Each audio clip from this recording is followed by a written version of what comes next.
respect from 1xbet, respect from 1xbet, respect from 1xbet, respect from 1xbet, respect from 1xbet, respect from 1xbet, respect, respect from 1xbet, respect from 1xbet, respect from 1xbet, respect.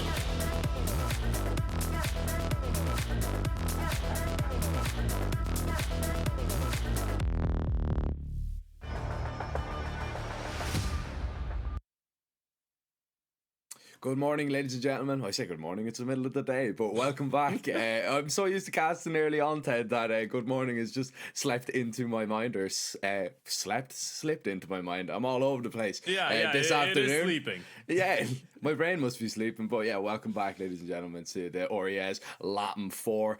We are going to be bringing you more of today's action, more of the group stage action, elimination games, advancement matches. It's basically time to put up or shut up for those guys that are down in the lower bracket of each of their groups. We had some interesting games yesterday, Ted, because we said goodbye to the first few teams and we said hello to the two teams that advanced into the playoffs. As we'll have a quick run through the groups and just give everybody a quick rundown of what went on. As you can see there, Crew Esports took down Glories, knocking them out of the event, which was probably one of the surprises of the day. Not so surprising that Payne advanced as the winners out of Group A, which sets up a lovely matchup there down a deciding game between W7M and Crew Esports that on paper a lot of people might think W7M would take, but I'm telling you one thing, you'd want to keep your eye on Crew because they could hurt you big time.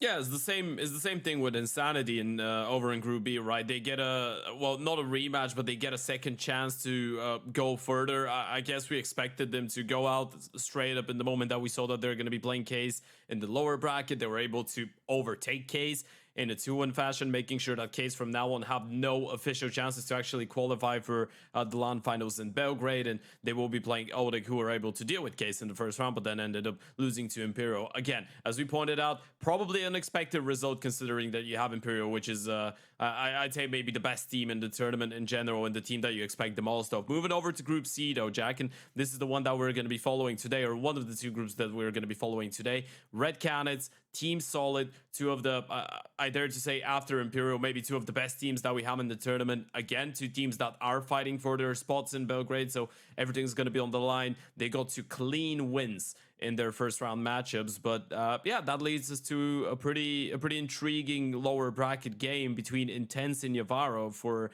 elimination. Both those teams that we're seeing for the first time here at the RES. Yeah, for sure. I mean, Team Solid are currently sitting tied for second with MIBR, so they're looking to try and go pretty far, of course, to qualify to that LAN. Over in Group D, we've got 9Z who advanced, and they've got a matchup versus Sharks, which is going to be an extremely intriguing matchup to watch later on today. In the lower bracket, we've got Vikings KR, who, correct me if I'm wrong, but they are also making their debut up against a Bestia side that, we've grown to know and love. The Argentinians, we are expecting a lot from that matchup from that side of Bestia, and that is coming up in our second game of the day. As you can see from the schedule there, Intense game versus Yawa is number one, Vikings KR and Bestia, so both elimination matches straight away today, and then we're going to have those advancement matches, Red Canids, Team Solid, 9Z and Sharks. So we are finishing off the day with the exciting games of who is going to be the next two teams to advance to the playoffs and who's already going to book their spot there, Ted. But we'll focus on a little bit more of the sadder games, because we're going to be saying goodbye to two teams. These two teams now, they've already lost one match. If they lose one more, they are going to be out, and both of these teams are making their debut in this event. So one of them is guaranteed a win, which is, I suppose, the promising sides to this point. Yeah, I mean, going into this matchup, I guess you don't really expect to see the cleanest game of Counter-Strike again, but as you pointed out, you made a really valid point. This game in this tournament is really important for both those lineups. On one hand, you're looking at an Intense team currently standing on 180 in the world, a team that again has just played some open qualifiers before this event. Some good results, by the way. A couple maps against Fluxo, against the likes of Bestia that came in a little bit too close for comfort, maybe for the other side, but still losses. Their game against the Red Cannons, I guess you see the 9-13 on Anubis, the 7-13 on Dust 2. I like the balls to go for a Dust 2. I am hoping that we see that we get to see a Dust 2 today as well. But yeah, what can we say about this team? You don't have too many people that have a lot of experience outside of it. I guess that CK Zhao has to be the one that's probably the most well known for being on teams like the Red Cannons, like the Corinthians, Southside Tano, even Imperial back in 2019. So you're looking at a couple of guys that have been playing for quite a while. You're looking at a couple more experienced players, but still not that many reps under their belt, as you pointed out, which I guess is the thing that kind of unites them with their opponents for today. Yeah, I mean they're 0-4 maps on HLTV, so they're looking to at least pick up a map today. That would be probably a big result for them. And if something doesn't go right for them, I mean, Intense, they've got a great logo, so they've got that going for them. I'm a big fan of the Dolphin. But Yoara, these are coming up next, and these are going to be their tough opponents, man, because they've a little bit more experience, I would say. They have picked up a few maps on HLTV. They beat Case, I believe it was 8 weeks ago, on Ancient. They took a map off Sharks on Inferno, I believe 8 weeks ago as well. So these guys, although they're probably not household names to a lot of people, they can definitely pack a punch. I mean, even a 13-10 against Solid, when you're getting 10 rounds off a team like Solid on Mirage, you have to take these guys serious. Probably Perez is the one that sticks out for a lot of people, of course, being on 9Z Academy for a little bit. But the rest of these guys, the core seems to be Zhao, Lash, and Stacks, and then they've had a few new additions in there. But we haven't really seen all that much for them. This is usually or really going to be their first team for, the majority of the rest of them. I think all four of them, this is, their first real team, so to speak. So if they're able to get a result here, an actual victory in a best of 3 on HLTV early on, that'll be a massive result in the early goings of their career. Looking at this veto though, Ted, and we are going to see an Inferno of Vertigo. I'm sorry to say we're not going to see a Dust 2. I know you had your hopes up, but yeah, a little bit disappointing, but you never know. We could get it in the second matchup of the day. We are going to get a Mirage, an Anubis, and an Ancient. Just looking at it, what are your initial thoughts? I mean, Mirage, I feel like is always going to be an interesting one because we know for sure that even if it's a unknown deep territory that we're getting ourselves into with some of those teams, we know that there's a lot of individual and mechanical prowess in the server when it comes down to South American competition, right? So you're expecting great aim. We did mention that we've seen a couple close maps and best of 1 qualifiers for Intense against some good teams. The same for Yavara. Mirage has been a map on which both those teams have been showing that they actually are feeling quite comfortable, so I'm just expecting to see an individual showcase. And then going into Anubis, I feel like this is where it gets a little bit more interesting. You did point out that for the side of Yavara, you're seeing a bit of a tendency, the fact that a lot of those players have actually started their professional careers in this specific organization and haven't left since, right? This was towards the fall of 2023 when the organization got formed, and it's actually interesting because you're looking at Rit, who's the newest addition, quote unquote. He was actually a part of that original team. He just got benched towards the start of this year, and now he's back after spending 2 months on the bench. So you're looking at a team that should be a little bit more experienced, that should be a little bit more well drilled, I guess, and it makes some sense why they want to go for a more complex map such as Anubis in comparison to the Mirage pick of their opponents, right? So yeah, going into this one, I'm really expecting to just see a really entertaining Mirage. Going into Anubis, I really want to see the team that picked into it, being Avara, show us that they have the quality, show us that they have the experience advantage when it comes down to playing with that 5-man lineup for a little bit longer. Yeah, man, it's always exciting as well, though, right? For us, I suppose, as casters, and indeed for the viewer at home, when you get to see a team like, well, not just a team, both of these teams, because we don't really know too much about them at all. You might have caught a glimpse of them in the first game, but then again, you're playing against probably a heavy favorite.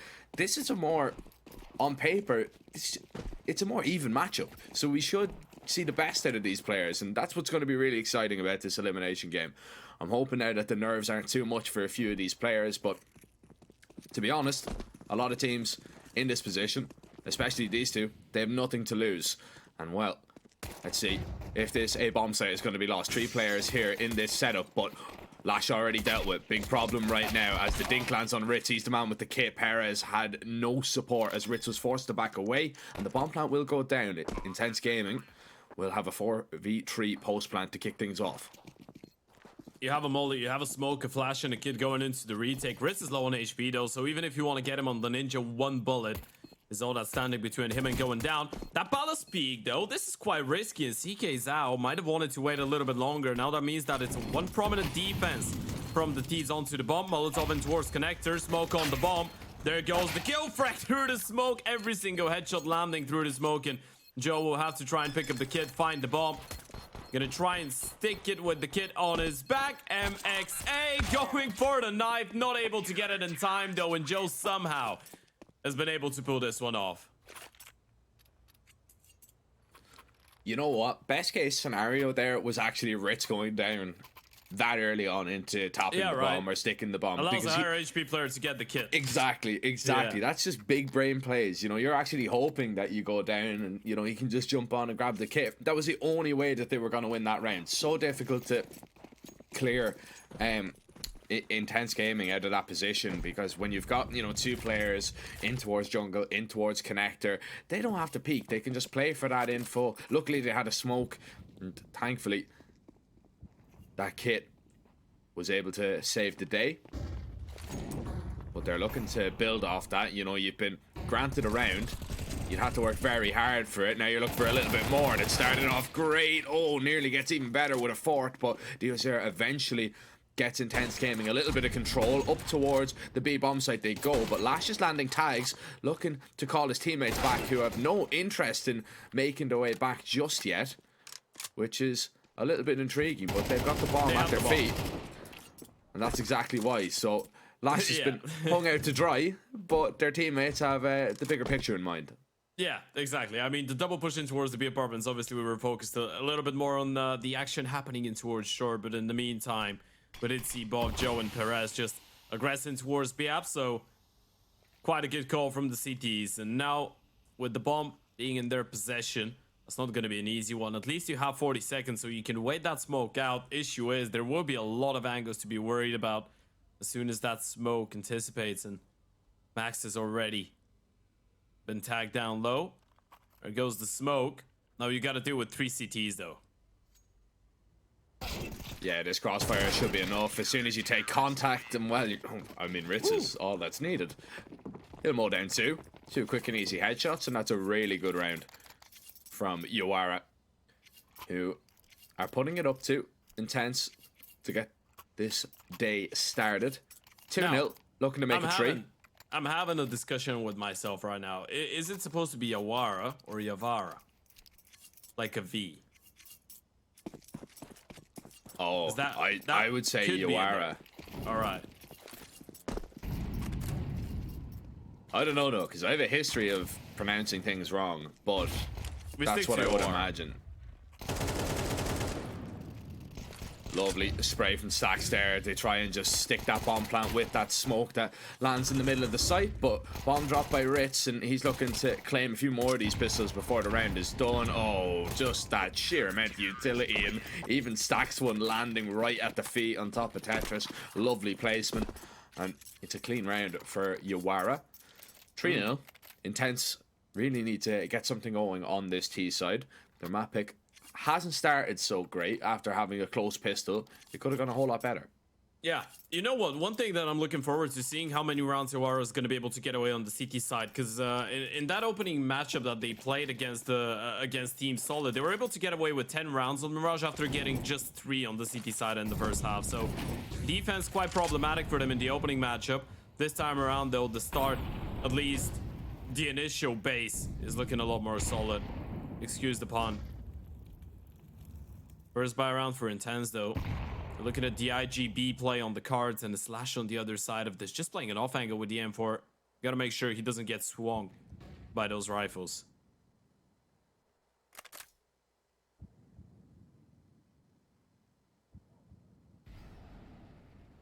He's still in a really good position, though, especially with Joe with all that utility. Ooh. Oh, that's a wonderful frag to find. Diozero was just creeping its way up middle. Max is trying to take a little bit of control in towards connector. Lash is trying to get ahead of the play here. Oh, and he claims a double and gets away. The HE won't even take him down. There's the molly. There's all that util on Joe. It won't actually stop Freak from getting out. Lash doesn't quite realize it and gets blindsided by him. He's the man with the bomb, and all of a sudden, there's a lurk coming into play. Joe needs to try and hold on and hope that he's not spotted. Hasn't been just yet, but now he has. How have they got a bomb plant out of this situation? And they might get a whole lot more. No way, Perez. Lurking his way around the smoke. Freck is so low on HP, though. Just one bullet needed, and Max might have to clutch it up. A 1 versus 2 first one, but he's thinking it needs to get him off. The bomb spray is good enough, and MXA. We can just call him Max for shorter, but he's gone absolutely nuclear. He lost the round up. Oh, wait. He got the defused head. I did it. He's even bamboozled you. That's how close that was. Last second. We might get a slowed down version of it. Yeah, last second. I swear. He just needed the headshot to connect. He didn't get it, man. I swear I thought he got it. I had to do a double check as well. It wasn't only you. I will put my hands up for that one. But for Christ's sake. I feel so bad for him. That was a damn nice try. He should have had it. He should have had it. That was a 2v5. How many times are they going to get injured? Let's just take the count. That's twice. 2. That's 2. In 4. In 4 rounds, yeah. So we've got a 50%. We've a 50% chance of an injure, and we've an 100% success rate. So it's going pretty good for Uara. Intense Gaming are probably absolutely fuming with the outcome of a few of these rounds and can't quite believe it. But I'm so sorry to all Intense Gaming fans, by the way, that were watching, and I just tricked into believing that they actually did win their first round here. Nah, still on the search for it. But it's coming. I mean, they're getting quite close. And even to get a bomb plant out of that situation, to get that into that spot, you know, you can say that Intense played extremely well to even fathom that even to have us fathom that they were winning the round. Look at this double push here. CK's out. Account for this. Spotted out Ritz as well. Yeah. Such an awkward fight, though. He could be peeking from anywhere, and eventually he's going to be spotted out. He was so low, you could see he just didn't want to give him the straight up fight. And now Ritz has to get back, because look at Lash waiting to receive the players up connector, but it's just Diozera who creeps towards the stairs. The rest are making their way up short, right into the stack. The boost comes into play. They've already found one. The op strikes. The bomb dropped in no man's land towards shore, and Diozera has to get active over towards this A site. Strikes down one, forces the op away, but Freak, it comes down to really him winning those fights, which he doesn't. 35 seconds, and Diozera now has to really pick up the slack, but it's going to be so difficult. Uara are just going to play from the sides. They'll leave Perez to sneak in towards the ladder. Was he spotted? Surely. I think so. Seeing him, not ready for the high angle, and it wouldn't have mattered. Lash with the ult from the A-bomb side shuts him down. That defense now is looking scary, by the way, from Uara. The previous round goes really close, but let's not forget, it was still a 5 versus 2 that the CTs are able to get themselves into, and this time around, it felt like they were ready. They get the first kill in towards T-spawn, they spot out that aggression, they get that player in towards the stairs with the top connector smoke. B-play comes in, not ready for the boost though, and from that point on, it felt like it was just a 1v1 after 1v1 after 1v1, and all of them just going in favor of the CT side.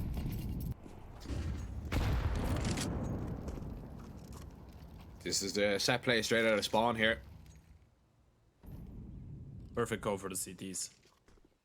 Yeah, they're in a really good position to deal with this, especially if the op stops the first. The molly can land on Tetris. They're going to be forced to swing out. It all comes down to if they clear Ritz. Flashes are good.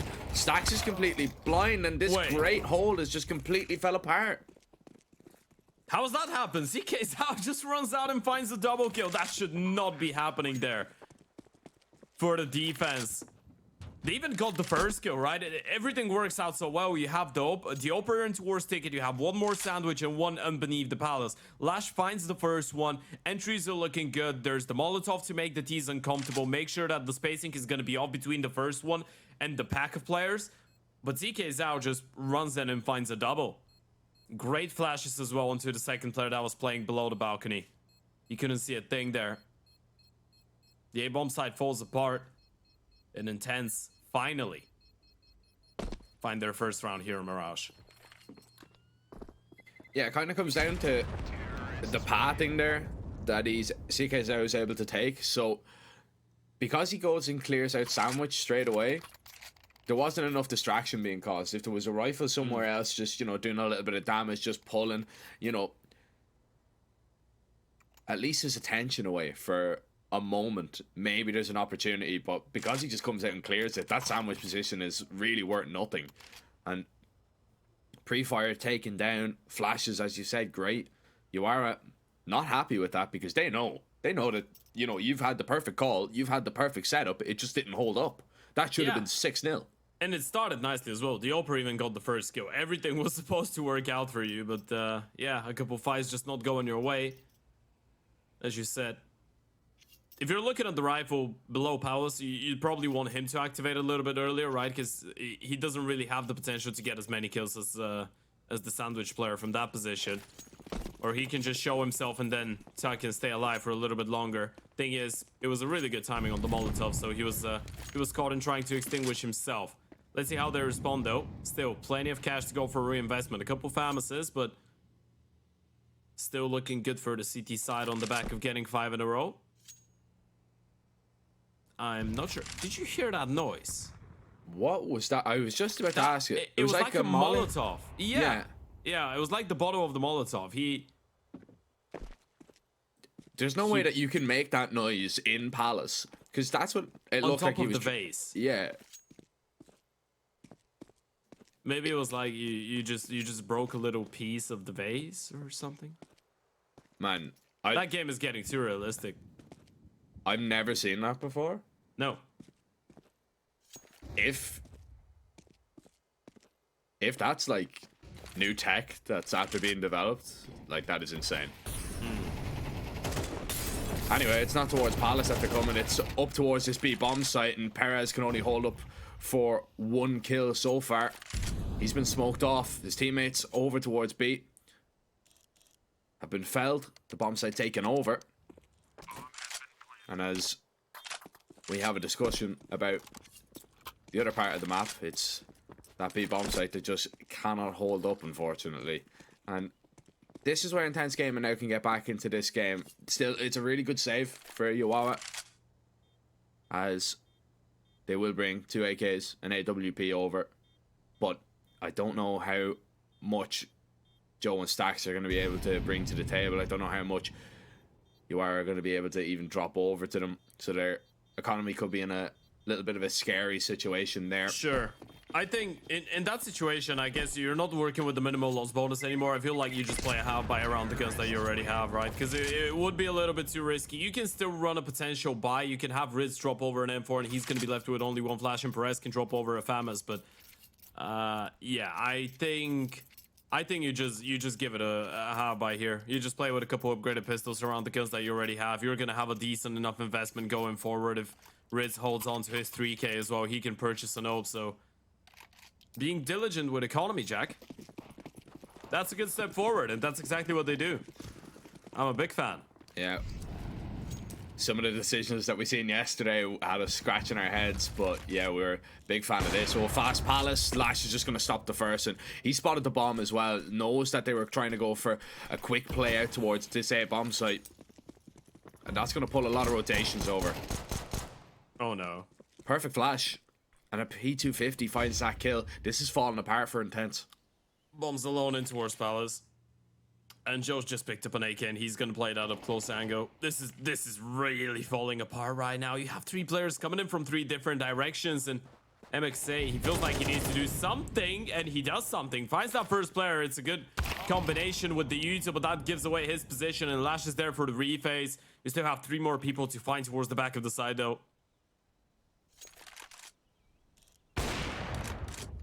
There's one.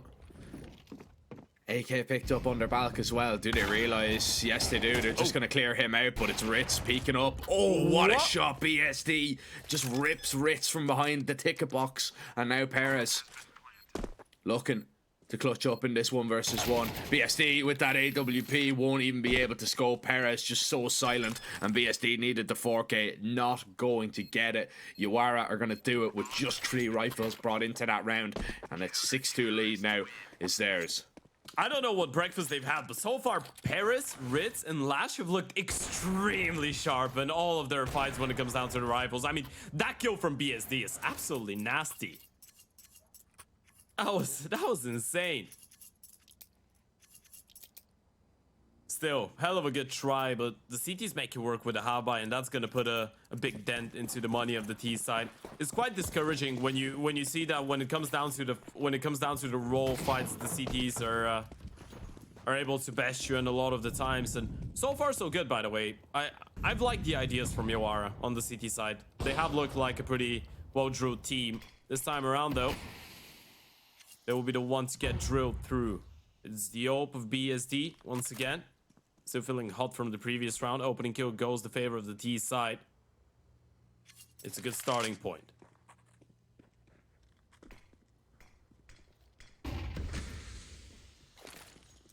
Mid control. Gonna be taken. Very little resistance right now from the CTs. HE is pretty much all that we've seen from them. But a late take now could be a big problem, and that's what they're gearing up for. Flashes in towards mid, nades, landing, and the aggression through Con. They're looking for one more player, and they found him. Joe with a little hop, skip, and a jump. The winged M4 is going to put Maxit to bed. Lash with that AWP, drops CK out as he tries to fall onto that A-bomb site and go for a little bit of an adjustment reaction. Freak surely has been heard dropping into sandwich here, as Ritz is just going to be holding nose. This is a massive possibility. He's got Joe there for support, who's going to swing out to try and help him. Ritz still not spotted. A nasty surprise maybe waiting, but Freak still wins the first fight. And now the HE in hand. Ritz is going to go back to the well for a little bit more, continuing just to swing through the smoke and go for more peaks. And eventually it's going to pay off. And eventually it's going to fall into an op versus op battle. BSD versus Lash. Bomb on the back of the T-Opper. He's going to stick this bomb as Lash silently just waits. Eventually goes for the jiggle. It is just down to timing, but Lash, he's missed him completely, and BSD has got away. Lash does not realize it just yet. No smoke for the bomb. BSD continuing just to clear out these positions. If he gets into connector, this round is as good as over. This shot is going to be so difficult for the CT Opera to hit. Lash has picked up an AK, scoped in, sees he's not on the bomb. Lash is going to stick it one more time, and BSD has played that one to perfection. Oh my goodness, I can't believe how that 1v1 plays out there, man. I mean, I don't want to overlook the entire round because there were so many things happening there around the map, but the 1v1, that was absolutely crazy. And again, the CT is doing a really good job at never allowing the Ts to actually feel comfortable, feel in control. But BSD, I mean, we're already seeing a little bit of a giveaway on onto who to expect to step it up the most from the side of the Ts.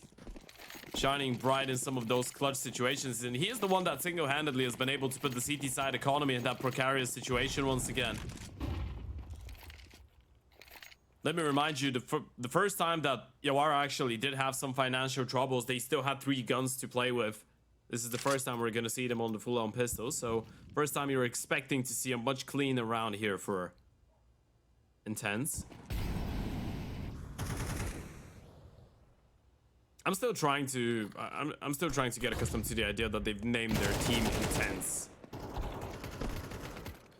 It's going to take a moment or two. This round shouldn't take too much longer. I wonder what Yawara means. I'm actually gonna double check. You think it means something? I would assume so. Hold on a second here. Joe has found himself an AK. Right. Yawara is a Japanese manga series written and illustrated by Naoki Urasawa. It was serialized in Big Comic Spirits from 1986 to 1993. Never heard of it. I think I've seen it. It's one of those old school, but you're not really into anime or stuff like that. Also, Yawara, the Yawara is a Japanese weapon used in various martial arts.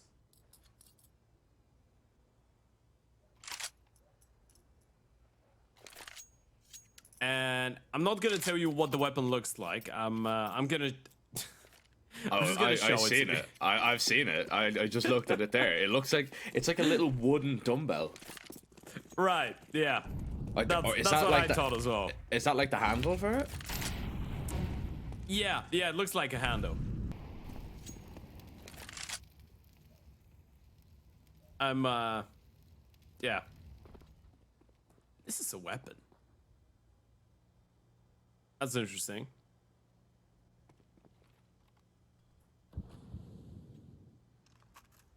Right. You're getting your piece of culture, ladies and gentlemen. Your piece of headshots as well. CK Zal this time around. Finding one.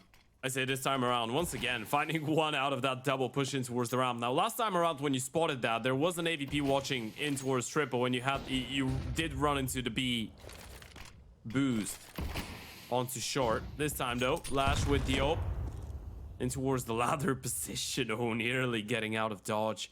But these will take their time, and the bomb's actually taking a lot of space on its own right now.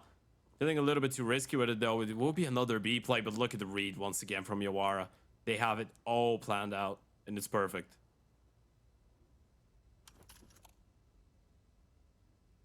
We have seen Intense have some success over, and I mean with this flank here, if it's not accounted for, it was, but it doesn't matter. You still can't defend it. This is onto Lash hitting this shot, which he does. Needs to turn around and try and help out his teammate Perez.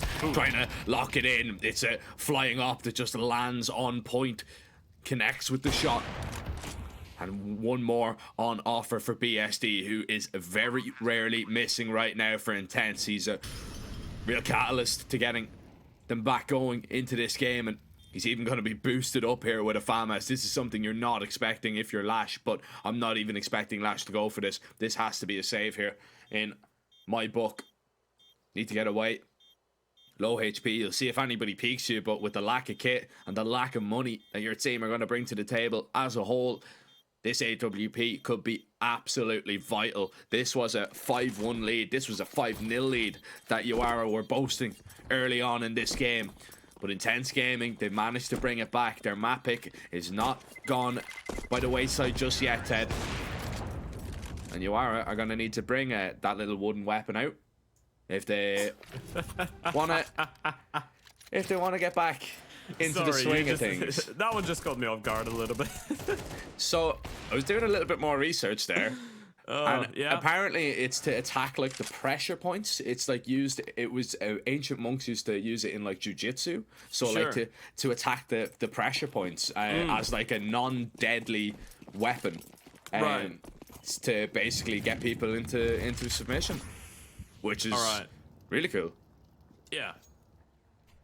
So you're trying to, I guess, disturb their stream of blood throughout the body, but without killing them. Yeah, just basically, well, like, just That's to what throw pressure them points off. is, right? Yeah. Yeah.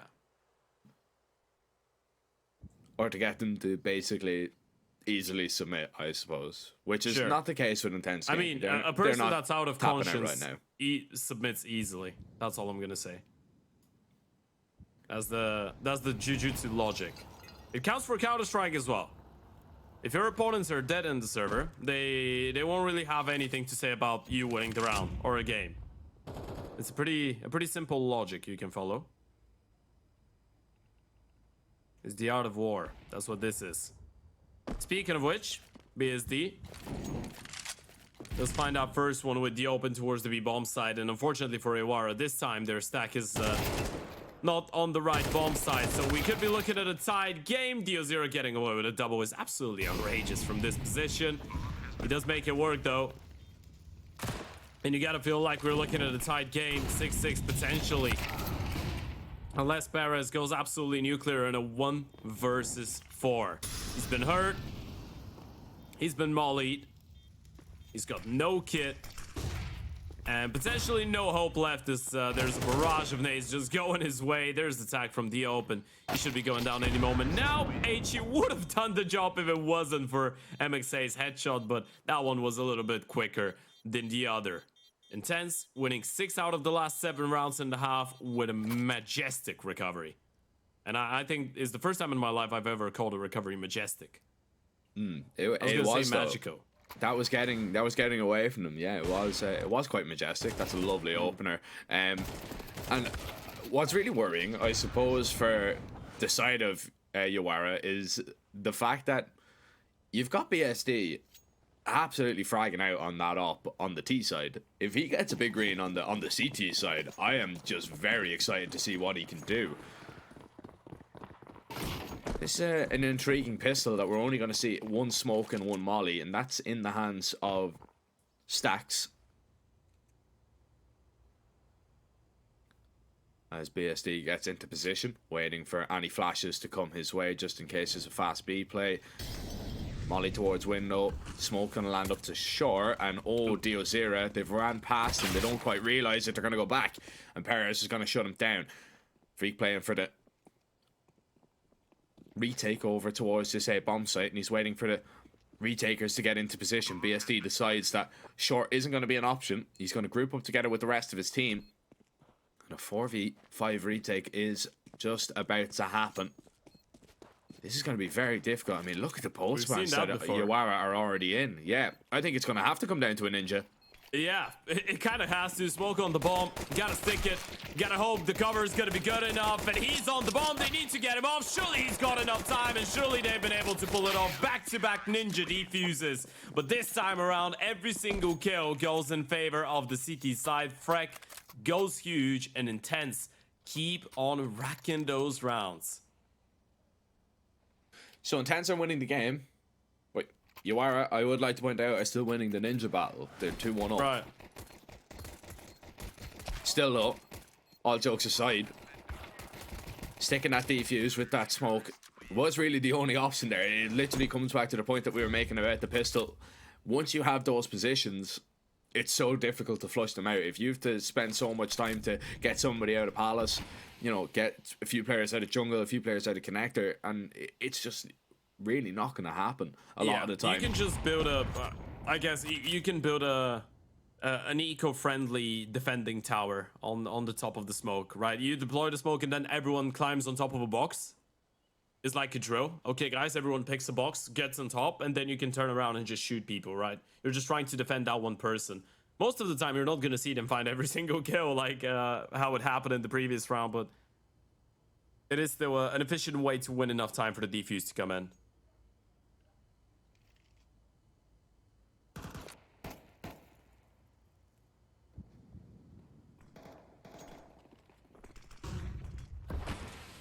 Fast play up short here. Diozera is gonna go unchecked, but it's a really good reaction from Joe.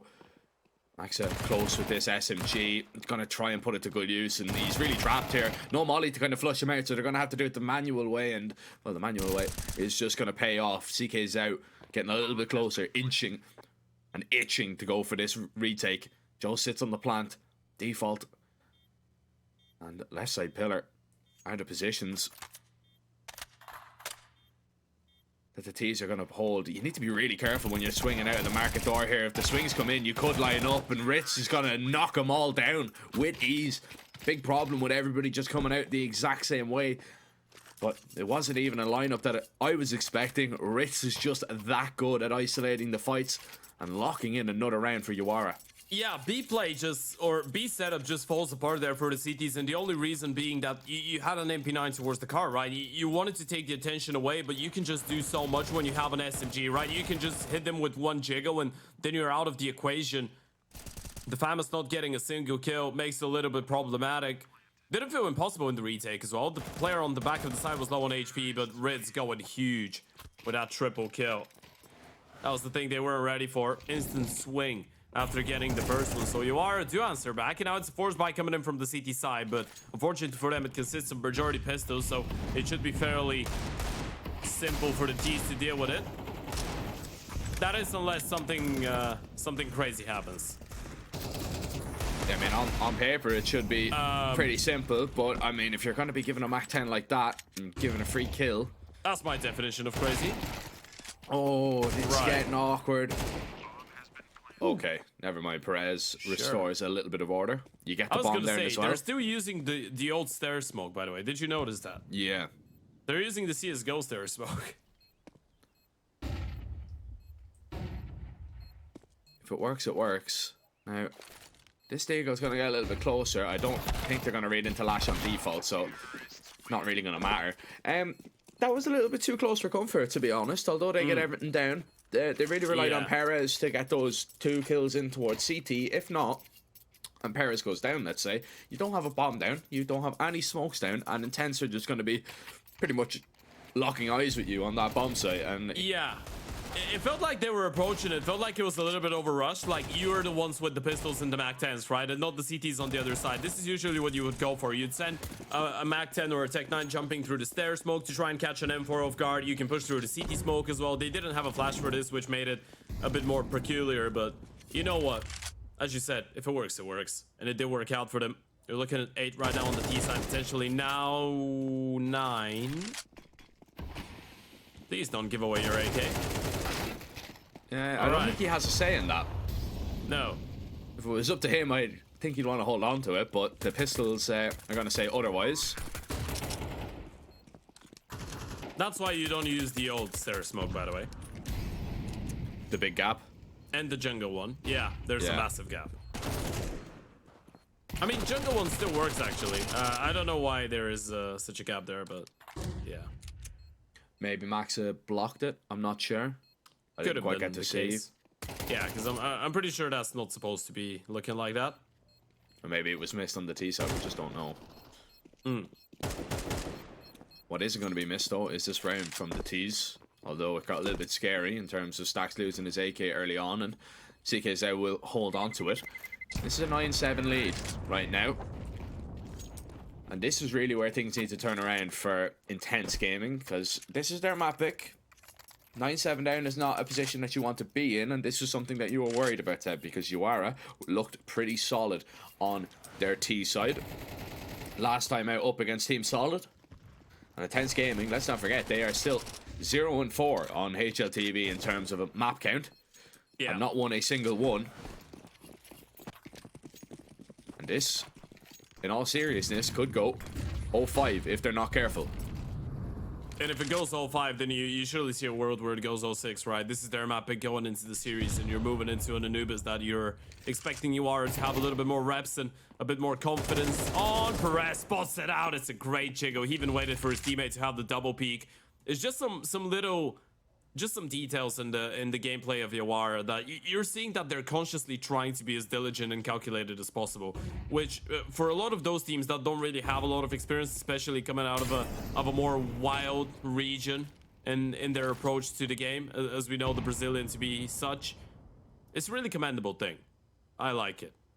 You see that people are not underestimating certain fights, even if they feel comfortable going for them. They still want to play it the right way.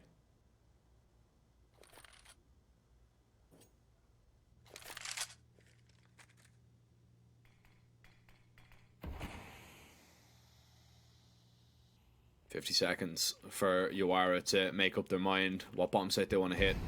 It's a split defense right now for Intense Gaming, who are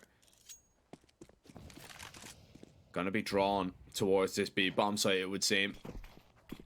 This is the correct call for now.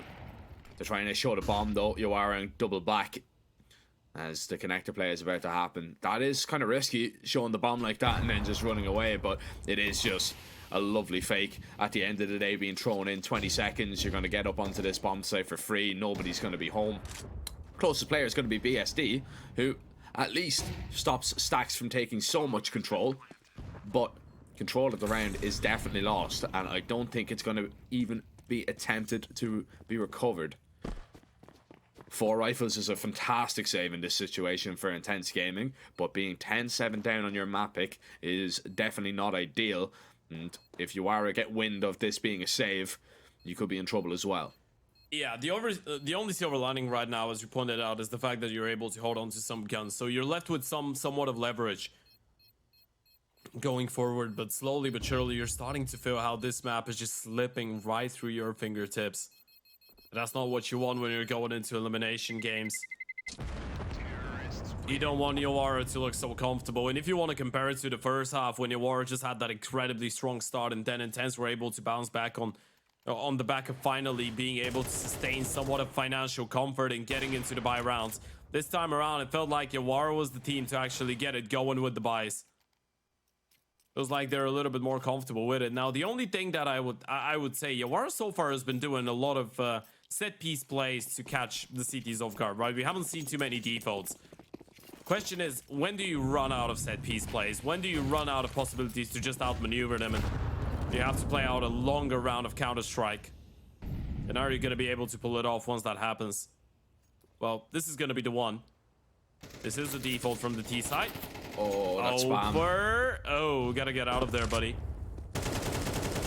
Oh, that's really good though, right? It saves your under player from making a little bit of a mistake. That smoke needs to get down, and it is. Stacks actually wasn't seen crossing out to Delpan, which is a really good position to have in this scenario. If he just doesn't peek and waits for maybe his teammates towards under to get into a little bit of a fight, he can have a lot of impact. But that's if Intense want to fight for middle. Doesn't seem likely right now. They are just leaving Diozera in a position that he can look towards connector. Oh, he spotted out Stacks.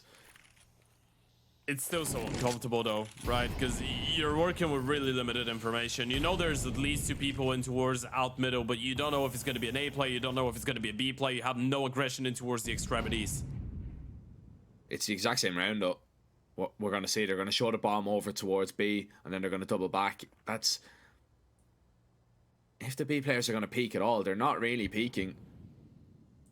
What worked out so well was that they showed themselves. They can't afford to commit anymore, but Ritz is going to walk out Palace. That's a great find. Molly in towards Freak is going to be forced out. He's going to burn. Yeah, you should know he's there. You're going to peek him together, and you're going to shut him down. You're leaving it late, but it's all working out as CK's is the only player to find at least a kill. Risky planting this open. If the spam comes your way, you could be in trouble. But Lash gets the bomb down.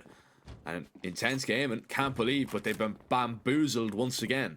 Yeah, once again it works out, even though they were trying so desperately to show the bomb as well, right? You can see it on the minimap. I think it was Lash, the one with the bomb on his back. He was just jiggling constantly and repetitively in towards the B bomb side, just hoping that someone peeks into him, just spots him out so they can drag an extra rotation. Doesn't even happen, by the way. It's just, I guess, Ritz taking the initiative, walking out of Palace, getting that kill onto the player in towards triple, following a Molotov to find out the whereabouts of the second player who is playing underneath Palace, and Joe is now on the hunt. They need to make sure they hold on to those guns though. This is everything that they have going on. Joe finds the first one, spots out the second. CK Zhao will get to tell the tale. But that's going to be about the extent of it. 5 in a row once again for Yawara. This is how the game started. This is how it could end. Money is not terrible. You can still monster up a buy, but going for a second tactical timeout feels like it's much needed right now. A mandatory change for Intense Gaming. They need something to change. Yeah, they need to contest them in middle early on, but the problem is you are or react towards the extremities, right? Because you're at this point you're just sitting on the bomb side and just waiting for something to happen. Yeah, exactly. You're just waiting for them to execute on you, which is never good. You need to go for a little bit of mid-round stuff. Just either, get aggressive towards middle if you know they're out. You can play from the sites earlier on. It doesn't even have to be early aggression, but something to try and stop them, because Yawara have been getting all that mid control, but they could just go right into a set call like this, and it could pay off. And look at this, all this pressure is going to be unrelenting towards mid right now. You're going to see a lot of util if you're Stacks, and surely you're just calling the reaction right now to go out onto this A bomb site where it's just BSD to try and hold on. He doesn't even have his trusty AWP. The teams are going to try and make their way out. The smokes are already up, and this is going to get very difficult right now for Intense Gaming to hold on. Yeah, rotation is going to be really quick in towards CT though. And the T's, they need a flash for this. If you're swinging, MXA just waiting for the flash to pop. There goes the peak. It's 2 for 2 though. Freck able to stay alive, able to hold on to that part of Rio Estate, but he's got some more backup. They slow it down though. CK Zhao wants to make sure he doesn't go down. If he gives his life away, this could be the round. Bomb gonna get stuck. Plan comes in. CK Zhao gets the kill. Refrax is gonna come in, and it's down to a 2v2 post plan. Oh, they know where both of them are here. Oh, Ritz finds that kill. That's everything. Stacks doesn't need to peek right now, and he's praying that Freak doesn't swing him wide like that. Shuts him down. Freak wants to get into this 1 versus 1. Smoke on the bomb. Doesn't have a kit, though. That's going to be the big problem. Flashes are going to go high over. Freak is just going to stake it here. 10-second defuse, and Ritz is just going to spray him off it. No ninjas this time around. Yawara are the king of them, and Ritz is the king of them all right now. 20-10. As he locks in another round for Yawara. puts Intense Gaming in a horrible situation, Ted, where once again you're not going to have the AWP, and you've got very limited weaponry, very limited utility, and you need to swap them. That was a curse smoke. That's what that was, mate. That was the smoke that comes out when you open Pandora's box. That's right there. Ooh, failed window smoke. Yeah, and that was not blocked. That was failed straight up. They're still gonna swing it. Seen it. Oh, the triple peak. Yeah, that's never gonna work out. Oh, Lash gets one back, and at a push, that's, you know, even a lucky situation. SMG up close though, that's been dealt with. Oh man, you can just accelerate onto this B bomb site right now, but BSD can catch at least one player lurking, but Lash is ready for this. Yeah, you're expecting it. You've spotted 3 players in towards middle. You know there's no resistance in towards the B bomb side. Of course you're gonna be ready for the push in towards under. Lash with a big pickup. Reds might have missed CK's out on that timing though. Now they've heard a step for sure. That has been spotted. They've heard a second player as well. This could be over in just a couple seconds. Frag finds one though, ready for the player up close. Oh no! CK's out stumbled it. What a blunder, and that could cost you the map, my friend. Frag in a 1 versus 2, and it's not going to happen. Lash shuts him down. 13-7. Yawara still away their opponent's map pick. Oh man, that's a tough one. That's a very, very tough one there to deal with if your CK is out. But to be honest, you can't really put all the blame on him there. Look, Intense Game and just their CT side just didn't hold up at all up against Yawara. Yawara had a great game plan. Intense just couldn't react to them in anything that they were doing. Yawara were taking mid for free when they were just executing on the sites. There was either nobody there, they were playing too passive, they were waiting for the execute to happen. And you know, once you have all that util raining on top of you, what are you really meant to do? A very, very difficult second half for things for Intense Gaming, but they need to make sure that they're going to be able to bounce back, to be honest, because once your map pick doesn't go your way, when you go over onto an ancient, if you don't get, you know, a few rounds early on, this series could get away from you, and that could be the whole event on the line. Yeah, it could be the whole event of the line on the line, and I think as of right now, it is the whole event on the line for this side. You've dropped your map big. You're playing up against the team that, as we said, has been together for a little bit longer. A much more well drilled core of players as well on the side of Yawara. And after stealing away that first map, going into their map pick of Anubis, ladies and gentlemen, it does feel like they are the favorites to go through and eliminate Intense. Of course, though, one more map at least to be played out still in that first game of the day. Intense might have something to say about it on Anubis. Hopefully they do. We're going to find out after the break.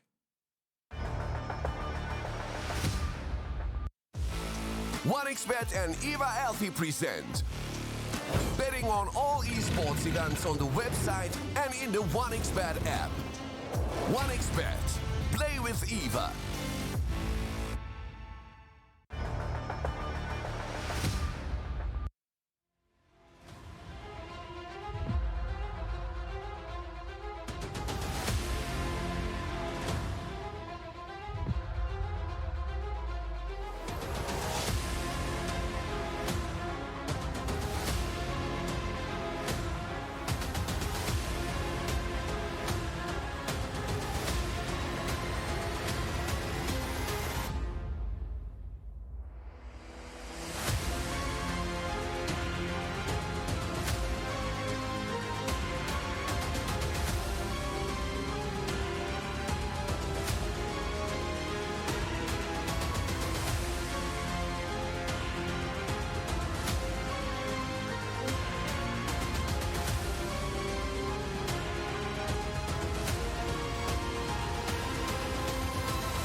The world is changing quickly.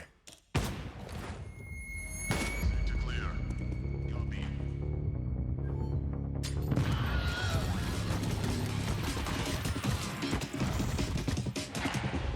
Sector clear. Copy. Shoot it.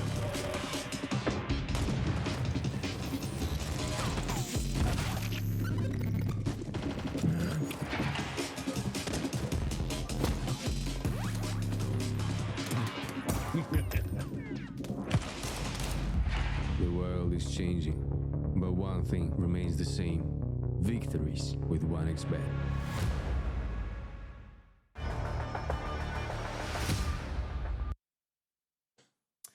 Are you ready for an Anubis, Jack? I'm ready for an Anubis. Are you guys ready for an Anubis? Well, hopefully you're ready for an Anubis because this is where we're heading. It's not really a choice of yours. So yeah, I'm sad to bring it to you. But Yawara taking on Intense, looking really good on the map pick of their opponents on map number 1. Of course, welcome back to the Arias LATAM number 4. We are currently running through elimination game number 3 of the tournament, which means Group C, Jack. 13-7 on Mirage for Yawara, now moving into their own map pick of... I already said the name of the map like 10 times, so you better have paid attention. But are you expecting them to close it out in a 2-0 fashion? Are we expecting them to show us another good showing, another stellar performance on Anubis as the one that they did on Mirage? Or are we giving Intense the benefit of the doubt and the fact that we haven't really seen too much of them on Anubis? Could they be hidden geniuses when it comes down to this map? Yeah, I mean, look, we've seen them versus Red Canids, lost 13-9. You know, it's a close enough game, I suppose. Not really, though, when you kind of get into it. You know, you lose by four rounds. If we look at Yawara's record isn't that great on it, but they have played against some tough opposition. You know, it get up against Imperial 13-8, and then up against Sharks 19-17. You know, that is a close game versus the Sharks. So I'm expecting Yawara just to kind of run away with this one, to be honest. I think Intense are going to have to wait a little while longer until they get, you know, finally a map in their favor on HLTV. Now sitting at 0-5, I honestly think this is going to go 0-6, and I think this is going to be a 2-0 for Yawara Intent. In my opinion, I think they missed their chance. It could look like it, right? Especially a lot of times when you go into an elimination matchup like this one, when you go into a high stakes scenario, you're starting things off on your map pick. If you win it, everything looks nice. You're living in paradise. You're going into your opponent's map pick with a chance to perform well, potentially close it out in a 2-0. But if it doesn't work out, it's not such a big deal. You can always go to play a third map. This is not really a possibility right now for the side of Intense. Losing your own map pick, going into the T side of the most T-sided map in the pool. You need something like that, and this is a great start from CK Zhao. Rock this world, baby. Rockabye. Oh, Perez needs to be careful going for a peek like that. They spot him out from behind the site, deal with him. That's just a perfect pistol. Intense game, and it's not going to go much better than that. Don't lose anybody on the entry, get the bomb down straight away, and Yawara 2v5. I don't even think you attempt this, to be honest. I think you saved the kit, and you saved the armor, and you saved the flashes. Yeah. Unless... Pretty standard. Ninja. No, please. Unless... Don't even say it at this point. Why is he sticking around? Why is he still here? Oh, he wants They're to... going for it? No. Oh, Alright. okay. Yeah, he doesn't like that. I'm not surprised. You I mean, sit they're trying to down. be sneaky with it. I love it, though. I mean, I could see it happening from a mile away as well. Once I seen that they weren't falling back, I was like, there was only one play in my head that makes sense. Well, And you know, if it makes sense in my head, it's probably a bad idea. oh, come on, big yourself up. You made some reasonable decisions in your life. Decided to work with me. No, that doesn't really cut the list, does it? Nah. None really come to mind. That's on the top of the other list. Well, that was a good idea. I might have thought about it as well, but a pretty standard pistol round, all things considered, for the T's, right? You go for the left side smoke, tempo smoke as well. You want to open up the angle of the Glocks to go on the right-hand side around the pillar and storm their way onto the bomb side. Quite difficult for the USPs to fight against that, especially if they don't have connector control, which in that situation was not really on the list. This is scary for Freck. He might get away with a couple, might get away with just one or two, and he's just farming them down. How is he still alive? All right, how's that for an anti-eco ace? Yeah, that's beautiful, man. That is beautiful. I just found that so funny. He sees 3 heads swinging him here. It's the It was even 4, by the way. It was, he seen 3 heads initially, and then all of a sudden Joe just appeared from the smoke just right on top of him, and he's able to just react in time. Yeah, I mean, look, USP round, we're not expecting Uara to win that, but we're expecting them to be competitive at least here. Yeah. It's like you're playing 5 Nights at Freddy's, but it's 5 CTs at A side. Yeah, literally.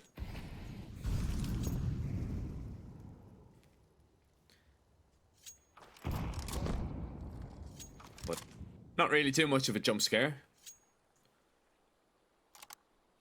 as we see Intense actually go to set up straight away into an A player. They haven't really done too much towards middle. They haven't really done too much towards B bar connector smoke. So when this execute goes, Uara should be ready. Flash in. Joe doesn't see anything, but now they should know that he's towards the pillar. Ooh, that's hot. Gonna deploy the smoke. CK Zhao still able to get away with a kill. Flash is going high. Stack's not getting away with anything though. Perfect execution. This round is over. A bomb site stormed like a pirate ship. Yeah, literally. I mean, you look at that, that's just a great round. Once you see that that flash is coming over towards main, you can make a little bit of a guess that there's probably somebody towards pillar. And the Molly HE combo is just perfect, right? It's almost like you're in quicksand. You just can't get out of it. If you want to try and sprint away, you're going to be delayed trying to drop a smoke on top of it. And it's going from bad to worse here as Lash loses another rifle. 3 players surviving would have been great. 1 player surviving, not so much. And Ritz, if he should be so lucky, because the T's are looking for him. They are hunting him down, and there is a chance that either BSD or CK Zhao is going to catch a glimpse of him. But luckily for him, he will stay put. He will hold on. Intense are starting this game off like they need to, Ted. They needed to get going early, and they are really keeping Uara out of the game early on. Yeah, they are, and this is pretty dangerous, right? Because on one hand, you can say that this is the CT side, but then on the other, you feel like this is the way for Intense to actually stay in the matchup, in the concept of the entire game, right? Just keep them down for as long as possible. You want to get ahead of, I don't know, a 6-7 round lead before they get their first on the CT side, ideally. Because you know how easy it is to actually get back. If you have a CT side to show, the first one oftentimes is the hardest one to get, right? And then you get 3, you get 4, and things just start looking a lot more discouraging for the T's. Especially when it comes down to this map. So as much as it's T-sided, you want to keep it as one-sided as possible. So far, though, the calls have been great. Speaking of great calls, avoiding the stack, and Ritz now realized it. He's been outmaneuvered, though. Quite unfortunate. They have to give it away. They're going to try to go for the boost on top of the smoke. Diozera holding for it. Gets the kill straight away. That's going to be a 4th on the board. Really well played so far, by the way. Quite a solid key side, all things considered. Pretty well, pretty nicely put together. Yeah, I mean, it's just perfect call pretty much after perfect call. Even haters will say that they're just going for side executions, but you know what? It's Anubis. That's the map on which you can play like that. Yeah, I mean, you can execute onto the site until Uara actually stop them, and you can just keep going to bomb sites over and over and over again. If they stop them. If they stop them, yeah. If they don't stop them, I mean, if it's not broke, do not fix it. They've only picked up a singular kill in 4 rounds, and that's unstacked.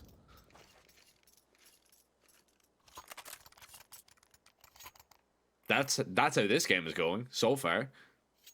And Uara needs something to change. I wouldn't be so surprised if we see a tactical timeout. Maybe not now, but definitely if they don't pick up a round next time out.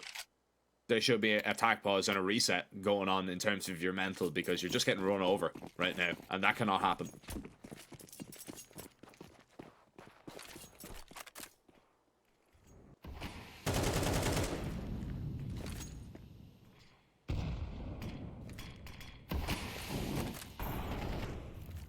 Okay, so let's see what we go here. A nice little default for the T's for now. Early U2 in towards A main. No flashes though. Flash needs to come in to deal with. Diop doesn't go deep enough, and that's gonna net you a free opening kill if you're on the CT side. That's a great pickup for Lash. Missed execution from the T's cost them alive.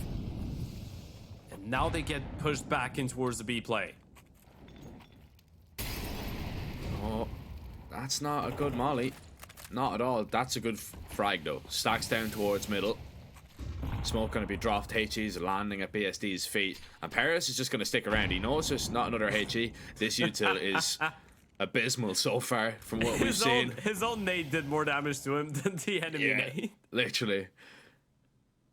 And you're just going to sit here because, you know, unless there's another player there, you're not going to be mollied out of this position. So you can play up close and connector and fight here. 40 seconds, BSD. He can't be the first player to move. If he moves early and goes down, then it's a big problem. Yeah, they're just going to take the fight to him. And, it nearly works out for him, to be honest. Paris has to try and hold on. DSR is going to dodge that flashbang. They are going to get control of this B-bomb site. And Uara can't buy around at the minute.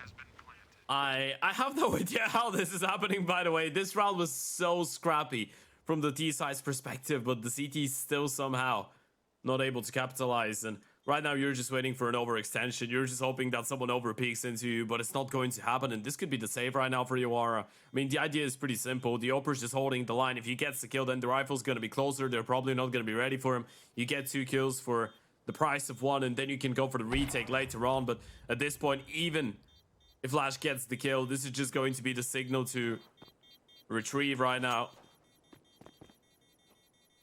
Retreat, sorry.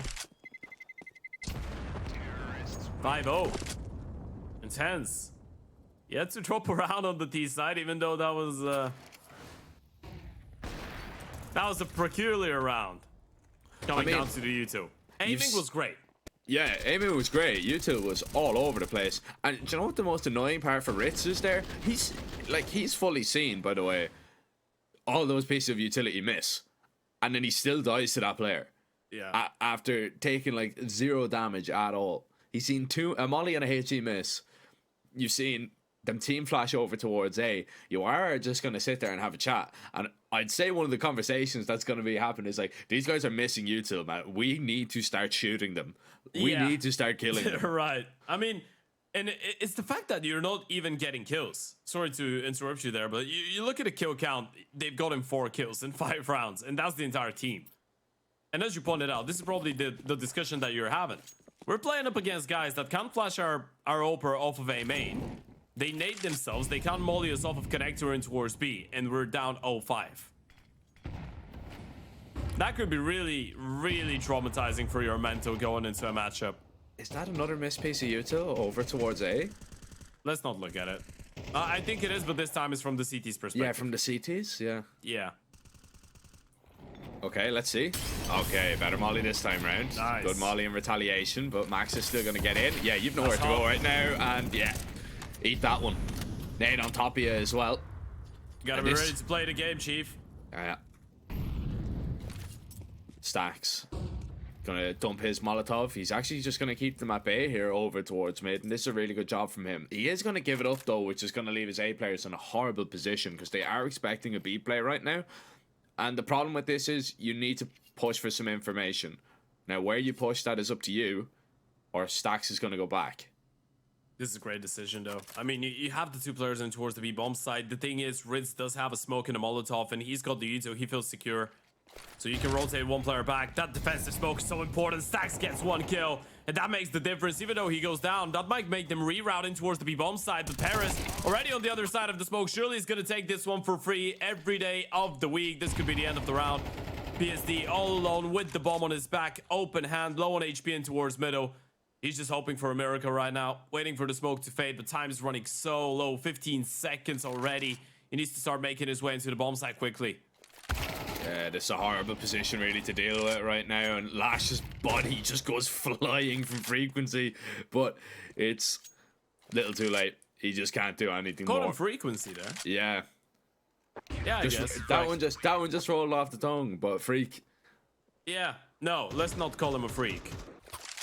Can we just call him Freck?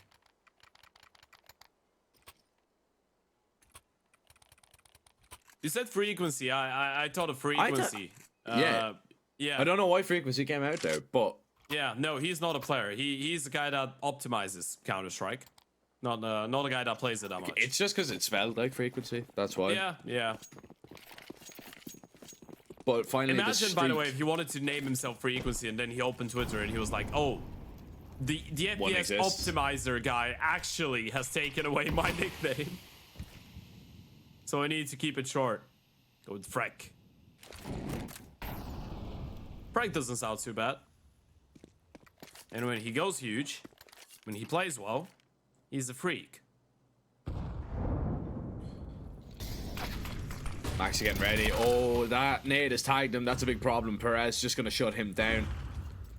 Lash through a smoke. Finds CK's out as well. This is so going wrong for Intense right now on entry. Dio0 has somehow crept his way past, but surely they're realizing that this is a possibility. They're going to spot him out now, and Ritz is going to be the man to just shut him down and deal with him. This is going to be a second round in a row here for the CTs, and we're not even going to see a kill in retaliation. Probably. BSD, he's already hitting the retreat. He's backpedaling out of there. But they're going to run at him. They are not going to let him save this up. They know they have it in his hands, or he has it in his hands. And they're going to try and flush him out. But the problem is, you're playing a risky game here, depending on how many people you want to send. Hunting him, you need to keep your money good as well, especially on that CT side if we're to Dear even Lord. think about a He comeback. wants to play the round. He really Nah. wants to try and win this. Nah, Is he? there's no Okay. way. I mean, I saw him just walking forward in towards the B bomb side, scoped in. I was like, "There's no way you really think you're gonna get a shot at this." He's gonna be able to find an escape route out of there, and there isn't a CT near enough to hear that scope, so he should be good to go, and he probably will be. As you said, there's two perspectives right now for the CTs. On one hand, you want to make sure he doesn't hold on to the op. On the other, you realize that these probably have plenty of cash to get one, even if you get this kill. Then it's not going to be a reset. It's much more valuable for you to keep your players alive than it is for the T's. There's the replay, of course. Great defense in towards the connector. Perez once again looking really sharp when it comes down to his 1v1s. Taking a look at the 1x bet odds in the meantime, Jack. 150 for Iwara to win it. Even though they do have that 2-5 deficit, they have started to rack up rounds on the CT side. And this is where it usually gets dangerous for a T-sided team on Anubis. Yeah, once you stop having that like initial success, and the CT's kind of figure out your game plan, that's where it becomes a little bit of a problem. BSD, be a lovely pick to find over towards middle. Surely this is being accounted for right now, and Stax has even spotted it, doesn't want to attempt it, knows that that's a possibility. Molly's good, Dio0 is going to burn, that's going to be heard. Oh, but it's too little too late. Stax goes down, and Intense, for the first time in a few rounds, are going to find that opening kill. But Ritz is ready to try and refrag it. Oh, he's thinking about it. He's toying with the idea. But the problem is you don't know quite how many people are out over towards mid. So if you go swinging, you better be ready to see everybody. They actually have the right idea. I mean, they might be toying with the idea of rotating another player in towards the A-bomb side, and this is going to weaken up the B-bomb side. But if Perez wins that fight and clears out middle, confirms that there's nothing happening, Lash could be able to turn around, get one kill, and then just play his life in towards the connector. If they realize this is fake, Lash is in a great position, but they're just going to contact their way out. He should be a dead man. Walking actually walks away. I'm not sure if they spotted him out. No, they Did didn't they see him? No, they didn't. Lashley's turn around. They're going to clear him out, though. Yeah. Yeah. He was in a great spot. He just needed to turn around, but how are you meant to know that they've contacted out? They haven't made a single bit of noise. This is a really good call from Intense, and Iwara just get it wrong, unfortunately. They lean a little bit too heavy over towards that A-bomb site and leave their upper high and dry. So it's going to be 6-2. Still is a lot better, though. Even though you lose that round, Iwara have improved massively over the last, 2, 3, 4 rounds. And Intense make a really good call there, but it definitely could have went both ways for sure. We're getting a more competitive Anubis, and this is what we love to see. But it's just about how competitive that Yawara can make it on the CT side before we even, you know, get into that conversation of if they can take this map in two. It's Intense's map to lose by the looks of things. But on a map like Anubis, Ted, that can all change in an instant. Might as well. There's the replay. Stacks just not ready for the Azure to be that close. Felt like he could have heard the tick. Didn't. Quite unfortunate. And as you said, the Oprah is just in a really uncomfortable position. In that situation, I actually rate the fact that he was really decisive with the angle that he wanted to hold. Because oftentimes you're just going to see that solo player, especially if you put an Oprah in that position, just switch between angles. And in the end of the day, get caught off guard in the middle, in between two mines, so to speak. Not being able to react to either one. So he did make up his mind fairly quickly on what angle he wanted to hold. Walks in towards the connector. Didn't play badly. It's just a good approach from the T side. Stacks did get spotted out. Unfortunately for them, though, they do land the tag, but he gets away with a kill. They just saw him on the edge of the smoke.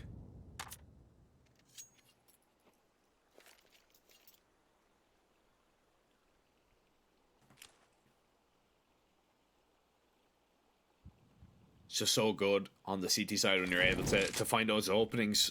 You find those entries and there's just no chance of a refrag. It puts the T's in a horrible situation where they need to go aggressive to try and weaken that defense somewhere. CTs don't really have to play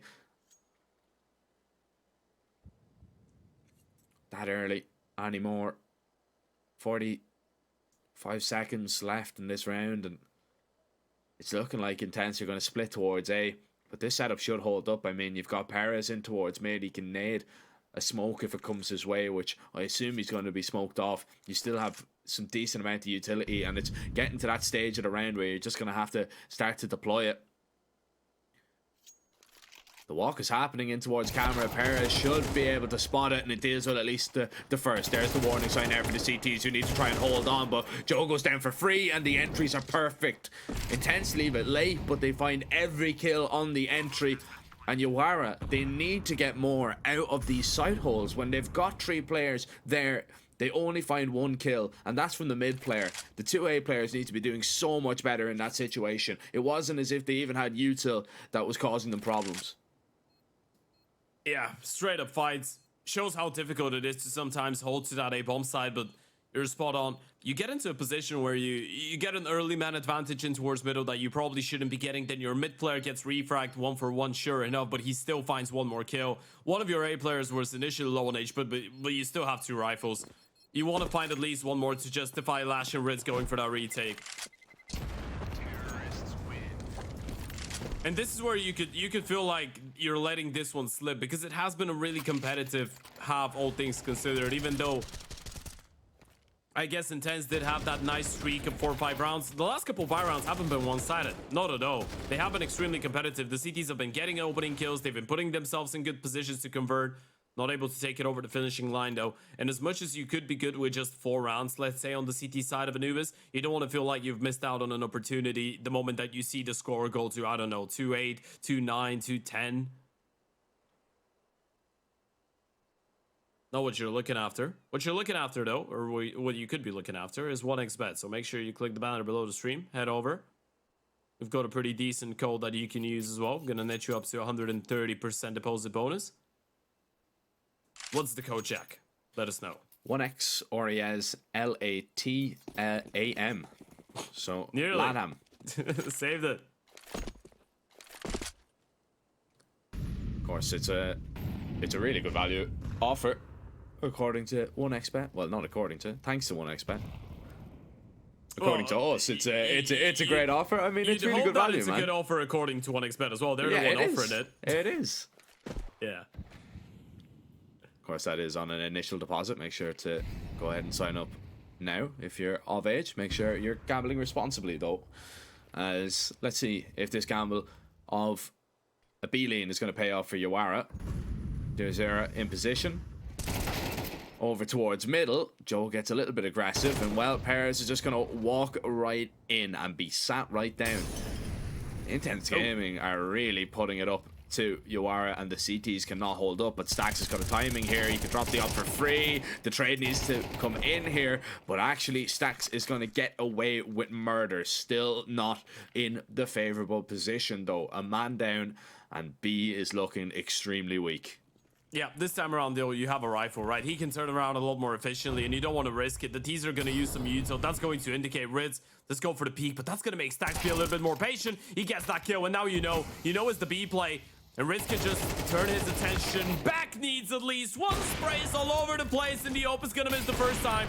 Oh, this is falling apart. Lash finally gets one in retaliation, but needs to be really careful with CK Zhao getting aggressive in towards the temple. Reload gonna come in from the Ope, and Stax is arriving on the rotation. Oh, he's here. He's found that first kill, and now they know the Maxa is sat just waiting on default. Flash is going to be good. The Opera misses the first shot, but not a second. You give him too many chances, and he's going to take them, and he's going to let you know about it as well. 4 HP.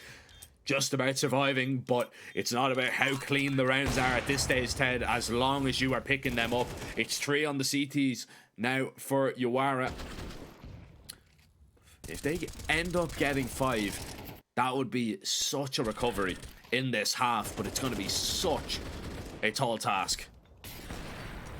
Yeah, those rounds are so scrappy, man. I mean, even after you win a round like that, that was what I was about to say. I don't think this is one that you BM after, because you look at your money. It's not necessarily perfect. I mean, the T's could be winning more than you out of this round. Don't go in your, or this round going your way, because now you're not working with the maximum loss bonus.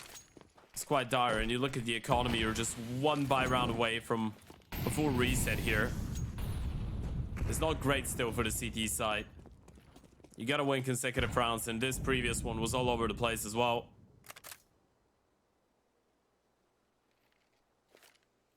Another straight up execute on the cards by the looks of things. Another A play, but this time Joe's playing the up close angle, and he's got a nade and a smoke ready to deploy. Yeah, good smoke there, just really stopping that play from happening. You can get into position. You can maybe find some more information elsewhere. He's got another smoke that he's after picking up. Util's going to go in. Once they get that smoke down, he can deploy that one a little bit closer, that they have to nade it up or go through it.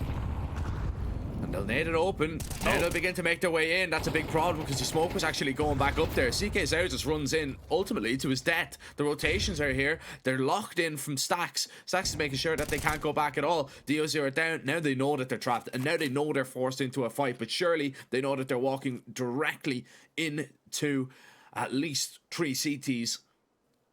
But where are you meant to go? With 30 seconds, there just isn't enough time. This kill will mean everything. Stax was reading into it, but now they have a path back, just maybe. Oh, how is he not burning? Oh, frick. He's living a second life right now. Yeah, there's only 15 seconds. You need to make your way into the bomb site, and they will still give this one a go, but look at the setup. Look at the crossfire. It should be able to stand tall, and even though the Ope is going to be wayward with the shot, Joe goes huge with a double. Lash not going to miss a second time. A triple for Joe, and that A defense stands tall, and now you can throw in a little bit of BM, because this CT side, especially if you get up to 5 rounds, is going to be looking hella good towards the end of the first half. Yeah, it is. I mean, you're going to get 5 rounds. That's going to be more than ideal. Lovely from Joe to shut that Nate down. failed, by the way, on the T's. That's why the first skill didn't go well. The first skill was pretty much a free one for the CTs, and then the other players couldn't go through. The nade didn't fall the way that they wanted it to.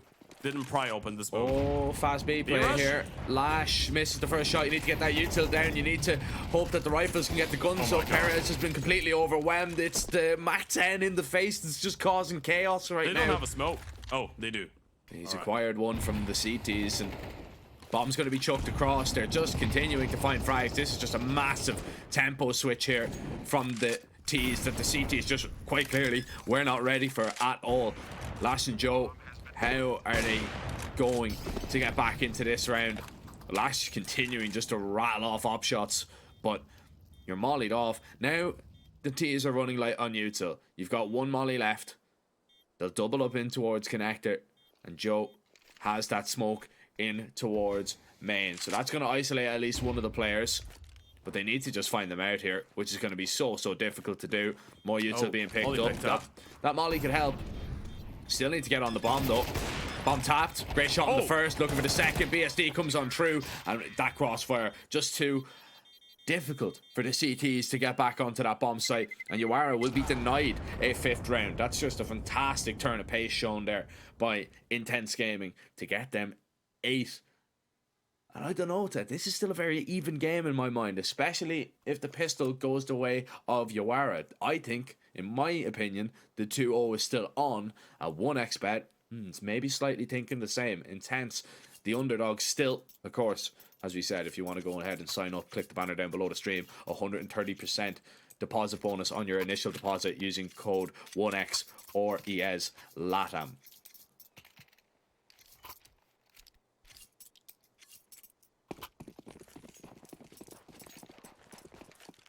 Best around is what it falls down to. Both teams need it.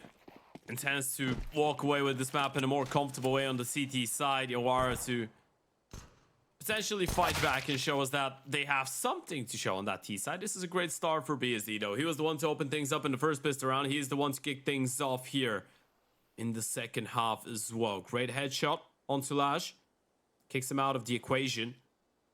And the T's are looking like they want to do some work in towards the B-bomb side, but as of right now, the CTs do have their lean in towards that position. Oh, Stacks is going to come in. The dink is not going to help things at all. You're going to spot the player close main, all the information, and the stack just falls apart. You run into 3 players, but you deal with them straight away. And are you calling this round off already? It's looking like it. Unless they give you a free kill. I mean, if Dio0 just had 2 people swing at him and if he instantly one-taps both of them, yeah, sure, you go for it then. But no, kid. You do have the smoke and the flash, but you'd rather just carry on with them into the next round. Dio0 is going to hold on to his armor as well, and Yawara picked that one up. It looked too easy, as you pointed out. You're just going into a triple stack, but the swing comes in. The moment that you don't get that kill instantly onto the first player trying to run his way and go for the white peek in towards connector is pretty much done so for you. Could be too hard to recover after the fact. And it did prove to be too hard to recover. So now you get 4 alive. You get a convincing pistol round on the back of those really good kills there. I'm looking at the investment from the CT side. It's not really going to come down to it. So you're probably looking at 6 rounds for Yawara, and you're looking at a really competitive game. Even if the T's end up dropping the first buy round, they're already in touching distance. This is what one pistol round could do at the right time. Yeah, no, they're going to invest though. Are they? I mean, yeah, well, with the saved armor forced. and the saved util, yeah, I think they're going to force a little bit late because, like, what's the point of Dio0 just having an armored USP in that situation? I mean, if he finds a kill and he's able to recover a weapon, but surely Yawara are going to be quite diligent about that, where that if they do lose a fight, it's not going to be in a 2 recoverable position. So this is something that might catch Yawara off guard, but if you lose it, you're pretty much giving the lead that you have up. It's going to be tied up.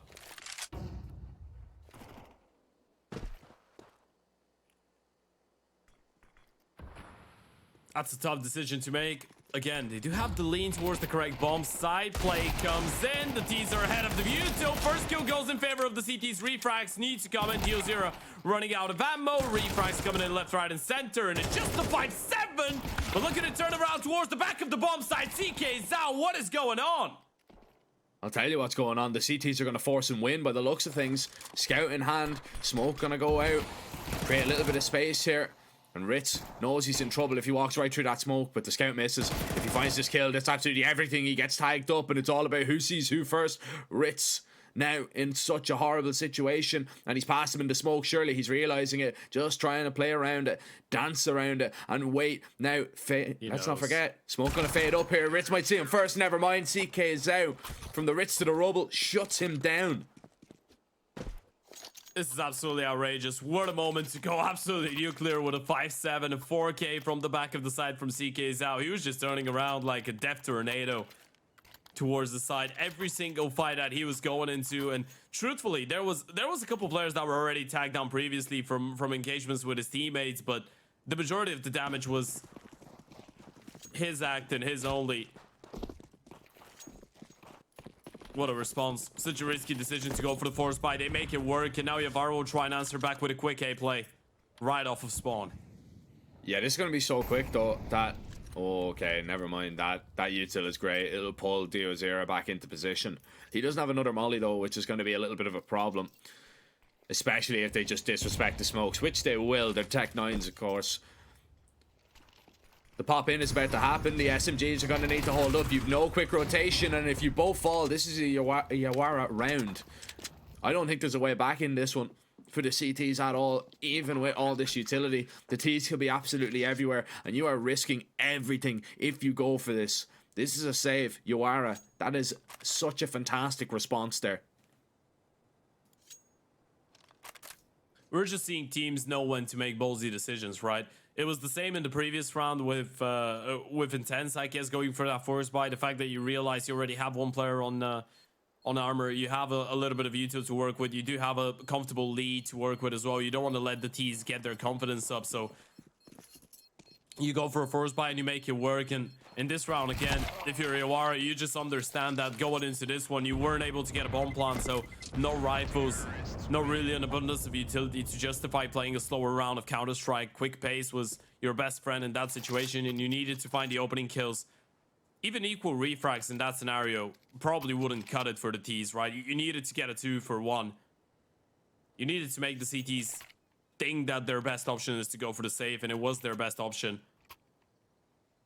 Yeah, it was like on an elimination game. Let's not forget you are on a map up, so if you send it in there, you're giving up your lead massively, and it's a big risk because it might not pay off. Yes, they're only on Tech 9s, and I can understand why you want to go for it, but man, I mean, it's just too much of a risk, and you can't necessarily take it. You've got a B lean here, which is going to play perfectly for you if you're able to find the opening kills.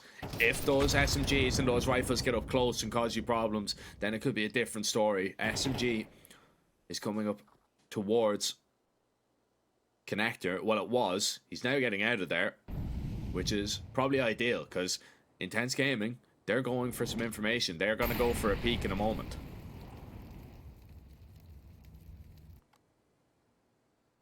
They need that information as well. Oh, they could catch them here, though. Timing's everything. You haven't heard or seen anything in towards middle, though, and they realize they've let it go. Surely you're going to be aware of the possible positions where the T's could be. Surely you're going to be aware of the possibility of them taking space. And now you've heard the steps. Now this is a confirmation. This is much better. You have something to work with, but they're still thinking about doubling back and going for a B play here. This is just a fake. Yeah, trying to pull the rotations. They're going to drop on down. CK's out. It's going to at least stop the first, but it's a double from Lash, and now Perez can spring into action, get that smoke as Max tries to get in front of it, but what can you really do? Wait, when you can't get in front of it. On? Oh, okay. They were facing. Whoa. That was terrifying. Well, no They matter, nearly bomb lined down. up, by the way. If both of them go down there, this is a 4 versus 2 that the CTs are suddenly going for and probably even favored. And thankfully, they get that refrag. So Freck is going to be thinking about holding on to the FAMAS reset of the CT side economy. And now we have a game on our hands.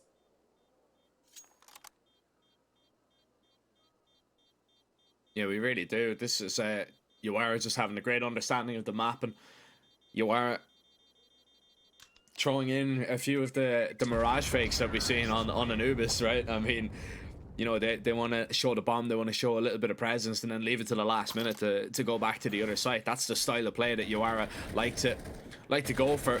We see it here, Lash with that double. CK's out is so unfortunate only to get one. This is a big kill from Perez. And there's the lineup you were talking about, which is a little bit scary, but still, the bomb was always going to go down. And we were always going to get a post plant out of that situation. So maybe Yawara could have held on even if those fights didn't go their way. Intense, their first tactical timeout called, realizing that this is the first time that they've been under any pressure in this game on this map. And the most amount of pressure coming up in this round is going to be what their economy is under, because they've nothing to bring to the table at all here. The worst part is when you realize the pressure is just mounting up. Yeah. And in the end of the day, it's just going to be an amalgamation of all sorts of pressure. You look at the finances, you look at the round count, you look at the fact that you're one map down, you realize it's elimination on the line. There's not a lot of things that are going well for you right now if you end up dropping one more buy round. And that's the big difference. You still have those 2 rounds to lean on, but it could be just turning down to 1 now. Thankfully, you do have the boost in towards the B-bomb side. Let's see if Freck is going to be able to get more than 1 though.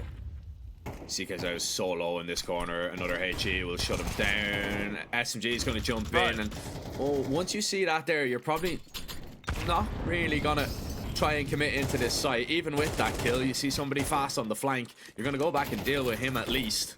And deal 0. Oh, you are so lucky to get out of that situation alive. Right. If you get the kill out of here, by the way, I'm losing my mind. Lash is gonna get pushed on. That's interesting. This is a horrible round. This is a horrible round for Uara to be in right now. Gets a little bit easier with that kill though, but they don't know how many CTs are anywhere. They have no information. That's the best way to put it, by the way. You don't know how many CTs are anywhere on the map. They could be literally holding every single angle there is. And MXA, he's walking in towards the B-bomb side. Does he consider the possibility of them being in towards T-spawn? Yeah, he does. He can hear the steps. How many does he get? They're gonna line up. There's 1, there's a second. Paris. Refrac is good enough, but look at the position. Are you ready for Frag? There goes the spot, but it's an instant headshot from Frag. Didn't give him the time to even blink and to realize what was going on. 10-7. They're still away a half by, and now it becomes interesting. Oh, and they call attack as well. They're going to let them marinate in it. Oh, that's horrible. They know that they've been completely outplayed there, Uara. Intense gaming. They make that just a really horrible game, man. A really horrible game. And to be honest, for me, for Intense Game, that's the win, in my opinion. I think that round is really just going to spur them on. Unless Uara have any success at all in this round, we're going to a 3rd. Could be the case. But You're money's looking low. at least after a bomb plant right now. I mean, you can still return the reset, but as you pointed out, it feels highly unlikely for Uara just to fall flat in this round and then hope to have a lot more chances going forward. This might as well be the one that makes the difference. Flash comes in, Ope rephases. Flash does get spotted, able to bait the shot though, and this is big. Interesting jiggle. I will. Yeah. It's a vertical jiggle. That's how we call it. You can do horizontal and vertical jiggles. You don't get punished for it. It's a knee jiggle.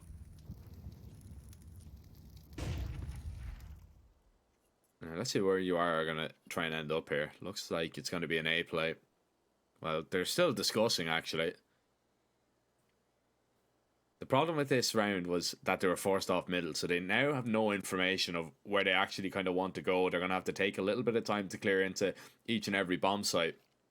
And I don't think you're going to be able to fake in this situation. So once Joe goes down, it's an A main play that needs to work out. And 2 players are already doubling back to look for at least something, or maybe try and sell this fake. You can see Stax is with that Tech 9 about to go sprinting in, faking out the noise, and it actually has pulled at least 1 rotation, but there's the bomb now spotted. This is what it's going to come down to. Flashes are going to be good. Uara love to leave it late to get into a bomb site. Everything needs to go perfect though, and so far it is. 15 seconds, and you need to get this bomb down. CK's out, gets a little bit closer. They have to get off the plan for the moment. Ritz is so low, it's going to be planted underneath him. He's going to try and jump on top. He's executed him, and it's a 1 versus 1. He just needs to survive. Massive dancing around the pillar, and he's done it. Just enough time. It's 11 for an intense game, and talk about an intense round. Lash unable to get it done. It was the flying USP 1-tap that executed him off the bomb. I'm absolutely speechless. How is this one still going? And again, they go for a tactical timeout. Again, you let them think about what you just did to them. It wasn't even communicated properly. They didn't want to send both players through the smoke. Both of them just communicated, I'm going through, I'm going to get that kill. You stay alive. If I get him off the bomb plant, you just need to survive. But both of them end up finding themselves towards the back of the side. And both of them just had to try and play their lives. Yavara, they need to go for another investment right now. Money's so low on the CT side. This one is still going, but the buy for Yavara is not going to be ideal. Far from it. Just 1 rifle in the mix, and this is on Lash. This game is wild, man. This game is wild. I love Who it said though. we're not having fun in the lower bracket? Yeah, man, I'm having lots of fun, man. This is Screw those top 50 teams. Yeah. That's the Counter-Strike we love. Just absolute lunacy. I mean, you can't even question it either. That's the round that needed to happen. They needed to do that in order to save themselves. Big risk, big reward, and big risk staying this long in towards middle with that AWP. You get ran down by the Mac 10s, but not before you at least claim one. You gather that advantage, thanks to CK's out. And Yawara on the back foot once again. Haven't really got themselves into too many winnable positions on this T side, which has been a big problem in terms of finding those opening picks and putting intense game under that kind of pressure. But with that AWP in the hands of Lash, you just cannot underestimate them. And I love this from Intense Game, how deep they're playing. They've given up the site. They're going to go and explore middle. They're going to clear it out. And in a round like this for Yawara, when they're down a player, you're probably not expecting the CTs to be flanking. Not with two, anyway. And the longer you take, the worse it's going to be. I'm not sure if you know for sure that those three players are not in towards a main, and Lash has still picked up a kill. Now, you might know, Flank is going to come in. Oh, it's so you still quick. need your teammates to stay alive. There goes the flank. It's quick enough. Deal 0. Finds that double, and surely this round is over. Surely this map is over. We are going to an ancient. Yeah, and I mean, if the game holds up to the exact same standard that we've seen so far, I'm all for an ancient. I'm all for an ancient. I want to see a deciding map between these two because it's been absolutely wild. And let's not forget, both of these teams are making their debut here at the RES. It's the last LATAM event that we're going to be running, but you know, it is really good to see these teams that, you know, we're not seeing a lot of household names from. We're seeing a lot of players that are pretty much, a few of them, playing for their first team and playing some good Counter-Strike as well. Playing some entertaining Counter-Strike, and I'm all for it. It's going to be a fast one up towards B this time around. You better be ready if you're Intense Game, and they are. They're ready for map 3, and that's exactly where we're going to be going. Maxa makes sure of it. 4 rounds in a row to seal it. 13-7, just like the opening map said. And Ancient, I mean, it's going to be an absolute pleasure. Yeah, it's going to be an absolute pleasure. It was team effort as well from Intense, right? Bottom frag on 12, top frag on 16 towards the end of that final map. Everyone was firing on high cylinders. As the team, they did deserve to take it over the line. Not a lot of times you're going to see a team feel financially unstable on the T side of Anubis, but hey, that's exactly what happened, right? That's how it felt like for Iwara there in the second half. And, you know, credit where credit's due, man. Intense did, I guess, overcome expectations. The bar was set not that high after map number 1, but they were able to overcome adversity, and that's all we're up for, as you pointed out. Entertaining Counter-Strike. Ladies and gentlemen, we're sending this one into a break. Ancient coming up right after that. Winner keeps on fighting. Loser goes home.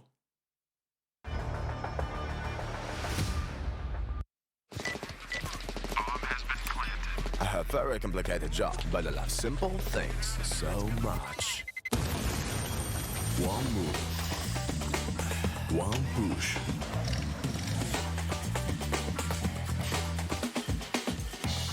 One touch.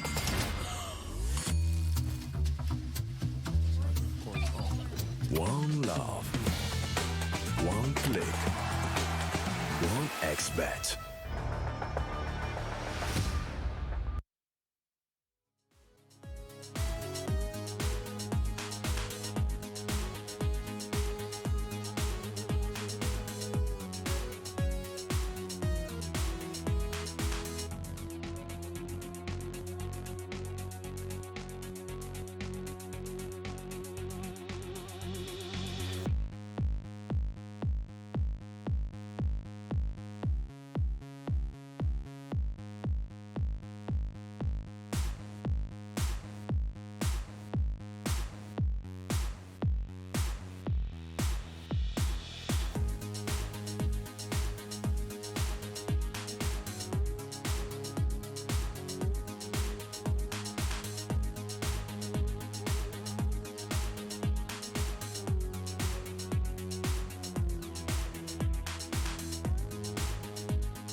Hi, Mom. Pretty girl. This is Eva. Nice to meet you. Thank you very much. Your dad's just making his favourite dinner. It's duck. Come on inside. They're all probably too gruesome to tell you while you're eating at the table. How's your food? Is everything okay? Good, good.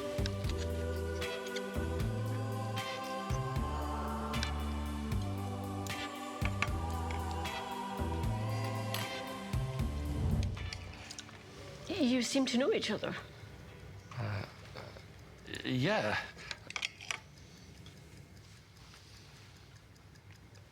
This is the new ambassador for 1xBet. Oh, I see.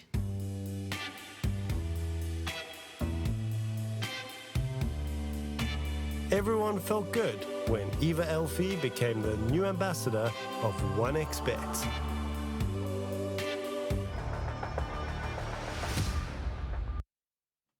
Welcome back, folks, to the RES LATAM Series 4, as we're ready to kick things off with our third and final map, game number 1 of the day. Jackets elimination on the line. Group C, AB. Yeah, it is Group C. I didn't get that one wrong, and it has been a pretty intriguing one, I guess, for those of you that are just joining in, folks. We have the team of Intense and Yawara taking on each other, and Yawara were able to steal away the map pick of their opponents on Mirage in a pretty convincing fashion. So going into Anubis, we probably expected this one to be over in 2, but you know what? Intense said, hell no, sir. We're not ready to go down yet, and we're gonna take it to an ancient. So, any expectations of this third and final map? No, and I'm not going to put any expectations on this game. Yeah, no. I mean, I'm not expecting, you know, as in, I don't know anything to predict in this game, to be honest, because it's been crazy. I don't know how Ancient's going to play out, to be honest. We haven't seen Intense play it. Of course, they're only after picking up their first map on HLTV there, which, so congratulations to them. If they can build off that and, you know, maybe even pick up their first series, that's going to be a great result for them. Yawara, we've only seen them play it once. They beat Case on it. So, you know, I'm probably looking and leaning a little bit towards Yawara, maybe. But, you know, it's very difficult to kind of quantify how good Intense are going to be because we just have, like, nothing to go off.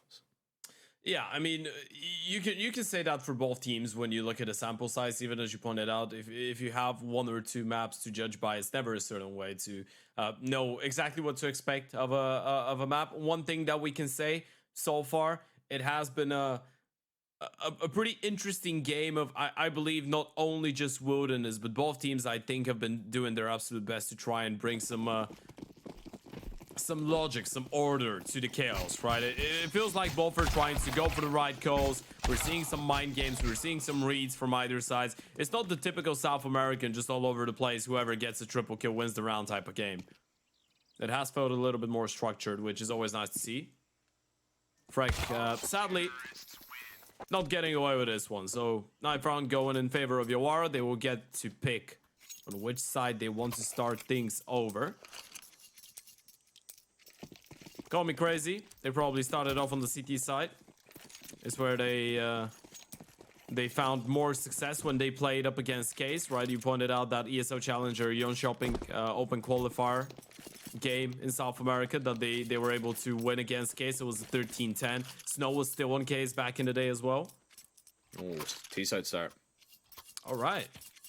Okay. I mean, they started a D-side against Case as well. They just won more rounds on the CT. No, started on CT side. Never mind. No, they started T. All right, but now they start CT. They're on CT. HUD messed me up there. No, I was talking about the Case game. Oh, yeah. Because they did start T in the Case game. No. I was talking about this game. Sure. The HUD messed me up there, but they are starting on the CT side. I thought we were going to get a real curveball thrown in. And this could be a little bit of a problem for Intense Game if their T side doesn't bear any fruits early, especially when we know that Yawara are quite solid on this map.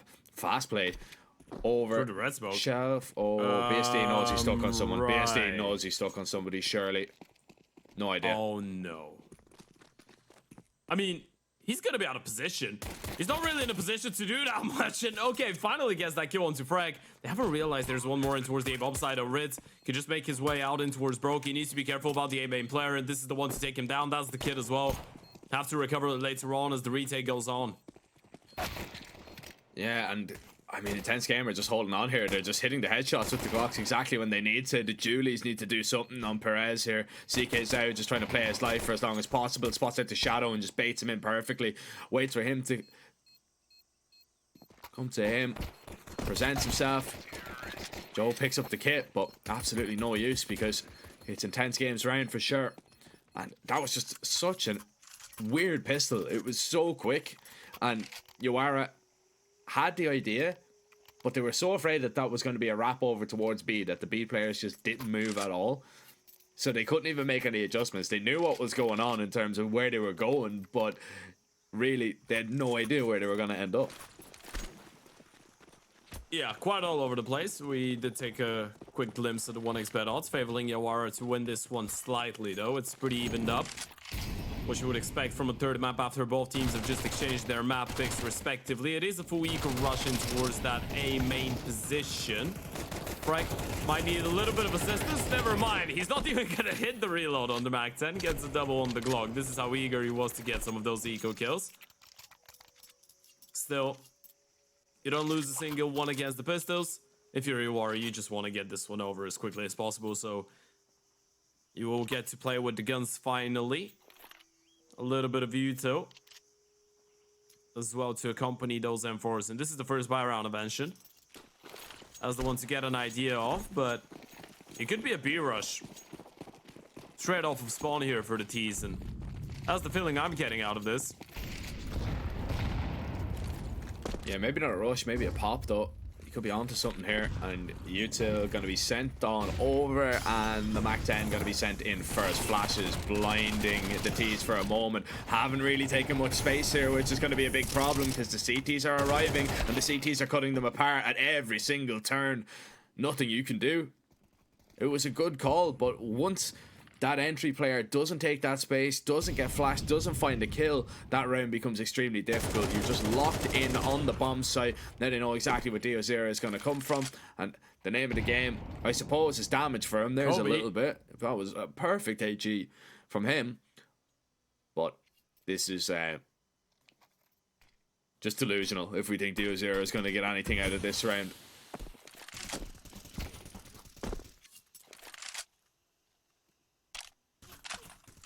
So, if he gets one more kill, you have described yourself deluded if he finds one more kill. Is that what I'm getting In terms out of a this? round result. In terms of a round All result. right, sure. I Well, mean, it is a result. Just not a positive one. There's the kill. yeah. Doesn't get a second. Sad to break it down to you, Jack.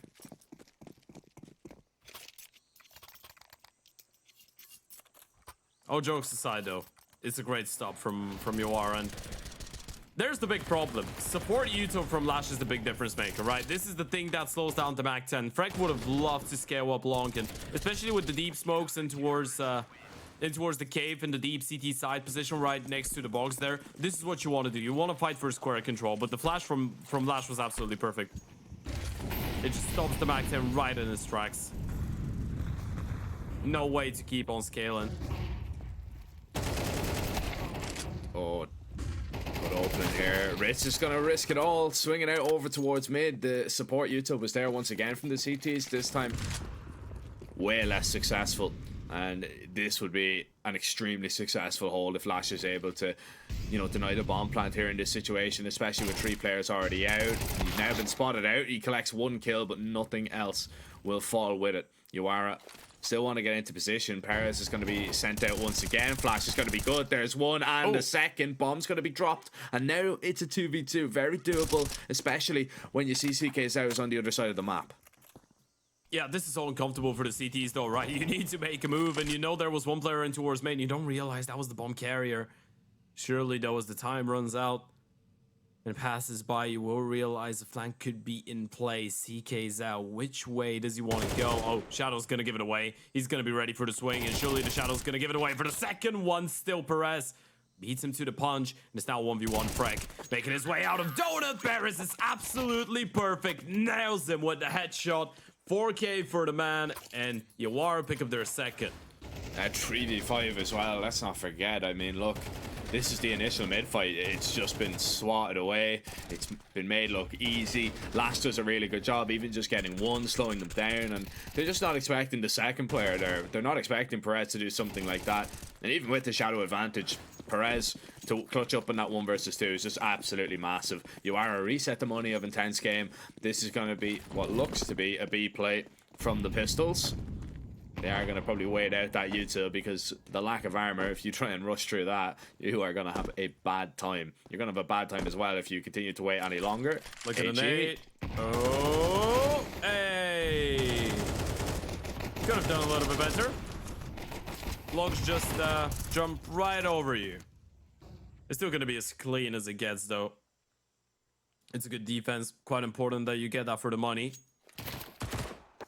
Ooh, quick switch. Not going to be his best friend. Joe picks this one up. This is 3 in a row now for the CT side. And as you pointed out, on the back of a couple of closer rounds, it's pretty much what you needed. A nice, clean anti-eco to strengthen up the finances, so to speak. Intense. Go back to buying, though. We're expecting a lot more competitiveness out of this one, but we're going to finally see Lash on an AVP, and that opens up a lot of space on the CT side. Allows you to go for a lot more aggressive plays, as Lash can pretty much hold on an entire bomb side by himself, especially if he's positioning towards A. Not going to be the case this time around, though. Pace has been pretty quick from the T's, to be honest, and maybe slowing it down would be a better option, or, well, the CTs are going to try and accelerate it here, get it in the faces of the T's, but that was ill-advised. CK is out.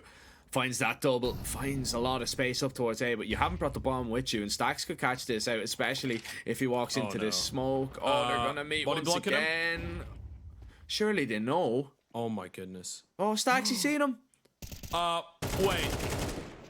What? Nearly finds a double kill. That would have been crazy. Lash now needs to clutch it up, and you know where the Oper is. Surely you don't let him get away with this. You also have the flank in play. Dio0 wants to make sure he doesn't go down too early, though. If he does, this is completely doable for the Oper, and he's still thinking about it. He knows that one of those players is really low on HP. He knows where two of them are. He's looking for the third as of right now. Smoke is gonna fade. There goes the first one. That was the low HP, and now Dio0 has to get a move on Lash. Still thinking about it, but Dio0's played this one so patiently. Lash is gonna try and make his way out of there. Dio0 is just waiting for it. He should have this one straight up. Lash was even thinking about it. A little bit of BM to make sure that he was never staying alive, and the round goes in favor of Intense. Oh man, that was such an awkward engagement here for Stacks. Like, he's seen him as well. I think he got 4-3'd when he came through. Just didn't catch a glimpse of him. Maybe not looking directly at his screen. You know, you can be focusing on another part where you don't actually quite see him, especially in a high intense moment like that. Uara are going to be kicking themselves though, because that could have been everything and more. Stacks is going to be very annoyed when he watches that one back. He's going to be annoyed that he didn't get the second kills on the side player as well, right? Because he did have the chance to do so. If he was quick enough, he could have actually gotten a double kill, and that would have been good enough to at least keep the Oper in the round in the 1v2 with a drop bomb.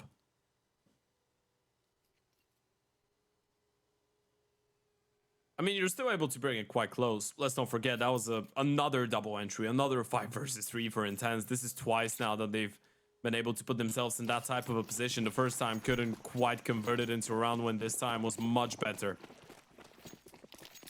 for the T's. And again, starting off their default in towards the B-bomb side. Feels like it's a pretty high priority to want to find something in there. Sadly, they've already lost Dio0, but this is in towards middle.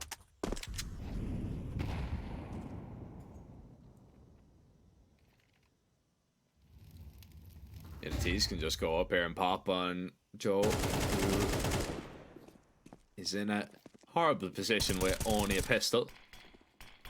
Harris now smoked off. That long control going to be taken, and it's going to be fought for as well. CK Zhao just good for one. But the control still held on. Intense game. Are beginning to find their footing on this T side, and this is not ideal for Uara whatsoever. Intense game. Now have the lead, and on the T side as well, Ted. This is getting a little bit scary, to be honest. I am a small bit concerned now for Uara. Already 4 rounds. This one should be 5 unless you fall to the USPs. An intense game. Going into pretty heavy favourites according to 1xBet. I think that's the biggest discrepancy that we've seen so far today in terms of odds.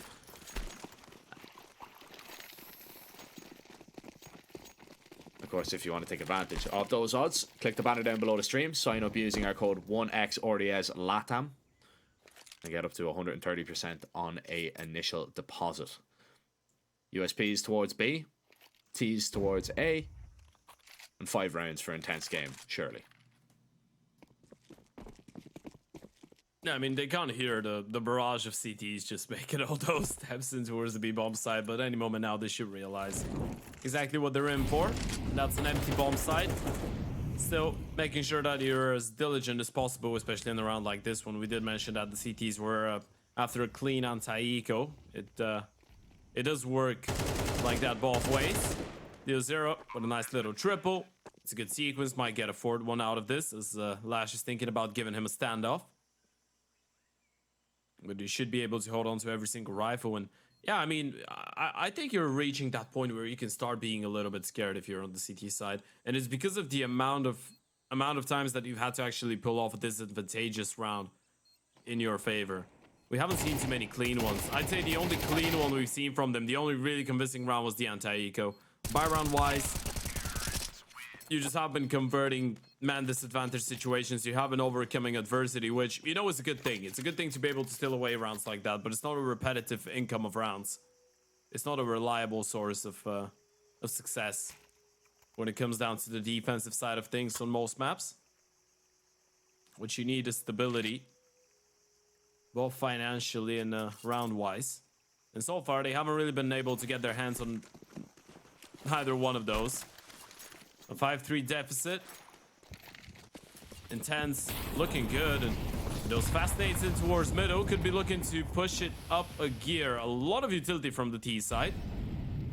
Nothing really spotted out yet, though. Oh, I mean, Ritz is in so much trouble right here. He might be good for the one, yeah, but going to be traded right out. Stacks needs to come back and will regain a little bit of control, I suppose, with that frag. CTs have the advantage, and now they realize they don't have to play for all that much, but they need to be so concerned about their backline over towards middle. And Stacks is going to be covering this. This is a really good adjustment here for Uara, but it comes down to if Diozera is able to find this kill, which he is. They can split over towards A if they want, or B, Diozera can just hide either and just really, really worry the CTs. Now Joe knows exactly where Diozera is going to be, not expecting to see the CT that close. Still, the bomb yet to make its move. CK's out trying to catch the timing, and he has done so, but it's cost him a lot of his HP, and it's just 1v1s that we're seeing all across the map, and the bomb is going over towards A. CK's out is not moving a muscle. This is massive right now. He's just going to throw in that flash. If he's able to stay alive, by the way, even if he goes down, I mean, this is a 1 versus 2 clutch here, and they're going to be so confused the moment that the bomb gets planted. Because the open plant in towards CT as well, that's surely going to make you think about it. Deep smoke, OP reposition in towards Tempo, and he's going to have enough time to get into a good position to get the first one and reset before a second. Did he spot him out? He's on him now, and he's going to be able to get out of dodge. Not quite. It was so close. If he's able to turn the corner, this round is up in the air, but Joe gets the refrag just in time. I don't know if I like that plan from him, to be honest, but to be fair, he nearly got away with it. It was just a little bit of hesitation, right? I mean, he was expecting the swing straight away. If he drops the molly, he's still not even safe because you can just swing behind it. It was just that kind of late little bit of hesitancy. You see it right here. He kind of turned around the midway through. Instead of just turning around and running, he might have been able to get away in time. But, I mean, it's a good attempt to get a bomb plant out of that situation. Really good. Uara, though, their aggression pays off this time around. But it's the kind of thing that Intense Game could learn to adjust and learn to punish. It's a fast play over towards A. Great flash to just force the Opera away and just spot out that the Op is over towards that A bomb site. And now you don't have to commit at all. You make the CTs burn through a lot of utility as well. It doesn't even do all that much damage. And Uara are just going to be kept guessing over to how many people are over towards A, but it's B you really need to be worried about. CK's out is already up. Look, the molly's raining on in. Joe is going to go down. Ritz is trying to get a little bit closer, but it's worth nothing. The fake works out. An Intense Game. This should be 6. It could even be 7. I mean, look at the money right now. This is going to be a difficult one to recover from. This is really odd now for the CTs. And the T's even going on the hunt right now. I mean, look at MXA. It's not like the T's have the perfect economy, but they're still gonna send their players out there. And Lash is the one man left. Surely now you just send everybody. You spotted the OP. You know exactly where he is. It's still a 4v1. Even if you lose 1, even if you lose 2, and if you lose none, it would be absolutely perfect. And that's exactly what happens. Diozera gets the kill. OP recovered. No money for the CTs. This could be an 8-4 here, pretty realistically, for Intense Gaming. It could be, man. It's looking very realistic now. That's a really good call from Intense Game. Just coming back to that. I love that idea. Over towards that A bomb site. They just accelerate very quickly. Great awareness that they knew that the op was going to be posted. Just in case, throw a little jiggle, bait out that peak, and then just show your presence. And now, you're going to feel the presence of all those rifles up against just the pistols. Triple donut setup though, Ted. This is not ideal for the T side if they want to commit over towards A.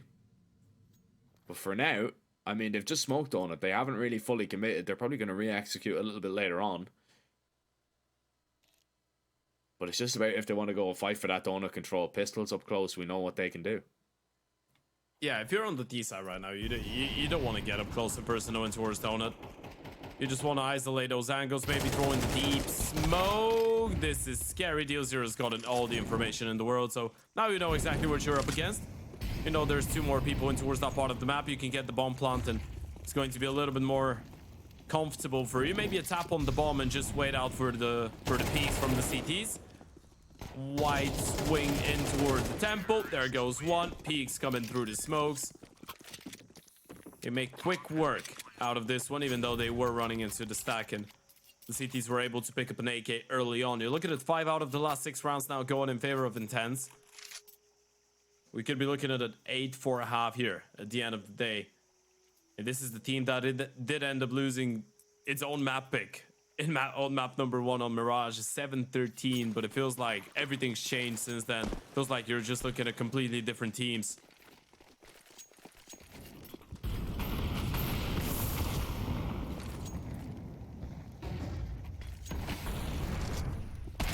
Oh, that's so horrible there for MXA. Just looks away at the wrong time. His teammate even runs past, and this is Intense game in a horrible situation. Right. Stax has just ran all the way through T spawn. But he's left B. They've left B. Yeah, they for whatever reason they're not even thinking about the possibility. I was gonna say I thought Joe was thinking about it. Look at CK's out. I don't know. Yeah, it doesn't matter if he doesn't get the kill. The nade's gonna do it for him, and the bomb's gonna get planted. This is so awkward. They thought it was a split through Donut into towards A. They've outplayed themselves here massively. I mean, Stax now is going to retake from CT, so that flank worth virtually nothing. And Intense game, unfortunately, they have to give it up because they don't have too much util to hold on. They don't have the smokes there. Smoke is going to land in towards the cave. That's going to smoke everybody off. But look at the position it's in. They can just spam right on through, and that's exactly what's going to happen. They'll leave a nade open the smoke. They're not even ready. This is going to be an 8-4. As long as they don't send people willy-nilly into the site here. But as soon as the tap, here comes the swing. This is awkward for Lashlin. The round is already over. Freak gonna go and look for that final kill. He doesn't get it. That's the bombs. That's all the bombs. And that first half is all Intense games. Yawara looked stunned, Ted, to be honest, on that CT side. It was pretty intense, yeah. It was. That's an interesting way to put it. This round was all over the place. I'm still trying to dissect on why they assumed it was just going to be a straight up A play. I guess you heard a lot of steps, but then again, you had no vision in towards middle, and that one player just pushes through a barrage of smoke, so he doesn't really see the T's backing off. Just decides to send it in. A decision was made, didn't pay off, so now you're pretty much one pistol round away from being completely locked out of that third and final map. If you're Iwara, you need that one on the T side. Smoke in towards red, split in towards the A bomb side. You have one more smoke, supposedly for CT spawn, and a flash in a Molotov. As the contact comes in, Befrek with the counter util might make you think a second time about this, and might make you second guess your idea. Or at least it's gonna slow you down.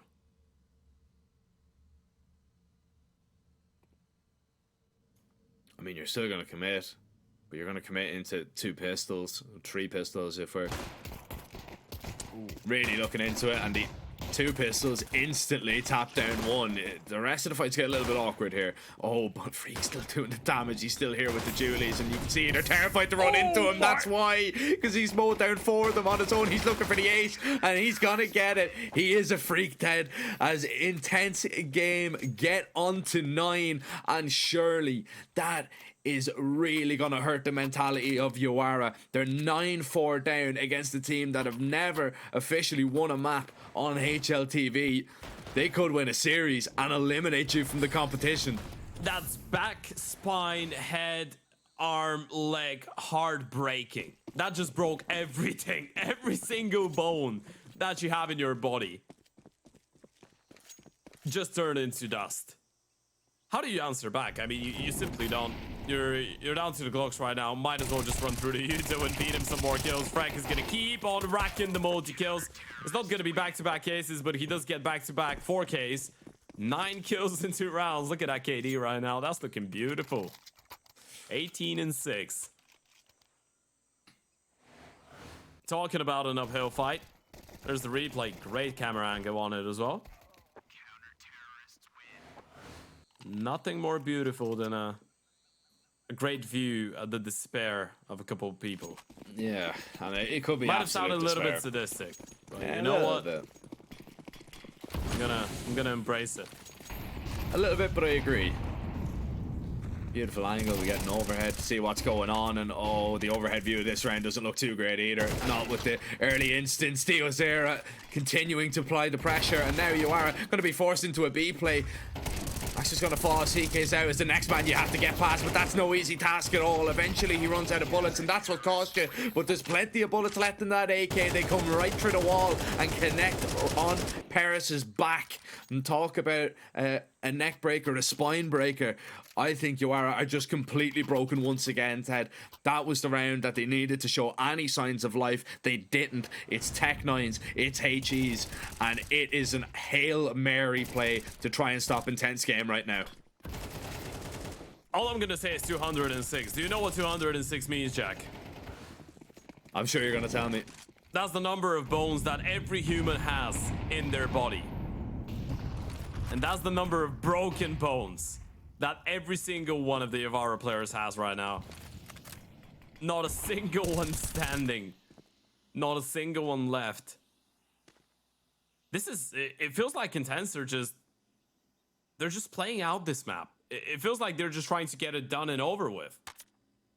They have no interest in making a game out of this. They just want to finish it off as quickly as possible. This is the vibe that we've gotten so far from that CT side. This is how one-sided it has been. Another one with the Tech 9s. Diozera gonna get up close and personal. Maybe not the ideal pistols on the other side. And once again, Freck might have to go huge. He's been really good with the multi-kills. This time it's gonna be just the double. So bomb plant still coming in. But look at how quick they are. Look at how close they're gonna get. And CK's out with a double kill. They're just making it look as easy as stealing candy from a baby. Even easier than that, by the way. The babies usually cry when you do that. That's what I've heard. I mean, it's just kind of like an alarm, and there's no alarm here. From what I've heard, not from experience. Yeah, no, friends have told me so. I don't know. I don't know if you should really be associating with people that are stealing candy from small children. No, they were my friends. Oh, okay. Past Yeah, tense. past tense, all right. The moment they did it, blocked them everywhere. At least you've got morals. Unlike Intense Game, who, you know, are just BMing you are after dismantling them round after round after round. BSD has unfortunately disconnected, so we are going to have a little moment. Oh, yeah? You're saying? He is disconnected, so we're gonna have a little bit of time before we maybe see this game close out. And if you are right, I mean, if you're looking at this game from their standpoint, do you even think that there's a way back into this? At this stage, do you want the prolonged philosophical answer or the short one? I just want to hear your thoughts on it. No. We got the prolonged answer, I see. But yeah, no, like it's such a short answer would have been one left wing. Yeah, I mean, look, it's a horrible position to be in right now. But they can only really, you know, blame themselves for the situation that they've been put in. It was such a close game to begin with, and then all of a sudden, we see an Intense Game just begin to run away with it. The T side has not bared any fruits. Yeah, we've only seen 4 rounds, but still, they haven't really looked too competitive in any. You know, of them, what's the unfair part of it? It kind of feels like you're getting a race between 2 cars, and it has been going pretty evenly so far. And then suddenly, it feels like one car can shift into 6th gear, and then the other goes only up to 4. Yeah, so basically, if any F1 fans are out there, so basically, you come up against Max Verstappen. You know, pretty much, exactly. In a Red Bull, and you're sat there in a Williams. So exactly, I was gonna say something worse than a Williams, but yeah, let's say Williams. Then again, you could be Lando. He won the race at the weekend. So yeah, you know what? I like Lando. I haven't watched F1 in quite a while. I used to be a Hamilton fan back in the day. Yeah, I mean, I still am. I just don't watch F1 anymore. But I watched it a lot back in 2010, 2011. I like Lando, though. I've seen some of his out-of-the-track content that he does. yeah, Quite nice. I'm a George fan, to be honest. I'm not a big fan of Max. George Don't Bush, I see. No, I don't really like Lewis either. I'm just, yeah. I mean, Charles is okay. Charles Leclerc. But don't even ask me what's going on with him and Ferrari. You know who I really used to like back in the day? Who? I don't think he's racing anymore. I really respected Jenson Button. Jenson Button. No, he's Yes, definitely not yes. racing anymore. Well, I don't know if he is. I don't know if definitely No, not. on I F1. don't think he. Yeah, he's not on F1, but I really respected him back in the day. Yeah, Kimi Raikkonen too. What a legend. Oh, Kimi, very straight edge, kind of straight cut guy. You know, no messing with him. Yeah, a fan man. What can I tell you? Yeah. It do be like that at times. We're still waiting for some updates, guys. We're gonna let you know as soon as we know what's going on. I mean, as of right now, we just know that it has to do with the internet of BSD, and we hope that he's going to be able to bounce back as quickly as possible. Of course, for those of you that are just joining in, before we keep it up with our professional yapping about F1. This is the first series of the day. You're watching the RES Regional Series for LATAM, and it's the last and final edition of the tournament for South America. We had 4, and of course, throughout those 4, every single time, teams could fight for the first place prize, which is $25,000, which is quite a lot. A total prize pool of 50K. So you're looking at 200K combined, and you're looking at some RES points as well to qualify for the big LAN event over in Belgrade this fall. You're looking at game number 1 right now, elimination in game C. And as you can see on your screens, Intense are just 1 round away from closing things out. That, ladies and gents, was a great example of how you fill in some time. Well, it does fill in a little bit of time, but this game is still going quite quickly. So even if it does end straight away after this round, we'll have a little bit of a break until our next game, Vikings KR versus Bestia. But we'll have enough time to talk about those guys for sure. I don't know how long we're going to have left to talk about Intense Game and Yawara, because this could be Yawara's last round if they are not careful. And it looks like the B presence is going to be felt by the CTs. They're saying all the nades rain on over. The T's are looking to maybe make their way out a little bit later on. But Intense Game are happy enough to hold on to mid control. They're happy enough to stick around in towards Cave, and they might go to look for a peek together. They're swinging out. Did they realize about jumping that close? That is a perfect spam to find that kill. You can see a big fight coming up here for Freak, but Diozera needs the support of him. And well, Freak will lock in that kill. This is all going sideways right now for Yawara. Intense Game had not won a map on HLTV, but they're looking for their first series, and only Lash is going to stand in their way. They're going to begin to push down on him. Lash with a quick reaction, and now gets it down into a 1 versus 2. We are not done just yet. He goes back to collect the bomb, and he'll have enough time to gather his thoughts maybe on how he wants to approach this round. It's still such an uphill battle that he finds himself in, and especially with that time ticking on. But maybe there is a possibility he keeps Yawara alive. Yeah, but BSD is being really proactive, and I love that from him. He's just going to clear out T-spawn deep enough, and now on 25 seconds, you know he's not going to go for the rotation, so you can just have your sights locked in towards Shelf. Soon enough, he's going to start moving closer and closer towards the box, and CK is out just playing this one as passively as possible. They're just not giving him an inch to work with right now. He's still got a smoke, still has 2 flashes, but eventually you're going to have to cross in towards the bomb side, and CK Zhao might not let you do that. Actually, spam goes wayward, but time is really low. CK Zhao could just run him down. He's even going for the knife. Wait a minute. Oh my goodness, that would have been outrageous. Oh, talk about intense game, Welcome intense to moment. Brazil. Yeah. And letting them know as well. That's how much this game means to Intense Game, by the way. They stay in the event. Yawara are sent packing.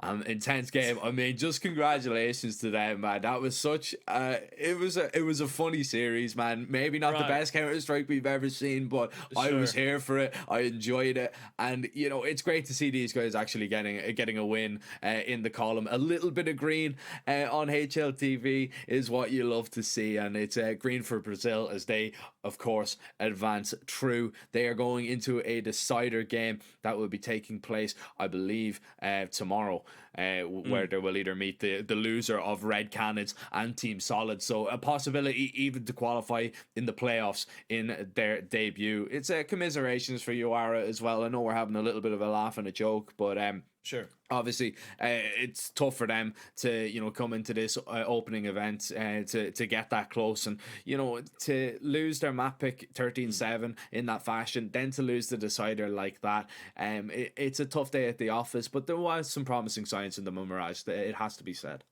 Yeah, for sure. I mean, it didn't look too bad. In the same time, I'd rather actually focus on Intense, right? The fact that this one means so much for them, a team that has never actually won, had never won a map on HOTV, now has two on there, and they were really comfortable ones. I want to say Anubis looked really nicely. I want to say Enshin obviously was just a complete bloodbath, especially in that second half. CT side was all over the place, but yeah, I think they're going to be really happy with this. As you pointed out, those are two teams that at the first place didn't have the time and didn't have the chance to mathematically just think about qualifying for the LAN event. So for them, it's all about the experience, all about getting as many reps as possible, playing against some of the best teams in the region. And this is what Intense will get to do, right? You get to play against the loser of a pretty stacked matchup, there are they to say. So yeah, I feel like no matter what happens tomorrow, they're still going to be happy to give it a go. And you know what? If they're able to pick up a map off of one of those two teams that they could be playing up against tomorrow, this would be a great achievement for them. I really like what I saw today. I really hope they're going to be able to keep it up for tomorrow's matchup as well. It's going to be a tough matchup, whoever they face. Of course, we'll have to wait a little bit to see who they are going to be playing in that to decide their game. But yeah, no, I'm excited to see what more they can bring to the table. The experience is going to continue for them, and the experience of elimination matches is going to continue for us today, Ted. Once again, we're going to be looking at another one over in Group D this time. It should be coming up pretty shortly. I think in around 20 minutes time we will be going live with the pre-game. It's going to be Vikings KR taking on Bestia. So a Brazilian team taking on an Argentinian side, which of course a little bit of a derby. We always love when those countries kind of face off against each other. But ladies and gentlemen, we've got a little bit of a break, as I said, 20 minutes or so, and we will be going live with that one. You definitely don't want to miss it. We'll see who we're going to be saying goodbye to, and we'll see who is going to get one more chance in that decider game in Group D. We'll see you in a little bit.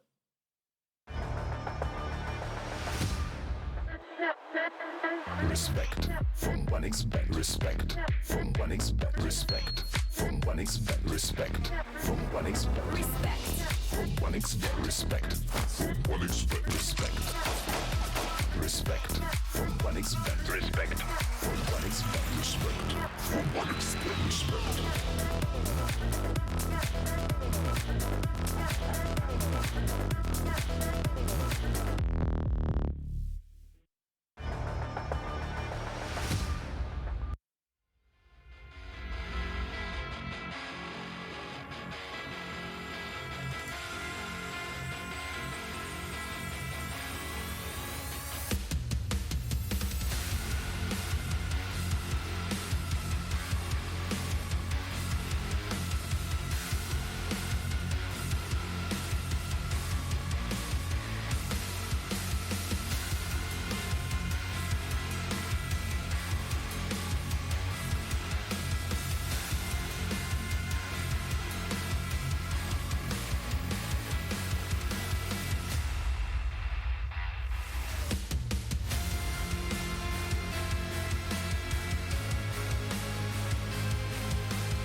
quickly. Sector clear. Copy.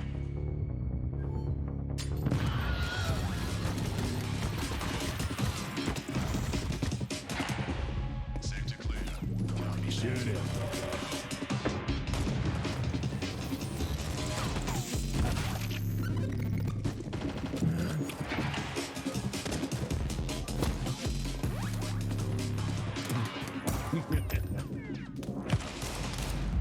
The world is changing, but one thing remains the same: victories with 1xBet.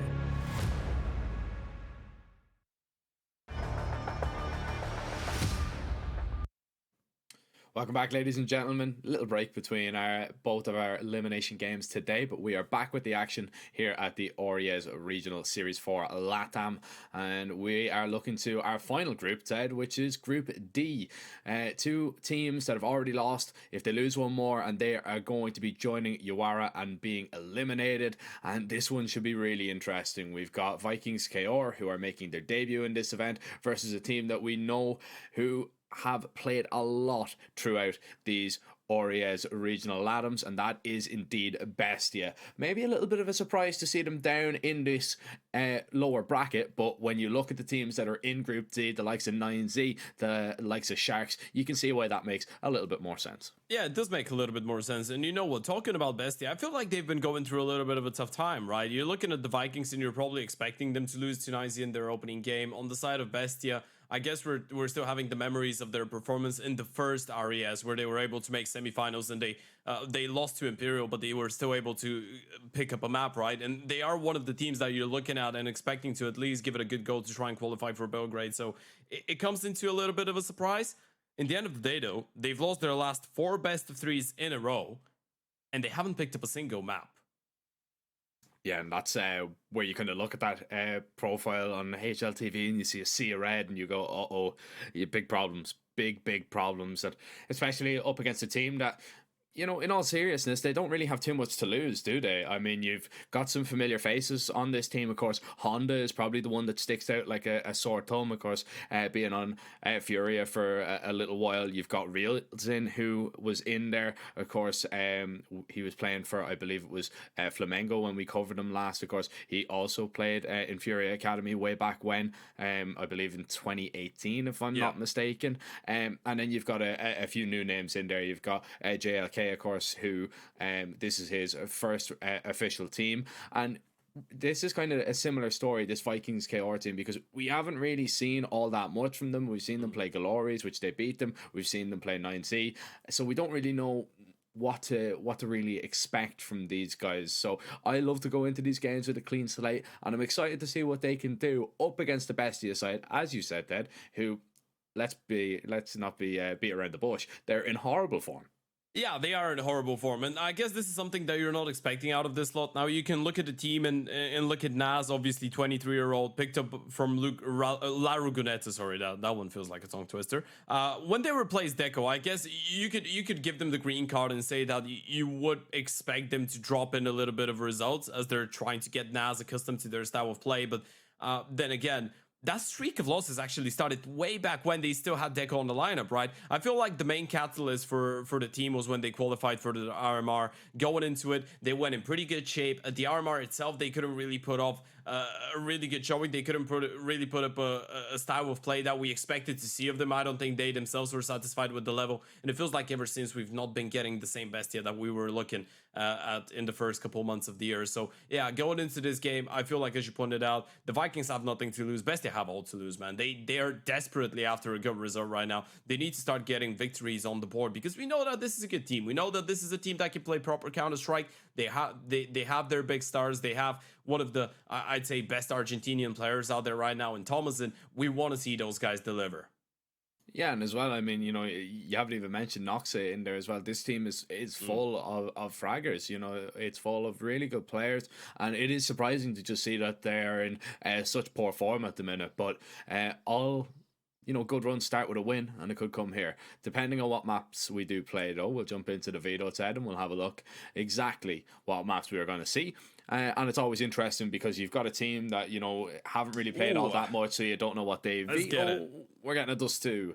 Anubis pick from Bestia. I don't think there's too much of a surprise there. They are going to continue to pick into that map, even though it hasn't gone their way as of late. If you want to look at it, I believe it's 5 losses in a row.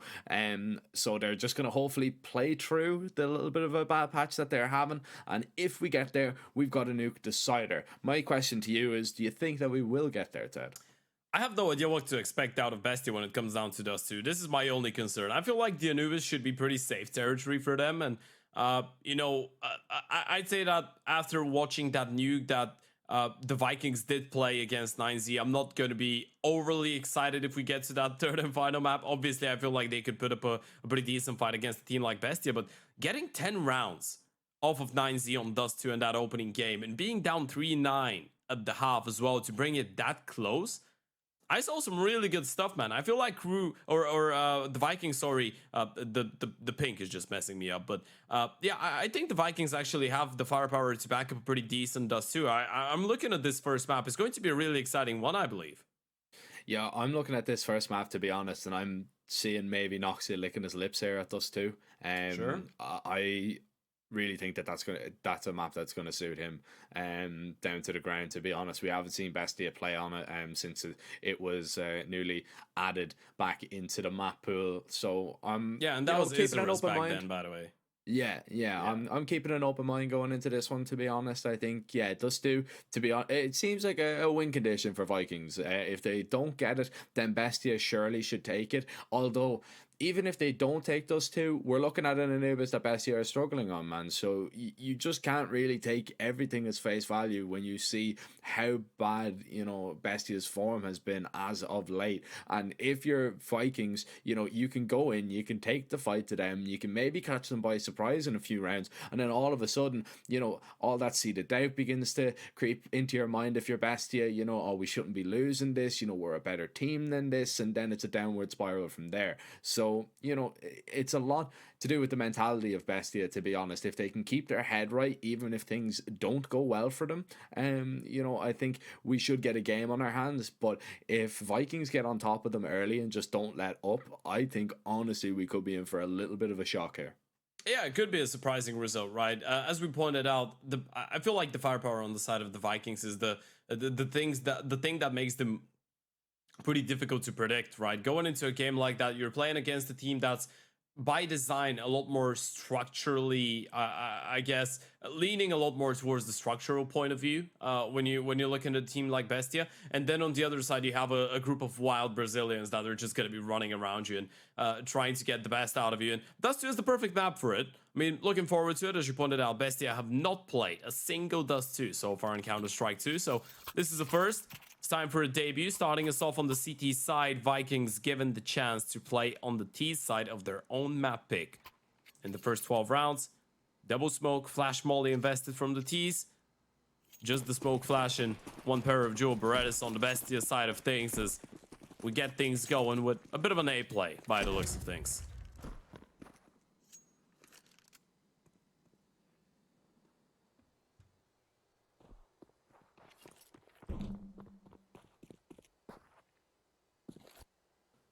Well, long play about to happen. Molly over towards the car. Pretty standard stuff.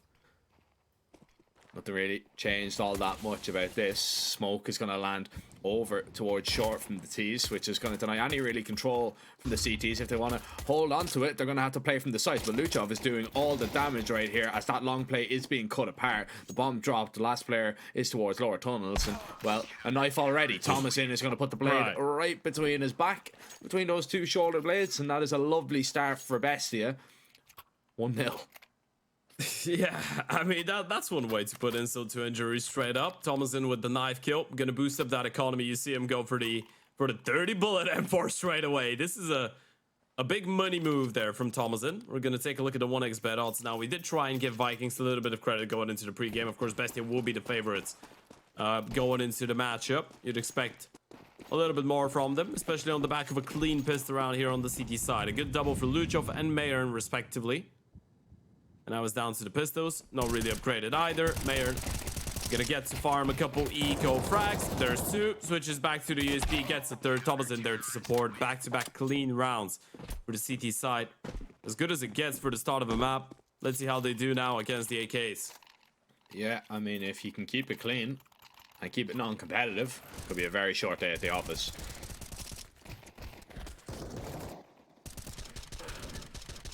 Not how you'd want to start it for Vikings, but it's still not too far gone.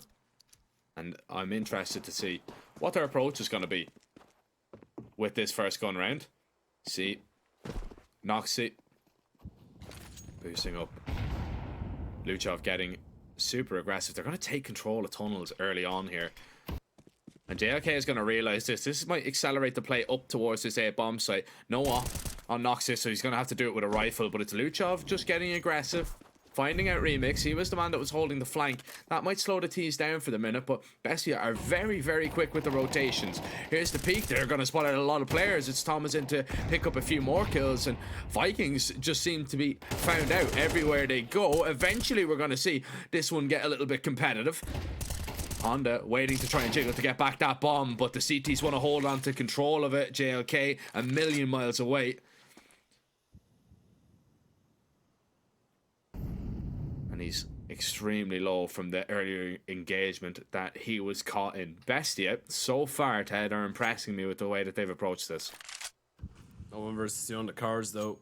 16 HP to work with. Molotov in hand. 45 seconds on the clock. The bomb is dropped in between those two CTs, though. This is the most uncomfortable position it could have been in. JOK. It might be all a joke in the end of the day. A 1 versus 2 attempt. That should be straight up impossible. Marin is even jiggling from the pit. Just playing the headshot angle. Gonna make it extra difficult for the T on the other side. There goes the peak. Now they've spotted him out. Molotov gonna waste even more time, and at this point he doesn't really have the time to win the round. Even if Marin ends up going down, Noxy knows it. He's just gonna play for the round. Ollie comes in. There goes the fight. Marin wins it straight up. It's a 6-0 start as Bestia get their third. And as you pointed out, by the way, getting back to it, Bestia are not looking like a team that's playing Dust 2 for the first time. They're not looking like a team that hasn't practiced it. It might be their first official, but you just look at how proactive they were, right? The contact in towards, or the control that they were able to get in towards the tunnels early on with the Uto. The deep Uto from CT spawn as well to secure the long doors and then to re-aggress and get that control and make sure that you know what you've given away to the T's, but you cover the entire map. That just looks so well put together. Yeah, I mean, once you kind of see that, it's kind of the a Ralph Wiggum moment where, you know, he has a little chuckle and then he laughs. I'm in danger. Yeah, this is when you see those first 3 rounds go like that, you're like, oh no. Oh, but when you see a deagle shot like that, it just played in my head with his voice. Yeah, I'm in danger. Yeah, that was actually quite good. Thank you. But yeah, no. Practiced it. Don't ask why.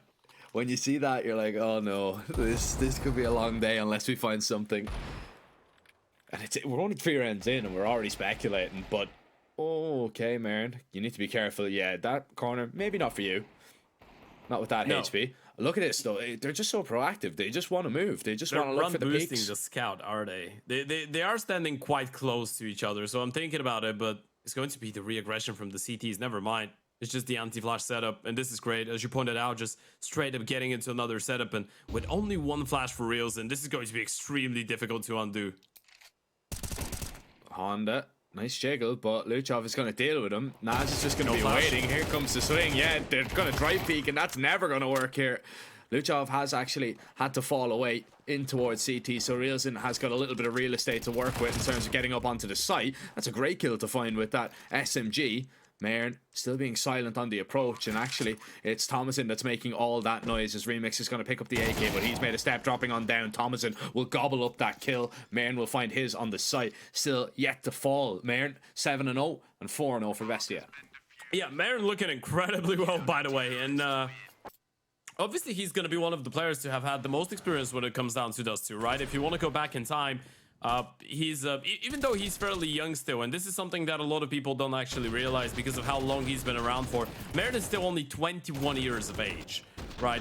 And the big I guess illusion that people were getting is because he got signed up to MIBR so early in his life, right? He got signed up to MIBR when he was 16 years of age in 2019, and for those of you that don't remember, MIBR was actually quite a decent team on Dust 2 back then. And Marin was doing quite well. That was one of the few maps on which he was posting really good numbers consistently.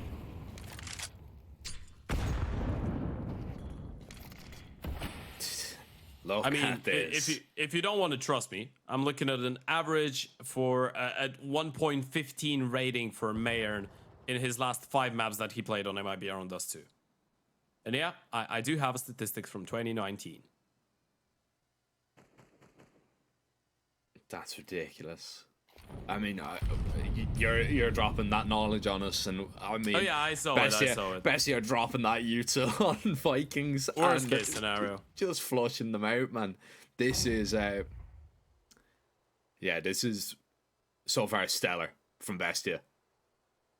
I want to keep a positive mind though for Vikings. I think they can get back into this game, but it is going to be extremely hard. Oh, Vikings have to act like Vikings and take what they have. Ooh, okay. Right? Lucho leaving Thomason in a pretty complex situation right now. He's still up close. Shadows gonna be a problem. Flash goes high. Mayer manages to get one on the open. Remix will find that refrag, but look at Honda in towards the B-bomb side, putting a whole lot of pressure on the shoulders of Mayer, and he's gonna take him down. Bomb making its way back from the tunnels, and Honda's picking them apart. Did he spot the final player? I think he did. Double up setup doesn't net them anything. That B-bomb side just crumbles. Yeah, Nox is going to give this one a go, though. He's got an AK in his hand. He's made a little bit of noise. He's opened that smoke, sees nothing, goes for the spam, has a flash. Now, he's going to need to get this reload off in just a minute. He's trying to bait out a peek, but Vikings are not going to move. They're going to play this one safely, and because he doesn't get a peek, he's going to go collect the AWP that he's dropped. He's trying to just remember where he left it. Found it. Will he find a kill on the exit? Yes, he will. Honda's going to have to collect that up as he runs on away. That's their first round over Vikings, and that's why I wanted to keep a positive mind, because we can see something promising from them.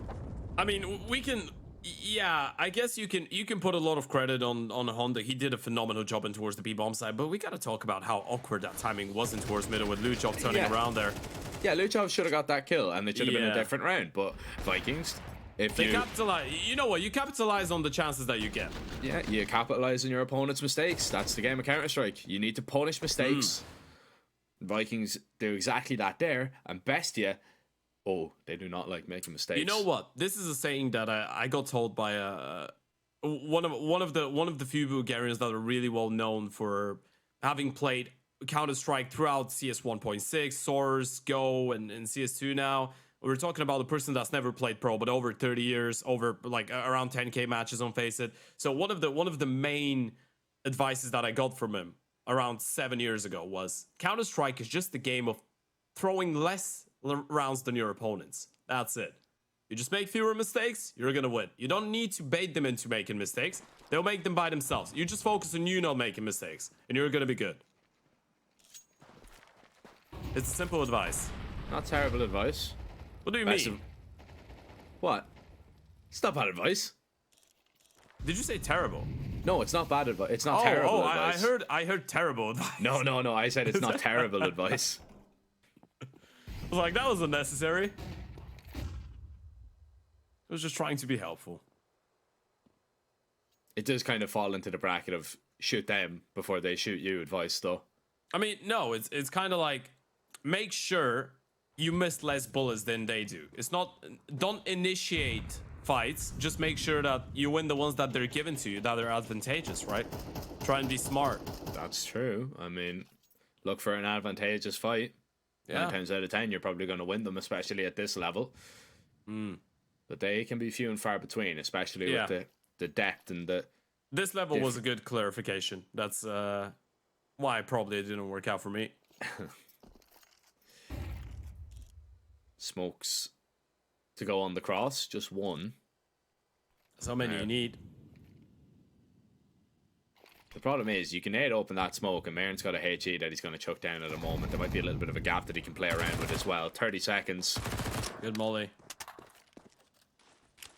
As the nade. It's going to go a little bit late here. I think JLK is already going to be across. Yeah, they're not going to spot anybody over. This could be a big surprise right now. Now they know Honda is up. Now they know at least one player has crossed on over.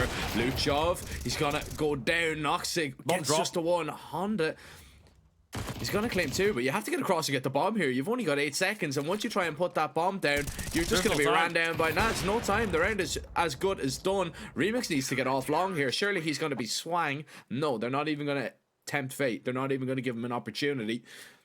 They will survive with an AK and an op, but Vikings, they need a little bit more, and that's what we're probably going to get used to seeing, is that it's a little bit disjointed, and once that kind of initial play, once they kind of leave it that late, when that doesn't work out, you have a situation like that where you're scrambling to get the bomb down. Yeah, it was a really well placed Uto game as well by Best. Even though they missed the timing on the H hit, make sure that the two players that were already crossed in towards the bomb side are separated from the remaining, right? So you see that play, you see the Molotov in towards the ramp, that makes them wait a little bit longer as well. As you pointed out, they just took a little bit too long there. Bestia picking up a 5th round on the board. A lot of damage inflicted early on to the Oper. That's a good nade in exchange. And there goes another one. Plus the spam through the smoke. He hit a dink there onto him through the door. That's ridiculous. Head snapped back. And Vikings are going to explore B here. I love this boosted position from Naz. You just leave him there. And unless you're going to flash off this angle, you should be in a decent position to claim just one. But it's B you really need to be concerned about right now. Thing is, the moment that you get that kill in towards long, that's going to make things so much more easier. And the fact that Honda doesn't have anyone to refrag, it's all about the timing. Every single time that you've left a player in towards the double doors, in towards long, it's all about when he wants to activate it. Honda's going to give it away. A B play could be on the cards here. A bit of a split, but the CTs have a feel for the situation. Luchov rotating back. Is it actually going to end up being a short play? They've just given long away. They're going to send all 5 in towards short. And you still need to deal with the AWP of Noxy on the other side of it. Once again, it's going to be an extremely late round. How many flashes do you have? None. 0. This is going to, yeah, this is a big problem.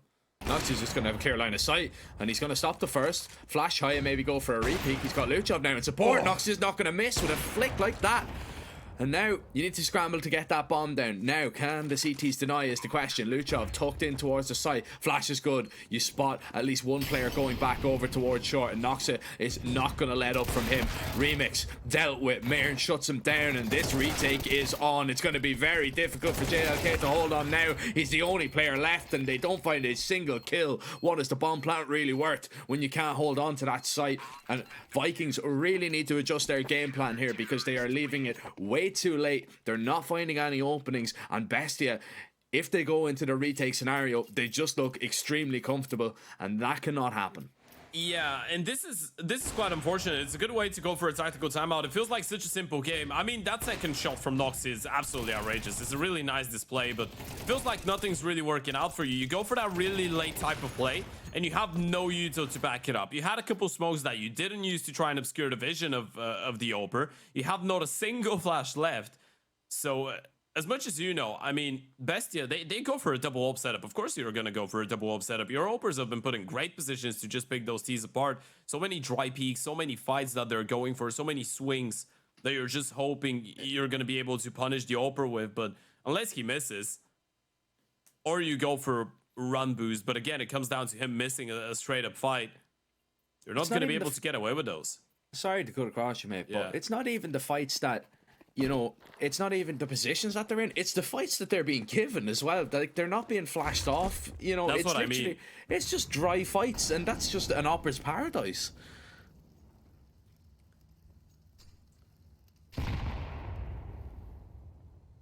And Nox is going to go back and get into position here towards long. He's going to be boosted up on the side here. So unless you put a lot of pressure on him and try and flash and try and smoke and get up a little bit closer, I think Nox is going to have a field day once again.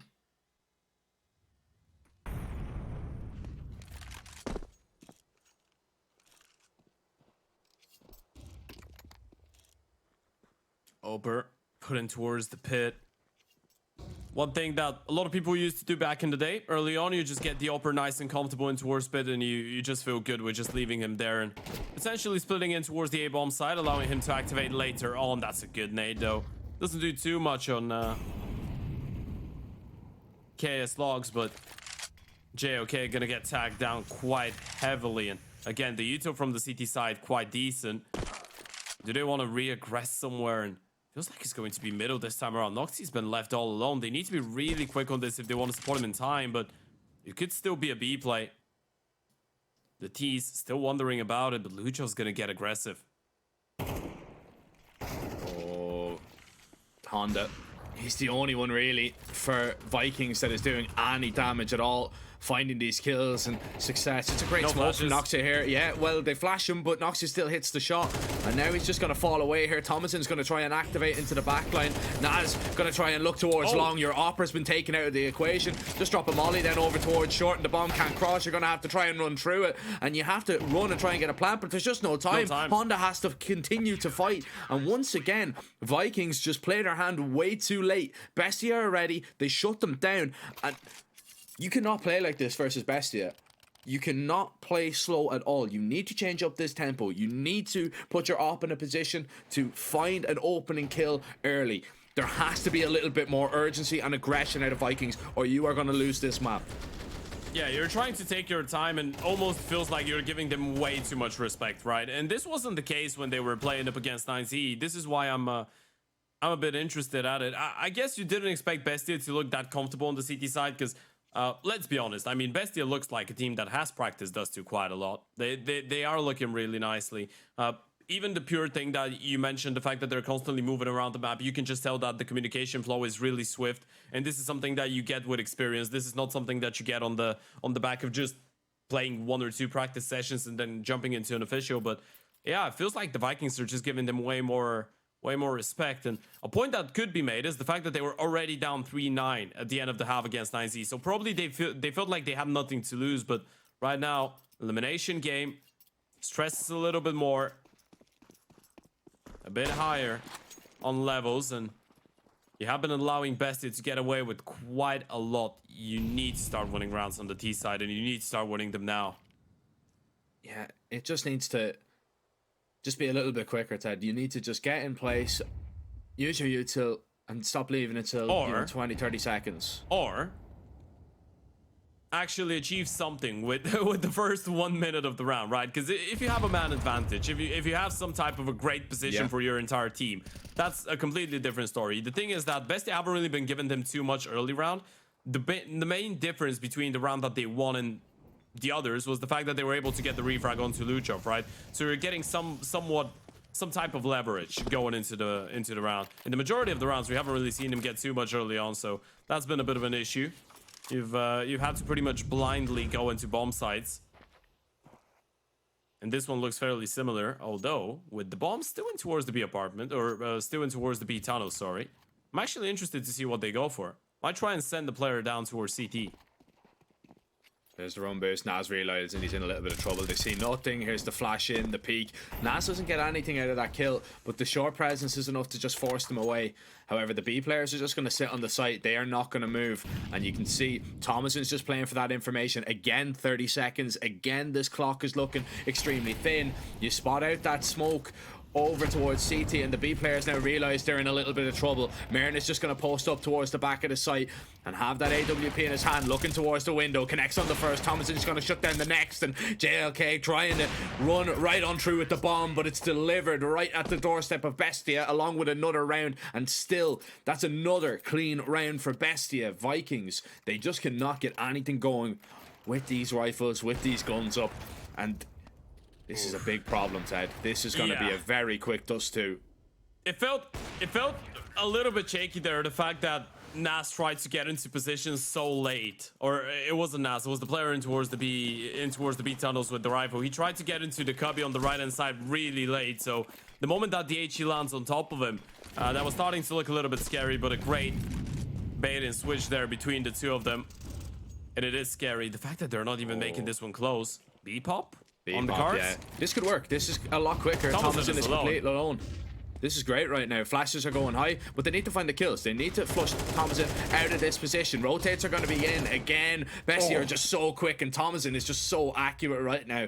And you're just seeing a massive discrepancy between the two teams. Once again, Vikings, they will try to go that one a little bit quicker, but with only the Tech 9s, they don't even really get past the mouth of the tunnels.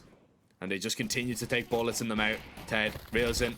Last player standing. Oh, he's not going to be long for this world, surely. And he's just going to try and send it to find a kill. He gets one, but that's Bestia on fire. 9-1. And this is definitely not how Vikings drew this map up.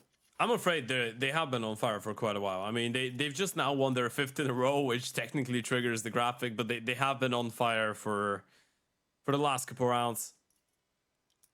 As you pointed out, a big difference between the two teams, and simultaneously, this is something that Bestia needed, and something that could be a little bit disappointing for the Vikings, especially after getting double digits against a team like 9Z, which obviously is too early to determine which team is going to be great on Dust 2 and is going to be a sample size, and which team is just going to have it as a pocket pick. You would be expecting a little bit more. You would be expecting them to stay a bit more competitive, and they would be expecting them themselves. I feel like they've been completely starstruck, completely shocked by how one-sided this game has been so far. I don't think they themselves were ready for anything like that. And early on again, look at the damage, look at the barrage of util.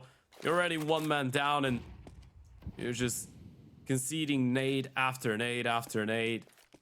And again, you just have 2 flashes, 1 smoke, and a Molotov left for an entire execution. Oh, but you send Case Locks down in towards CT. You find that kill. Luchov is here in the steps. Nox is trying to lock down the bomb. Oh, yeah. Big problem. No, it's not actually failed. They wanted to go with the Vanguard smoke, but didn't realize it's not really covering the setup. It's not really covering the crossing towards that B-bomb side. And Honda once again left in a clutch. He was really good in towards the B-bomb side a couple rounds ago, but this time is going to be a little bit harder. Thomason beats him to the punch. 10-1. That could be a quick game. I will say though, I mean, they do make that one. That round was probably the most competitive of the lot. Bar the round that they won, of course. That one was definitely the most. It was a great idea. The problem was they lost a player early. Case Lock's getting into this position. He's trying to catch off the rotates, and yeah, 2 players swing out into the open. Op taking a big chance there with no smoke, and just once again, Bestia having really good protocols there. The flash to make sure that Case Locks isn't gonna have more than just the 1 kill.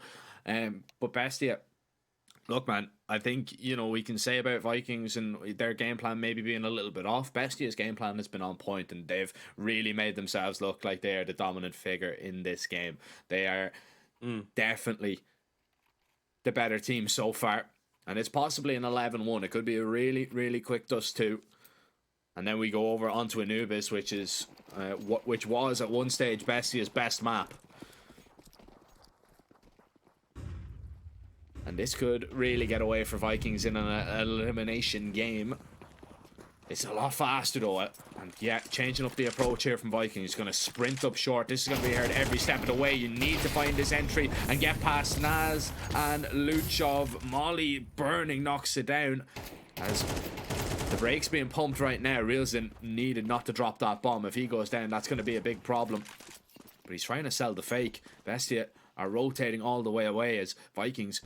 They can drop the bomb. Take a little bit of space, but yeah, they're just going to push into Reels, and he's not going to expect this at all. Nope. There goes one.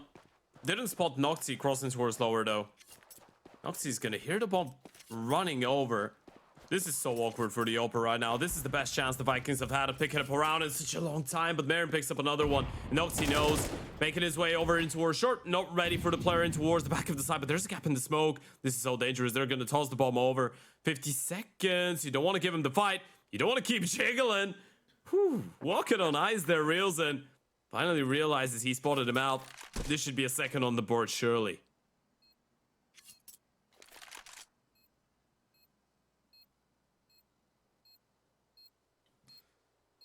Are we about to witness some Marin magic, though? This would be ridiculous if he's able to pull it off. Now he's going to give himself away, jumping, looking with that AWP, but back turn, Reelson is going to shut him down, and the flames are going to be extinguished. A 10-2 half is all Bestia come away with. And much better from Vikings there. They have Bestia worried early on. They kind of dodge all that early utility that Bestia have been throwing. But again, it's that faster pace that was going to work out. Playing slow versus Bestia was just never going to work. And Vikings realized it, but it's a little bit too late, I feel. Remix has disconnected, so we will be waiting for him to rejoin the server. It shouldn't be too long. But Bestia really in control right now. Just a pistol away, Ted. And we'll have a look at the 1xbet odds. It's the perfect time in a tactical pause. If you haven't checked them out already, you can click the banner down below the stream, head on over, use our code 1XORIESLATAM, and get up to 130% deposit bonus on your initial deposit. And of course, you can take advantage on all the odds here at the Oriez LATAM when doing so. Maybe make some money. Make sure you're gambling responsibly, though. Yeah, make sure you're being an adult. That's what we're trying to say. You know what? Everything in moderation. Exactly. As long as it's a little bit of fun. And speaking about fun, Bessie have been having a lot of it in this server. Yeah, it's not a little bit. They've been overdosing on fun. Yeah. Oh, flash. This could get a little bit messy here. Great shot from Remix. They're looking for a little bit more. They're just going to swing right into the mouth of the tunnels, but the teams are just holding the line for now. These Julies doing so much damage, and all of a sudden, it's K-Slox left in a 1 versus 2. Yeah, you need to go back and get that. And this is a 1v1 if Naz wants to give it to him, but the smoke should just go down. And K-Slox, does he want to go through? Yeah, I mean, this is a big risk, but you need to take risks at this stage of the game, surely. And he's just going to swing on past. Steph's being hurt to get off the bomb. They're just going to fight this one together, trying to isolate the fights, and he has done so. He's got it into a 1 versus 1. Is this the pistol the Vikings are after? No, it's not. Mairn, it had to be Mairn. Snatches it away. 17-4. It's 11-2 for Bestia. And it could be good night on Dust 2 for Vikings. Yeah, it just feels cruel at this point, right? You're not even letting them get away with a single pistol round. Not even letting them try and make their map pick closer. And at this point, if you're Vikings, you just send it with the force. I think this is why Bestia are going for the tactical timeout as well, right? You realize you want everyone to be as calm, as collected as possible. Because you're probably going to be up against the force with, I don't know, a FAMAS and probably a scout, maybe even 2 scouts. But if you win this one, it is all over. There goes the first one. FAMAS for Remix should come in straight away. And this could be one of the cleanest maps that we've seen so far this tournament. Bestia, absolute domination so far against the Vikings. And they're just standing 1 force by, well, technically 2 force by victories away. And are they ecoing? Right. They are pulling off the 1 scout 4-man eco. I mean, I rate the confidence in their CT side, by the way, but I think at this point you just send it. That's wild, man, to be honest. 11-2 down. You know what this is? You're trying to make the best... You're trying to make the correct call. The correct decision, no matter the score. Imagine they win it. Oh, they're going to recycle the scout. This could be good. Thomason's going to spot 2 of the CT players, and there's just no escape for Remix. So, I don't know. You can start imagining again. Wheels in. Eventually just gets overwhelmed by that Mac 10 put down. It's 12-2, and Bestia are going to look to close it out, but at least Vikings are going to have, you know, rifles. Remix is going to have an op, and that's what they're probably waiting for. That's the only silver lining I'm looking at right now. The fact that you get to play 1 proper buy round, because otherwise with the 2 forces you wouldn't have had 1 proper one. So right now what you can do, you're not fighting for a comeback right now. Let's clarify that. You're fighting to win as many rounds as possible before we go into an Anubis, right? So you're fighting for your mentality. Thing is, if you get absolutely crushed in this round, that's gonna do nothing for your mental. Yeah, not at all. Smoke from spawn, they're just setting up for a B pop here, but the CTs are so close. This could be really good, and they're faking it. Oh, they rotated 4 people here. Yeah, Vikings want to be as active as Bestia were on the CT side. And they want to be ready to try and catch them off guard. Noxa has a flash in hand if he wants to send them through the doors, but they're just going to make their way up short. And Remix is going to be in trouble in just a moment. Is it going to be a dry swing? Marin's going to be sent right through that smoke. Wilson's going to be taken down, and Remix has to try and fall away as the Opper will tuck himself into CT. This is going to be a 3v4 post plant right now. Noxit sitting alone on short. He's going to have 3 players now to deal with. Facedox is going to be the first, and well, it's Remix to shut him down. But he gathers a lot of information for the 2 remaining players. Yeah, this has to be massive from Luchov and Nas. One playing in towards the back of Guardian behind the smoke, the other one in towards the side. Nas needs at least a double out of this one to make a double. Gonna try and set up his teammate. They're just swinging through the smoke. Nas is gonna line up too, but it gets only 1 out of it, and Luchov was not ready. It's just a wild decision. 1, 2, 3, and we jump through. We catch them off guard. The Vikings will get their 3rd. Just enough time on the defuse. 3 survive. All right. That worked out. How many did they get? Honestly, right? 3. Sure. I'm backing Bestie in this round. You know what I'm gonna say? I think Nox is gonna call something ridiculous there, to be honest. I'll go with 7. You're gonna go with 7? Yeah, I Yeah. think this one is done in this round, to be honest. I think Nox is gonna find an opening kill, and he's gonna call something ridiculous with the SMGs and the Tech 9s. Because Pace is Bestie's friend right now. Okay, Nas. you know what? You were wrong. It was Nas. Good opening. Honda with that refrag. Knocks it. Finds that kill.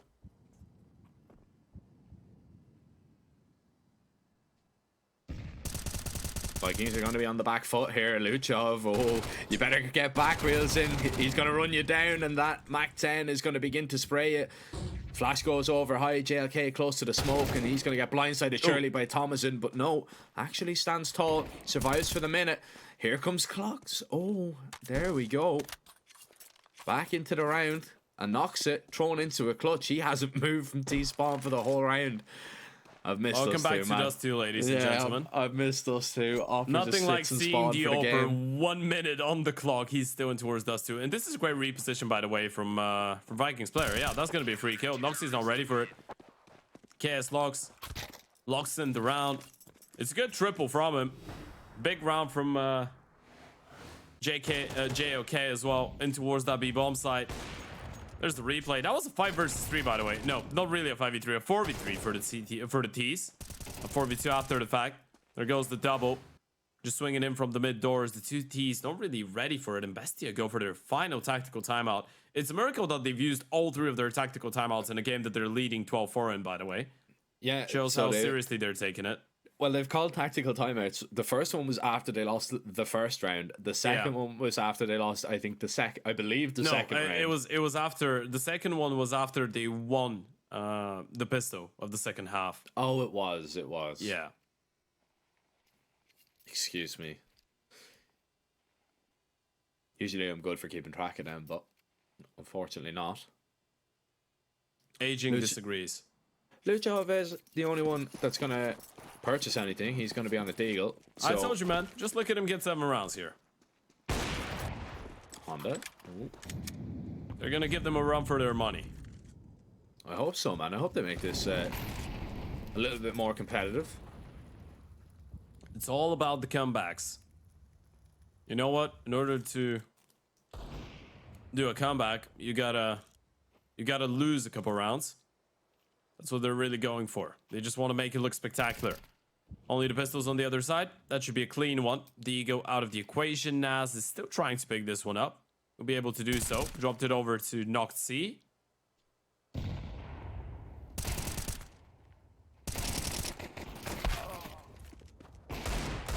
And he does get 1 kill with it. It will be just the 1 though. 4 survive. The CT is starting to rack up some rounds. And as we said, they need to win a whole lot of rounds in order for us to actually consider their chances for an overtime right now. But you are making it. You are easing the pain a little bit. Yeah, look, you're making it a little bit more competitive. You're showing that it's not going to be a complete blowout. You're showing that map 2 is going to be a little bit more competitive, hopefully, and that you can, kill these guys, basically.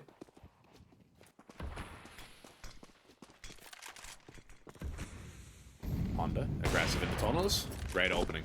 He'll get away as well. Great play. There's a good way you can use the T side Xbox smoke. Marin though with a great flash from Noxy. As the response goes for the swing, but the CT's still able to keep them honest, and Honda's picked up another one. It's through a door and through a smoke with a headshot finally. Punished by Thomason, and you know that there was one more AVP in towards short.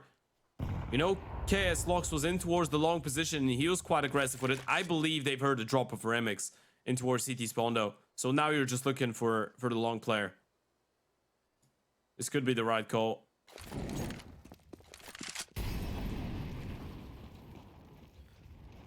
They will go up short. They should get this bomb plant. This won't be contested. And the HP is going to be a big problem. So is this fast flank from short. And the longer that the T's take to, you know, clear out all these positions, the bigger problem that is going to arise. They're looking for a fight here. And now Nox has to get on the site. That molly's going to land on him. He can't plant for now. Oh, Case-Lock's not going to be spotted. Thomas in. He didn't clear it properly. Surely Case-Lock's knows that he can just walk on him. And confirmed with that Noxa kill. Begins to move. That's 6 now for Vikings. And Bestia really struggling, to be honest, on this T side, Ted. Vikings are really putting it up to them. Yeah, that was the second buy round that you had on the T side, and it kind of falls flat as well. You just started off with an instant disadvantage because of Honda's aggressive play. And one thing that I actually like about Dust 2 right now is that you do have that freedom to go for aggressive plays, especially in towards lower, especially when you're an oper. You can get boosted up short, you can go B. You have a lot of options, you have a lot of possibilities. Still gotta be careful against the Pistos though. Oh, wait a minute. Wait a minute. Yeah, you need to be very careful against the Pistols right now. You've already lost one. That HE's gonna not laid. Oh. Reelson waiting for a flash maybe. Nox is just gonna be holding. He goes aggressive without one. That was a big risk. And you give your life away. HE. Still in the round. Yeah, HE on top of the planter, Molly as well. Thomason's forced into a fight. He's going to get in front of the smoke. He's going to see all the nades coming. Dodges the first flash, but not the second. Only does a little bit of damage. If he held down mouse one, it could have been a different story. And it's the op IGL now thrown into the clutch. Knocks it, sitting in the smoke, trying to catch a few players by surprise. There's one. Spots out the second. Needs to get JLK off the bomb, but the defuse pulled off. It is going to be 7 for the Vikings, and knocks it. Oh, he'll be lucky to survive. He comes away with that M4. He'll have enough money to purchase an AWP in this round regardless. But man, these rounds are getting close for Vikings.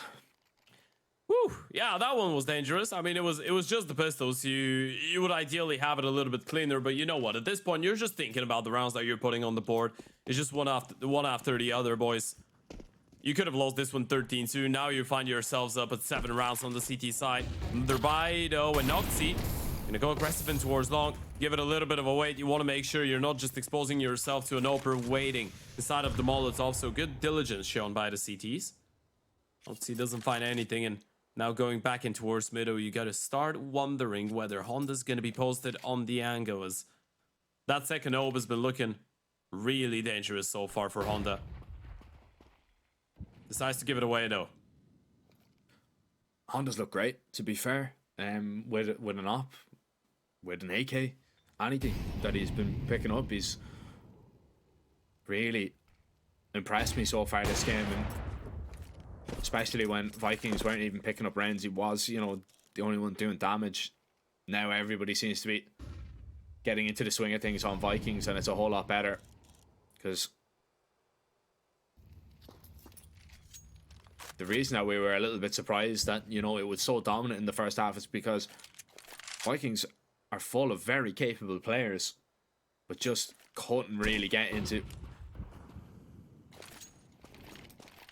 a position or into the swing of things. This round, Honda now is going to be put under lots of pressure. Oh, misses that shot. Oh, don't know if it should have missed, but he's going to be wide of the mark. And Bestia, they leave it a little bit late, pop in towards B with a little bit of mid-presence shown. Luchov is in a whole world of trouble, but comes to his senses just in the nick of time. Finds that headshot onto Remix. There's the shot from Noxy, and they're looking to seal this round here. They're looking to seal this game. Noxy, though, overcommits into that angle, overcommits into that fight. And Reelson's got an opportunity now to save the day for Vikings, to keep those flames burning. And Thomason is going to be the first point of contact. Surely, yeah, spots a glimpse of the head and gives him a free haircut. Bestia took them a little while to close this map out, but eventually they do, Ted. Vikings, I think they can, be a little bit happy about, the recovery towards the end of that. They showed that, they can at least take Bestia down. It's not going to be a complete whitewash in this elimination game, and I'm excited to see what they bring to the table on Anubis. Yeah, I mean, it's going to be exciting, but this is the second map in a row on Dust 2 where I'm actually a little bit... I feel blue-balled by the Vikings because, again, against 9Z, they lose the first half 3-9. They were so slow on the start, and then towards the end, they bring it back and get double digits. It was the same story here. You're down 2-12, and then you activate and start actually playing decent Counter-Strike on the CT side of things, right? So you kind of feel like if they were able to get their foot in the door a little bit earlier, that could have actually been an extremely competitive map of Counter-Strike. And this is the side of the Vikings that I want to see. This is the side of the Vikings I hope we're going to see, ladies and gentlemen, on map number 2 of Anubis. Otherwise, we could be saying goodbye to the Brazilians. Bestia looking great. Will they be able to keep on to that form on map number 2?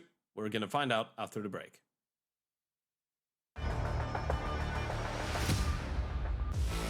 OneXBet and Eva Alfie present betting on all esports events on the website and in the OneXBet app. OneXBet. Play with Eva.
very complicated job, but I love simple things so much. One move, one push.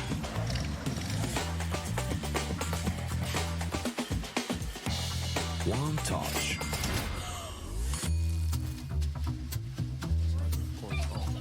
One love. One click.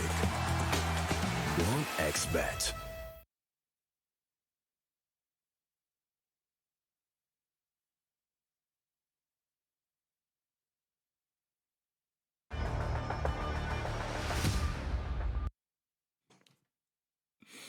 Welcome back, ladies and gentlemen.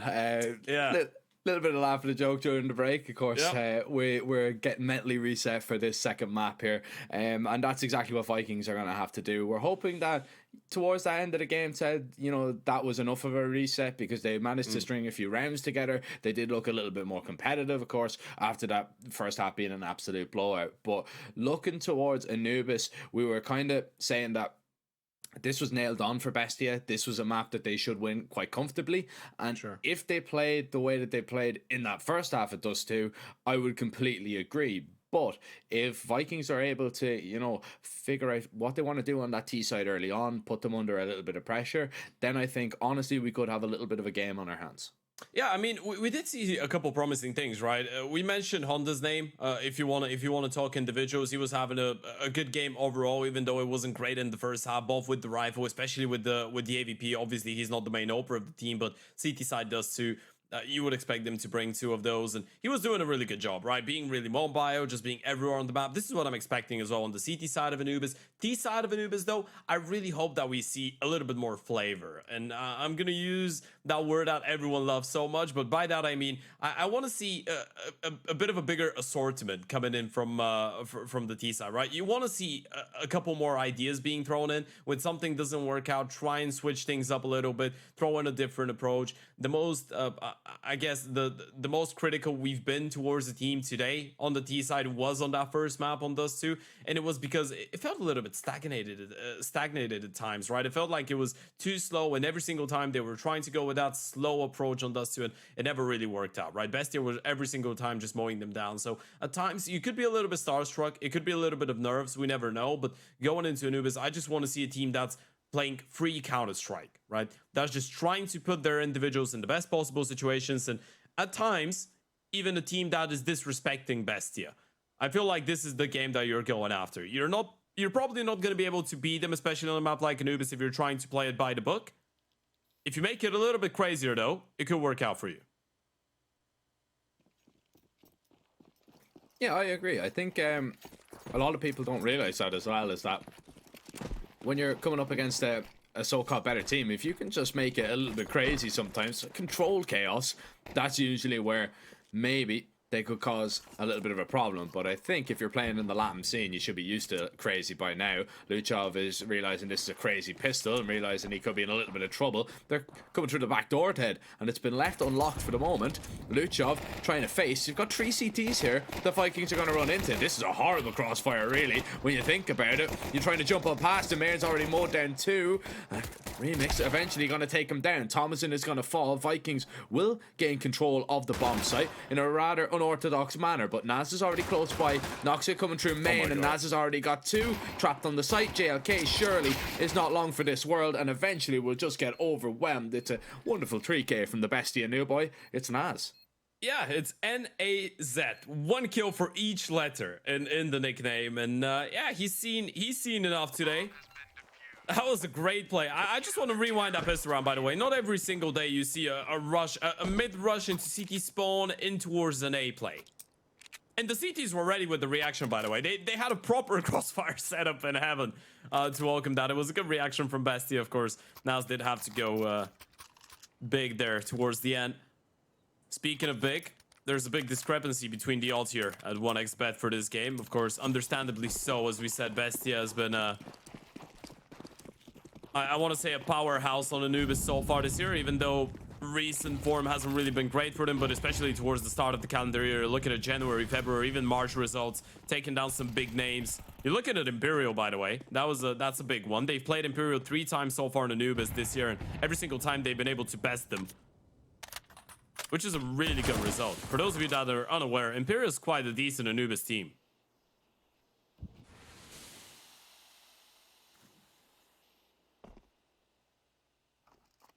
Good start to this round already from the CTs as Vikings will try and move through the water in classic Viking style over towards B. Try and hit the B bomb site when they're least expecting it. And, well, they're not going to be expecting it at all because Bestia have gone on the approach to go searching middle. And it's a contact in towards B, so Vikings can get extremely close before Noxie even realizes it. The steps are being heard. Everybody's hiding, and yeah, there it is. Noxie walks right in and gets sat down very quickly. Yeah, blindsided by it. Bomb needs to go down, though. There's 35 seconds, and the more time you waste, the closer the CTs are going to get. This is starting to look a bit interesting, though. On the fade up smoke, they're actually going to jump through. That's a massive risk, and right into the Galil they go. Welcome to the meat grinder, and I feel like this is where you call it off. If that player just gets one and you refrag him through the smoke, good, you can go for it, but without a defuse kit, you can't really justify it. It's too big of a risk, and the Vikings, they answer back. I am still thinking about it, by the way. I'm trying to find a connection between Brazil and Vikings. I'm pretty sure they didn't have Vikings over in South America, but... Any takes on that?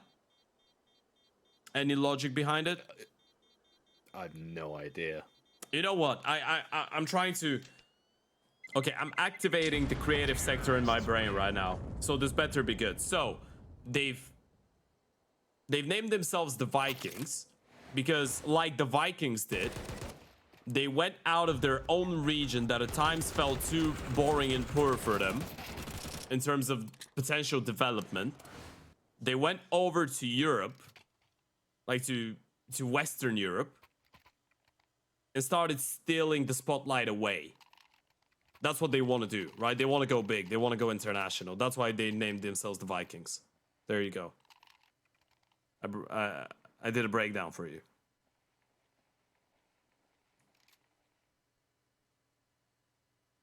Do you like it? Yeah, I mean, I'm still trying to think about everything that just entered my brain in terms of information. But yeah, I think I followed it all. I actually know quite a lot about the Vikings, by the way. It's just an off topic. I can tell you a lot about it. Interesting side of history. Yeah, for sure. One that I'm not too knowledgeable on. So No, we didn't have Vikings in time. Bulgaria either, but we were just wild, I guess. That's what connected us. Just wild in a different way. I'm pretty sure Vikings came to Ireland, but that's Oh, a yeah, story they for did. another day, maybe. Reels in. Ooh. Oh, just completely shuts down any A main presence with That that name double. better be special. And by special, instantly kill 4 people, but that is never going to happen. Nade forces them back, but Vikings are in the driver's seat here once again. And Bestia, you might be better off calling a stack here and percentage play, and that's exactly what they're going to go for, and they're going to guess incorrectly. So this should be just a 3-man save if they're fortunate enough. Vikings might go looking for them. Yeah, it's a good reaction mid round, right? You want to get grouped up. You want to look for something that's going to give you a somewhat advantageous fight or position, but unfortunately, it hasn't been the right call so far. And I think now you're realizing it. You've heard the smoke in towards middle. You've not seen anything in towards the canals, and now you know the T's have made their way into the A bomb side. Bomb's gonna go down. It's a save being called in. Bestia did invest everything that they had going into this round. And at least they've lost the pistols. I mean, you're gonna hold on to the SMGs and the Galil, the only rifle. You get the Joe Berettas on Nas, he can drop those over, so you're gonna have a pretty decent investment going forward. But this is a really good start for the Vikings, man. This is day and night compared to what we saw on map number 1. Of course, it's the east side of Anubis, so you would expect them to be a little bit more favored. But by the way that things started on Dust 2, you could have seen a world where Bestia just run away with a really successful CT side here, and it's not really the case. Of course, as we pointed out, it's not like Bestia have been necessarily perfect when it comes down to Anubis in recent history. You're looking at 5 losses in a row. Their one and only win in their last 8 games was a 13-1 against Imperial, and that might sound really impressive, but You're looking at losses to Sharks, Gloris, the Red Canids, Adali Amigos, Wildcard as well with the RMR. A lot of those without even reaching double digits. So you are playing against the shaky side on Anubis. Well, it's a good Anubis team, but they have been shaky recently. And I think if you can carry on that momentum, you could make a game out of this. Of course, it's too early to say anything like that, but it has been an optimistic start. Jack, hold my hand. They're running into the stack. This is where it gets dangerous. And already that's a monster of a HE on top of Mern. And CT's going to try and get ahead of the play. The flash is going to come in. Oh, that's a perfect angle right through the bars. As we see the bullets just rip right through. 3 players. Luchov cannot stand there for too much longer. His feet are going to be very warm. You know why we were looking at this from this angle? Why? Because they enslaved them in towards that A-bomb side. Literally locked them away, thrown away the key. And Vikings are really going. Look at this. I mean, it doesn't get... That's one of those moments when you just look at you just look at the kill video and you don't believe how many kills you've gotten just now. That was the perfect lineup. That's what it feels like when, what was it called? Retrograde Mercury goes away? Mercury, yeah. Was it retrograde? I think it was. The thing that everyone's scared of. Oh, fast play in towards the site. Oh. Case locks. Gonna be shut down. Reelson was trying to catch a little bit of a timing to come out. This is a lot better from Bestia right now. They will hold on. They will stop Vikings, who are trying to turn up the pace a little bit. And this time gets shut down. Honda falls. Lovely angle to see Thompson just spray him down through the smoke, and Bestia have control here.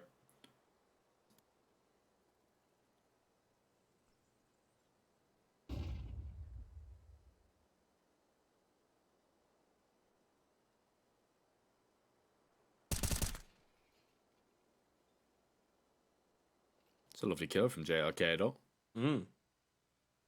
Yeah, it is. Might open a way back into the round, but it's still going to be extremely difficult. I mean, look at the circle of CT players. They're like hungry sharks around them.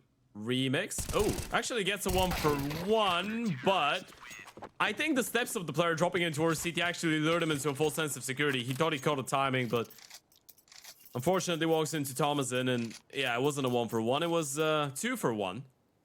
And that's 2 for Thomason. Second round on the board. Bestia go for another tactical timeout. They haven't really been sparing their timeout so far. Using quite a lot of them. Using all of them.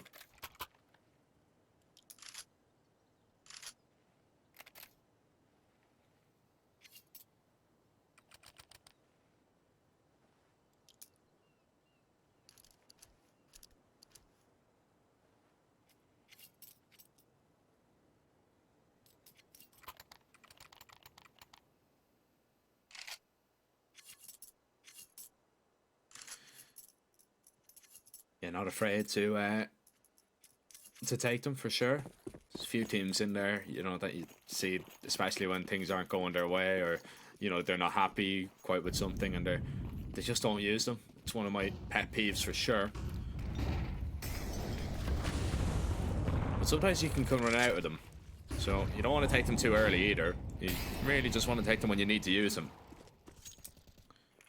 The CT side though on Anubis is usually where you'll probably see a lot of them called, especially if things don't originally go your way.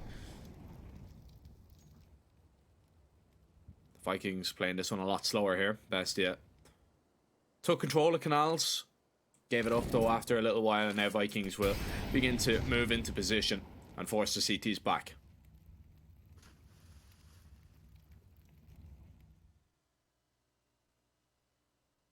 Yeah, and this is a good maneuver now. Going into the B-bomb side. Nas still has some Molotov though, and this could be key. Noxy does have some Uto himself. Execute comes in. Noxy can just deploy that Molotov in towards main any moment now. You just get that molly down, and they just can't come through. Even if you molly over towards connector, that's going to be great. You're just going to wait for the contact to come in. Might be a little bit too late. Now you realise they're trying to get it down. You're going to be dinked up, and they're Gonna smoke it and try and run on through and run you down. Nas has been spotted over towards the corner. Oh, this is all beginning to fall apart right now. Noxy eventually is gonna claim one, but it's actually Thomas in here locking it in. He's gonna run through and find 3. Remix needs to hit the first shot and does. Marin spotted. He knows exactly where he is. Time is not your friend. You have to go back and get the bomb. But that AWP locks sights and locks in another round for Vikings. Bestia should have done a whole lot better in terms of the B players. It relied on Thomason to come in and try and save the day with a monstrous triple kill, but in the end, just wasn't enough. Yeah, I was shocked at it, by the way. I think Nox himself maybe believed that he was the one to find that double kill. Thomason was actually the one to pick up all the kills there. And it's such a miracle. Thomason's coming in on a rotation. He gets a triple out of nowhere. And you're still not able to pull this round off. And as you pointed out, with the time running so low, with you having another Molotov, another HE to work with, a third rotation arriving and Luchov in towards CT spawn, you felt like they had to find a little bit more. The Vikings looking good right now on that T side. It's straight up B execute once again, this time off of spawn, but a failed piece of Yuto is gonna make them slow things down a little bit. You can't really risk it going in. You are still going into a rifle here, so you need to be very careful if you're on this T side. Luchov waiting. See exactly what he's seeing. There's the jiggle. Spots out one player. He's going to deploy that smoke, and RDT's going to go through it. No, that's a big risk that they do not want to take. Not right now. It's a big giveaway for the CTs though, right? I mean, you can probably figure out that you can take space elsewhere, and that's what they're doing with dragging the second player in towards middle right now. You've seen a lot of Yuto in towards B, but no answer coming in. And now they know they need to get proactive. Luchov instantly rotating back in towards the A-bomb side. They have a perfect read of the situation.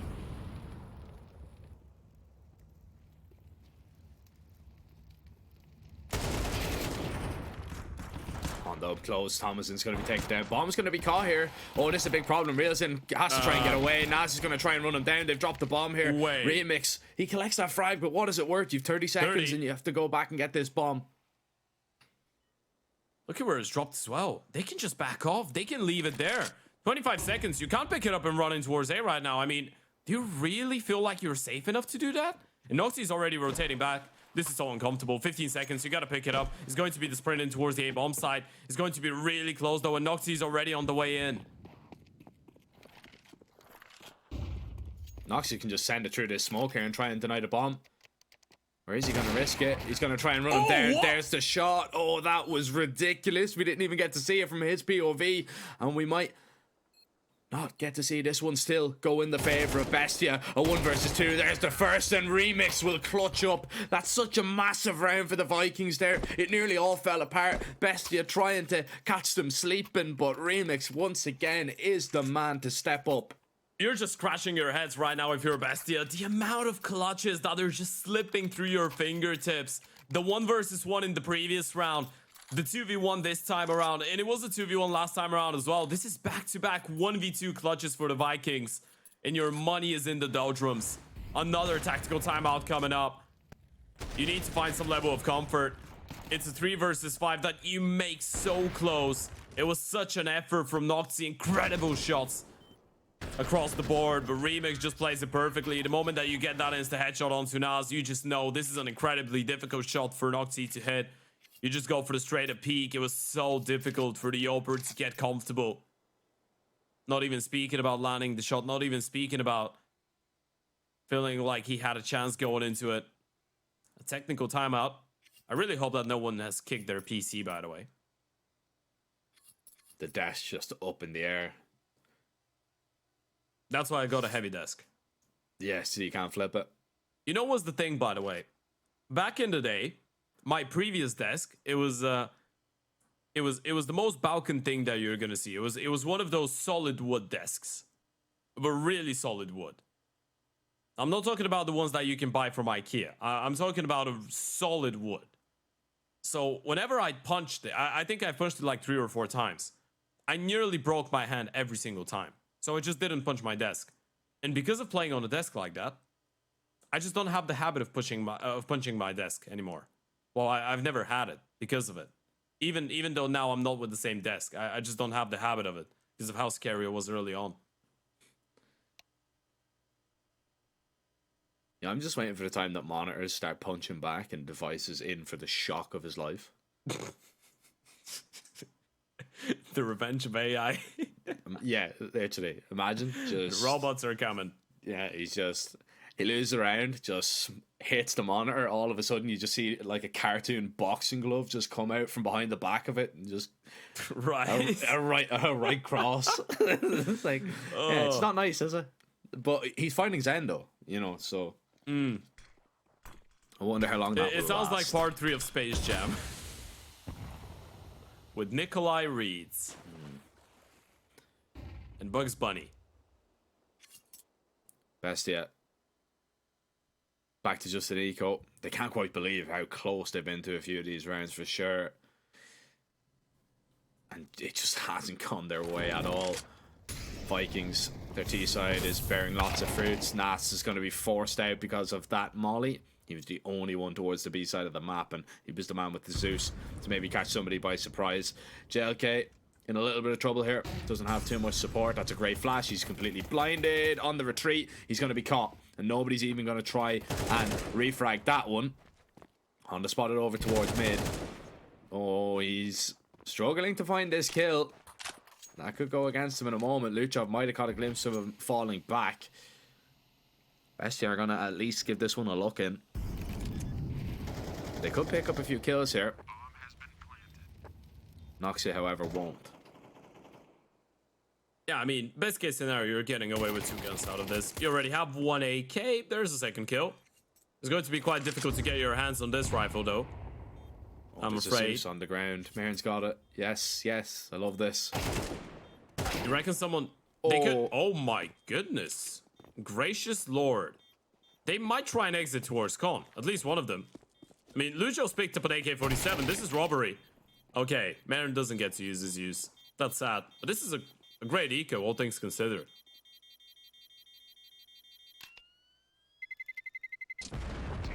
Even though they did get a quick visit from the ESP demon.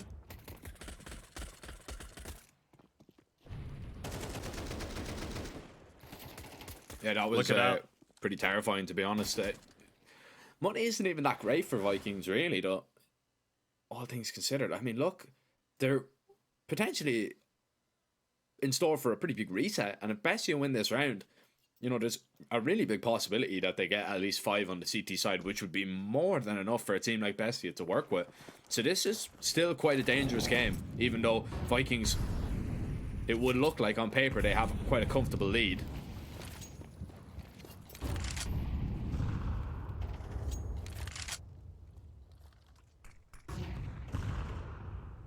Yeah.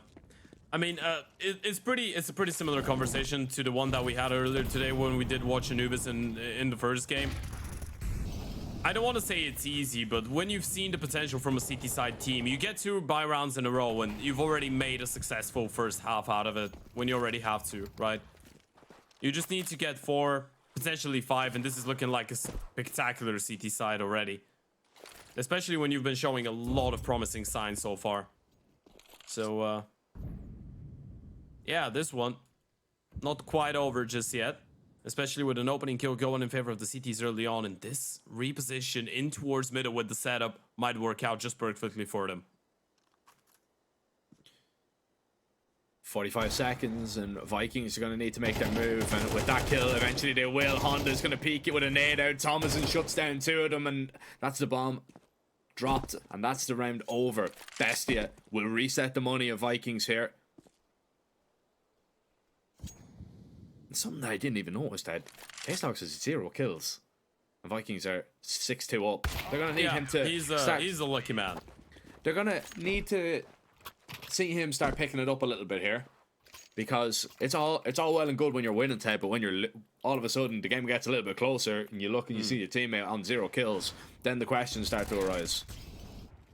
Yeah, and so far it's been that type of a 2-man orchestra, I guess, for the Vikings, if you want to look at it.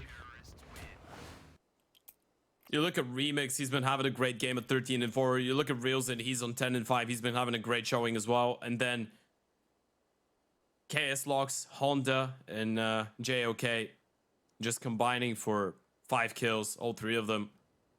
It's not great. They go for a tactical timeout here.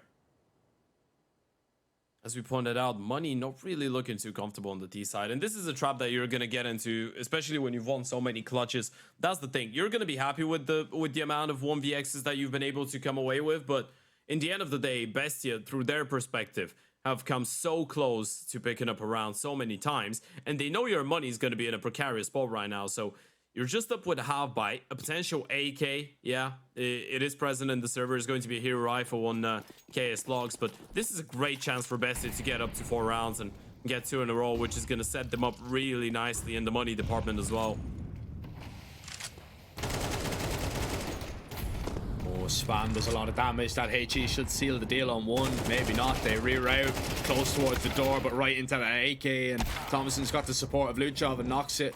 They're gonna shut down a few more players before they turn their attention over towards A main. The pistols are all that remain.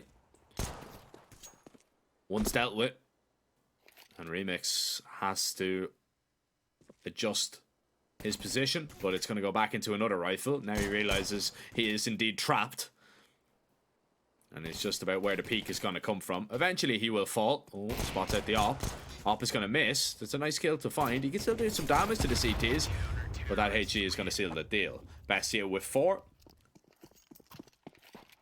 And now they've got a little bit of a money established. Now they've got a little bit of confidence back in them. It's not out of the realms of possibility that we see this game level as Bestia swap over onto the T side, and then the Vikings are really under pressure. I mean, I'm already looking at this game and thinking if Bestia pick up a 5th round, this is miserable for the Vikings. I don't want to say miserable, but you could be feeling like you've let them get away with too many. And even in this buy round, you are still making some sacrifices. You still have JOK on the Tech 9. Util's not that rich. You need an early opening kill to make it a little bit easier for you. It's already started great here for Bestia. 2 players shut down in an instant. Reelson's going to eventually trade one back, but B under lock and key. Smoke deep towards A main, and Vikings have no control right now of what's going on of this situation. However, what is going to go for them is, it seems like they're going to walk in towards B, where Naz is completely isolated and alone. And Bestia have lost around going for this mid aggression and mid push once before. This time Naz is going to deploy the util, and this all does really come down to timing. Reelson is going to walk all the way back, and if Bestia continue to push, this timing could be everything that they find. But instead, I like it though. They'll go back and play from the sides. Yeah, you just give it away. You pushed a little bit. You didn't see anything in towards middle. You can just give it away and play 2-2. You have an op. You have a little bit of util in towards the B-bomb side. You have a man advantage. It is quite risky, but not seeing anything towards middle could make you a bit safer, I guess, towards the back of the side. And the util comes in. You know they're aware of the whereabouts of the op, so they will probably try and use their util as much as possible, and that's going to give it away. Kills going left, right, and center. Mayer just runs him down, not going to let them even go for a bomb plant. It's a triple kill for him. He's starting to show us some signs of dust too, and Vikings don't really like them. No bomb plant, no money. We could be looking at a tight game here at the halftime. No parity either. I mean, Remix and Reelson, I was saying that, you know, K-Slox is having a poor performance, and, you know, he's not really picking up too many kills at all. It's 2 players from Vikings that are doing everything. And it's now where everybody else is going to be called into question, because it's all well and good when you're winning, but when you start losing, when you've got 3 players that are combining for 6 kills, that's where the problems will begin to start. When Bestia start fragging back. Pistols gonna walk through this smoke. Mayern, is he gonna be spotted? I believe so. He gets away though, and now he's just gonna call for the rotation.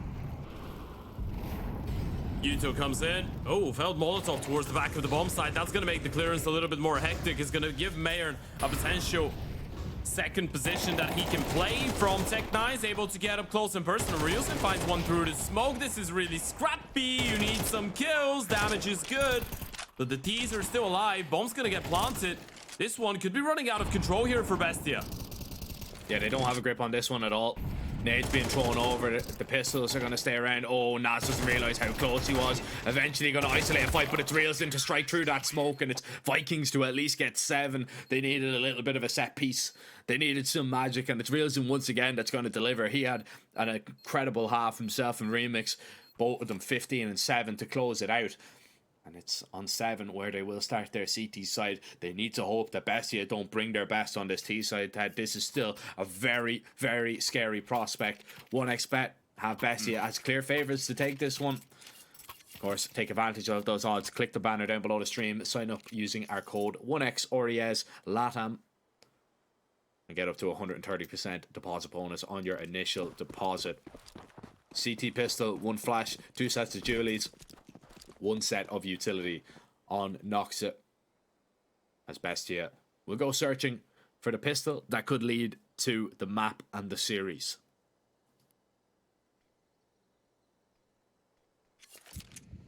Absolutely could.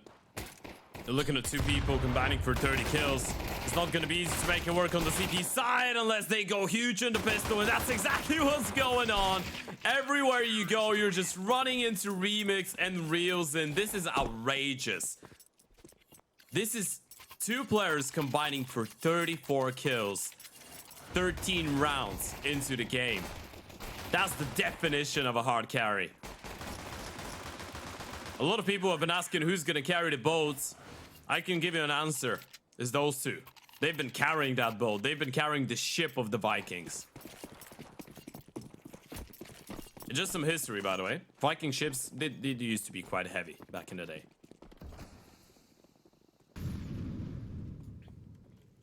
I would imagine so. I mean, they were sailing through oceans with them, so yeah. Gotta be stable. Riding on top of the waves. We're breaking through.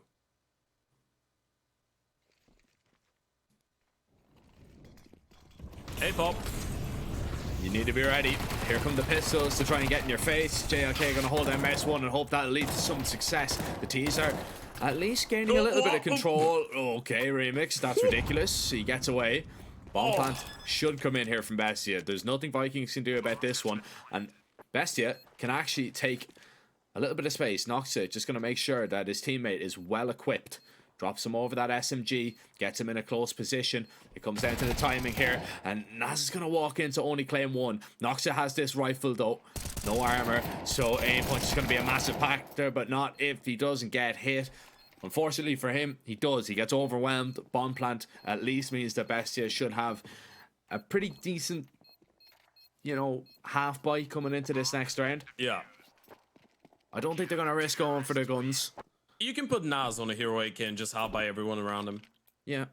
I think that's the way to go. Because you were able to get 3 kills. By the way, that kill from Remix, I know he just gets that one, but that was abhorrent. That was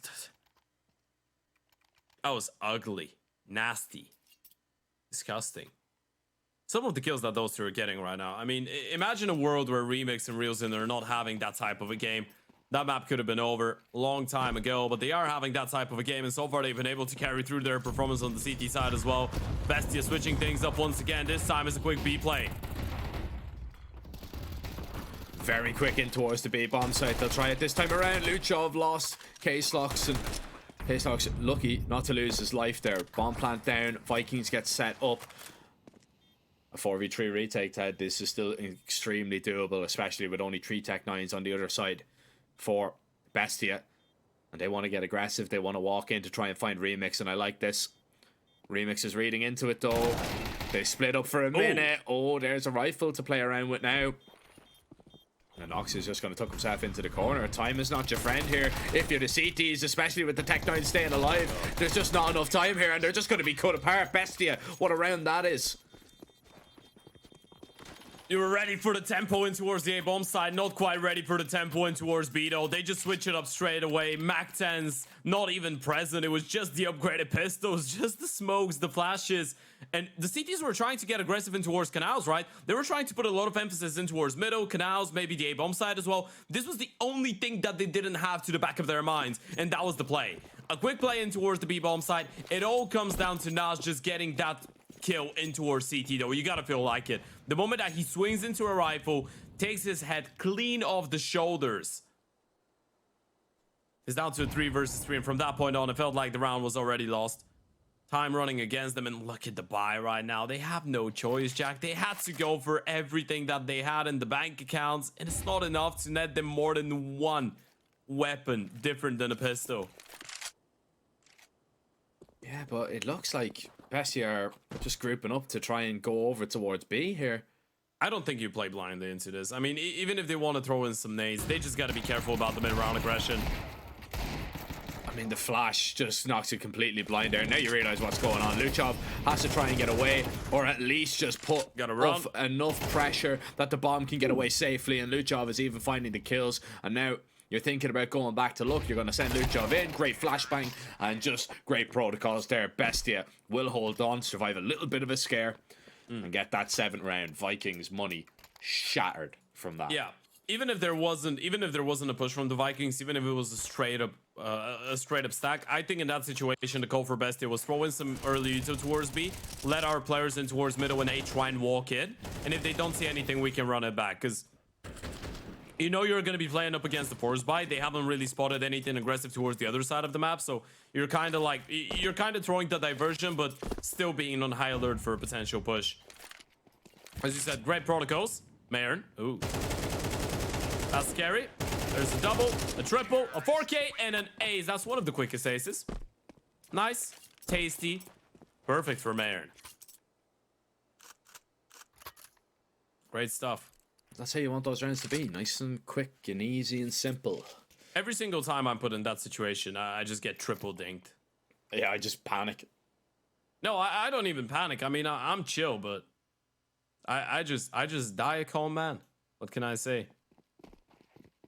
Yeah, I usually get dinked as well, but it's the first dink, and then it's like I'm holding a fire your morale hose. is already 6 feet under. Yeah. No, you never get that first kill cleanly. Never. It's just not how it's meant to be. The rules are different.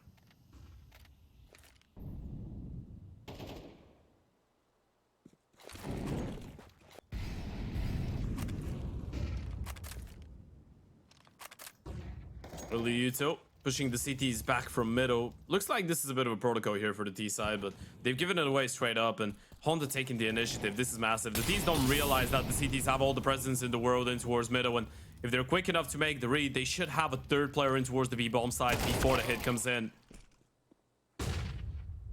Yeah, they deal with the connector player. Molly going over. Reelson trying to get ahead of the play. Nas with that refrag, and I mean, the T's are just being cut apart right now. This is all on Noxa and Naz and Remix here with that AWP. He is landing shots and landing tags. He knows that Noxa is the only player left, and it's Case Locks to lock in that final kill. Vikings finally hold on. That one was very ideal.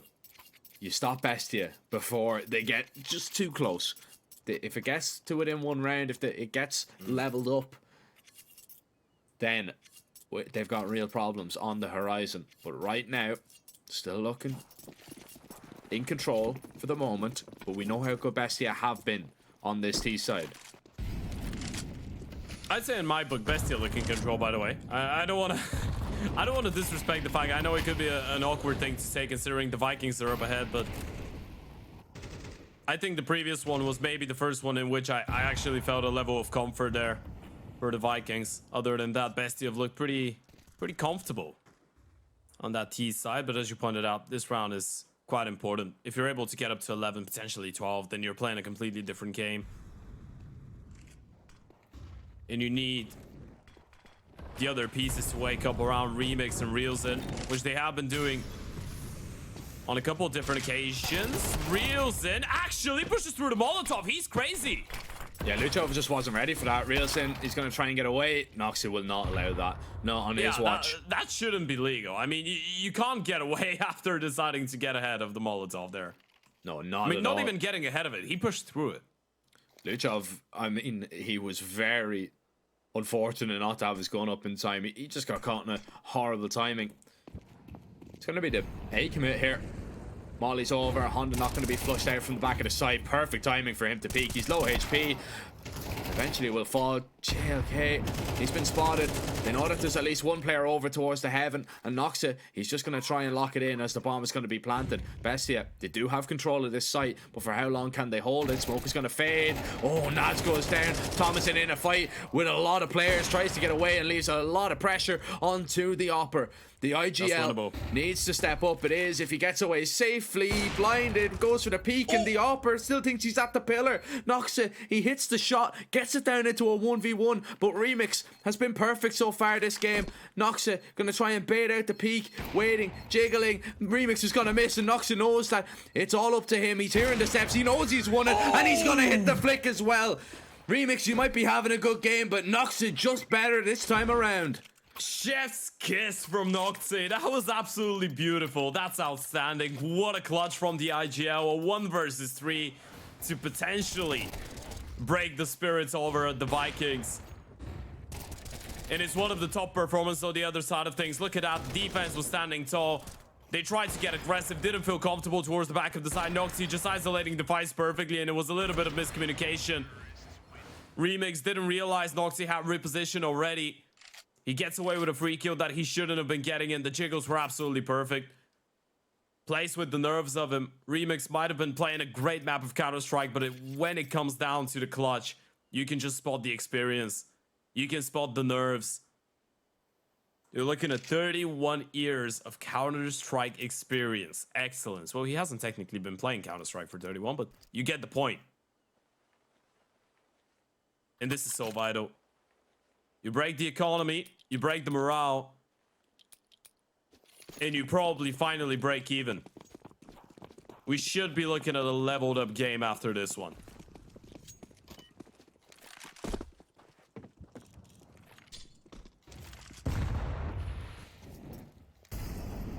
We probably should be. Will we be though? That's the question. I thought they were French there for a second. Why is that? Don't mind me. It's just the will we. It sounded like a wee. Get it? Yeah. Yeah. My knowledge of French isn't that great, but I think I got that one. All right. Yeah. No. I just spent a lot of time listening to French music today. Well, a 10th round and a level game sounds like music to Bestia's ears. Oh yeah. Knocks it. I really wanted him to go for the flick, by the way. Yeah, I wanted him to just give it a go. Marin doesn't want to give a weapon away. And I like how diligent he's been. He knows that this is still a scary prospect. He's given that Want weapon to say that away. again?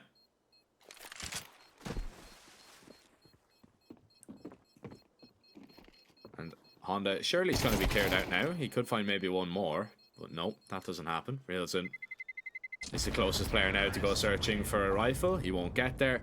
Naz is going to make sure that AWP is going to be saved. And a level game. Vikings. It's coming down to this. This is it. Tournament life on the line. Lose this round. It's pretty much over. Yeah. Win the round. We're going to be going over to, well, technically, even if they were to lose that game, because they have fought pretty nicely, they will still go over to Valhalla. They have shown a lot of honorable traits. Fighting with pride, fighting with chest.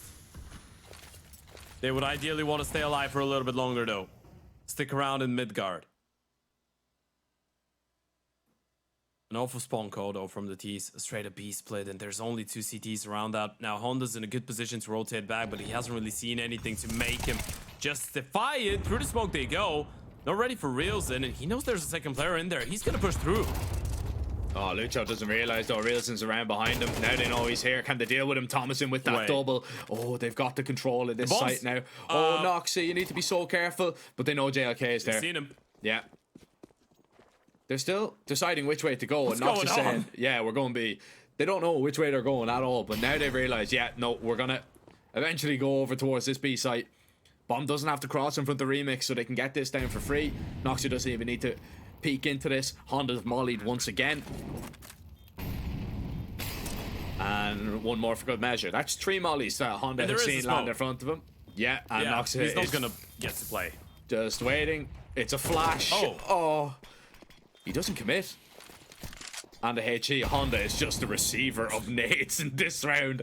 And you gotta call it off. Yeah, you can't. You've just been locked out. Honda was the difference maker there. The CTs just can't swing that deep. You've been smoked off. And Honda, he can't quite believe it. The sheer amount of util that he's just faced there. That was his real enemy in that round. And unfortunately, he just can't run through it. And by the way, I really like the fact that it was Thomason, right? I really like the fact that Thomason doesn't go for the deep swing in towards Temple there. I think he realized that there was already, what, 20 seconds remaining before the bomb goes off. So even if you know there's a player in there, you know you have one more HE, you've just been keeping him at bay, nothing else has been going on. They haven't really been coming in from connector, from B main. You know you spend a lot of time just wasting it, and there's the replay. Thomason with a monstrosity of a double kill. You're finally starting to see that star potential coming in from the young Argentinian. The reason that we were hyping him up so much in the previous editions of the RES, right? He does feel like the next big thing coming out of the region. And when you have Marin on and you have Luchov on, this team really does have so much firepower to work with. But yeah, going back to the point, they didn't really give the CTs any reason to try and think that they can pull this one off, especially with the low money that they're working with right now. Mid utility. Left hand side, Tempo smoking towards middle, Mollying towards camera. A split on the cards. JOK needs to go huge. Well, that nade doesn't expose him, luckily for him, and he's got a bit of backup now, but the molly's gonna burn him. Flash is gonna be good. JLK completely blind, and Honda could have parried as well. You can't go for this, K-Slox. You need to back up, mate. Bestia, this is even 12. dropped him the mate card. Of course, he could use a friend right now because he's lost 2 of them in towards that A site. He wishes he didn't. He wishes they got something out of it, but they didn't even do any damage. It's just a perfect play call. Thomason up close. There goes the flash, and K-Sox will at least find 1 kill, but losing weapons at this stage of the game, it's not going to help you. I mean, you are losing an MP9, but yeah, as you pointed out, you're losing more than you're gaining. Yeah. If you're able to get away with an AK, this is big. But in that situation, they're probably not gonna let you hold on to it, and the op is just zoomed in. Yeah, you're not bringing an AVP into the next round. Is Lucio thinking about? He didn't see him. Oh, he didn't see him. Right. You've been blessed. You have been blessed, Remix. He doesn't realize it, by the way. Neither one of them does. But this is big for Vikings right now. You wouldn't have had an AVP going into potentially what could be the final round of competition here. And this is now tournament life on the line for the Vikings. They need something spectacular. 2 rounds in a row if you want to stay alive, and at least you have the weaponry to work with. You have the util. Both Remix and Realzin have been having a spectacular game, but they might need someone else to go in huge. And Bestia looking like a decisive team in towards that A-bomb side. That could be a straight-up rush. It could be a straight-up pop. JLK, they're just going in. You need to be ready, mate. The flashes go high. You try and get away. You're burning. You deploy a desperate smoke to try and stay alive, but you even come away with the kill. The CTs are here now. You have got support, and this is not comfortable at all for Bestia. This is a problem.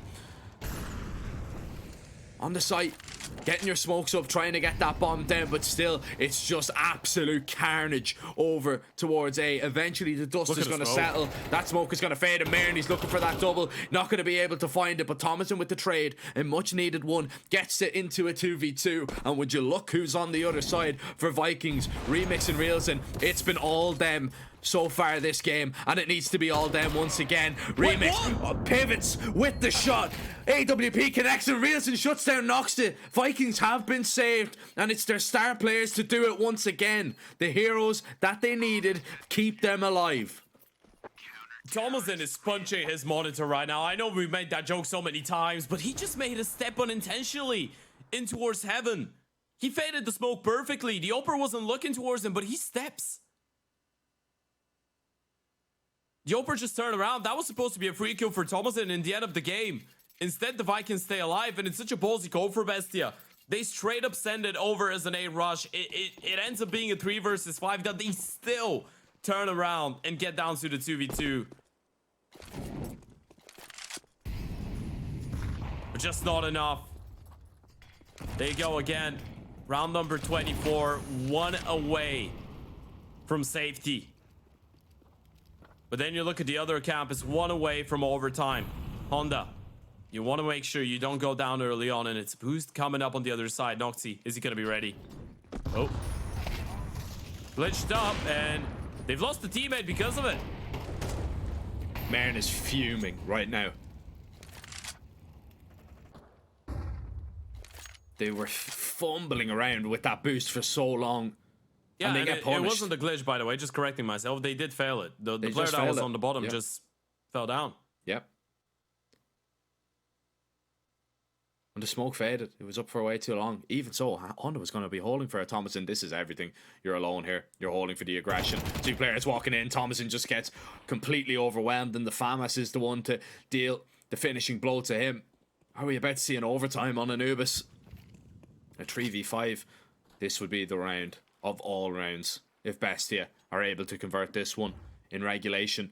The swing is about to happen. The FAMAS has done JLK pretty good so far, but not right now. K-Slox eats that flashbang. He's going to eat a few more bits of utility. Another flash spotted. Reelson's going to try and get in on the action. Honda there to support, but it's Luchov maybe to save the day. Bomb dropped from behind, and Reelson's just going to try and hold it on, lock it in, and with the peak there, he will seal it. 25 and 13. Remix 21 and 13, and they always seem to be left alive in those situations.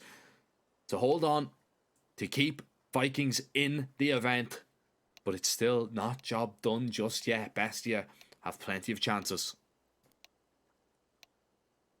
Whew. That's been one of the craziest series that we've seen in the last couple of days, for sure. Maybe the craziest series that we've seen so far in the tournament. Elimination on the line as well, but the Vikings just able to bring it back and back and back, never letting go of it.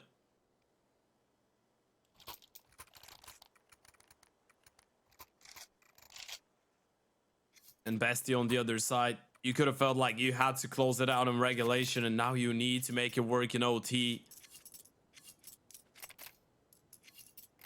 It is about time if you're Bestia. That's how you feel, at least.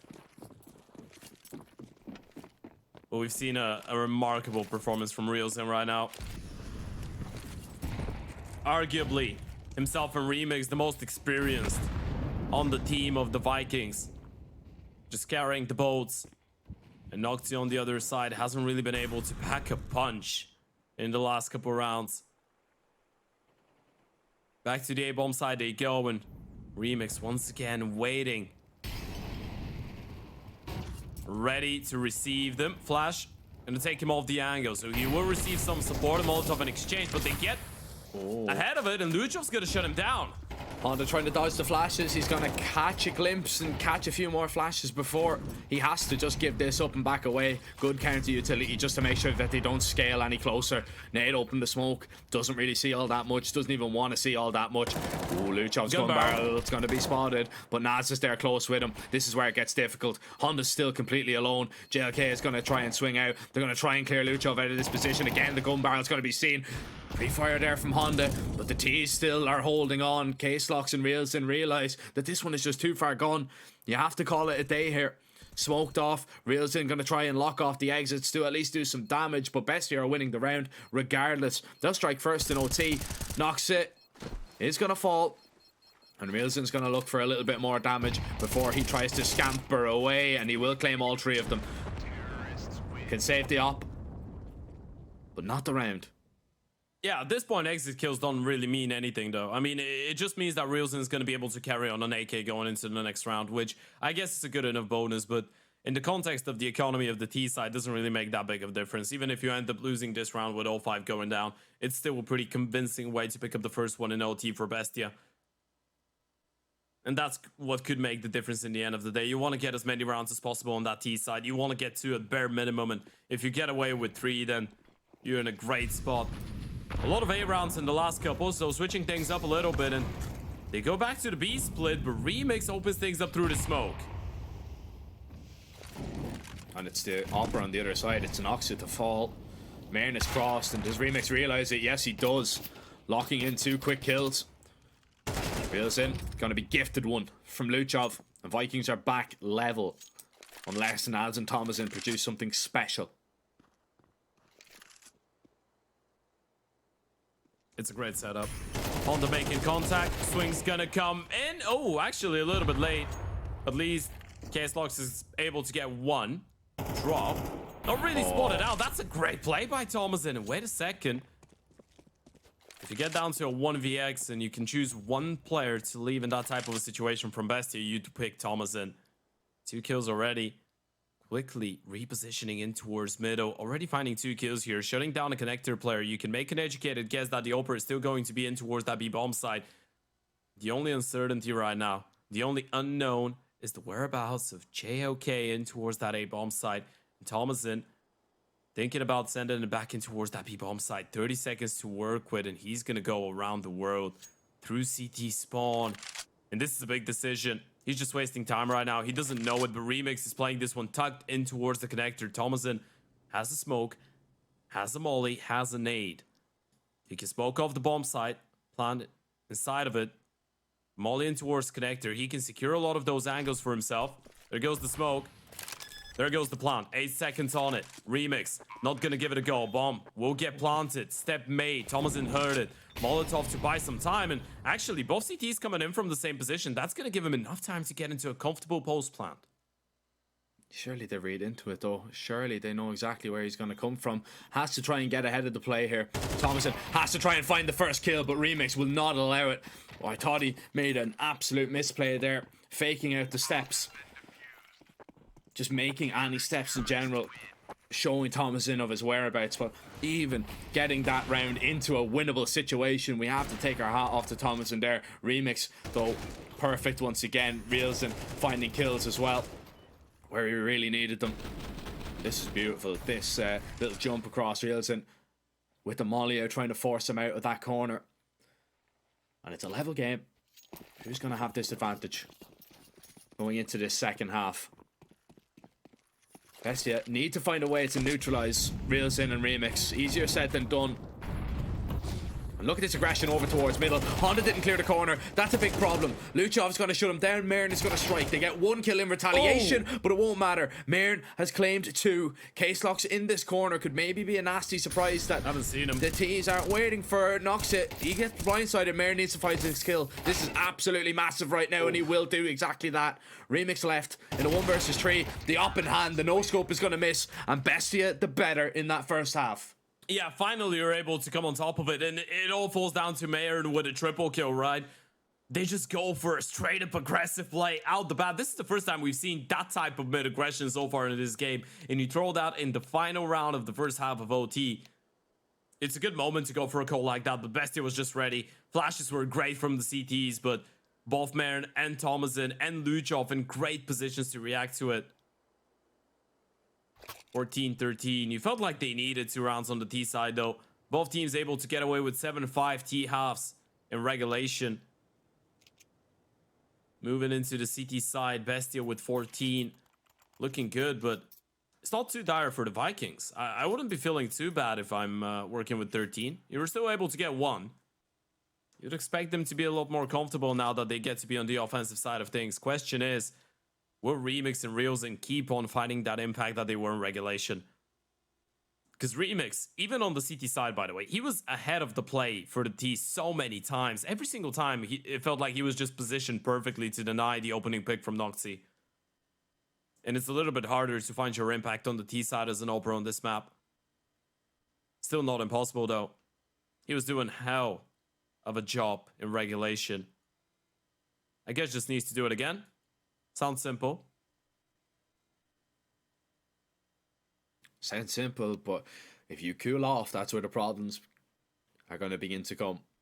Technical pauses. I believe there was a little bit of an issue for Bestia. That's been sorted though. It was only a quick one. We're back.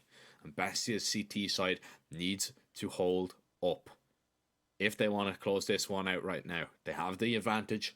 The Vikings, we know how good they were on this T side.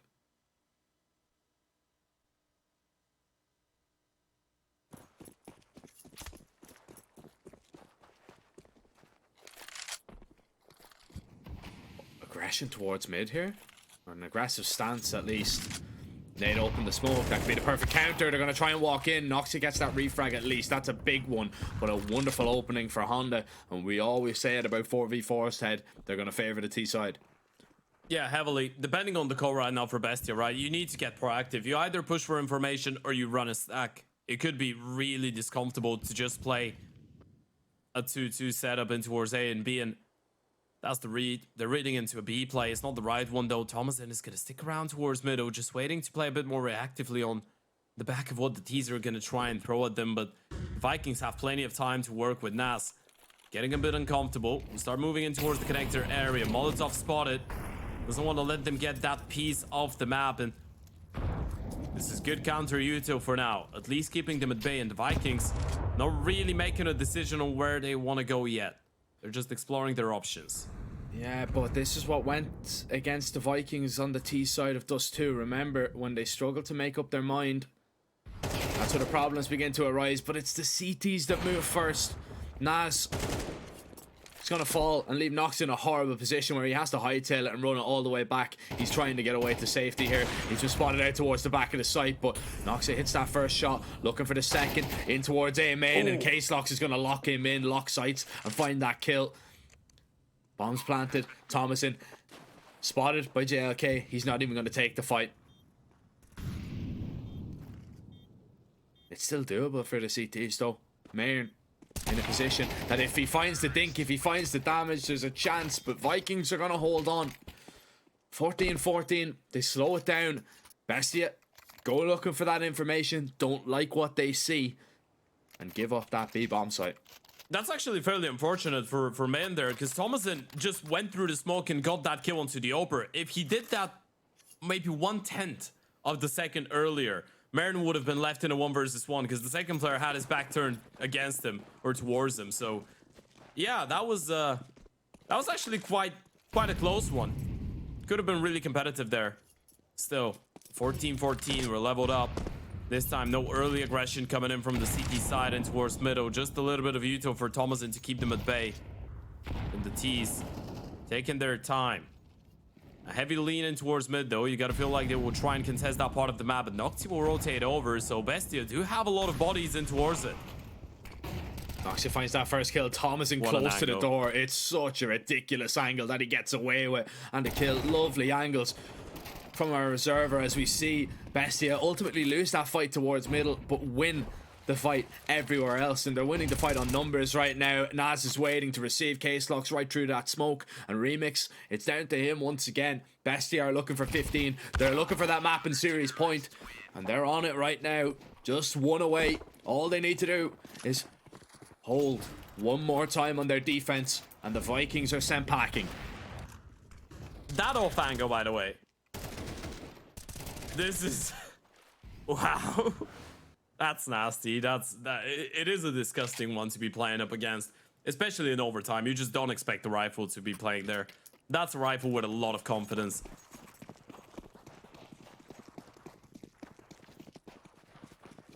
(15-14). One more chance, this time on CT side. Will they be able to capitalize? Case-Lox just putting in some initial pressure in towards the B-bomb side, but it's not the commitment. They're just trying to open up a gap elsewhere on the map, but Thomason hasn't really moved away from middle. He's ready to receive them.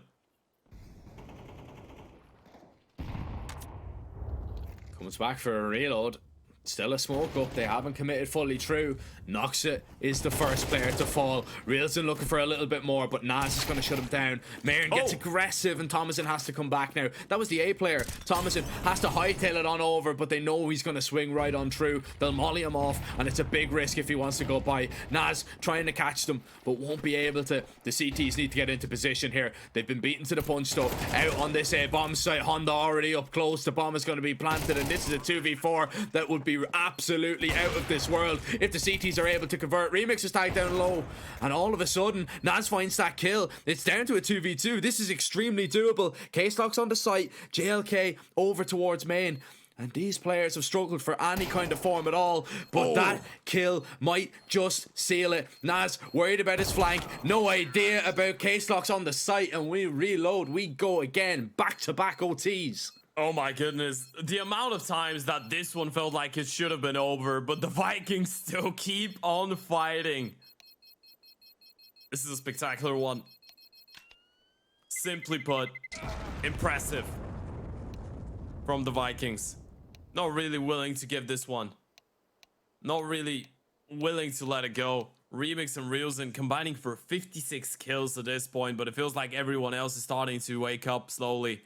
Finding their impact. Honda, JOK, Case Locks getting 4 of the kills in this round.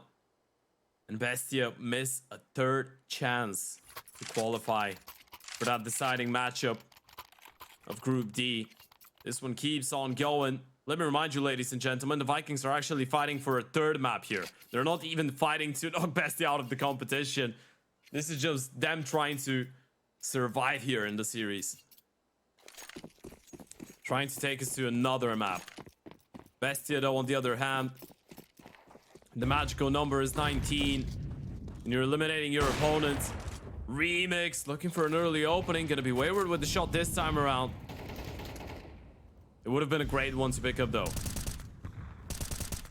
Nox is just burning down to 12 HP here. That is very lucky that he is alive in that situation over towards A main. Oh, Nazi needs to react. No, Reelson walks past on the other side of the smoke, and Naz has been bested. He's been one of the better players for Bestia in towards Connector, and this is going to spring a B play. The rotations are going to be in. That was a failed Molotov, so Luchov will survive for now in this position. Molly comes in once again. The spam is going to be good. Noxia was a whisker away from death and eventually is going to receive it. Luchov doesn't know which way to look. The dinks are good, the damage is good, but you need the kills, and they're just not coming the way of Bestia. Vikings come out on top in that round. That's such a big one. They make it look easy as well, Ted. I mean, yeah, you could say they make it look easy. There was 3 fights in there that were 1 bullet away from going in Bestia's favor, right? This is one of those rounds that you win with for surviving, but you realize it's a damn close round, actually. The fact that you're able to pretty much discombobulate the player towards the back of the side just on the back of a couple bullets shot through the smoke. It was just so stressful to be in towards the back of Plat in that situation. You just see U2, you just see guns, you see smokes, bullets everywhere. Extremely difficult to stay focused. And it's another A play on the cards. Mayer has to be careful. Smoke is going to keep them at bay for a little bit longer, but the bomb is making its way towards that part of the map.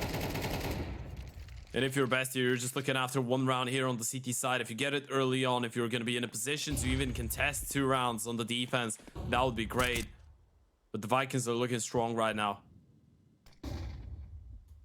Yeah, they're looking really good, man. Bestia need at least 1. They need at least 1. If they can get 2, perfect. But that's where my head is at there for sure.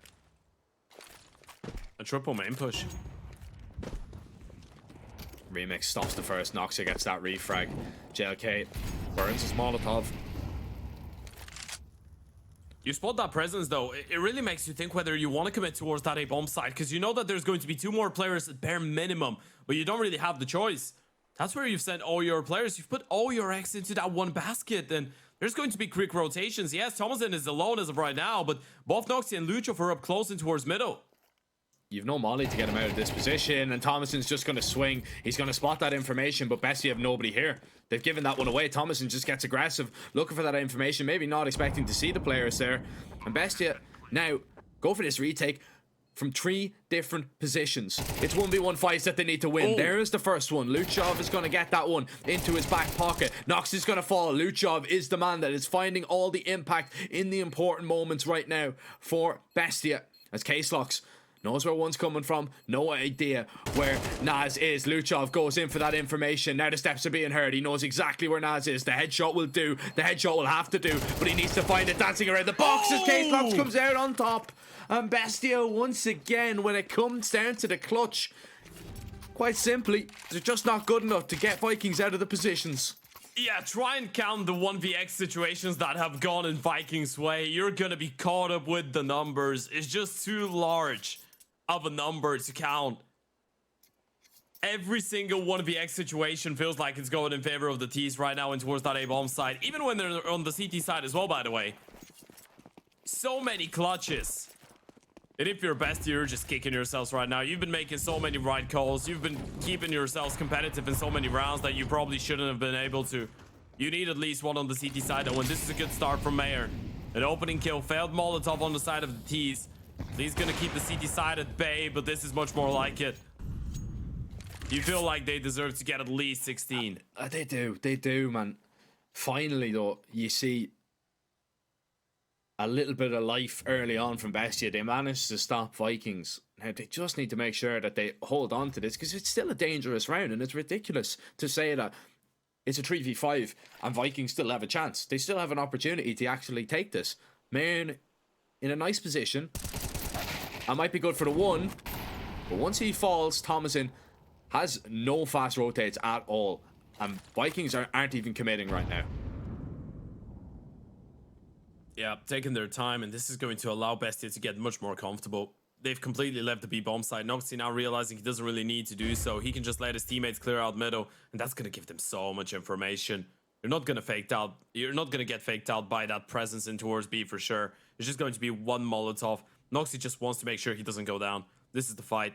If Noxy goes down, that might bait him into a rotation, but he wins the fight. And that means now you're going to be ready for the A play. Yeah, you've heard the steps as well. You've got two players in position, surely, to deal with this. Bestia looking to gain this 16th, and they might just do it right now. However, it's getting a little bit scary. The smoke granted a little bit of safe passage, but not for long. Noxit, Thomason, they find the kills that they need. Noxit coming to life a little bit with that up as well. And that's a good sign for Bestia. If they can get Noxit fragging with that up and contesting Remix, there is maybe a chance on this T side.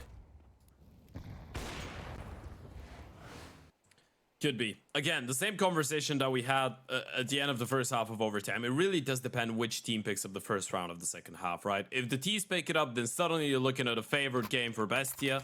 And then if the CTs pick it up, well, pretty self-explanatory. They're going to be up to 2 map points.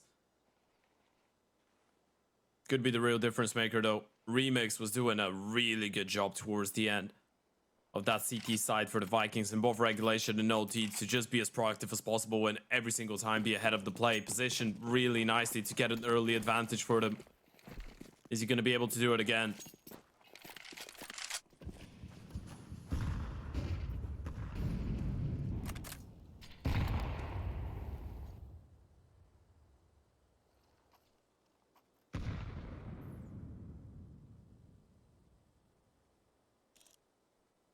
The nerves are definitely kicking in for both sides. It's just about who cracks, it's just about who makes the mistakes that are going to cost them. Molly's going over, mid control going to be contested, not going to be taken just yet. Honda's actually going to be flashed in to look for a kill, and he's got it. Naz is down. They might not be ready for Luchov though, and he's hearing them rotate away. Are they overlooking this? They've left middle completely. Luchov's gotten himself into a great position, and he realizes it. This is the more dangerous part as well. If Thomason gets 1 kill, that's gonna give it away. There's the first one. Doesn't realize there's the second. Luchov surely realizes the space that he's got to work with. Thomason 1 kill away from securing the round, and that might be it. Oh, but look at the bomb. Knocks it. Oh, wait, he's trapped what? here. They have to go back to look for it. There's the bomb No there. way. Honda might have just saved the day. Luchov at least shuts him out. Thomason getting aggressive. Remix is going to miss. He is human after all, but Realton is still alive. 34 and 20. And he has to be the man to step up to save them in this round. Thomason back turned. Can't find the headshot this time around. Now you know it's just a planter left. Luchov trying to dance around the pillar, giving him the fight. Luchov needs to hit the shot, but he won't. Realton comes out on top, but Honda was the real hero. Shutting down the bomb, finding the entry, and getting 3 kills. Vikings have 18, and Bestia lose another 1vx. They just couldn't believe it, by the way. I don't think they were ready for Thomason to just find a double kill like that. And Luchov takes all the space. You just feel like they had to make work out of this round. They had to capitalize on it. That was such an opportunity. Thomason does God's work. A double kill in towards main. Even the third onto the upper, but it's Honda in towards middle to shut them down. Bomb just trying to cross all alone, and it didn't work out. They were just going one after the other, not ready for Honda's angle. Bestia already having 3 map points that did go to waste, and now the Vikings get their first. And it's a package deal. They get 2 for 1. under a lot of pressure here. Flash is going to go over high. They're going to run through. This time Honda's shut down early on. Luchov just going crazy in towards mid. Oh, but what a refrag that is through the smoke. Case locks just shuts him down. Reelson, timing is everything here. Oh, and he's nearly caught by it, but Reelson now just trying to back up. I have no idea. He's going to receive a nade anyway. K-Stocks and Reelson going to try and go for the boost. It's not an opportune moment, but Thomason doesn't realize it. K-Stocks is going to walk through. Oh. What a flick from Noxie. Oh my goodness. It's chaos in this game, and I'm all for it. But eventually we're going to need to catch our breath, and maybe this is not the situation to do so. Remix tag through the smoke. Noxie is even going to find that kill, and Noxie has to be the man to save Bestia once again. It's 17 for them. Are we about to see a triple overtime? This feels like one of those games that just never end. And there's the tactical timeout for the Vikings. They want to have a bit of a break with it. Talk about things. You don't want to throw this one away.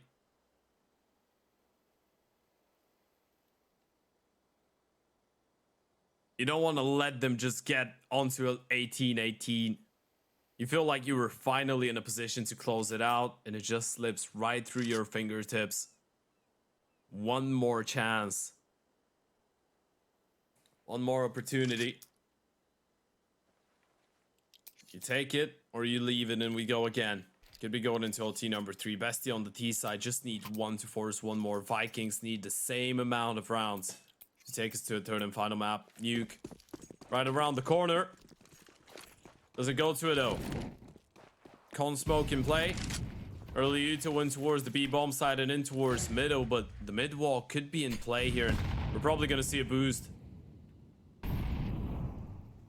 Nas is lining up for it. No one's really coming in to get boosted. Noxie just taking his sweet time, and Honda needs to be careful. This is a mid walk if I've ever seen one. Yeah, he was caught off in this exact position in the last round. He still doesn't have any support. Flash isn't going to go deep enough. That flash surely is just going to catch him, and it's Marin catching him in the face with a bullet. K-Slox is quick on the rotation, gets that refrag once again, but still, this A bomb site is about to be under so much T pressure from middle. Thomason dropping down. It's a big kill if he can find it once again. He's been so good at flushing JLK out of this position, but a kill and a dink, that could be absolutely magical. But Noxie on that AWP, such a dangerous customer at all times that you need to be wary of.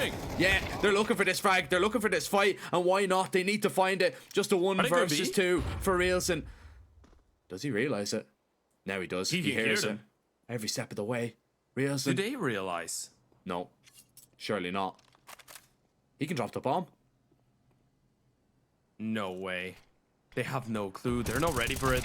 Nas just gonna go for it. Reelson gets the kill. And Marin down to 7 HP. They're not even playing this one together. They were just not ready. They thought he was coming in from main.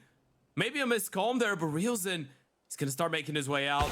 This needs to be perfect. He's not looking. He wasn't ready for CT. Marin last the no scope. We're going again. Oh my goodness. What?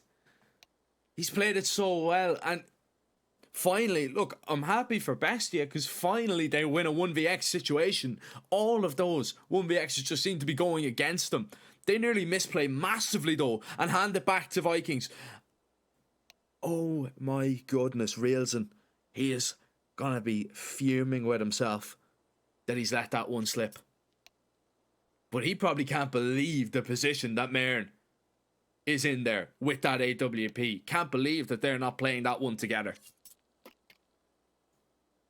I'm absolutely speechless. It's probably the way that the players are feeling right now. Marin's down to 7 HP and he clutches it up. It's a triple kill as well. This game is just going crazier with every single other round. Something that I didn't feel like was possible maybe 15 minutes ago, but it has been just going on and on and on. It's just an infinite source of crazy Counter-Strike.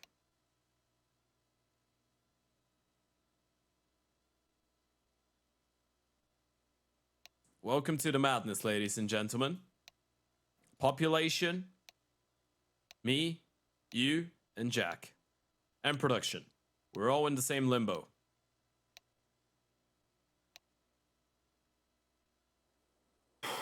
Well, we're about to start this one. We better get ready because I don't think it's going to calm down not for another few rounds anyway. Bestia starting out on this T side. Vikings. Somehow still in this game. But they are. They've had to fight very hard. They'd love to close this one out. But Bestia just will not die.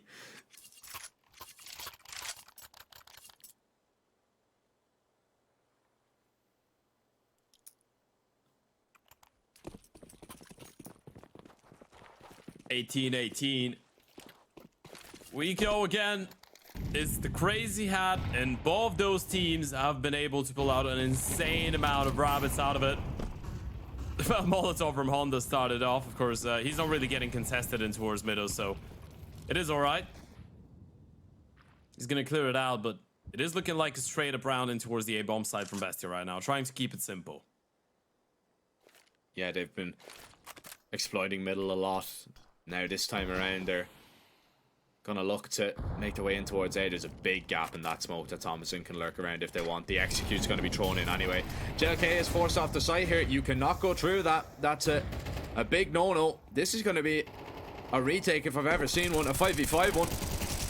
And they go for a little bit of a boost. They don't want to stick around too long. You can get pre-fired off that one so easily. Bomb's gonna be planted, and now Vikings are only realizing that the bomb is here. They thought it was maybe a fake. They were still waiting over towards B. Did not want to over-rotate. And that's going to go against them, surely. Look at the T. He's getting aggressive in towards CT. Yeah, this is mental here. Rielson's going to be spotted out. He's shooting at absolutely nothing. What? Now he starts hitting the bodies. And now he starts hitting the players. They found 3 kills. They found a way back into this. Noxit, he's in trouble, but he's holding. This pressure is so much. Noxit eventually is going to crumble under it. Thomason needs to find both of these kills, and he's done it. Honda in a 1v1. Thomason needs to try and hold on, but he's done it. Time has ticked on way too long. And Bestia tried their hardest to lose that round, but somehow win it. What is going on, Thomason? He just jumped over Remix, jumped over Rielson. What was that? 2 versus 5. That is absolutely outstanding. The triple push fails miserably. Noxy gets a double, and it's all Thomason. That second kill is crazy. How has he pulled that one off? How do you win a 2 versus 5 like that? I'm done. I'm done with the magic show. I don't want to see any more tricks. My goodness. I thought we were going to go straight into a B rush there. Thank you, Bestia, for giving us at least an opportunity to catch our breaths.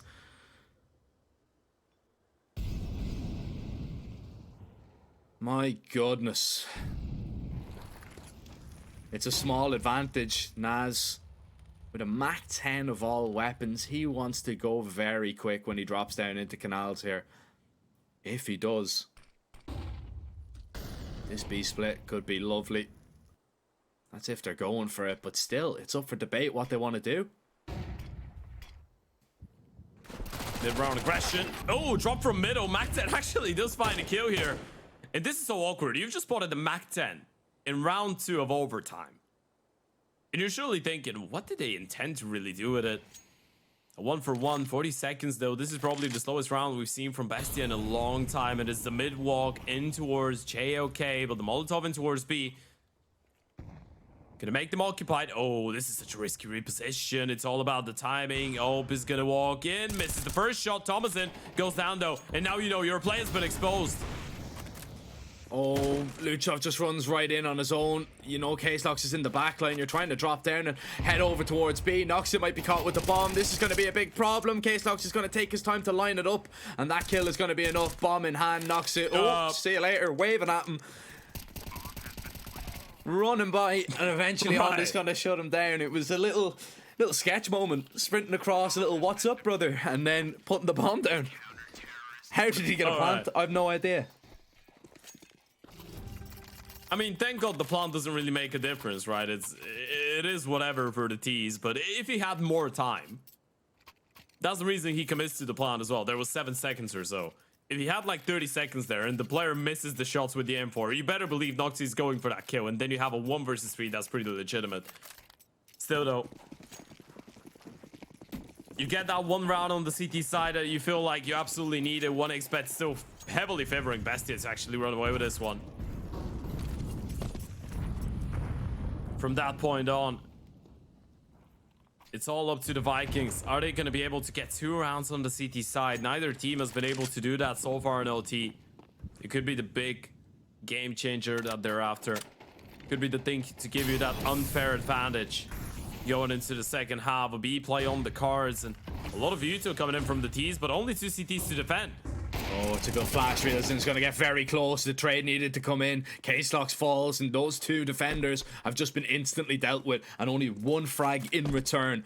Vikings have to get a whole lot closer. Honda's being heard every step of the way. The dink is great. Luchov up close. Hasn't even confirmed the kill. As Honda goes looking with the deagle. Needs the body shot. He's going to find the head. Naz on the site. Trying to hold on. Needs the support of his teammates to arrive. And luckily, the Util raining on over is enough to deter them. With the bullets on top. And Bestia will stay on top. 2019 advantage to the Argentinians. That's not the year. That's the score. No, that is the score. We better not get to this year. Well, it's actually impossible. So yeah, we're not gonna get to 2024, guys. I could be real. This game might end in 2025 the way this one's going, Ted.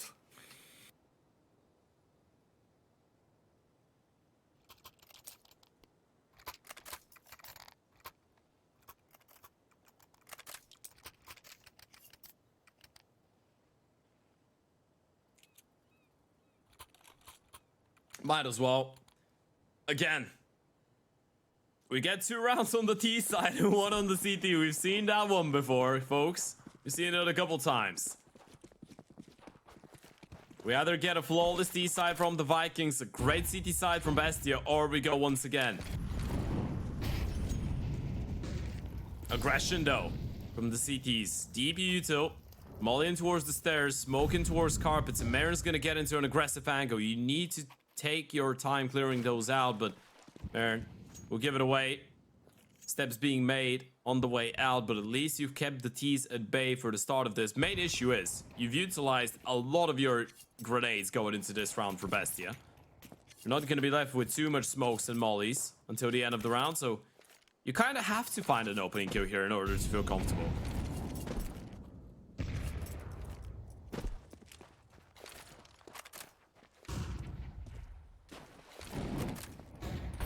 They utilize a lot of their util, alright. Very early on, they continue just to put it down.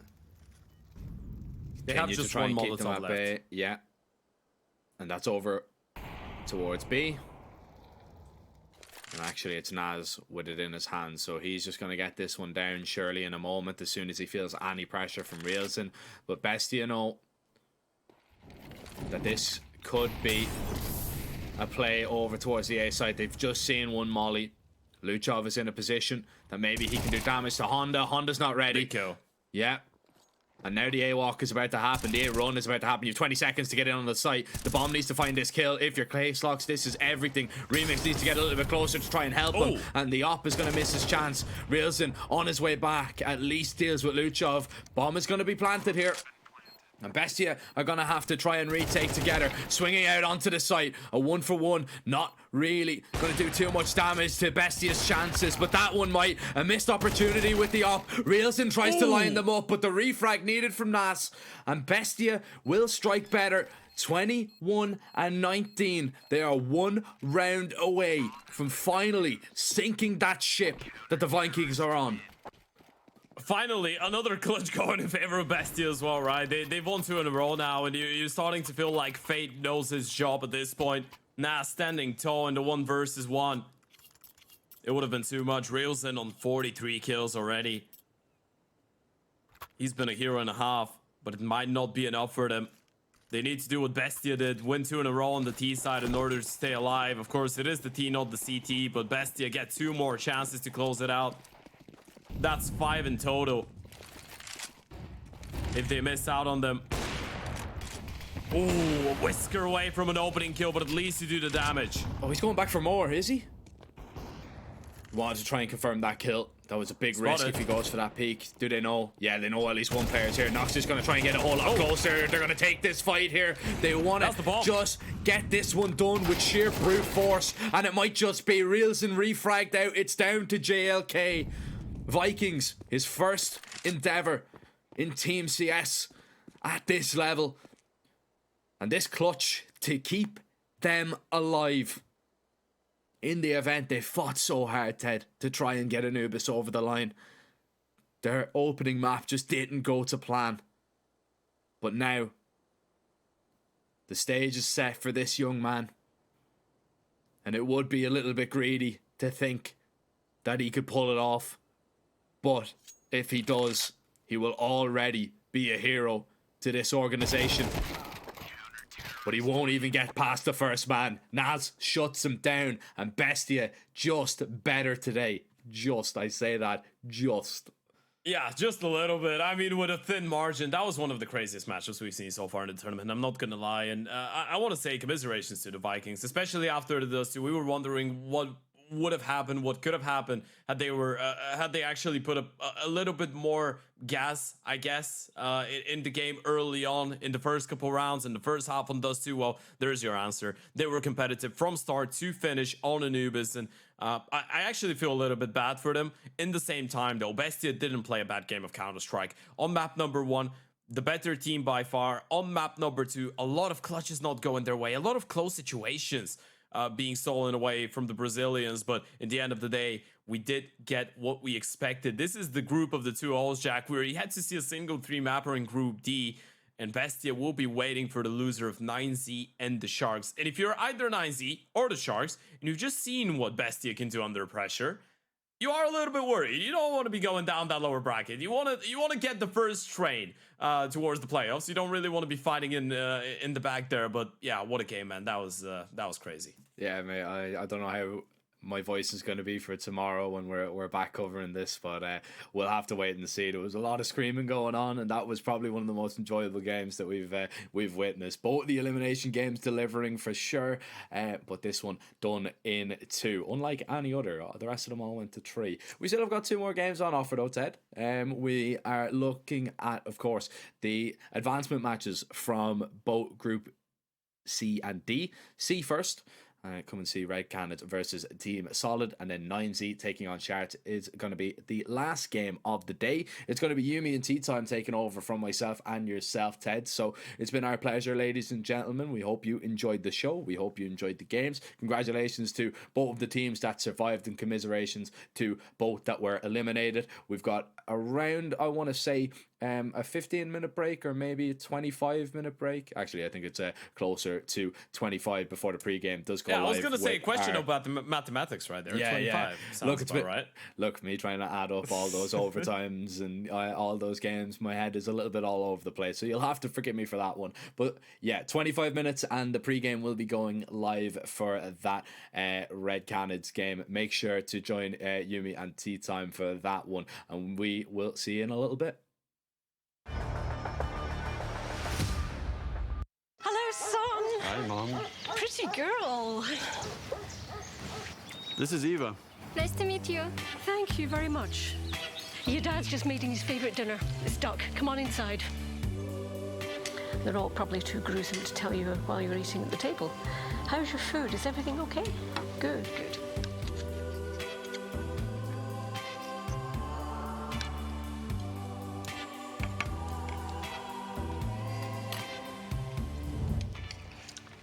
You seem to know each other. Yeah.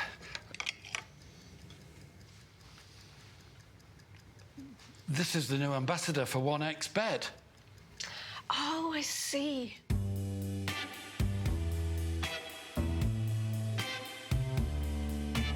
Everyone felt good when Eva Elfie became the new ambassador of 1xBet.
respect from 1xbet, respect from 1xbet, respect from 1xbet, respect from 1xbet, respect from 1xbet, respect from 1xbet, respect, respect from 1xbet, respect from 1xbet, respect from 1xbet, respect.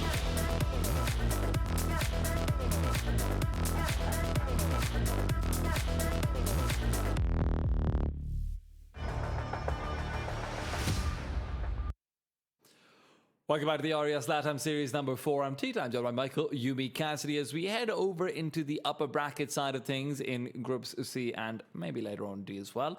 Before that, though, Michael, how are you feeling? We're going to be saying hello to playoffs once again today. Yeah, no, so having to find out whether or not teams can actually progress into those playoffs and get their hands on some of these juicy relog points is, of course, what we've kind of been waiting for as these groups start to get further and further along. So I'm kind of excited to see how Red Canids and Team Solid will do. Of course, we've been able to catch some of the exit games earlier on, Intense taking the win over Yawara and Bestia besting the Vikings. But like you said, and like I've kind of been mentioning, yeah, it's all about the playoffs now and whether or not we can actually have those berths for the teams that actually are in the running to make it to that big land in Serbia. And, well, we'll be starting things off with Group C, where earlier on today, Yawara were eliminated, like you mentioned, Michael, but Intense games still need a date.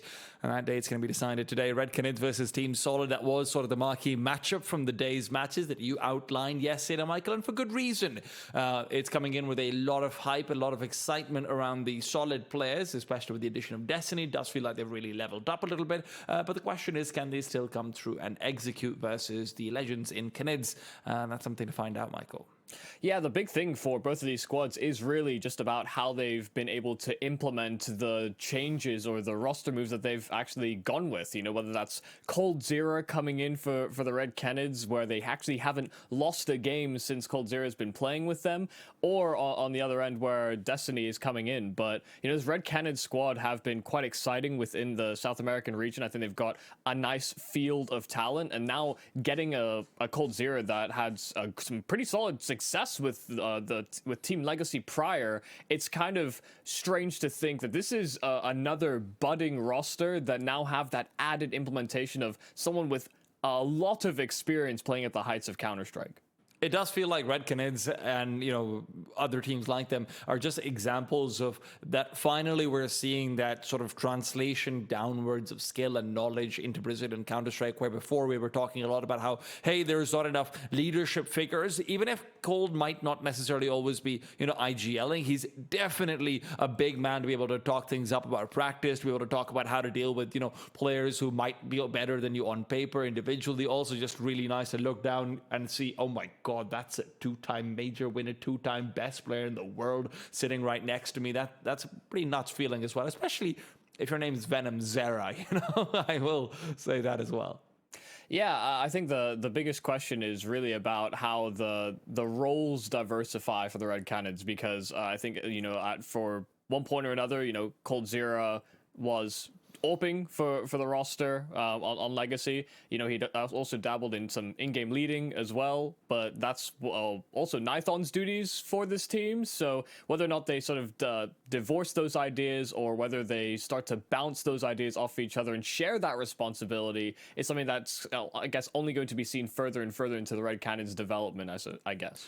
Well, the one thing that is good about having a Legend on the server is that there's a chance to kill the Legend. Let's see what the Solid have the players to do it. Of course, for me, I've been converted. I'm a Zoreba man. Zoreba, Ale, and Destiny are just the three big factors for me. Destiny's been a great addition to this team. His individual skill has not dipped a beep since he was on Red Canids. It does feel like he's really been able to step things up as well. He's got a lot to prove going up against his previous lineup, and that's going to be a fun thing to keep in mind. But Ale, man, put a Mac 10 in this guy's hands, and he is a monster. Yeah, I think the cool thing about Team Solid is that they do actually have a nice distribution of who has that impact at certain points in the game. Whether, like you're sort of mentioning, it's Ale on this Mac 10, or it's just these riflers that are able to take over. LCM on his AWP can be a little hot or cold, but, you know, does find that he strikes into good rhythm when they need it the most. But I think it's the overarching game plans from Solid that have have seemed very, very robust throughout their tenure and throughout their competitions throughout the South American scene. So yeah, I think they're going to actually put up a very decent show against the Red Canids, who I think will outmuscle them firepower-wise, but I think Solid actually have a tactical edge. Especially when you consider the fact that, coldzera is definitely going to be coming in as a big voice, like you mentioned, Michael. He's obviously a secondary caller, if not maybe even mixing things up as the main IGL at times. So yeah, there is going to be some confusion in getting their feet underneath them properly. So the question is, where is that confusion going to be and whether it can be exploited? Solid's veto is going to be incredibly important over here. Fortunately for them, though, Michael, they actually do ban out some of the stronger maps from Red Canids already. Yeah, Solid with a permaban of Nuke, and the Red Canids would likely take Inferno out. So it is just about whether or not we actually see Dust 2, because we've not had the privilege of doing that so far in this Res LATAM series. The only one that we've had with Dust 2 so far, of course, the new map, and Solid are leaning into it. They will probably see themselves as underdogs, so I actually really like this decision, but at the same time, you are going to be facing coldzera on Dust 2. You're facing some very strong riflers on the Red Canids side, as well as the potential for multiple AWPs as well. I do believe this could be a problem, but I'm excited. I can't wait to see whether or not Anubis, Dust 2, and Mirage can actually kind of deliver on being these AWP-centric, but also maps where rifles can dominate as well throughout this series. At the end of the day, though, the important point is that you've got two genuine upsettable maps, right? In Dust 2 and Mirage, I don't think Anubis is going to be, as much actually up for grabs for Solid, if I'm being perfectly honest. But Michael, this is where we have to really start examining about how this could end up transpiring for Red Canids. Red Canids have had the chance of playing Dust 2 once already in this tournament. They won that one out a little bit more convincingly so, but obviously that's also one of those matches where they were really just a better team overall in pretty much every way. Yeah, I mean, they were going to be favorites coming into that matchup, regardless of the maps that were played, and I think that Red Canids actually showed exactly that.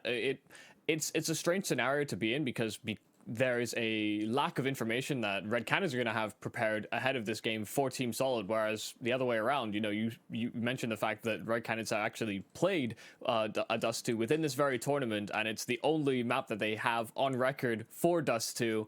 That you just know that Solid have come in prepared. They've looked at that demo and seen how the Red Canids are going to be approaching at least their baseline strategies. So it's a weird way that this series can be mixed up, but we're going to have to hold our thoughts about Dust 2. Our first map in the series is Anubis between Red Canids and Team Solid.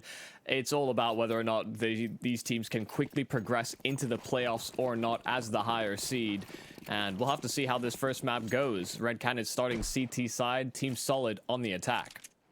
Nathan wants to enable coldzera to go for a quick flash peek in the middle, but it'll be too late. They've already dropped down and under. Davidos forced backwards. Coles found the first one. LA down, but Davidos is the trade. Hardzau in the meanwhile at the back of the site is going to be found out. Destiny striking through early on versus his former team, but coldzera on the flank. A kill as old as, 2015. But can he actually find the kill? Destiny has routed around him. Both players ships in the night. Not recognizing, but now Destiny's got a knife in his hand and coldzera's patience pays off. Now, retake is on. Venom needs to go in. Zoreba trades, but Cole's still alive and kicking in from being made. He's being such a nuisance. You can't rotate out if you're GBB. You can't give your teammate the help. You have to play for the anti-bomb defuse. And as Nathan's starting to stick it, Cole's still playing out defense, taken down finally. And Nathan had to stick himself off of that bomb defuse. But even if he had gotten the kill, would have still been a round win for Solid. Yeah, I mean, that's a must-hit shot from GBB, and you have to have a little bit of a heart out there for coldzera. 4 kills in that pistol round, played his position perfect from a first mid-pick to then accomplishing so much on the flank. You can see it sowed so much chaos into the post-plant there for the Red Canids, so GBB really coming in clutch to save that pistol from being stolen by coldzera pretty much alone.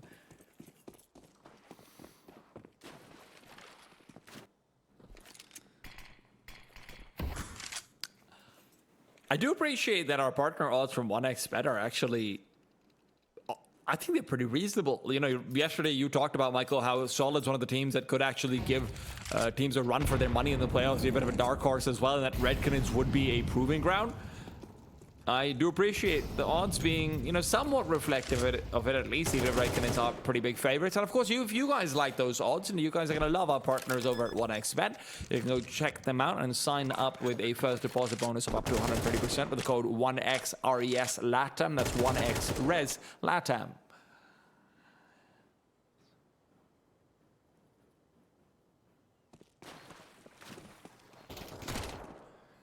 In the meanwhile, though, Zuraba wants to make his money the old-fashioned way with MAC-10s against USPs. He's realized, though, that's a bit of a risky one. Yeah, there's a lot of USPs where that came from. You saw a couple of heads, and then all of a sudden he was getting shot in the sides, and didn't like what he was seeing.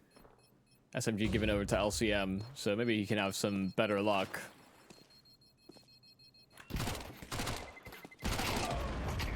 Well, no, he has the exact same luck, in fact. Maybe even worse. Yeah, bomb finishing him off. So no kill bonus going over to the Red Cannons, but they do recover a MAC-10. A lot of good that does when they're going for a full investment anyway. AWP immediately snapped up for Nithon. And, part of the conversation with this team is about how much we see sort of double AWP setups. Coldzera, of course, main AWPing for Legacy prior to joining this roster.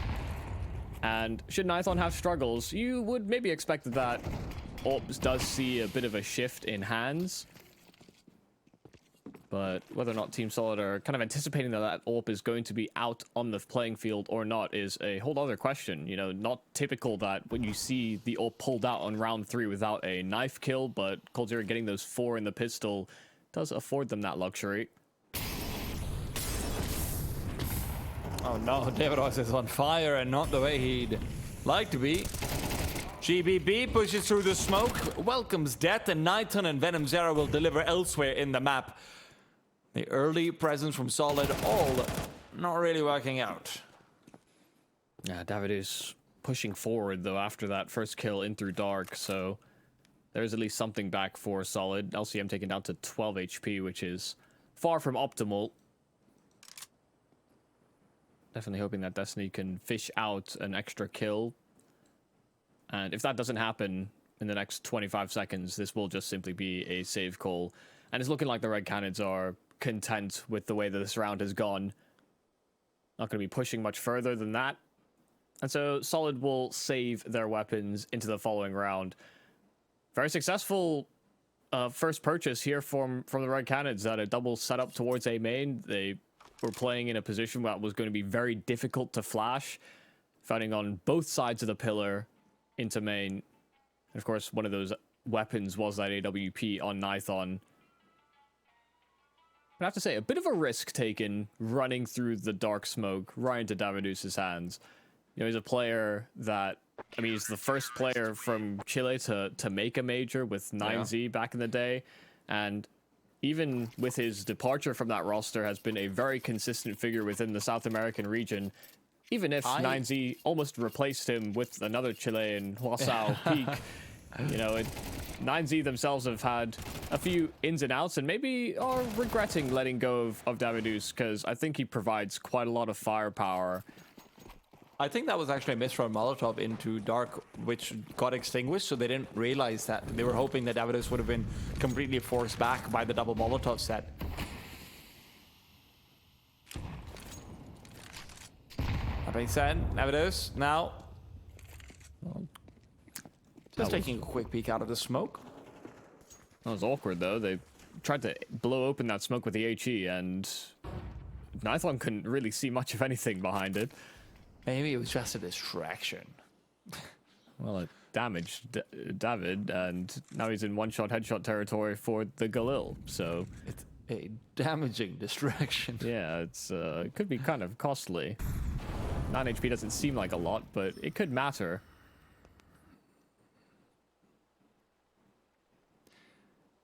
Adam's forward position could also be incredibly important over here. If he wants to start pushing forward at any point, never mind, decides against it. Flashbang given over to Coldzera to consider it. Davidous now has been forced off by the Molotov again.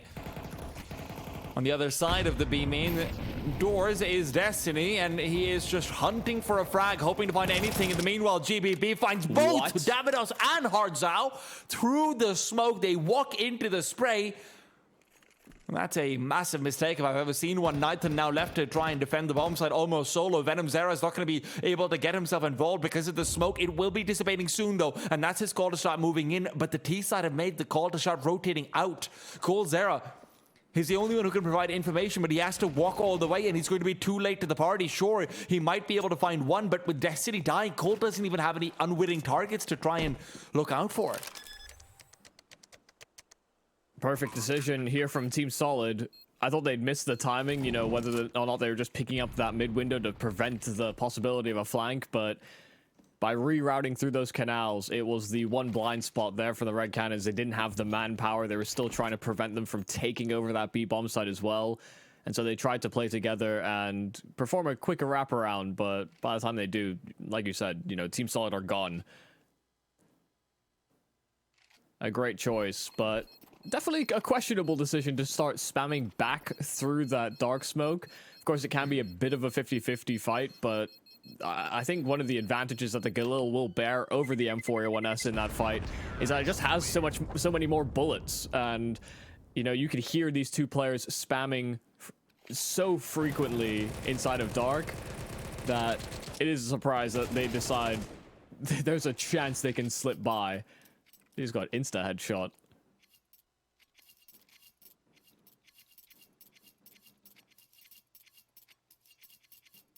Not necessarily a mistake, a little bit of misfortune, but you got to put yourself in a slightly risky position to be punished like that anyway.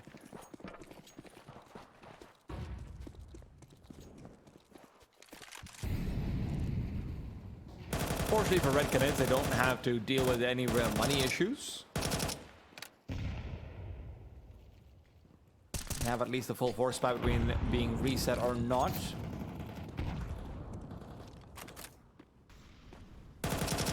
Did I say the full force buy? I meant to say the full buy. Yes. Yeah, no, they do have a full buy. They will have a force buy before their money is completely broken, if, you know, that's the angle we want to take, but... Sure, yeah, let's go with that. Yeah, they probably won't force, but they could. Theoretically. Yeah.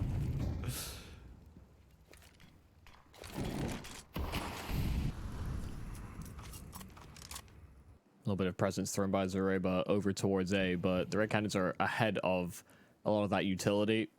Even with the smoke that's down, they keep tabs on A main, so they won't be deterred from that section of the map. Team Solid are set up in mid with GBB throwing some util over at dark. They're trying to run these minor diversions, but the Red Cannons, after playing forward towards A main, are now gravitated into middle, and this may mitigate one of the prongs to the assault on this site. Gold's heard footsteps now. LA made noise as he's starting to go in for the peak. Now Cold's expecting it. First kill found. Venom and Nathan holding onto the A site. Venom gets the one bit of assistance he was hoping for, ducking in and out. And with that, it's only Destiny left in a 1-on-4. He's going to have to contemplate the save, more likely than not going to go for it. So I don't have any loss bonus, so the next round will be a force buy, regardless of saving this Galil is valuable. This was a great round from Venom Zero. I mean, it found these just quick fire headshots on the A side attack, and even though the AWP kind of struggled to find its rhythm and maybe didn't have faith that Venom Zero had it, you know, Nithon swung out so wide, instead could have just fixated on A main because Venom was holding the run out. But he should have future faith in Venom when he's putting up nice shots like that. Yeah. But the read from the Red Cannons was well ahead of what Team Solid were approaching in that round. In that extra reinforcements in time. This is a much faster mid-take here from Solid, and GBB getting overrun. It's a B-side assault from the CTs, and that will be extra information to work off of Shore, but this should actually prompt Team Solid to accelerate on A as well. Oh, flashbang is good. Keeps Venom away, and Ale's got two for the price of one. Sure, Destiny's been taken down, but there's no way for the CTs to come back in and retake this. This is why, Michael, this is why Solid's always been, you know, on our radars for being one of these upset teams. They might be taken down, they might be just destroyed in a round based of individual skill or this or that, but they immediately come back, come through for a nice little set play in middle. Always well timed with the utility when they're going back into an execute onto the site then as well, just making sure they're setting themselves up for success on the basis of what happened in the rounds gone by. It's always nice to see. Yeah, and especially when they knew that there was multiple players just forcing duels over towards B, they realized that was going to be the weakness for at least a few more seconds. An impeccable flash, trying to set up Ale on that double set of kills in through camera. And it is kind of unfortunate here for the Red Cannons. I do always appreciate teams that are willing to get aggressive and willing to take that space, especially on Anubis, where it does feel like a requirement at times. You know, you want to set that precedent, you want to make them work for that territory. It's one of the major advantages, and what part of what makes the T side so favorable is that they get to these angles much faster than CTs do, and so sometimes all they have to do is just even hold on to those spots. That Molotov bounced very weirdly inside of B main, but a minor clipping issue that doesn't actually have repercussions. I think the Red Cannons actually might go for that B main assault once again. This time it's more contact heavy. There's 3 players located this direction, but Destiny caught a glimpse, and so he won't overface.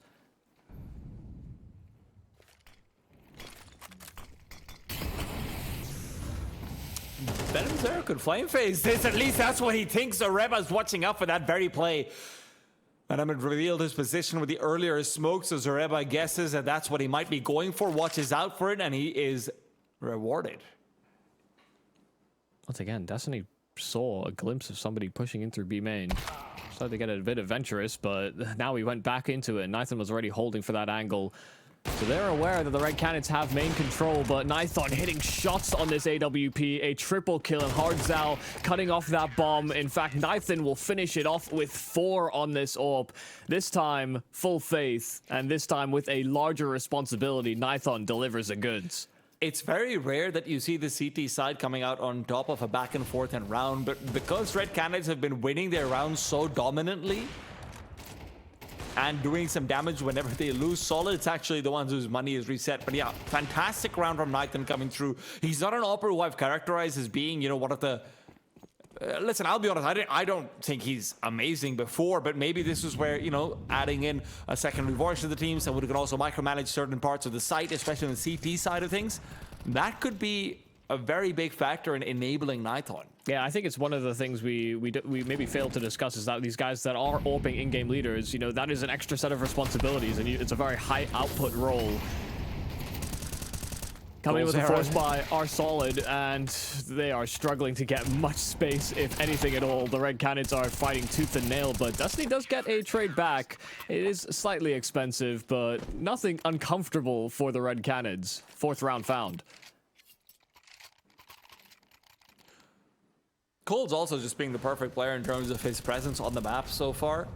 It doesn't feel like there's been a single round where he's been on the incorrect bomb site. You know, you even look towards the A site when the great flashbang. Cole's also still already in position. He's playing middle very effectively as a CT side player. And as a veteran, that's exactly what you want, right? A guy who knows exactly when to rotate, where to rotate to, what every piece of utility means, and what every comm and what every site needs.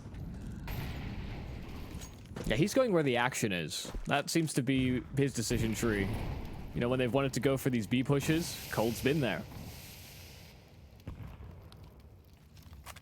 It's a little bit more standard. That's where the importance of him playing mid really comes into a factor. Davidos is so good. It's isolating out these Glock kills, and I know it says Glock kills, but the fact that he's so focused in one area of the map only. I don't know if you watched the reflection with Alexei that Torren did, Michael, but he talked about Valde back when Valde was, you know, really touted as one of the big prospects of Denmark. That one of the best parts about playing with him was that he was just always completely focusing on one angle, seemed so chill, seemed so relaxed that never second guessing between, oh, I have to think about this, maybe I have to, you know, jump over here, this, and it's just relaxed. That's what Davidos is reminding me of right now.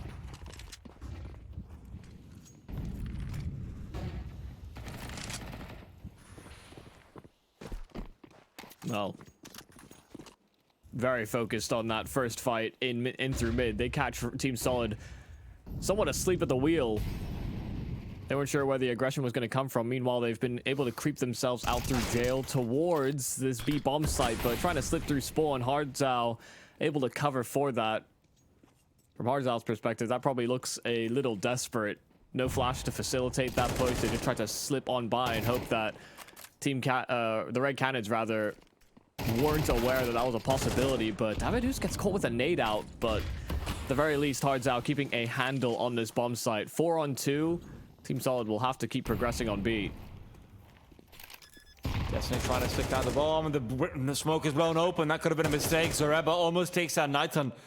Left with barely any HP. Again, coldzera might be the main man, but not needed so far. Destiny taken down, and again, the smoke being blown open. Zoreba sidestepped it and coming in from behind. The call is there, but Zoreba's crosshair is perfectly placed. Is he ready for that second duel? Doesn't seem like it. Taken down at the end of the day, and Solid seem to have been firmly stopped in place now. Yeah, I mean, a great effort there from Zoreba to try and find these isolated fights, but even in that instance, you know, coldzera was still flanking in from B main, and that was going to be a hard one to account for. He had to just kind of hope that he didn't get flanked or shot in the side, and that was ultimately going to be an inevitability. But a really nice job from Hardzao throughout this site hold, finding a number of kills and surviving the round as well. We've seen a lot of multi-kill potential from many of the Red Cannons members, whether it's been Davidus against some of these sort of anti-forces or low buys, coldzera in mid, Hardzao on his B holds, or Venom on the A defense.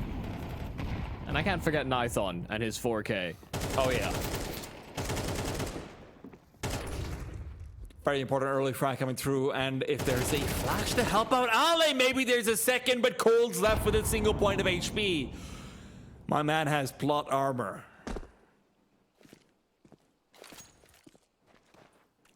Ooh, there's a real possibility that Nython could get timinged here. Smoke's not ideal, given that he has an AWP in hand. Doesn't obviously want to overface, but now has Venom Zero alongside him on the bomb site. The thing is, he's used his flashbang early on, so there's no chance for Red Cannons to re-aggress into a main for free at least. So it does feel like, again, the call is going to be for maybe Cole to make a play or a dry peek in from Venom Zera, either one of which will be very risky given their positions. CTs do have time on their side, though. 45 seconds, and every single terrorist player is so far apart.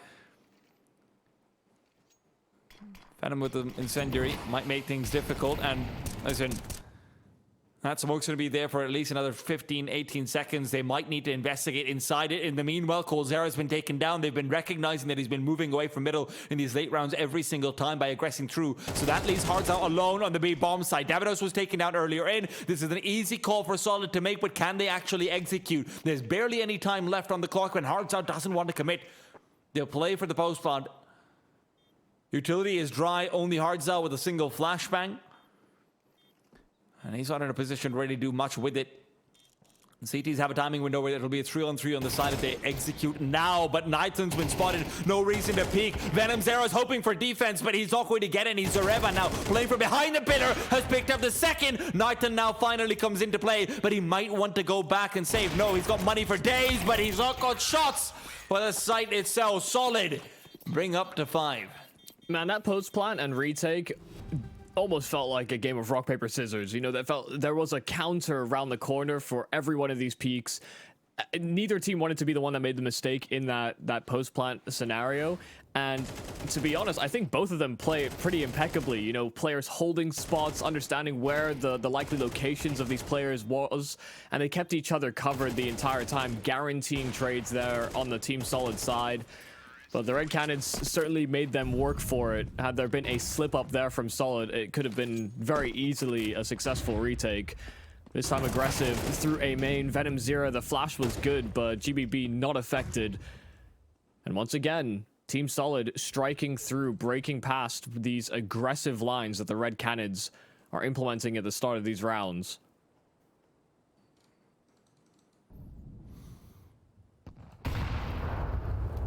There has been a lot of success on these aggressive plays from the Red Cannons, but they can't all be absolute bangers. Gonna have a couple moments where things do blow up, and that's where you have to find adaptations. That call seems to be to push through A main, but it's really gonna be about whether or not Hard Out can keep them away from this B bomb site long enough that these three players can link up with him. I mean, there's no one to throw flashes at least, so he had a straight 1v1, but the problem is Destiny's on the other side. So now you're going to be going for a 3-man reshuffle in from Canals into the AWP of LCM. More cover fire soon to be provided by an AK to come in from GBB. There's a train of T's coming in, and they are not allowing anyone entrance into this B bomb site. 6-6, solid will stay even. Yeah, I think that's nicely done from Team Solid. Of course, they did whisk away the pistol. They did start the game with, you know, these two sort of buffer rounds as a result of that.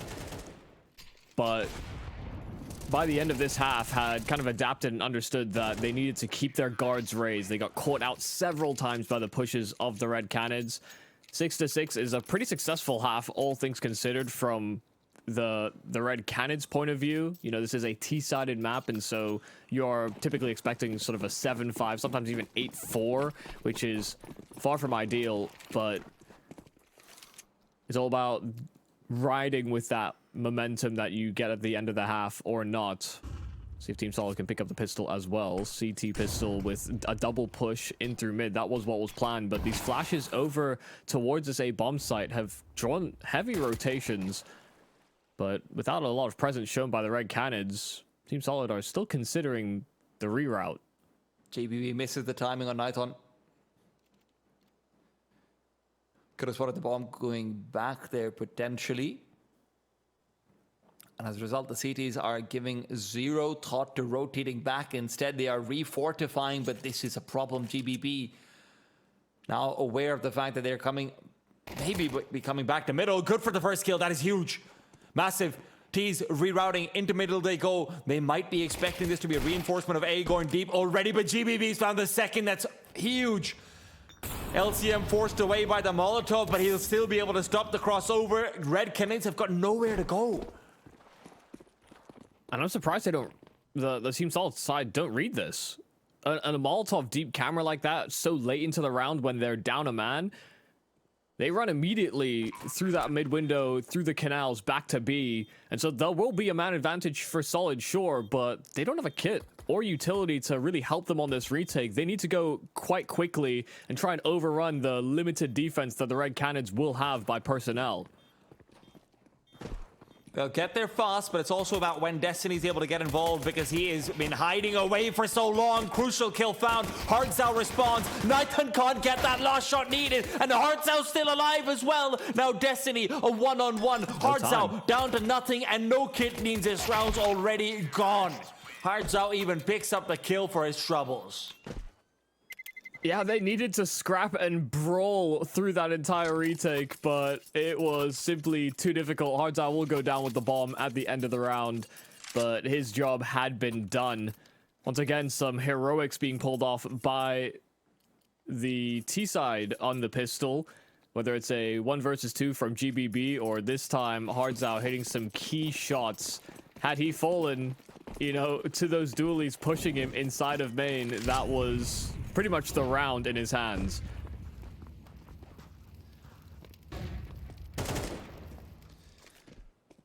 Poor GBB. That's all I have to say. Oh, meanwhile, some decent damage actually coming through. Hardzao again left on 24 HP outside of B main. Seems to be his magic number.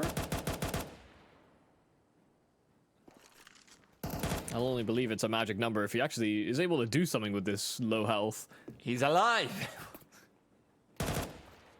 That's got to count for something. Yeah. Magic of life, and Nighton doesn't have it anymore. Venom's the one who's been left behind to try and take care of any remaining CTs who are considering pushing over. GBB's already got the cross. This is a dangerous set of peaks to be going for. A huge amount of damage, and now Zoreba with the recovered Galil as well. This is going from, you know, comfortable to very awkward for Red Canids. Yeah, and there's no world in which they actually commit to this retake or try and hunt for extra damage here onto the Red Canids. If they save these Galils, it'll save them quite a lot of money going to their first investment round. And so they'll opt to do exactly that. They don't have the health to trade, nor armor, so... I think the real question is whether Red Canids want to hunt this, because it is very risky. You could maybe lose another Galil over here. David Ois comes out on top. GBB's been swatted out as well, has to dodge the nade, and yeah, that's another Galil taken out of the hands of the Red Canids. Yeah, I really don't like the decision.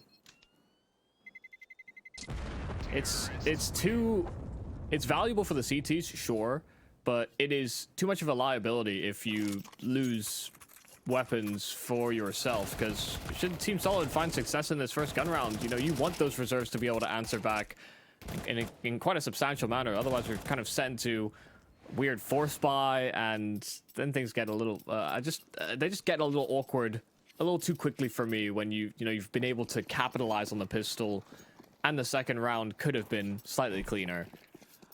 The other thing is, and I know this is maybe just a small thing to nitpick, but because GBB gets an extra kill, and Red Canids could not have known this, LCM, he can afford to buy an AWP for LCM and Kevlar for himself and have utility ferried over by the rest of his teammates. Yeah, it has its repercussions. All actions have consequence. Can LCM actually do anything with this AWP? He doesn't pull the trigger.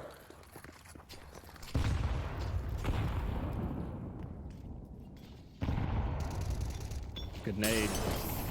But once again, LCM forced back by a Molotov, and Ale tried to pick up mid as best he could, only to find Coldzera in the worst way possible. LCM, this time having a swing at it, took a shot, but Destiny's actually chewing them up through the smoke via Temple, but it hasn't deterred Red Canids from taking over this A-bomb site. Hard's out some critical kills, but Destiny has struck back once again, 2-on-2 in the after plan. Is that 3 kills through the smoke? It might be. CTs do have a lot of utility to try and make this after plan work out better. Destiny now taken down. Sidelined by Hardzel, who gets the angle advantage over him. And that just leaves GBB not willing to use his incendiary, not willing to show off his position. Honestly, that might be a mistake. He doesn't really have a kit either, so Hardzel can just come through and again get an easy duel where Destiny finds 3, Hardzel makes it 4. Already a very successful T-side campaign from him. That was beautiful timing work there from Hardzel. You know, it took that fight towards the CT spawn and over towards Bricks so quickly, and then played his spot, held for heaven for long enough, and, you know, projected the walkout from GBB. That was going to be a hard angle for GBB to clear. He had to effectively wait for Hardzel longer than it was going to be comfortable. Perfect angle manipulation. It's also just a really nice set of 3 Molotovs that they used to completely clear out LCM's op. Yeah, double Molotoving mid and then one into camera 2. There was really no safe place to stand for LCM.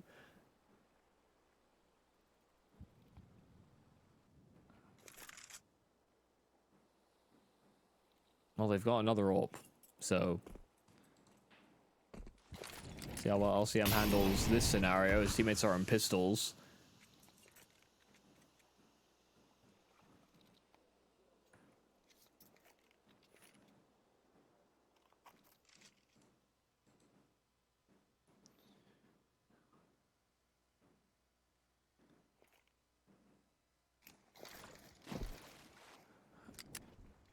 A mid-round commitment to try and take over A main is risky over here. They've got a CZ and a 5-7 to deal with. The first kill found in LCM still with the AWP.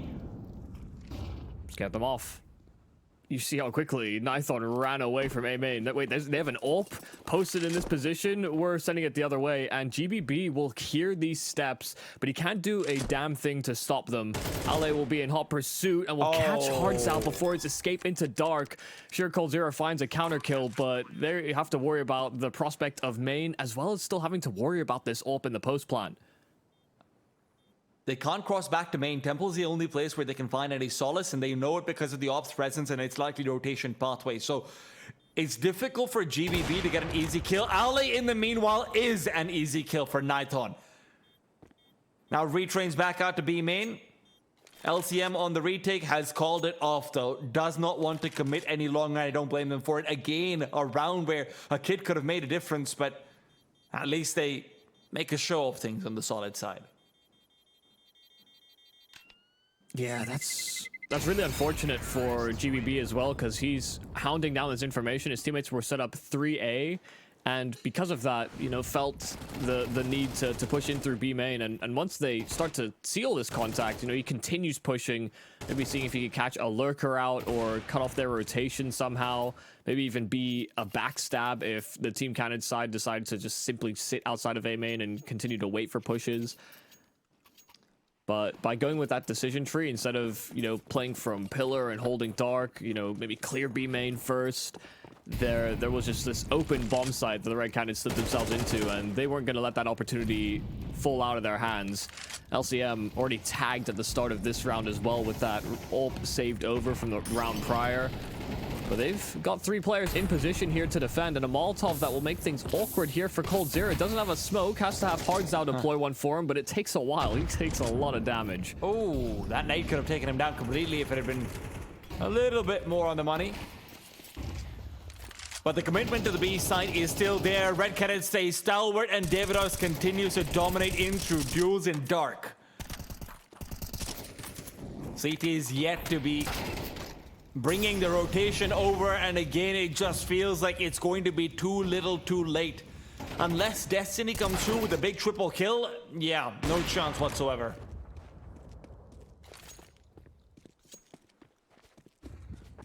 Damn, I actually think the start of this round was looking pretty good for Solid. You know, had they maybe finished off that kill onto Cold Zero, they might have felt more comfortable in their spots, but they get caught trying to reposition and, you know, re-challenge into dark. But those were the kills that ultimately fold away the Red Cannons too quickly, and you can see there was going to be this reaction from Solid to push through A main, find that angle into dark, but that's where Nithon had it covered off with his ult. I have to say, the Red Cannons are doing a very nice job of punishing some of these plays from Team Solid. Even though they have been caught off, they have very frequently still found a kill right back. You know, players willing to take that extra leap or that extra bit of territory that could serve as a solution to the problem that they have. And we have a problem with the fact that you've not checked out our partners over at 1xBet as well, because they offer some nice solutions as well as some lovely odds and specials as well. Should you sign up using the code 1xRES LATAM at 1xBet, you can get a 130% bonus on your first deposit. So do be sure to show some love over towards our partners over at 1xBet. These guys haven't checked them out yet? How dare you? Yeah, I've got a problem. I've been watching with that. all this great Counter-Strike that's being provided because of our partners, because of everything that they've been able to support us with as well. Damn it, guys. Gotta step your game up. Just like Solid does. And they think they might be able to step their game up with a little bit of a half buy coming into things. They will be in for a full buy in the next one, granted, but with 0 success so far on their CT side, it does feel like Solid have just not been able to figure out what they need here.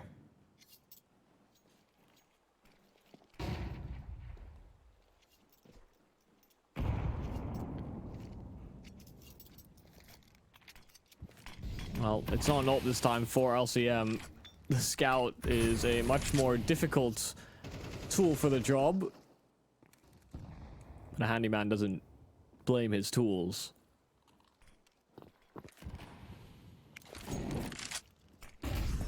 Flash in.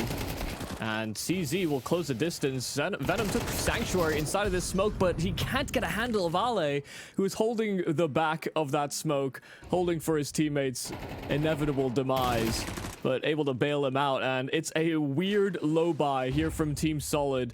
A half investment that has struck through with 4 key kills. Nithon can't do anything about this. He just has to try and save his ult. There's 45 seconds. There's almost 0 chance of him saving here. Look at the CT side. This is like just their guns. They started off with a half buy need, I remind you. Switch over as well from GBB, and he is really looking to take this op home. Every single one of these weapons has been donated to them by Red Canids. That's kind of crazy. Yeah, they just adopt every weapon that the Red Canids had prior. Like, it's very rare that you see a CT side with 4 AKs and an op, even more so when they've only won 1 round.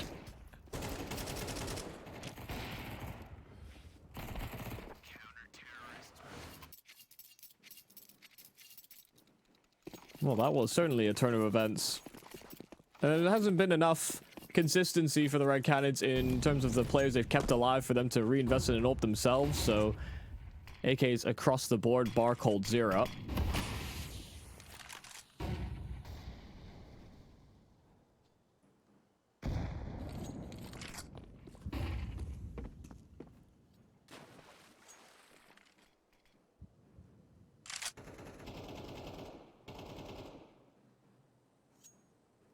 So the good news is that on these rifles, it's less likely that Solid go for as committed a take. Not going to take as many risks, but decide to walk through B main and did catch timing, but does come at a cost. A 1-for-1 exchange is something that the T side will be contented with. Gives them a clearer picture as to how Team Solid seek to approach this round. Of course, they can make very few mistakes from here on out on the defense.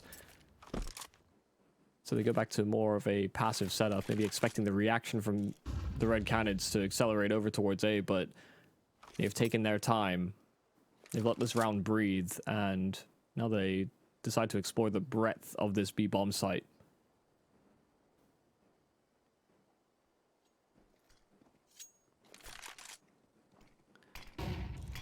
Gotta be careful, LCM. Utila's funneling his focus back towards main, but really the threat lies in dark, and that's what Destiny's worried about as well. There will be no smoke for Temple, but as Destiny's ducked out, he's been made visible as well. LATAM can transfer over into the site and get the bomb planted. The CTs again in a position where it feels like they just needed some earlier stopping power. They will have to go for a disadvantaged retake. And with 3 players inside dark, what is this AWP even going to do? It's saving, so... All right, okay. That's what it's doing. I have questions. Destiny, make a choice. he pulled out his flash, he jiggled, he pulled out his AK again, he pulled out his flash again. It seemed like he didn't know what to do in that circumstance. He didn't know how he wanted to approach it, or whether... I don't know if this is indecision on his part, or, you know, I think it was... What, was it Zareba with him? Either way, his site partner maybe wasn't on the same page, and he was asking him to do certain things, and he went to facilitate a peek using that flash.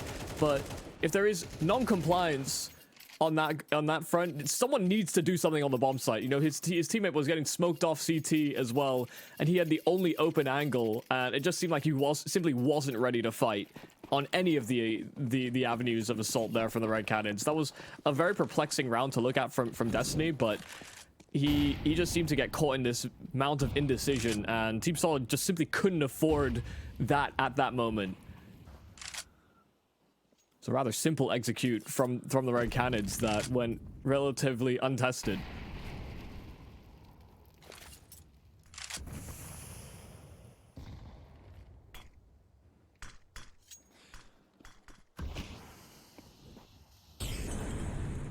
I'm surprised LCM retreats without taking at least a gander towards middle. Sure, Molotov was going to be forcing him away earlier on, but he's completely backed off and given it up. There's been so many times that Red Canids have been able to get almost a perfect execution in middle that they no longer want to contest it at all in Solid. This time, though, Destiny will not be rotating back to Temple. He won't be giving them the assistance of a spam through the smoke. So it's an easier pathway forward, but without a flashbang, LCM would have been finding it very difficult, but that's where 2 great flashes come in. They get the full crossover, and now Destiny has to cover. He's got 3 Ts in his face, and Red Canids are looking to break into this B-bomb site again. GBB has to stop them at the gates, has to clothesline them as they come out through Temple. They look and they gamble the wrong direction, but Cold Zero, sure, he'll take the headshot, but the AK that much quicker to collect on kills. Cold Zero surviving. It's a 4-on-2, and the AWP of LCM and Ale as AK, they're just going to be mitigated. This smoke is so fresh, so deep. Flash in, and Ale ripping heads. Davidous caught by the flash as well. So Ali's finding a lot of territory, a lot of space, and gives him a chance, but Cold Zero's position is simply perfect. 2 quick kills, Cold Zero delivering the goods for the Red Canids, a 13-7 showing on Anubis. A little bit of vintage from Cold Zero in the end as well. You do love to see it, but I have to say, Solid looked perplexed in their CT side. How many times have we seen a retake where it felt like they didn't have a kit or they hadn't really fought hard enough in the early round? The macro was good on T side. It didn't feel like it was there on CT side. They did look a little bit more flustered over there, and Red Canids just steamrolled through. Honestly, Hard Zao, fantastic job on T side. Venom Zera, great all around. Cold Zera, great all around. This is a very stacked lineup. Yeah, I think it was clear to see the focus from the Red Canids coming into this matchup, whether it was the fact that they were constantly going for aggressive moves on that CT side. They were choosing an area to target at any given point. And the Solid side, I think, did a good job of sort of circumventing that and finding solutions around that in certain instances. But I do believe that Solid had those issues sort of implementing or forcing themselves forward for those same kind of plays on CT. You know, maybe that plays too much into the Red Canids side, but in a way they were trying to find these timings in the mid round that just ultimately cost them very often than not. So I do fear for Solid. You know, I think they're like we sort of been mentioning, their macro understanding looked great, but the Red Canids always had someone willing to find some space or some multi-kill that got the Red Canids back into so many rounds. And that's unfortunately the truth about the Red Canids, is that they just have a lot of firepower. You're going to have to be able to battle back against that. And it's going to be a tough time on Dust 2 against all that firepower. But before we can find out what Solid's fate is in map number 2, we're going to have to go to a break. We'll be back after just a bit. 1xBet and EVA Alfie present betting on all esports events on the website and in the 1xBet app. 1xBet. Play with EVA.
very complicated job, but I love simple things so much.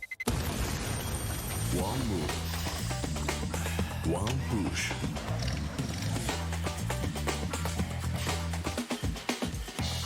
One touch.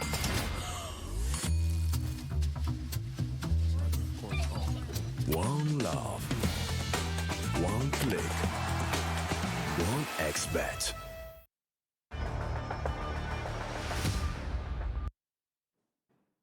Welcome back to the RAS LATAM Series number 4. I'm Tea Time, joined by Michael Yumi Cassidy. We've just seen Red Canades destroy at least one half versus Solid. The question is, can they do it in one more map on Dust 2, Solid's own map pick?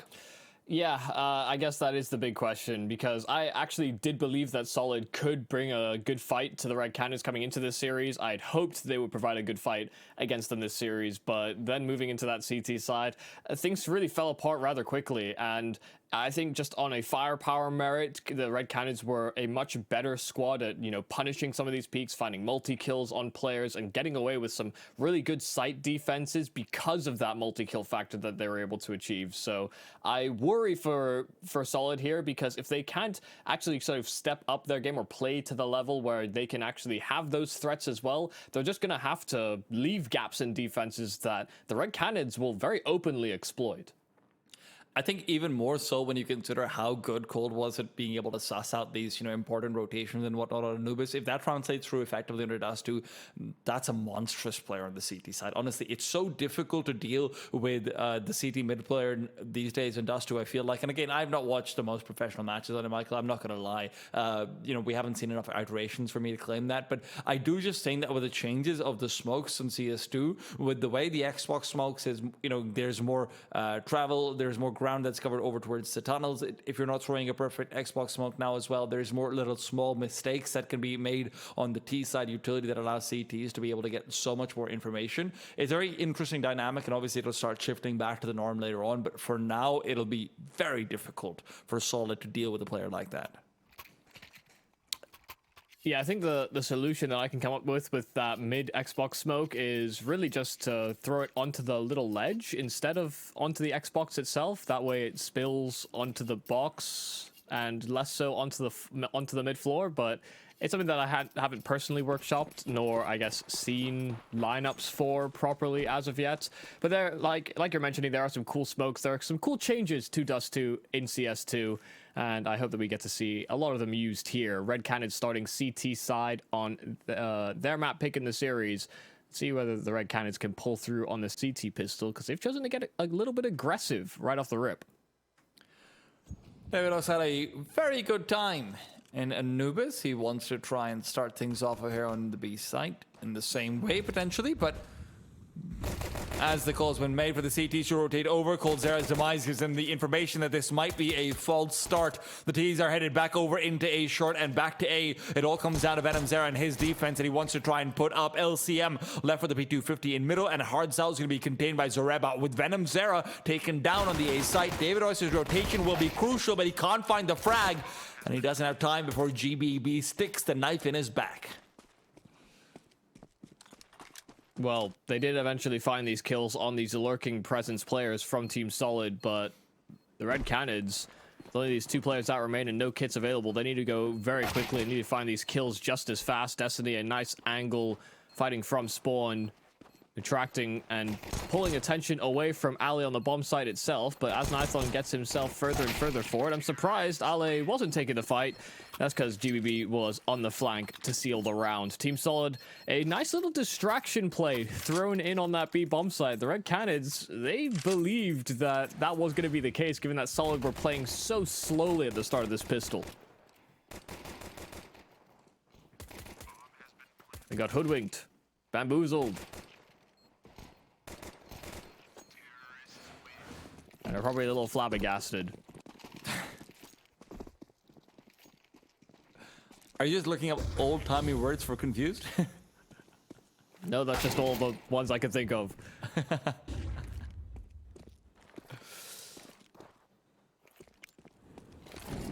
Well, they might have been perplexed by the strategy last time, but Venom Zero this time gets suplexed over and long. So full buy from the Red Cannons in response to losing that pistol. but it's a little scout on scout action lined up. LCM trying to forecast, but he was inaccurate.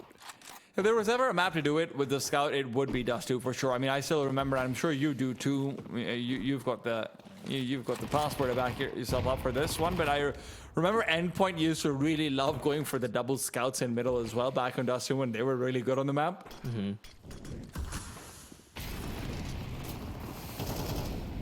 Curious to see whether it re-enters the metagame. A weapon that has exited the loadout of many players, but Hardzao in the meanwhile has found the one and still lies behind the smoke. Remember, the bomb was dropped, so the commitment to the A site is certain. But before that, they can take it up detours and pick off the CTs one by one. Oh, well, that's not good. Ali was there to try and protect the plant, and they have to be very careful trying to plant when this this MP9 is here. It has very good jumping accuracy, and Davidus is trying to exploit that as best as possible, tagging up GBB even with that box as cover.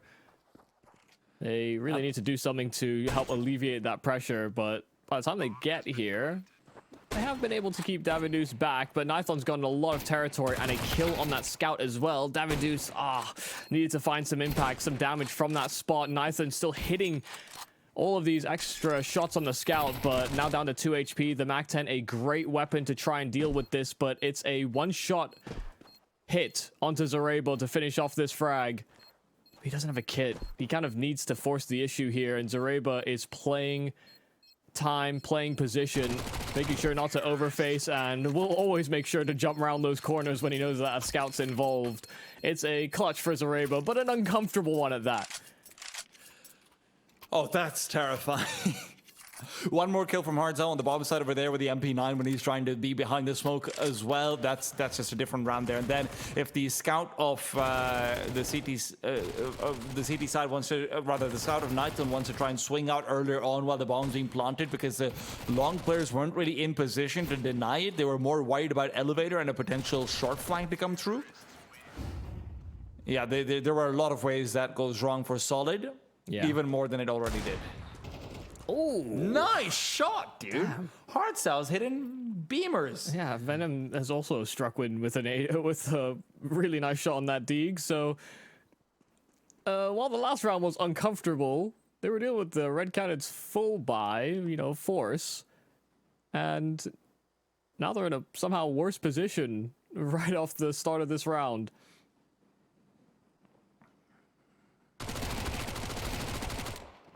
Oh, the MAC-10 comes to save the day, but little does Destiny know that there's a knife being wielded right behind his back. Nithon, spotted out. That's a troublesome situation. Nithon was really hoping that Destiny would have gone inside the B side to clear out, and then he could try and catch someone off guard, rotating back in. And now that he commands the lower tunnels, he has called his teammates to rotate through spawn. So yeah, that timing hit by Nithon could have been something. Unfortunately, that's just not going to be the case. Destiny creating a perimeter and bailing them out of what could have been a pretty dire situation. Of course, round's not finished as of yet, but they're feeling a lot more comfortable with this now that they have a man advantage, and this SMG has been able to clear out a number of these nooks and crannies so that the rifles can get the plant in.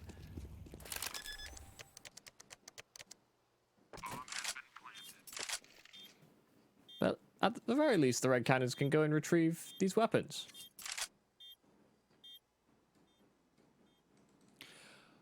Yeah, there's a world where Destiny just sends himself at them just to see if he can try and find them and farm out some of that lost money. They really do need it, to be honest, after that previous round and the losses that they have had in this one as well. But if you can recover the AK, that'd be big. Yeah, they did throw one of those weapons out of the map. So that's why Cold Zero still only had the Deagle, and last information was that the AK that would be retrieved is in pit, so that's where Destiny's headed, but he does find that AK, and, well, finds a bullet straight through the eyes. Nithon has enough money for an AWP in this purchase, no surprises there, but God, look at what Solid are at after winning 3 in a row. Normally when you finish the force buy, you're in a good position to, hey, we're going to farm up some money. That's always a greater risk on the CT side force buy about how much money the T's can accumulate. It feels like the first 6 or 7 rounds they are just secure, but that's not the case at all over here. This is going to be a very important round for Solid. Yeah, it wasn't as bad as it could have been because Destiny got 2,400 because of all those kills on the SMG. Venom flashed up fully. Team Solid actually running straight through those double doors over at long.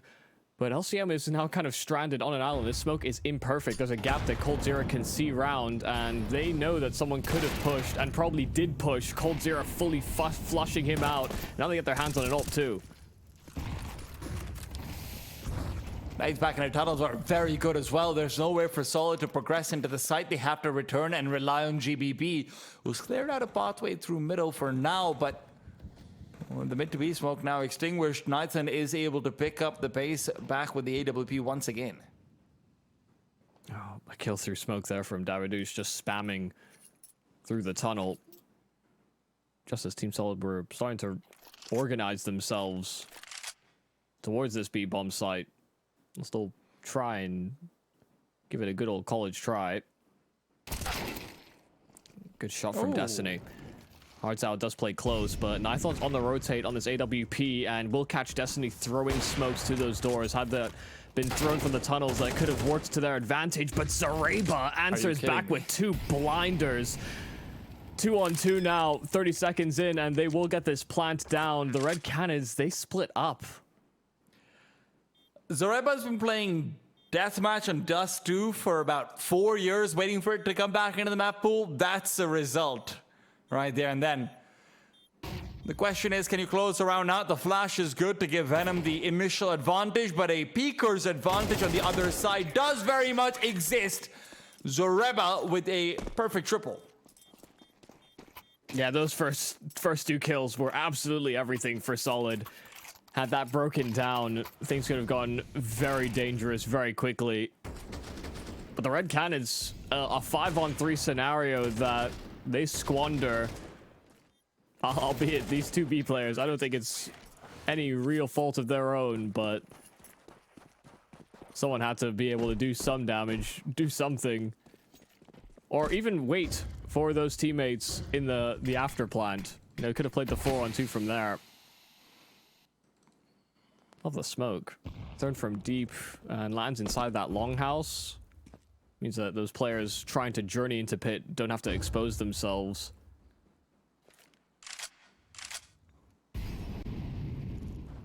The opening up of skyboxes just does so much for creativity. Yeah. Also for map makers, a lot more to consider actually. I do think that's one of the nice things about Anubis, which is why I like it so much. It's just a really high walls have been a nice change to try and combat what used to be skyboxes before, and now forces out more of that creativity and util. Always good to see. coldzera ducked away. Once upon a time, you used to call that Kenny S. I don't know if we're still going to stick to that call out, but theoretically, there will be no flashes. There will be no help for him. He has to just come out on top, be it by negligence of Solid or perfection of his own, neither one of which will come to pass. Quick glide smoke as well. One that can be often beneficial in lurking out towards this A bomb site. Nithon still with the AWP posted over towards long, but will have to drive his attention towards that site instead. But he's still fighting. He doesn't fall back and take safety in the fact they have long control. And he whittles it down to a 4-on-4. The fact that he still has this ult and can play from range as well could be a factor, but they have no real stopping power to get that space back on the site. So this will be a very difficult one to argue for. Nithon, what are you cooking up? Because you have the highest value weapon. You should probably just be playing the safest here. He's relying on Venom's arrow being able to maybe save the op if he dies. That's really all I can think of, because there's no reason for Solid to try and commit to take the op out of his hands. It feels like you might end up giving up more than you're getting. And with how costly some of these rounds have been, yeah. Yeah, I mean, they definitely know peeking long when they know that there's an AWP there is just kind of trolling, actually. So they don't do it. You know, they play their after plans. They understand that they have to play from short. Instead, the bomb is planted for short as well. So there really is no incentive.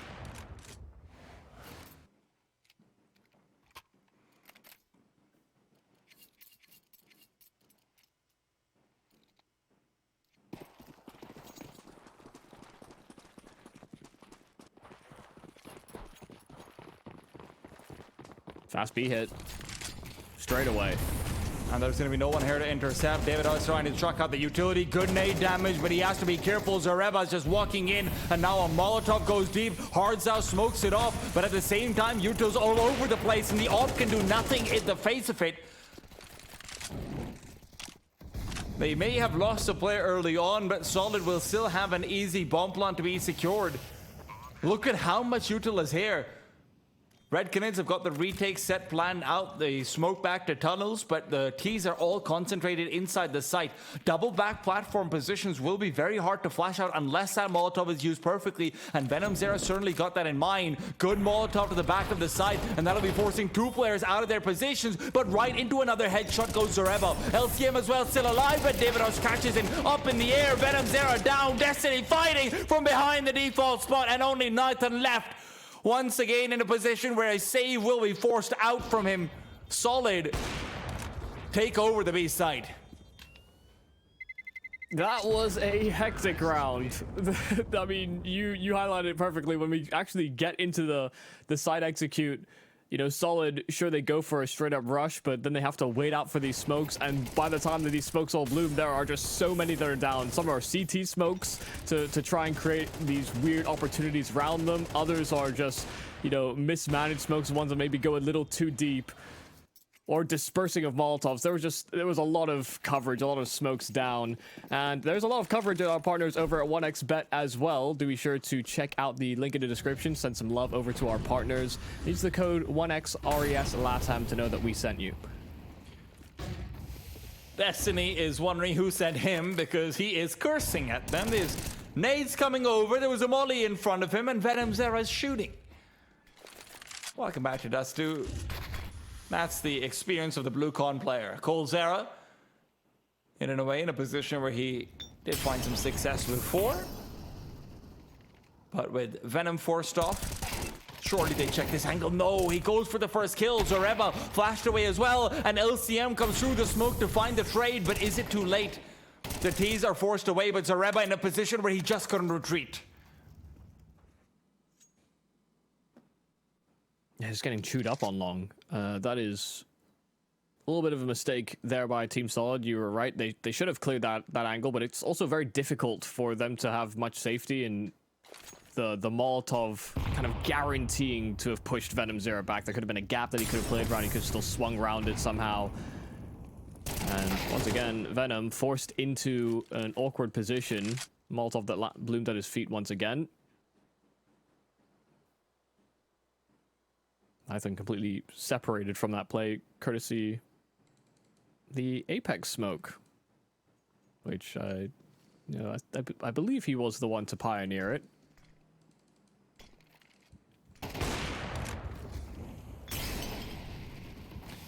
You never can know with these smokes. Yeah, who's stealing smokes from whom?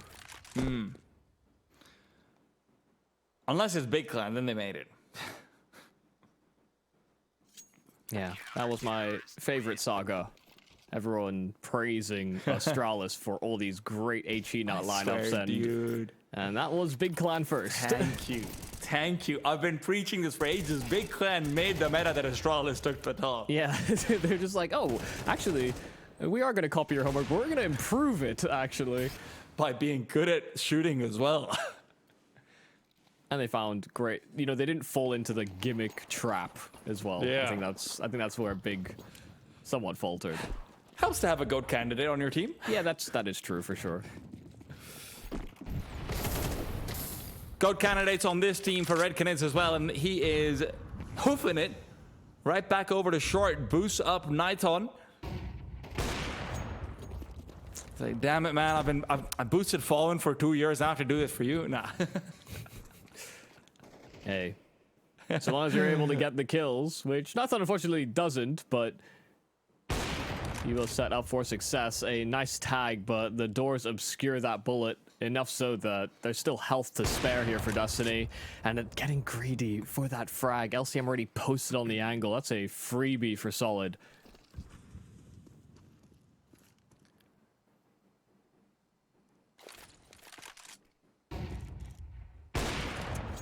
Flash over her beautifully done, Davidos.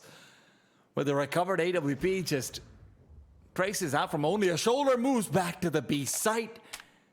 Spotted bomb too. Yeah. Man is looking like a primary. Oh my god. He hit the tag. Albeit it was through a very thick part of the wall, so didn't do the most amount of damage to Zareba, but he's been scared off, and he realizes as well that he can't recover that bomb. Man down, players are low HP, they've called the save. It's going to give me a good opportunity to talk about, you know, this was a couple of rounds ago, but I didn't want to, you know, dive in when we still had action happening. That's the problem with Dust 2, there's always action. Yeah. The retake from the Red Cannons actually was really well designed, I think. You know, a smoke in the tunnels, a Molotov to the back of the bomb site. They smoke off car as well. They eliminated all the left side angles so they could focus right. But I think what Team Solid did very well, and something that can be transferred to your games at home as well, is that when you see all this staging utility, you know, they're trying to create this uncomfortable circumstance. Once you see all that staging utility, you should be very prepared for these next coming fights. You should expect flashes over the walls as well when they have Molotovs and smokes that were down, and that's what Solid kind of dodged to make them hold on to that bomb site. But something that I hope that we see more from Red Cannons when it comes to see future retake attempts. Oh yeah, for sure. Solid did also just have two really good flashes, which made it so everyone was blind on the site from both teams. So yeah. Thriving the chaos, guys. An LCM in between a smoke, a Molotov, and Venom Zera comes out on top of all three. They boosted for this pick once again, but after finding nothing, Hardzow will take up responsibilities and start pushing into the lower tunnels by himself. Destiny's already holding for it, though. He held the high ground, and had there been open comms between the two squads, he would have told him not to dare try it. Every single time, damn it, Michael. Davidos has been getting kills over here every single time as well, but as the scoreline will remind you, that doesn't necessarily translate through to wins. I have to say I'm a little bit surprised to see Davidos on a position like B anchor, to be honest, with how good he can be at being dynamic around his little areas as well. I'm sure he's great at thriving in the chaos, but it does feel like one of the most doomer positions to play. Well, you got to be a safe pair of hands, and I'd say David is a safe pair of hands, so I believe it to be a good fit. Also, you're put into a lot of AVE retakes, provided people want to go for retakes. I think that's the thing that, you know, we put our rose-tinted glasses for Dust 2. This was a map that has delivered some exceptional retakes, some really high fragging potential. You know, you see crazy shots being hit on this map. That's what makes it quite exciting. But this was also one of the maps alongside Inferno that really pushed the save meta forward. You know, when you lost the B bomb site, people were saving in pit just as the beast player fell. You know, they didn't even consider moving. That's how bad it was.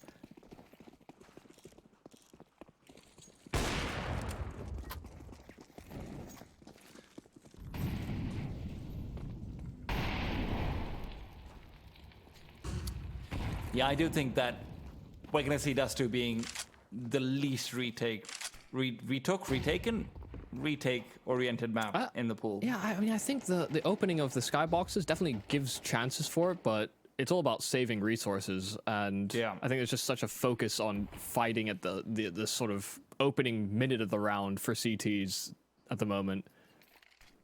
And ops, right? It's yeah. Just... This is a new CS2 smoke for y'all. blooms on the top of the arches and spreads all the way down the bottom of those doors. To see it from both sides, it is the new way to smoke off Xbox or just the mid doors in general, really. And it looks pretty damn cool. True that. Nathan has looked very cool in the series so far. And he really hopes that he can continue to do the same, that this is going to be a short side push.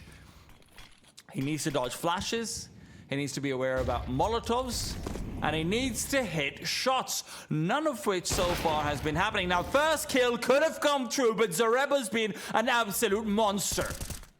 An animal on the entries, but now taken down and put a leash on him by Venom Zera. Cold Zera, on the other side of things, will keep a lockout from the late long lurk, but you still can't rotate through CT spawn because Destiny is ready and present. Ale spotted out Venom, but he doesn't recognize it, and Destiny has to fight his way out of it here. Already found the first kill. David will be given assistance from Venom, and now LCM's all alone. It's been a battle of ops, but this ops position is very well known, and Colzera can shut him right down. That's a great job from Venom. He's the absolute hero on this round. You know, finding a kill before they get that plant in properly. Team Solid were losing out on numbers, and Venom Zera just kept that pressure applied, just kept on pushing those boundaries, pushing into that bomb site, and actually kind of forced and created these opportunities for Cold Zero to get in on the action as well. The two Zeras locking down long. And looking pretty stable in the way that they were taking those fights as well. No over adjustments on their aim, all very, very well managed. See if that's enough to spark a bit of a comeback here for the Red Canids. Had some struggles so far on the CT side. But Solid will run out of funds should they cede here.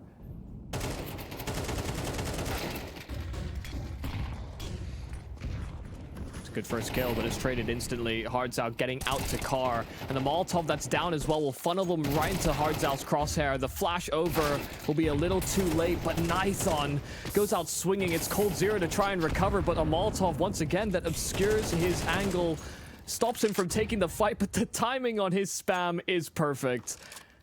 LCM, last man standing, but he made a step. They know he's close to these doors. They know he lies in wait, but they have the man advantage. They don't need to push. At the same time, he does have a smoke ready, so maybe that's going to be changing. Bomb recovered, plenty of time. If he, honestly, even if he wanted to reroute backwards, he could threaten that at the very least. And LCM goes for the bomb tap initially. No flashes used. They're planning just a straight double peek. Colzera is down. And now back to a one-on-one. LCM could get timing, and that's exactly what happens. Because Venom staggers out the second peak long enough. LCM starts to suspect he's going to be coming in from another angle. Yeah, well done between those two. A bit of a risk to walk that smoke, but they knew that they were going to have to worry about the prospect of getting into that after plant. Of course, that smoke wasn't going to last forever, and then if they funneled in from one angle very quickly, they kind of give LCM a real fighter's chance. They use that clock against him. But that was not the most comfortable. I think Nithon swinging window is a pretty big mistake.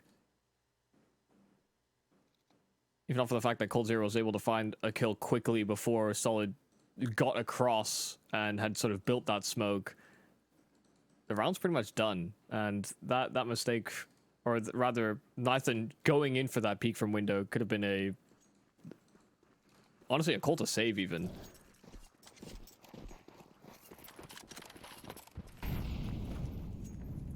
But I will sympathize. You know, an AWP on the retake does sometimes feel like dead weight.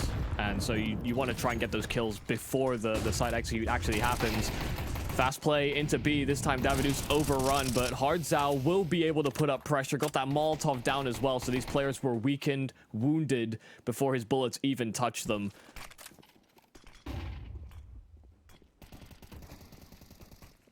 At the same time, Tech9's at close range. This could be problematic. The flashbang goes deep, and Ale is going for the platform plant. So if Hardzal wanted to try and go through, expose his head even a little bit, this would be difficult. They're only buying time for Venom Zero to come in, but Ale checks it only to meet his demise. Red Canids set up for 5. It would be a big flub if they drop the ball over here. Just trying to get in positions before committing. Hardzal has been a continual distraction, been playing it perfectly. 4 kills and all the footwork you'd hope for him, untouched in the round. 5 for Red Canids. Very good job on the recovery. Yeah, that's about as much as you can really say. The Red Canids needed to be able to get that level of distance, otherwise things could have gone rather uncomfortable moving into that T side. But it wasn't on the site holds itself. You know, very frequently Team Solid were finding a 1-for-1, or at least getting the opening pick.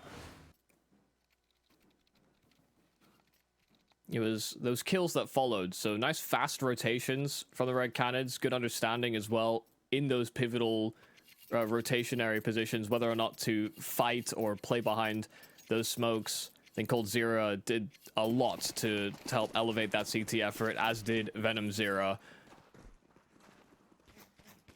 Really, several players contributing. I think Hardzal as well did a bang-up job. We'll see who bangs first in the second half pistol.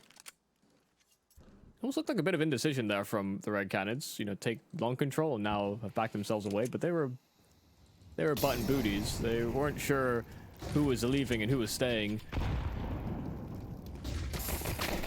Destiny, oh, so blind. GBB in the meanwhile comes in with a double kill on the double pistols, going for more, but LCM now finds Venom Zero as well. In the chaos of middle, there's another fight happening back in A. LCM leads in for looking for more, but in the meanwhile, David Oss and Lighton have both found a kill apiece. LCM and his inability to get involved early on meant that David Oss was able to take down his middle teammates, but with the bomb down, it's not going to be easy. LCM, I don't know if he's fully aware of where the bomb is. Now recovered, David Oss moves back and he is hoofing it back towards the base side. Oh yeah, LCM definitely knew that the bomb was there, but wasn't sure where Davidus would actually go. But even in the transit, Davidus tries to cut him off and LCM decapitates him. Okay, I mean, you're absolutely right. Didn't have the most amount of impact in that first half, but now comes in with 3 pivotal kills in the pistol. Team Solid can keep the good times rolling. I can't believe they win that. I really can't. I think and I don't think Red Canids can either. Yeah, I think as well, we saw so many rounds where LCM was last man alive and, you know, had these opportunities to close, and a lot of them fell away from him.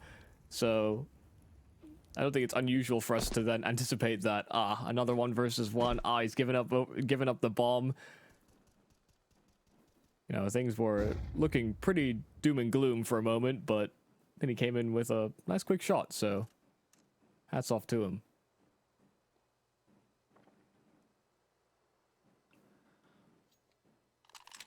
All they have to do is make sure they do not trip over the force spy. The first half was scary enough as it was, but they were able to move past.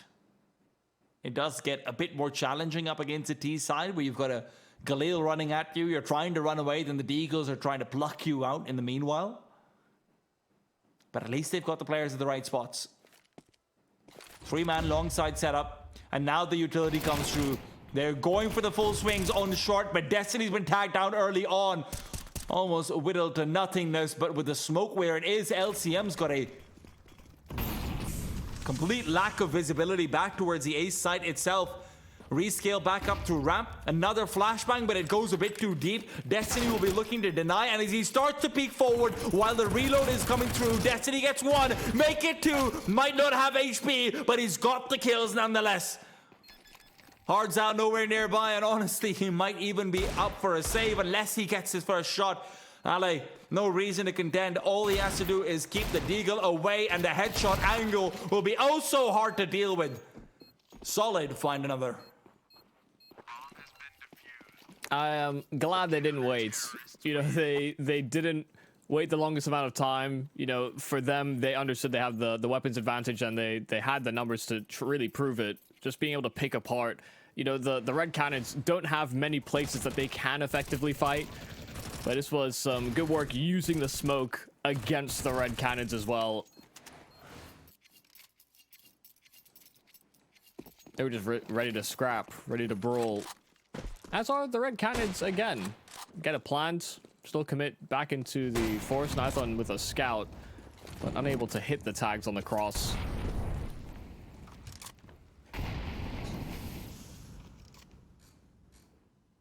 Now, I know on a lot of maps, and actually on every map in the circuit, we go for these force buys and we're saying Galils are good enough.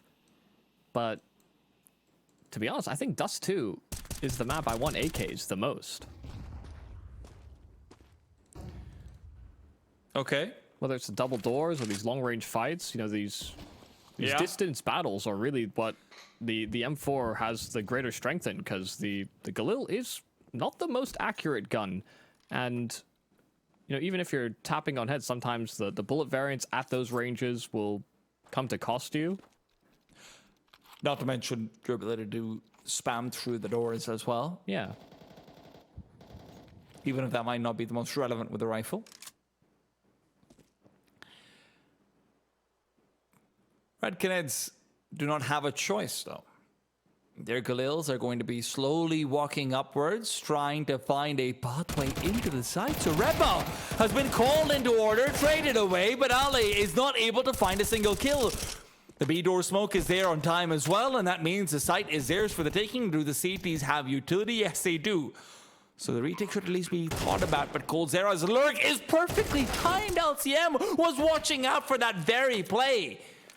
But the second he turns, Coldzera strikes, Destiny trades, sure, but he's just going to run back and look to save. There's no reason to go for this on the CT side. Yeah, JBB will look to contain and do damage to them as they exit. That timing from Coldzera is impeccable. It is helped by the fact that LCM is making noise all on his rotate, so Coldzera is just hearing those steps and anticipating what LCM will be looking at.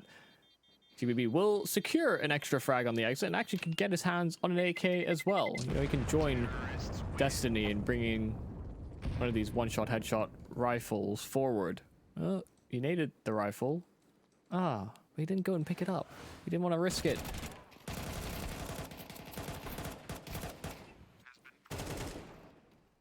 Yeah, this is the kill that really secures the round.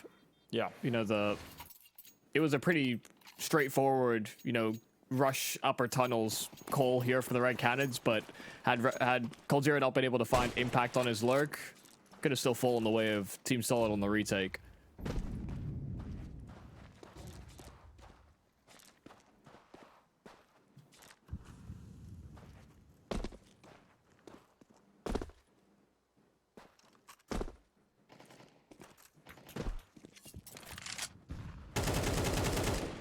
Oh, Nithon's a freebie. Destiny just swings out wide. Okay, that was not what I was expecting. Yeah, he was flashes, nothing at all. I mean, he was just jump spotting for the longest time as well. And usually when players are jump spotting, they're playing super safe.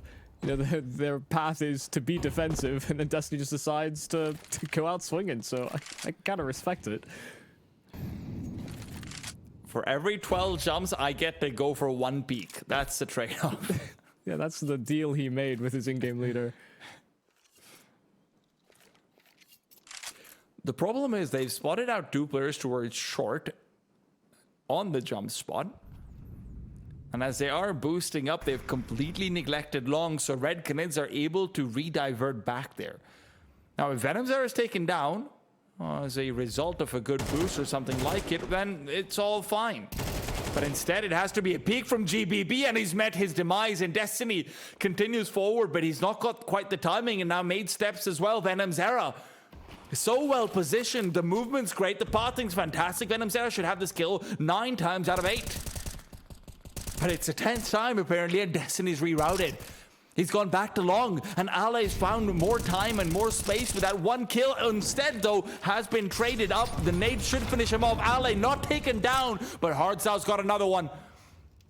2-on-2, LCM keeps an eye out, but instead he's had his head poked out. Won't matter. Time. I didn't even... I didn't even take note of that. Yeah, I was a little bit drawn in by the fights. You know, things were starting to happen very late into this round, but that's part of what made this play from Destiny so obnoxious. You know, they were aware of the fact this came down to the last 30 seconds, even if we were somewhat off of the clock.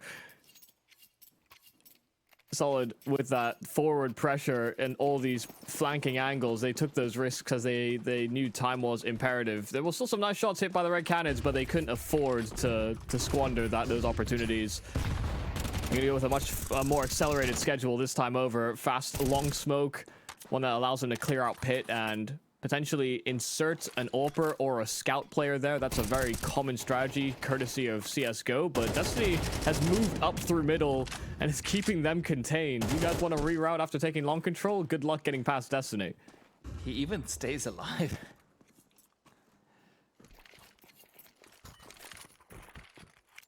Yeah, they're very scared to run back now. They don't know if it's just Destiny or whether there's going to be additional presence. They effectively have to keep fighting forward, but what Solid never got was confirmation on numbers. So they still have to consider other avenues of attack. Doesn't feel like they've got the time to do that anymore. Ale spots out Davidos. Actually, Deep Molotov forces Davidos forward. Ale takes him down with the farmers. Now a 3-on-5. Red Cannons have not been able to afford up an AWP in the entirety of this T side. That will not be changing here and now. With Destiny still again on the flank, this man is unrelenting. He's coming in from behind. Cole's got on a timing once, and listen, if Destiny starts pressing W right now, it would be his time to shine, but Cole's moved out of sight lines, and now the focus shifts to the site players. Venom, Zera, and Hardzao need to clear out, get the bomb plant in, but GBB's slow scale up still finds Cold Zera with his back turn. First kill for LCM going in from short, and he's got no reason to doubt in his teammates. 4 alive again, Solid on Dust 2 continue to impress. That was definitely a chance for the Red Cannons, almost certainly, but yeah, Solid just making sure they didn't make these grand oversteps. I love the call there for Destiny, you know, pushing those boundaries so quickly. But when they got into the bomb site, when Red Cannons finally punched in those digits, they were very suspicious of the fact that a flank could be coming out from long. Team Solid weren't making any sort of concerted effort to challenge from short. You know, they weren't preventing the Red Cannons from getting that space. And once that happens, you have to really be suspicious. As AWP kill for LCM had players on the cross for him, made it much more difficult to line up the target fighting in from Suicide. And it's looking like Solid's decision to move into Dust 2 may just pay off. They get to 12 here. Find it difficult to create the scenario in which the Red Cannons bridge that gap 6 straight.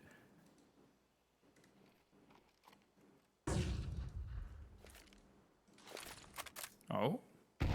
Look at this lead. I thought it would be doing a little bit more damage to Davidos, I'll be honest, but hey. I've never been good at nade calculations.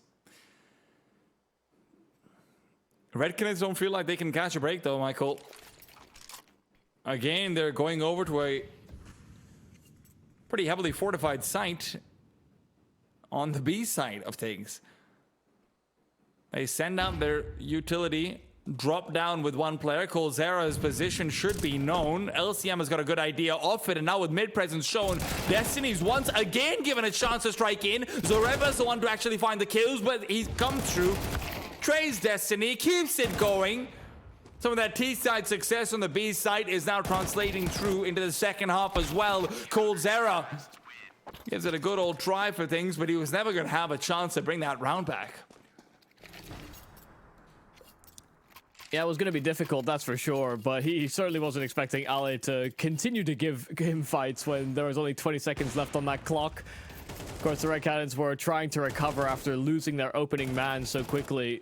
And to be honest, had Zoreba fallen as a result of having to turn from Ale's flash at the doors at B, there was a way in. You know, they were fighting on some pretty slim margins, but I have to say, Zoreba has been sharp when given some of these duels.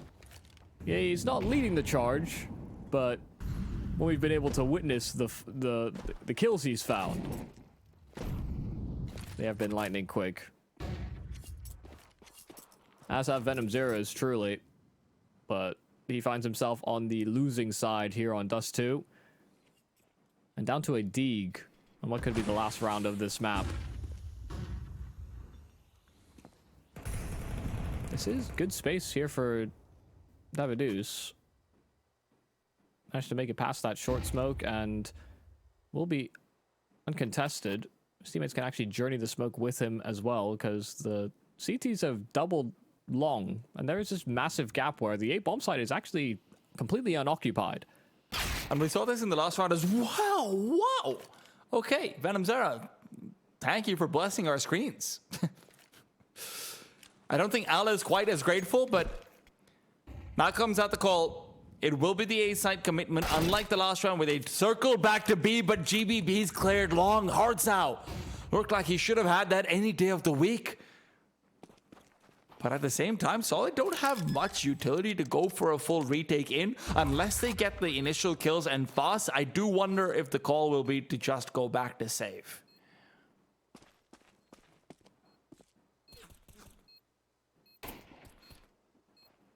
Scout reveals position. Destiny wants to be the point man again. Old school window flash, but David's found the kill, and with that, the CTs will make the executive decision to start retreating. There's still a chance for being hunted down. David, however, can't avail it. Yeah, good luck saving. How do you escape with your weapons? You may have won this round, but it's not going to feel like a grand victory. Everybody dies here on the Red Cannons. But they are keeping themselves alive barely on Dust 2. They're probably going to be worse than what they really ferried in on that round. Have they had an AWP a single time? I don't believe think so. they have. No. It's always been relegation to the Scouts because of how bad their money's consistently been. And there's definitely some fingers to be pointed for that, but also at the same time, it's been so many of these difficult, chaotic rounds. You always feel like, oh, I should have had some hope over here, but no. Fast peek out from LCM doesn't actually give him the kill. And now that the smoke has bloomed, he just needs to go back. They've got good positions once again from Destiny back in short.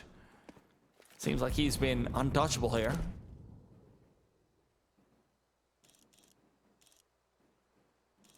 Gotta be careful, LCM. Getting pit access on a scout. Yeah, for exactly that reason.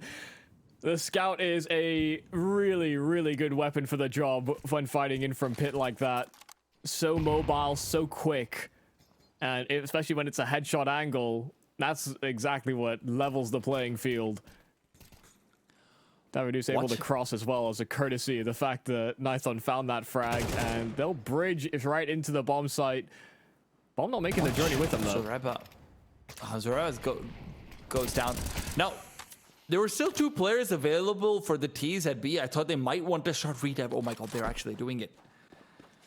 Oh no. I don't like this. Look, GBB is going to go for the full wide clear, and Destiny can start to rotate over as well. If Ally finds an early kill, the T's are second guessing. They don't know where to go.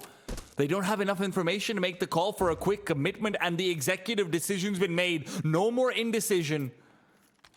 Just in the B site. Ale has no stall utility though. No smoke, no Molotov, no HE to try and prevent them. He has to actually just find these kills cleanly, and he'll succeed. coldzera falls before this bomb goes down 10 seconds in, and Ale's trying to run straight through. He tries to cancel them off the plant, and they did pull themselves away from it for a moment. But now down to a 2-on-3, the Red Cannons, even in all of their indecision, still find a solution. They still find a plant, and they'll get an 8th. If Alda had an M4A4 over there, or just, full magazine, I could have seen a world where he wins that round for them again. I mean, he could have committed to the reload. It's not like they were rushing him down from window or door. Yes, fair, but it's a high-pressure situation, and that's when you sometimes just have to trust the vibes. Yeah. I mean, that I can actually agree with, but also, he had time. But the vibes. I would like that to not be a real reason for why people do the things they do. We want logic-driven Counter-Strike. On Dust too? No, we don't. Yeah, no, I don't know. You don't get many of those. We've had this discussion before when Dust 2 was in active circulation prior to its removal. The idea that Dust 2 is actually a more layered map than people really gave it credit for. You know, there are cool strategies you can do. There are, you know, cool meta understandings that you can have on pushing and pulling rotations, but this has been a firepower battle by and large today. LCM this time doesn't miss his chance over at the long doors. So that was a sitter of a shot he missed before, but this time able to swim with it, especially when his teammates are on pistols. Maybe that kill can get some extra mileage.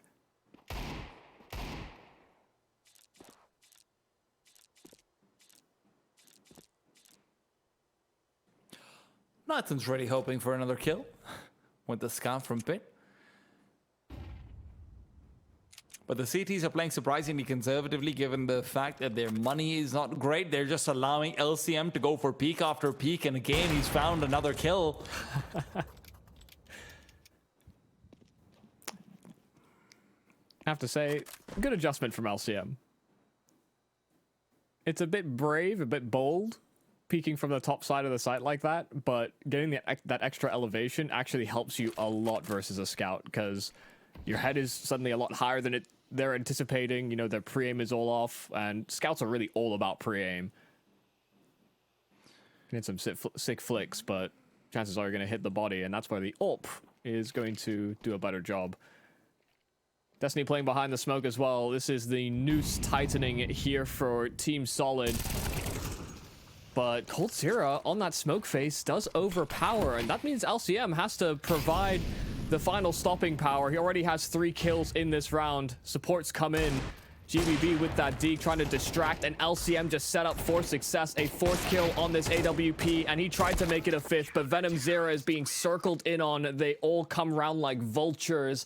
Team Solid finding success on Dust. Oh, we're in for a series right now, Michael, especially after the kind of firepower we've seen from them. Mirage could be very interesting. Red Canids are not guaranteed at the playoffs at all. Sure, they had a great Anubis, especially their T side. CT side looked very flustered from Solid, but I have to say the adjustments here were great. Zorebo was looking fantastic in a couple of these individual rounds. Destiny stepped up like nothing else. This is becoming a very interesting series. I think it's as well important to note that Team Solid, all they really need is a playoff berth to suddenly move up in the rankings and actually be in contention to go to the land in Belgrade. So for them, this is a very important best of 3. The fact that they've been able to extend their life and push us into a Mirage where, yeah, some players were starting to sort of heat up on the Solid side, and their understanding of how they wanted to approach that game looked miles better than what we saw in Anubis, rather. So yeah, I'm kind of excited to see where the series goes, because Solid, I mean, I have them as my dark horse really within this tournament and really the South American circuit as a whole. So I'd be quite excited to see how well they pull through versus the Red Canids. Well, we're going to have to find out whether they can pull through versus the Red Canids after a bit of a break. Mirage will be coming up next. This is up in the air. We don't know where it's going to go. Come find out with us in about 5 to 8 minutes. Respect from 1xBet. Respect from 1xBet. Respect from 1xBet. Respect from 1xBet. Respect from 1xBet. Respect from 1xBet. Respect. Respect from 1xBet. Respect from 1xBet. Respect from 1xBet. Respect.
A very complicated job, but I love simple things so much. One move, one push.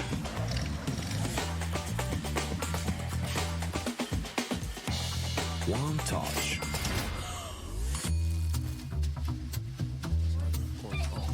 One love.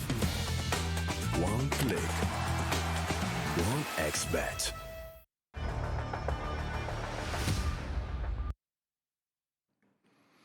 Welcome back to the RES LATAM Series 4. I'm T-Time, and he's Michael Human Cassidy, and we are having a pretty damn good time in the series. Solid now 1-1 versus Red Canids, a great comeback in Dust 2, and now that sets the 4 for a spicy Mirage.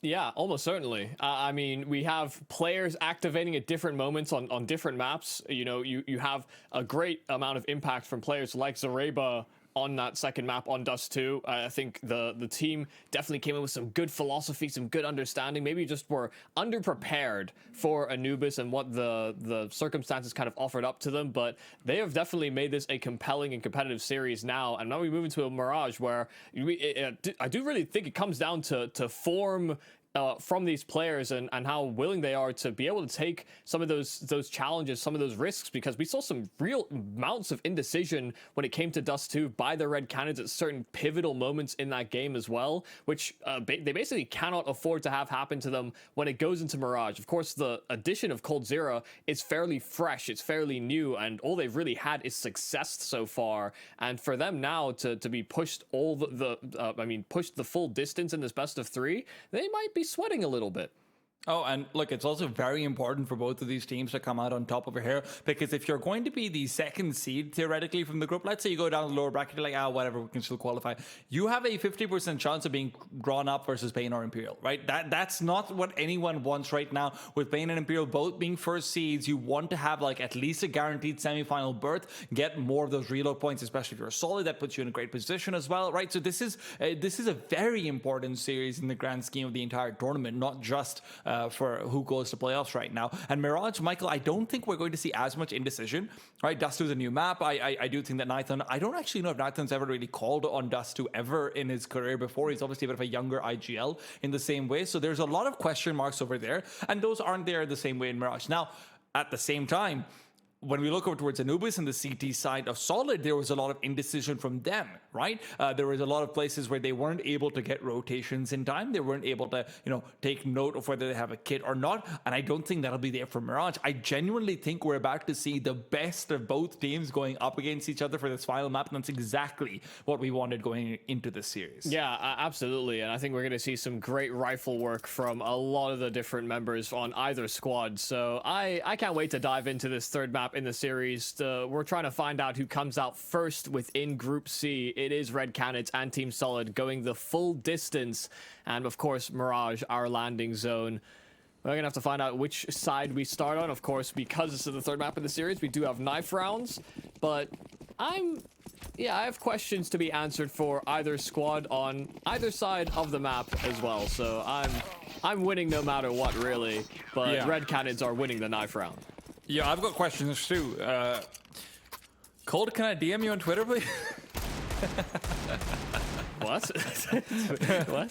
It's like, I'm shooting my shot, Michael. Come on. That's my only question. But on a serious note, this is...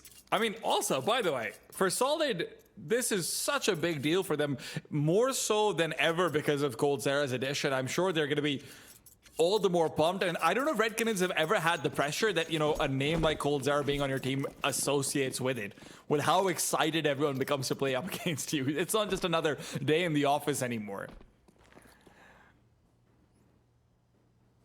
Well, Red Canids is winning that knife and going with a CT side start. Nithon will be under a little bit of pressure here. There are 4 players mounting for what looks to be a mid-side take. A Molotov that flushes Nithon out of position, so they don't even have to worry about getting being on the receiving end of a quick headshot and Nithon falling back. Davidu's trying to keep tabs on these players, but they have seeded that mid control. They've very quickly made their way up of short. Hardzao, great first kill. And off from short as well, Coldzera finding a quick backstab as well. He slid himself away behind those smokes, and they didn't know what hit them. Solid didn't even know they had 4 players taken out yet. That's how quick some of those kills came through. Coldzera's been very good on the pistol rounds on the CT side especially.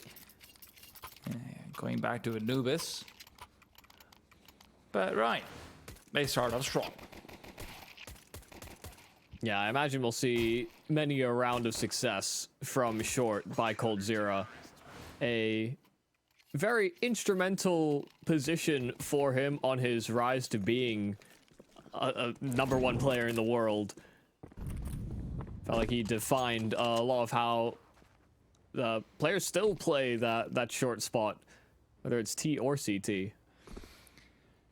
Yeah, he definitely got a lot of people to try and go for jumping off shots. That's for sure. Oh, well, yeah, that was the B anchor, I suppose, on the ult, but...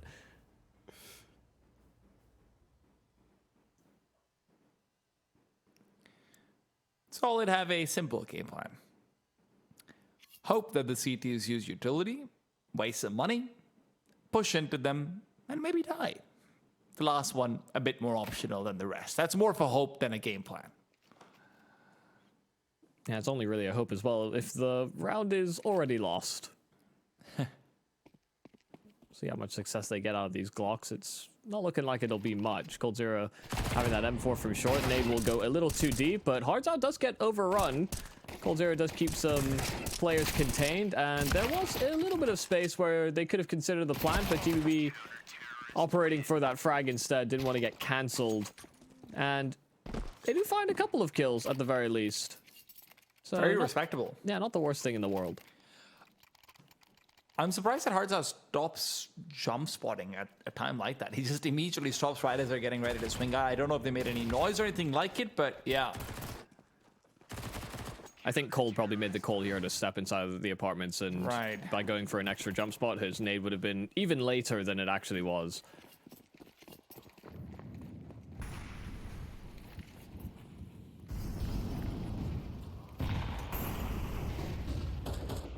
Not the best way to start things off. Zareba was an explosive contingent of Solid's Dust 2 offense. And the first gun round, he finds himself plucked out by Venom in Palace. Yeah, they went for a double push straight off the gate. First gun round in, and Red Cannons are willing to take that risk. So a really nice decision made. You can see Team Solid were clearly not in a position to address that. They wanted to just set up in their default and see what they could maybe fish out later onto this round, but they don't even get a chance to develop an opportunity. Starting that man down. And Venom's still sitting inside of Palace as well. That's an angle that they will have to clear out at some point.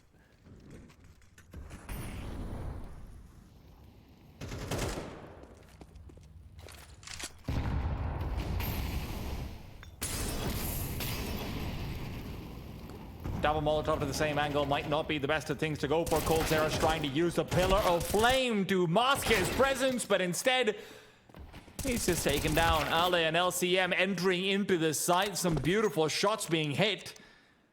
And Solid will win their first gun round despite losing out the initial duel. Yeah, I wasn't going to bring this up until it became important, but, you know, with the amount of space that Venom Zero got, and with that quick kill coming out towards Palace, they had a second member there. And in a lot of ways, it would have almost been preferable if Venom was the one that reset back into the site so that they would maybe lower their guard to the potential of Palace being an option. But you can see Team Solid were very conscious of that position throughout. You know, they get that first kill and they have attentions drawn over to Palace. But these are some nice, clean kills. They didn't go in for a full execute. They didn't obscure their sight lines by smokes. They wanted to take those fights because they were that extra man down. And, well, they get all the kills that they were hounding for. That will feel like a failed chance there for the Red Cannons, but a good recovery from Solid on the other end. It's the start of a new map. But I feel so bad that Red Cannons have been on these garbage buys all throughout these past like 12 rounds of play or something. It's like, oh, well, I guess we just can't buy ops, and well, at least David doesn't need one.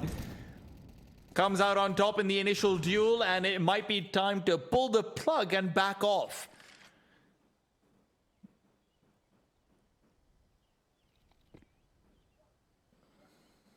Ooh, Venom's got to be careful. Step made inside of Palace, and it does draw his crossfire up for a moment.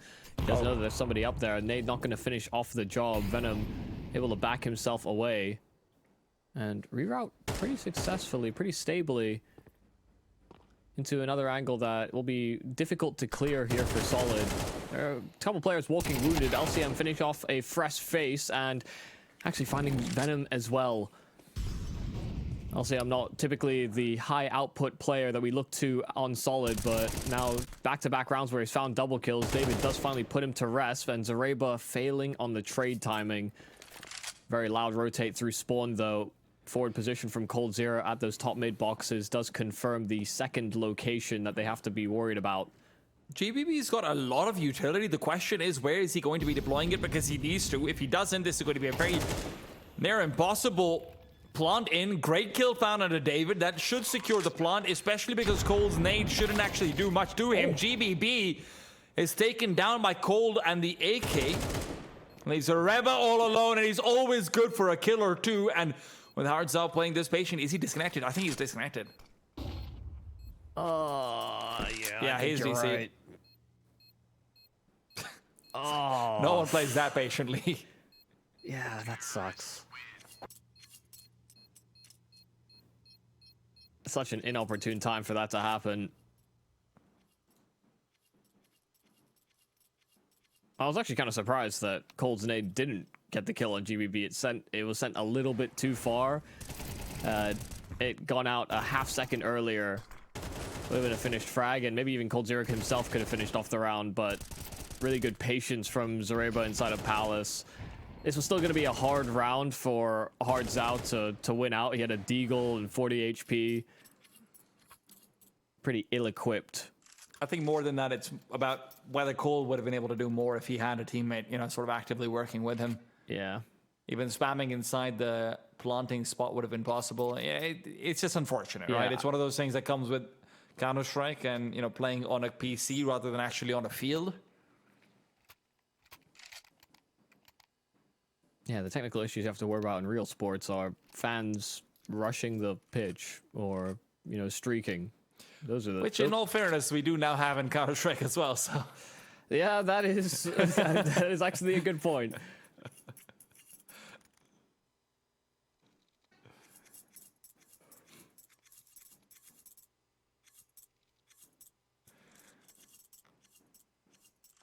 So long as these CS fans aren't jumping on stage in the nude, you know, that's where things get extremely weird.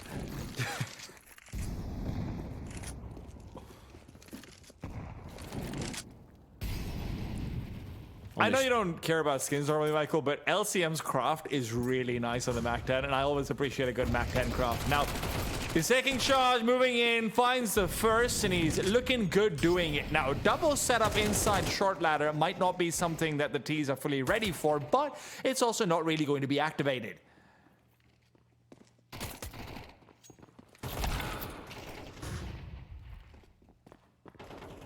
Yeah, Red Cannons only came in with pistols, so we really didn't have our sights set on big objectives. Oh, nice kills from Davidus. A headshot and now finishing off LCM. I will counterpoint you with, that's not a craft, I think it's just a souvenir gun, which will come with golden stickers. Best kind of craft. But the game created it for him, you know, Yeah, that means Gabe made the craft. Everyone knows that Gabe handpicks stickers for souvenirs. Everyone knows that. That's why he never shows up at a CS Major. He's too busy just making our skins for us.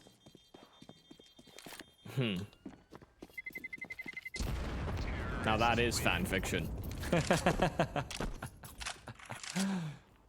I know why Dad doesn't come to see us.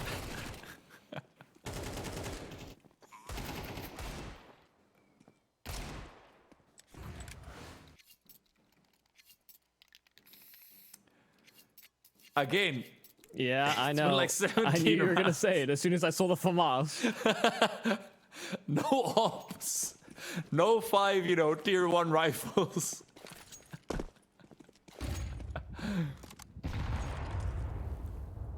Red Canids will not let it get to them.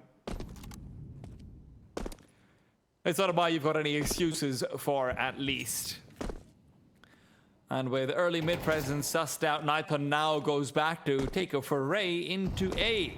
Spots out 2 players, and with that, he's made the call. Hey, guys, I think we should start leaning over. Nades are very good. The T-side's been weakened up enough, but Davido's actually caught out, not brought down, though. He's been given a bit more time to live. And with all of this spam coming in, the bomb cannot make its way over. They can't get the easy crosses, but the spam right back. Nighton's not feeling good about this at all. They're going to build a boost and spawn while that smoke is still up. A third player there to try and distract and draw attention away from that elevated angle, but it's a 5-on-5 for this retake. Post plant positions now going to be taken here by Solid, and they're going to push forward. They want to try and take some territory away, limit some of the options here on the Red Cannons. Cold holding onto his aim and able to deal with GBB. Ali still up close, and Cold overpowers him too. Start off 5-5, but now only 2 members remain here from Solid, and they're trapped into one location. Bomb planted in an awkward spot where LCM can get shot from that high ground, and he lands the tag, but Destiny, all he wants to do is try and escape with that ult, but it's out of arm's reach. Finally, the Red Cannons get an ult, but it's courtesy of taking it out of Solid's hands. A very successful retake from the Red Cannons. We take those. Small note, by the way, I'm generally very critical of players buying head armor, but that round might have been saved by the fact that Nathan had head armor. He got dinked through the CT boxes, down to 45 from 100. He would have won 100%, been like either dead or down to about 10 HP or so, if not for that. So, you know what? Pays off sometimes. Also, coldzera is just a monster. There's no reason for him to have found that second kill to Ale. Ale played that perfectly. He waits it out. He knows that GBB's death should set him up for, you know, a very advantaged duo, but Cold's just better. Yeah, and Ale did miss. So he played it perfect until he didn't. Sometimes part of a perfect play is hitting the shot. They could have done a great deal to swing the round back into their favor, but alas, not to be. That's the Cold effect. LA, but yeah. God damn it.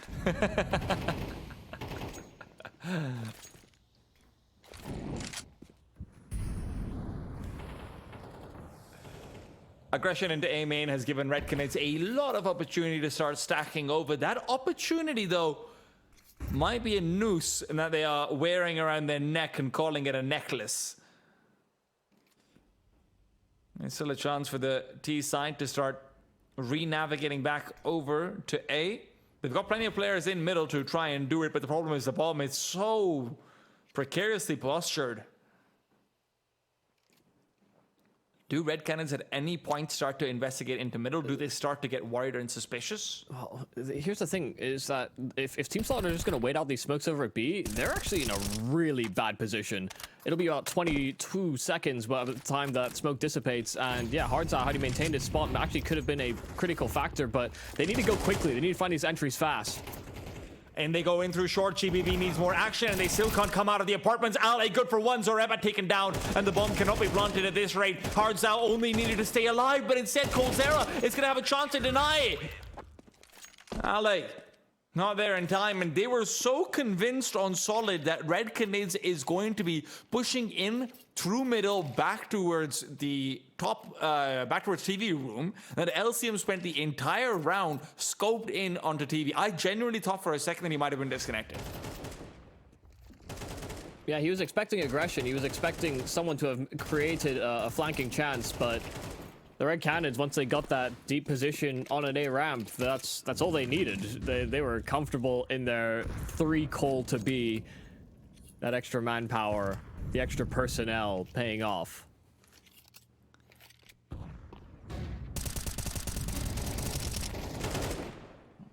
Wow. Oh, okay. Kind of surprised Davidous continued challenging when he got dinked twice by that Glock. But it's a flawless round in the end. He backed himself away, and it's the nade that finishes the job. Not expecting a whole lot when Team Solid, all they buy is really a couple of flashes, and doesn't get a whole lot done.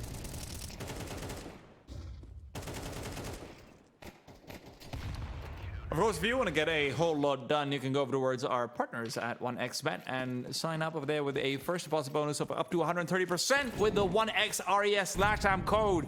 Link in description, chat, everywhere you want, and go check them out.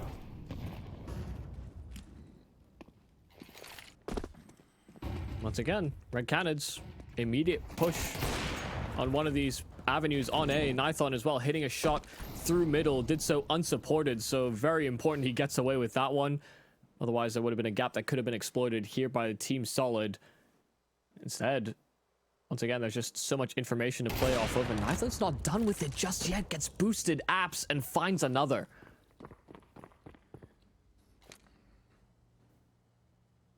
Nithon has really had a few of these explosive moments for the Red Cannons. That's really good to see.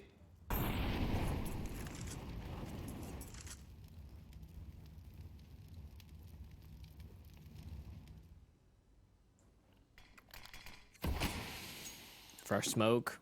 And that's going to buy some extra time. Hard's out. He jumps up. He makes noise. They know he's up here, but they still commit to the walkout. I can't quite believe that. But they didn't really have many options, I guess. Yeah, Solid are really capitulating. They're not able to recognize that Red Canids have been prioritizing an A main, not even a push, just A main control consistently and neglecting middle as a result of it. And Solid, because they themselves haven't really been exploring that avenue to the fullest extent, they're not able to capitalize on that gap. And Red Canids have been playing it perfectly on either side. They've just been picking their poison. They're either going palace or ramp, I think, based off of spawns. Meanwhile, David's a pretty deadly poison. Over in middle, has found himself a quick triple. And as much as you might count some of these anti-pistol kills, anti-force buy and half buy kills as being inconsequential, it is these kinds of rounds that will cause you to trip up and lose a map that you were in an advantage for. Yeah, it's also some of the rounds that we look to serve as the spark that a team that's sort of encountering a bit of rider's block sometimes needs. Just by increasing the pace and catching your opponent off guard.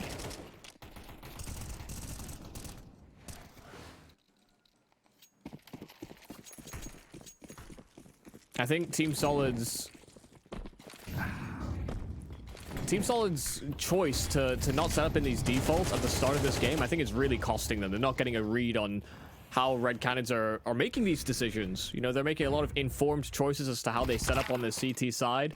And now as well, I mean, maybe even Lady Luck on their side as well. Very fortuitous spam from coldzera. Once again, Team Solid working from a deficit, but I think we're going to try and accelerate the pace. Molly's in. Ali does find a full-on kill onto Venom, who doesn't evacuate from spawn quite quick enough.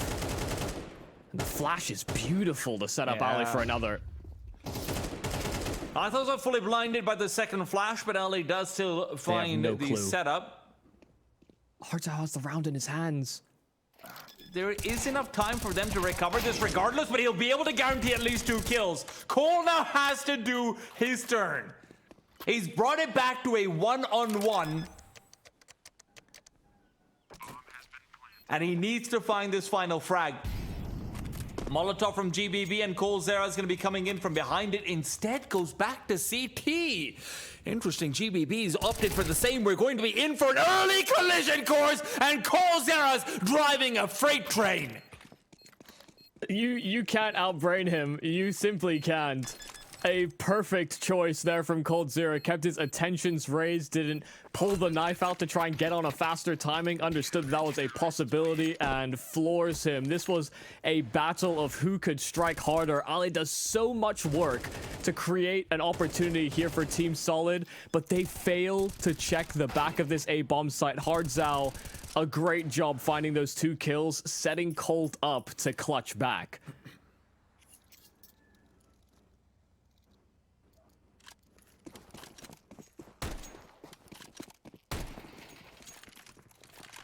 Is this all Solid have to offer? 3 rounds straight is what they had. And once again, look at the priority put on getting aggressive. Davidus and Venom Zera expecting that there could be more where that came from. They hear the steps, so they will still find a trade. Man advantage will be maintained. The Red Canids not putting many feet wrong.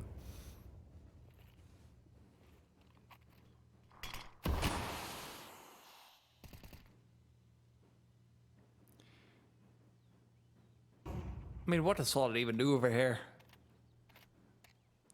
For them to get into the site, they have to move past 2 rifles, an AWP, and these players still have utility left. Python's got a smoke that's got Palace written all over it. The only thing he has to do is deliver it to its designated address. Alice once again in the lost hope of someone pushing up middle in a 3-on-4 with 40 seconds left. It's just not going to happen, and now the call's been made. They're coming through. Hardstyle playing the spot, but Molotov goes out to flush David, but David's still underneath. Instead, he's met death. Hardstyle. Flash is good. Second one's better. Keeps them away for a while longer, but they still need to get past the glaring eye of Nighton. And they have to cross through coldzera's AK spam as well. This is a lot that you have to deal with, but with the missed shot from Nighton, maybe it's enough. Maybe it's enough. Hardstyle can't commit through, and when he does, he finds Ale. Is traded, though. Zoreba taking Nighton away, and coldzera still yet to commit. He's trying to play the patient game. It's served him well so far. But with Hardstyle's position clear and coldzera having revealed his earlier on, Destiny's ready for this one. Nade goes out. Cold nearby. Cold clears it.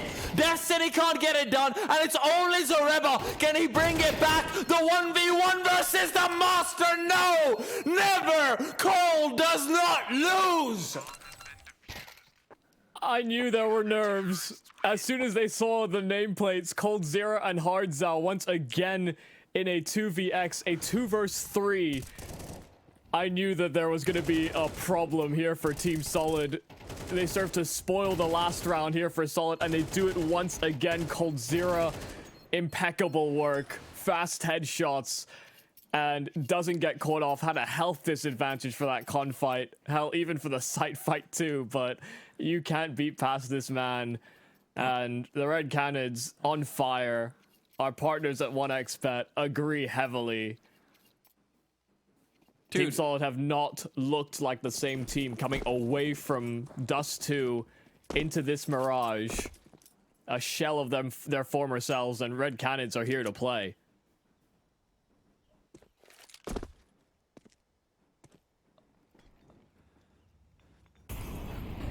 They've got so much to fight up against now.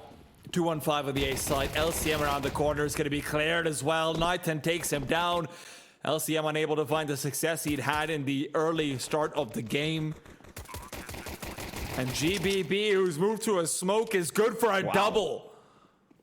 Big set of kills, but in the meanwhile, coldzera is inside the smoke. He's blocking them out with more ways than just one. Cold now gets taken down.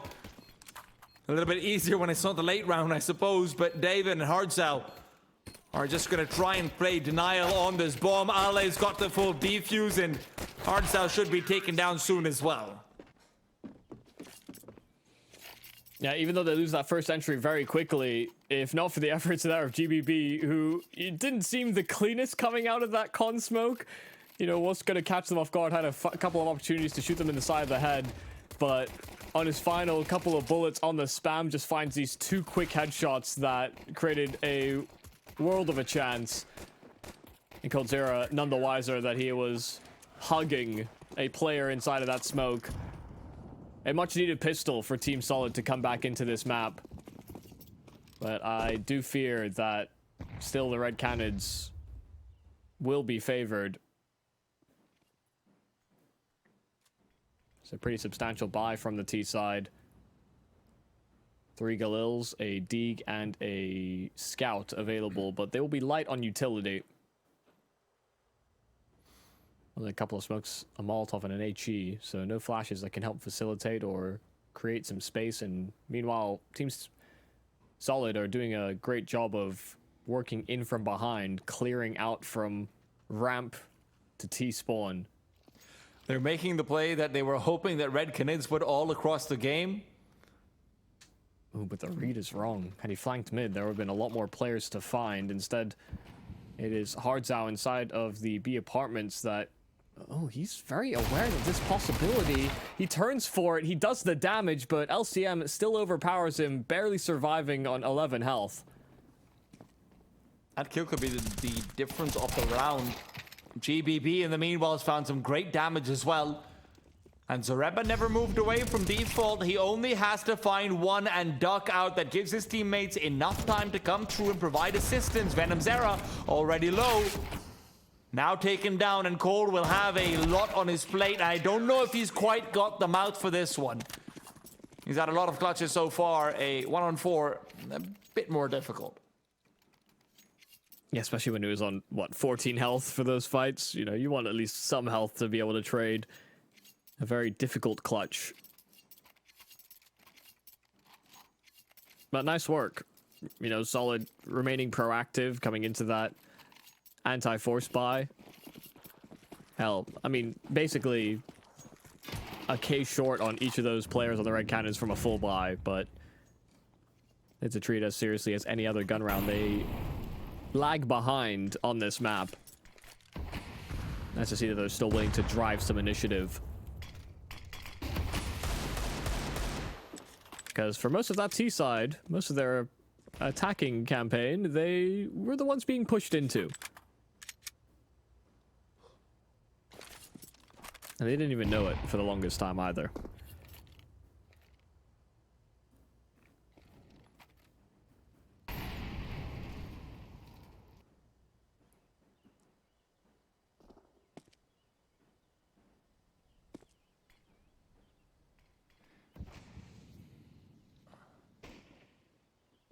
All right, crucial first few kills coming through, just making sure that they can start building up money. That's good to see. If Solid were ever going to have a chance in this game, it would be off the back of a couple of clean rounds and building up their cash. That's good to see. Oh yeah. Nicely handled. Not a lick of damage on any of the Solid members. That's a confidence builder round. Even if it's against the ecos, you know, nobody squandered their opportunities when they had the better weaponry.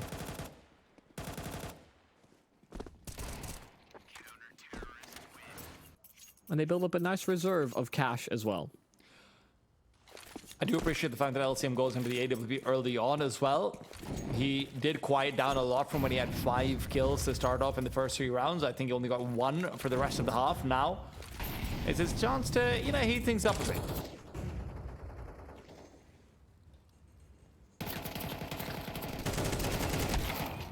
Oh dear.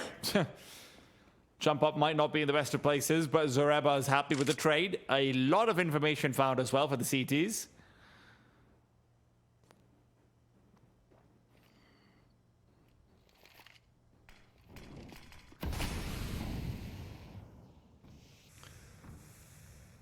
This is a very good position for the AWP if it just trains in onto connector consistently, but he's so worried about Palace. He moves back and occupies CT instead. At the same time, a single player available on that B site makes it enticing for Red Canids if they're able to suss it out, but that's a big miss. Nighton won't be given respite for too long. LCM repeaks and rectifies. It's a good kill though from Venom. Finds a chance over in GBB, but Zareba catches him with a flash in hand. Still man advantage held here by Solid. But only 2 members on this A bomb site to try and beat past. Smoke this time as well actually helps Hard's out escape from ramp. LCM didn't have a sight line, and so Zareba's kind of left to his own devices. 20 seconds. They need to try and prioritize this plant, but they're holding for the rotate, and Ale's not making the venture into jungle just yet. Hardsound needs to be the one who finds the skill over here. LCM spots out Cole Zeran with Ale tagging him up. The movement speed was slowed as well. Hardsound's now found a new objective. It's to take out this AWP from the hands of LCM. And listen, he's accomplished his goal, but that's only consolation. Yeah, great decision there from Ale. Understood exactly what was happening on that bomb site. Didn't transition in with blind information. Understood that they still hadn't crossed with that bomb as of yet. And knew to not just hoof it in support of his teammate. But you should be hoofing it over to our partners over at 1xBet. Click the link in the description or in the chat. There will be a bot that will give you or direct you to the right place. 130% sign up bonus using the code 1XRES LATAM. Let them know we sent you and that you support the tournament.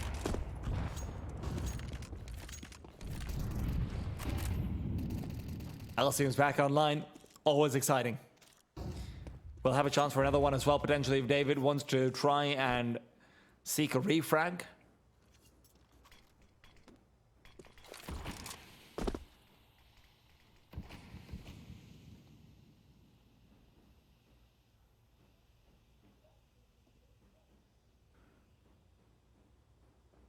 Now, cold, I think, may be a problem for Team Solid. But it's all about whether or not he gets the space required. Zareba, a little labored on that second spray. but GBB there to rectify. David coming now soon to try and keep hold on this presence at A, but he kind of has to create a chance for Cold because he's not moving much of a muscle. It's a very risky peek from David, but he's not being given any chances either.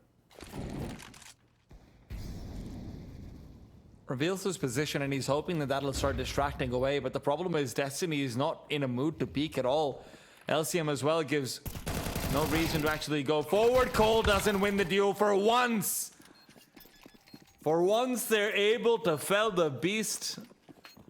Feels like every single time he's in a disadvantage and he gets peeked into, he still gets the kill. Yeah, I mean, he's still being given chances, you know? It's not like he's getting timinged and then instantly destroyed. And you don't want to give Cold many of those chances. 9 to 8 though, 5 in a row for Solid. This is exactly what the doctor ordered. Yeah, T-side didn't have a lot of merit, but here on CT, they are doing a pretty bang-up job. They're building some cash along the way, albeit they're not making leaps and bounds into their investments. They're still, what, this gun round, the next one, away from being reset economically, but as of right now, the Red Canids have not been able to find a solution, haven't been able to crack the case.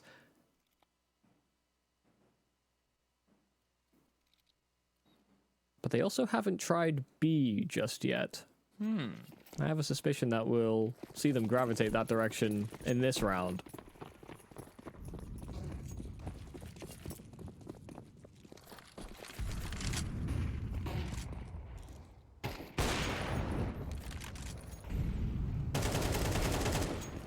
Phantom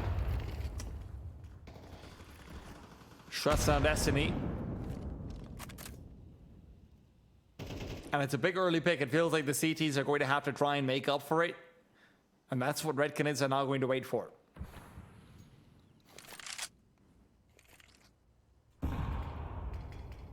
This is a really good decision to rush through that underpass. Whether or not they can escape is the next hurdle to cross. LCM overpowered the movement from David. Throws his crosshair away.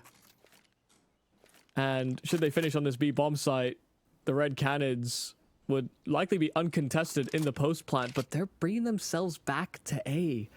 They're resetting, and Team Solid, all three members sit here as a stacker save call. Oh dear. I'm worried for Canids here. Yeah. Sound now given over as well, and they are running all the way in. GBB wants to try and take first contact, maybe, but instead it's Zareba not taken down yet. They don't even need to reveal them. What? Oh my goodness. It's like Ale has had an entire feast set out for him. And he's like, okay, you know, I'm gearing up to finish it all, and it's just swept away before he even needs to. Oh, this choice was so good. And for reasons I didn't get to explain, you know, Team Solid have not been putting a heavy priority on having someone swinging off of short to accompany any sort of mid-presence. And so because of that, you know, you don't get that extra information. You don't hear those steps from the underpass. You have to be worried about top mid control. We haven't seen Solid actually fighting on that mid floor too frequently, but this was like, you know, a great round to call that fast rush. That instant kill into Destiny, that man advantage to play off of, and then they get the follow-up frag onto LCM. You know, they were expecting that there should have been at least one B. They anticipated that Solid, if they were going to go for a stacker save, they would have chosen that B bomb site. You know, it makes the most linear sense from Red Cannon's point of view. Oh, we just killed an AWPer inside of the apartments. There will be a gap on the rotate. But Solid subvert expectations, and they make the perfect decision. The Canids fall right into the trap.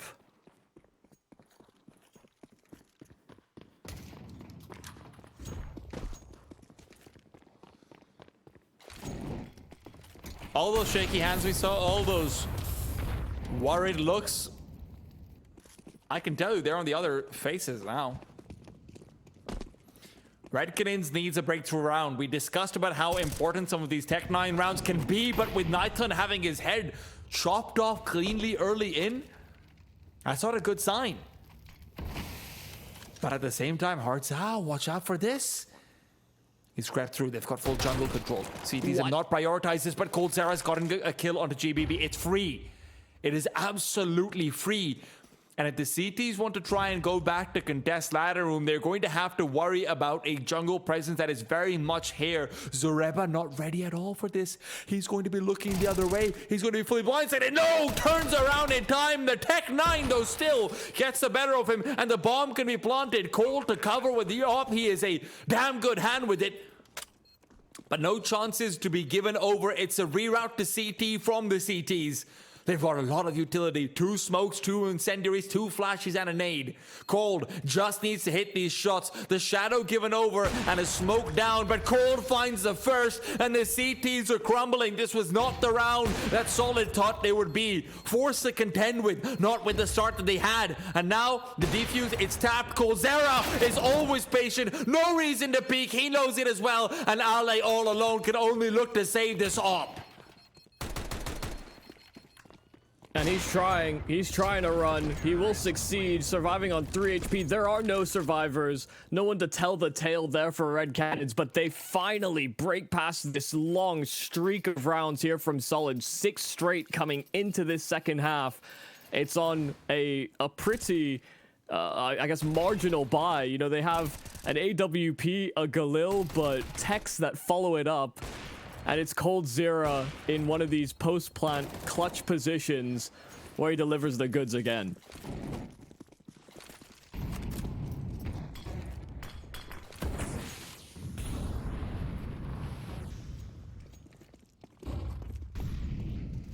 He said these low buys, sometimes they are the spark. So maybe this could be where the Red Canids turned the ship around. They held the lead for so long. Just as Solid tied things up, things have turned right back. Coldzera can't adjust on the spray transfer, but found his first quite rapid. But Venom slipped inside of the connector, and that's a gap in the CT defense. No one's watching out for it whatsoever. Ladder is the one that's destined to look at that opportunity, but Venom gets that info and can simply relink back with his teammates to hit the A bomb site.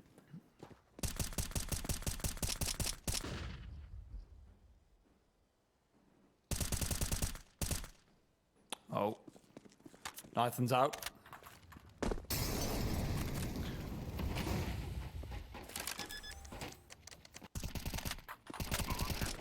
CTs will be able to stagger in through connector later on, but they're so worried about a lurk. They've been trained in by Cold, but at least the big boogeyman is dead. Ale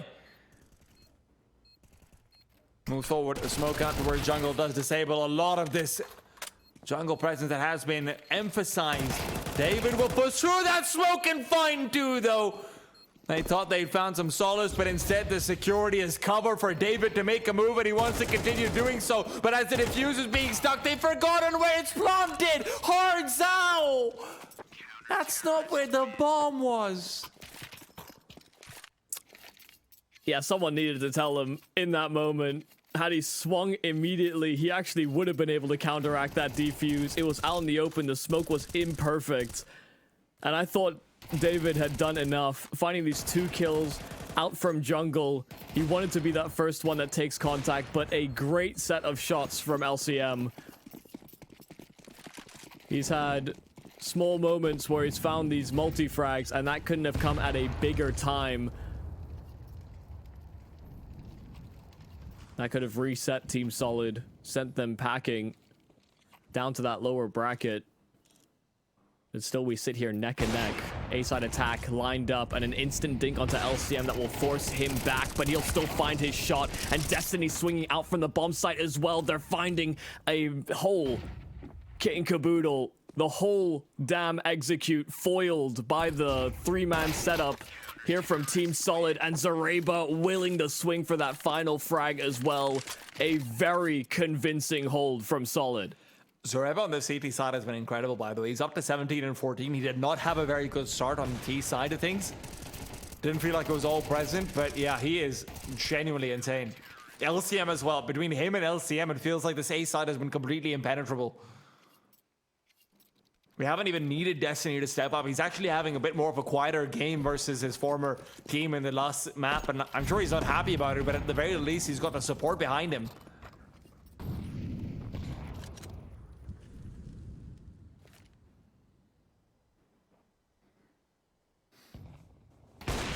Try again.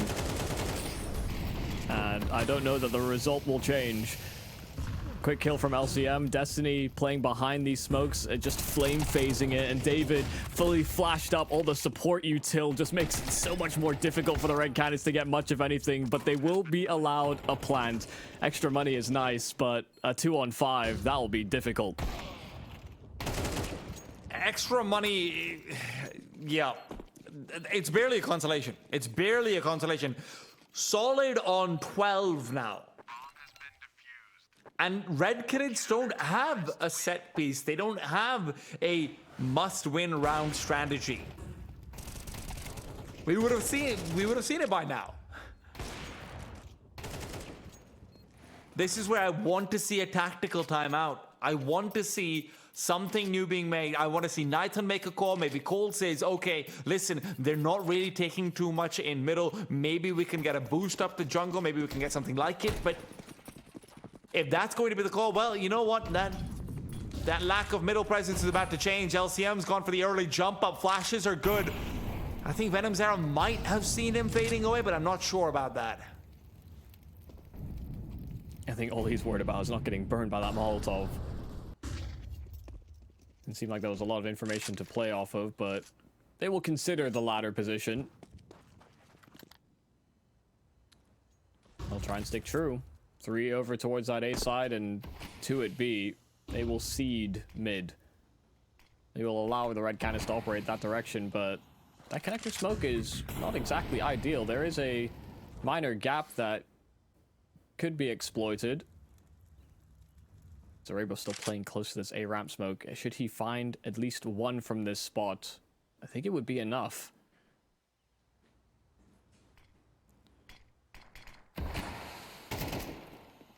He's followed him. Moves back immediately. Grenade is going to be used to pop. Oh, with the smoke, he might be able to catch a timing window. Zoreba gets one. Venom, though, he's coming with a double already. Zoreba's got so much to fight back against. He can't get it done. Venom will end up being the difference maker. And it is that mid pressure that gives them a corkscrew to open the bottle of the A site. 2-on-3 here. Team Solid do have the money to spare, so they will try their hand at this. They have a smoke, a Molotov, and a flash available, and these defensive post plans may not actually be the most conducive when a smoke is down. We've already seen that go by wrong once for Hardzal. Smoke deployed, well placed. Knighton swings out, gets the first kill. The nade opens things up just enough. And they spot out LCM, otherwise that could have gotten a little bit too close for comfort.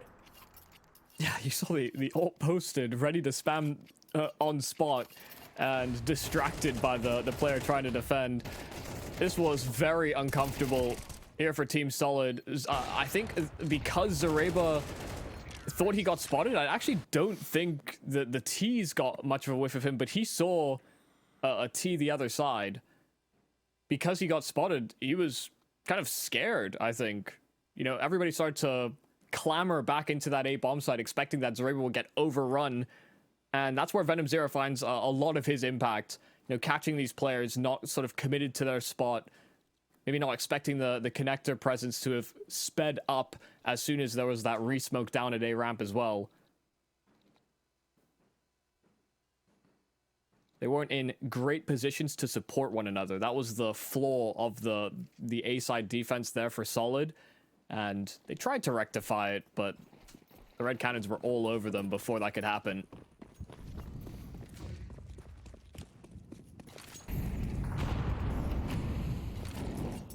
It's every single round of play. See whether or not we go to OT or not.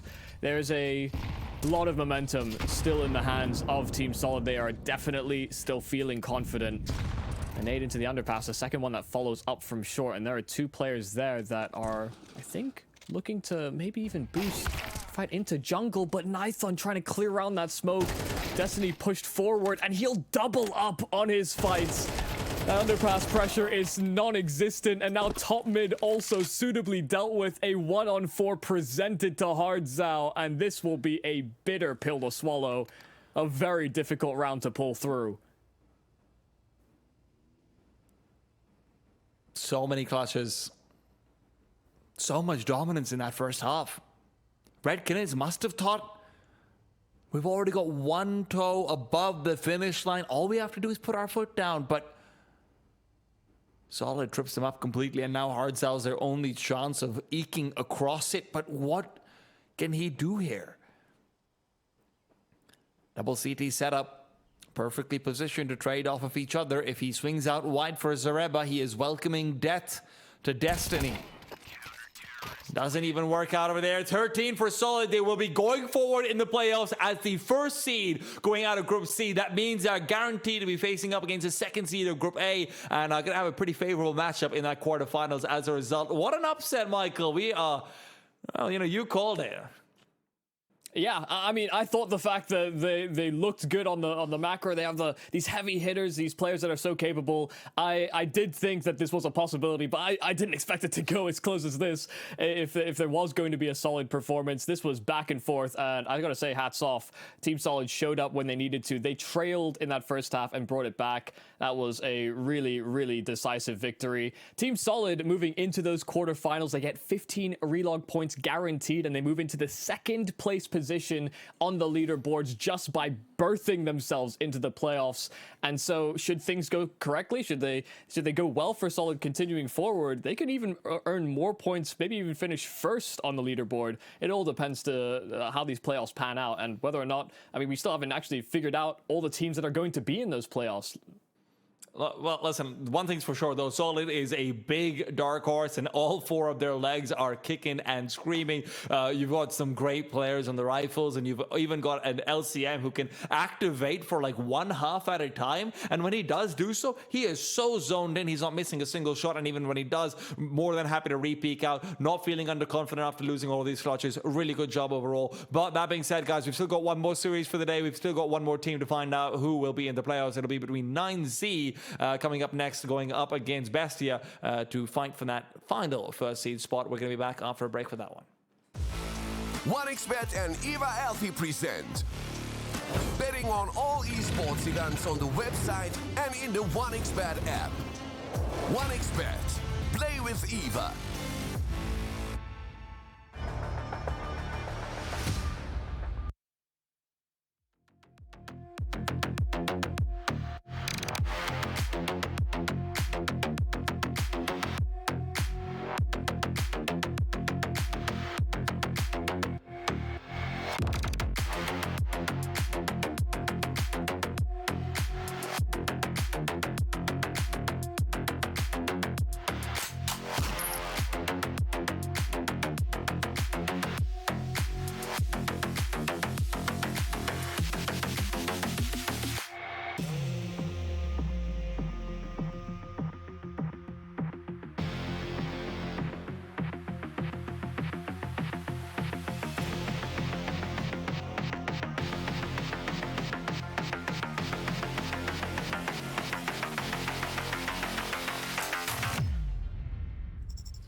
quickly.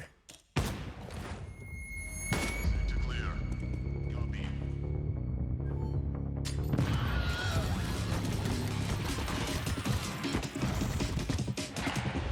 Sector clear. Copy. Shoot it.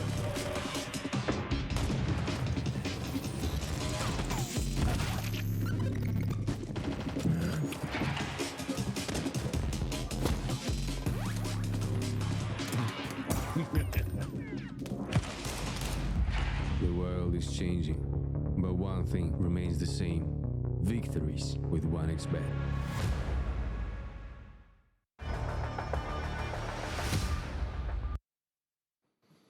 Welcome back to the RES LATAM series number 4. We've just witnessed a fantastic series, and I think we're about to have one more MT time, joined by Michael Yumi Cassidy as we head into the final series of the day and the final upper bracket decider of the tournament.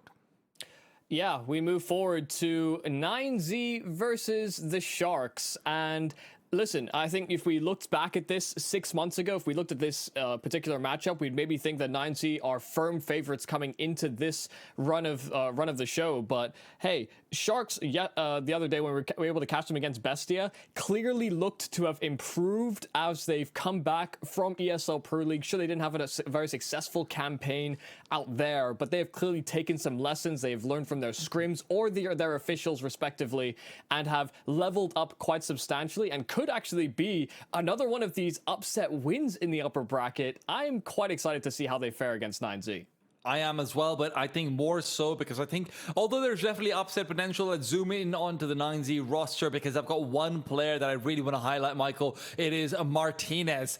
It's so rare that you get to see an import player into the South American region just doing so well, and I'm sure that there's some sort of language overlaps and everything as well that have helped Martinez integrate like this. But in case everyone's forgotten, this is the guy who came in to replace Sampaio back on the Movistar team. It looked like they managed to find another gem of a Spanish opera, and now that he's on 9Z, I never thought that they'd be able to successfully replace the godlike form of Try, but genuinely they keep doing it again and again and again. Martinez is fantastic, and it does feel like he could be a difference maker against any team in the tournament, let alone a team where they are on paper favored to beat. Yeah, I think the 9Z squad in general have done a very good job of sort of rebuilding and bringing in new pieces pretty continuously. If we think about the initial birth into the major circuit for 9Z, it was a completely different roster and was with, I think, suboptimal parts as well. Like they brought Lucan out of retirement as well for one of their ventures, and they were still able to make it to a major, even though he didn't have much experience playing at that level, or I guess even oping, which was very, very odd. But yeah, I think that that's a full credit to the coaching as well as the in-game leading of players like Max, who have been able to take the reins so well from once the bit before was kind of coaching and in-game leading. At one point or another, they've been able to successfully transit Max into a fully fledged fragging in-game leader. He's not actually slowed down on his output fragging-wise, all while still calling the shots. But when we're talking about fragging output on Sharks, there's two names that come to mind for me, Michael. It's DRG and Doc. These guys are, they're just such a good double rifling core that adds so much to the overall Sharks firepower. Gaffolo's obviously there with his AWP as well. I actually think he's going to be one of the most targeted players coming into this. In the op head-to-head, I think Gaffolo's actually going to suffer a fair bit. But DRG and Doc can frag with the best of them. And we saw an incredible performance from Togs as well. If they have this overall four-man rifle core coming into their own, maybe the Gaffolo versus Martinez matchup doesn't matter as much. Yeah, I think that was the player that I was going to actually sort of call you out on, is that I think Togs actually could be the guy just because of how well he did against Bestia, finding a lot of impact, pulling multi-kills out of nowhere sometimes for the Sharks, and definitely saved them a fair few times when things got a little bit more precarious, a little bit more spicy. That's where Togs seemed to deliver on some of his best work. So I do agree, there is a lot of potential here for the Sharks. They need to be able to translate into this game against 9Z, but I don't think we can kind of undersell the fact that 9Z are a team that have a very good foundation. They have a very solid floor underneath them, alongside, you know, bringing in imports and sort of adjusting their roster. They have a good understanding of what areas they want to target and what their focuses are coming into games like this. And a lot of that foundation lies in the map pool. So let's move over to the veto, because honestly, the map pool for Sharks does not lean into this to be a favorable veto for them. 9Z generally not the best at Mirage. They don't like to play it as much, but you can say the same for Sharks, right? That's the one place where I would be hoping they can exploit a weakness, but it's not coming through. Sharks are also banning out Dust too, so you're already taking away some of the big upset wins that could be there. In fact, no, Mirage is left in, Michael. Yeah, I mean, for the Dust 2 side of things, I wasn't expecting to see it in this series. I think Sharks were like, oh, Overpass is gone? Okay, we're just going to stick with the maps that we like, and they've seemed contented with that. I am maybe a little surprised with the Mirage, but this is a map that has been...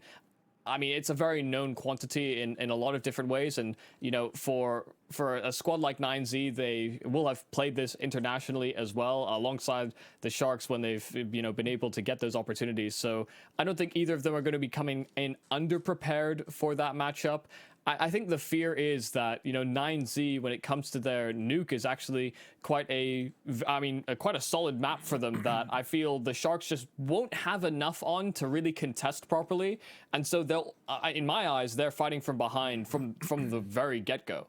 Oh, absolutely. It's going to be very difficult to start bringing things back over there. But Anubis is a map that 9Z don't come in with the most reps on. Now, that's always a bit of a double-edged sword, though, Michael, right?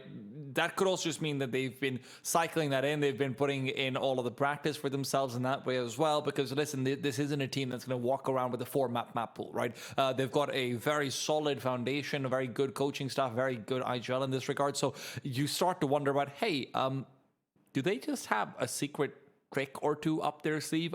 B, will it matter because you don't have that much practice on officials? Yeah, that is definitely true. I find it hard to really pin 9Z as this team that go for gimmicks like that, unfortunately. It's not really been a way in which I've characterized them previously, even when they had, you know, more, I guess... They obviously have rapport in their coaching staff, but, you know, you're looking at Bit as a legendary figure within the Brazilian scene at one point or another. You know, they don't have a figure like that I can really look at and think will create these scenarios for them or construct these rounds that they can actually execute on. It's just not the way that I would characterize 9Z. So I'm not looking at that Anubis as, hey, they've got pocket strategies up their sleeve. I think they will play a very sound game, but I would worry that when push comes to shove, if the Sharks actually start off with a very successful Anubis, that maybe 9Z actually won't have sort of kind of creative solutions to counteract it. And look, let's not forget, Sharks have found a lot of success on Anubis, especially domestically. They've been doing a very good job on it. It really does feel like they've got a good idea on calling for it. Togs also seems very well equipped on that map in particular. Seems like he's got a full lockdown of everything that's going on, and DRG and Docs have a great duo as well. Michael, I'm going to put you on the spot over here. I need predictions.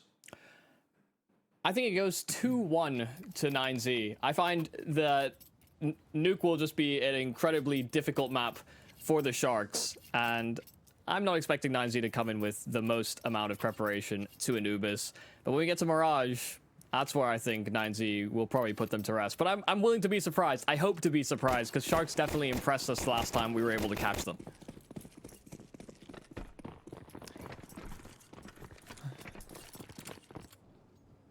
It'll be Buddha with a Molotov, Max with a smoke. Does tend to suggest an upper side hit more often than not, and it seems like it could just be a full drop down into lower as well, with how many players are trying to play back towards Squeaky. Ardian is forced down, but he's taken out immediately. Huaso is the man who decapitates him. Doc in the meanwhile trying to fight back, but without bearing any fruit. A triple push through heaven is the call, and they're able to find quite a few kills. Gafolo and Tog still alive, but they lose a lot of life in trade. It will even be rerouting. They're trying to go back over to Squeaky and see if they can rush in. The bomb's being planted, so they know it's not been a vent dive or anything like that called. So Digit is actually reading into this, funnily enough. With how long they've taken coming out from heaven, Digit's position is going to be really hard to deal with. They're never going to clear this. And they split up too.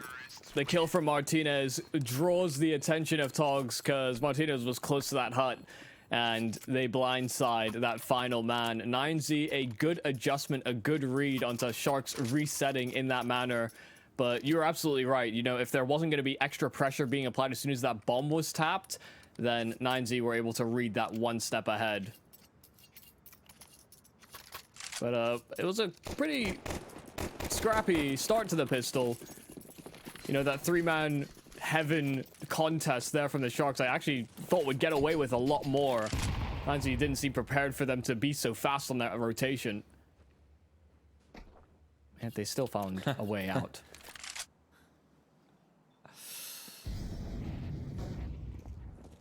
My legs showing her after it. Well, my body shows. They'll think it's only one person.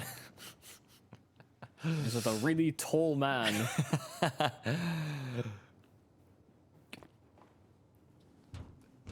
Yo, honestly, me for real, for real. What, you're comprised of two people? Listen, it felt like that sometimes with some of the camera angles we've had at Lance. Oh, we get it, you're tall. No, man, it's all just an illusion. Sharks are trying to set up an illusion of B-side presence, perhaps, but honestly, they haven't really made any footsteps or anything like it. I don't know why I've said that, but they're hoping that 9Z tries to bite into this burger on A, only to have their teeth break. Is it a frozen burger? It must be. It's undercooked. But 9Z, that's the thing about them. They just keep cooking this round, slowing it down. And they're going to end up with a nice, grilled, juicy beef burger. Now, we can't provide you a beef burger. What we can provide you is some great odds over with our partners at 1xBet. You can go check them out with the sign-up code of 1xRES LATAM. That's 1xRESLATAM for 130% first deposit bonus.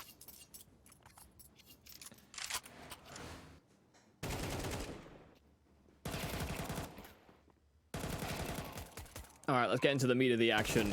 Talked enough about burgers and cooking them.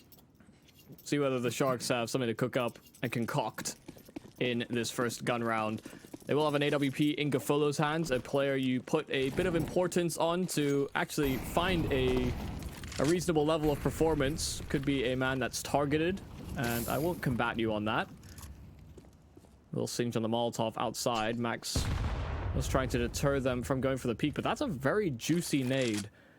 Brings them low enough that that M4 can just be a one-shot headshot. The advantage of that AK will be somewhat deterred. But they get that leaning wall, and they will venture right down the secret, even with those smokes fading. Right now, the Sharks are none the wiser. No one picked that up quite quick enough, and so there will be no rotates down to the lower bomb site. Gafolo will be called to order very early on. Sharks are starting to go over towards ramp. That means Gafolo should be able to give this angle up very soon. And not a moment too late. He's going to be able to post himself up as the attempt is made for the T side to start climbing through. Glass broken, first kill found, Buddha down.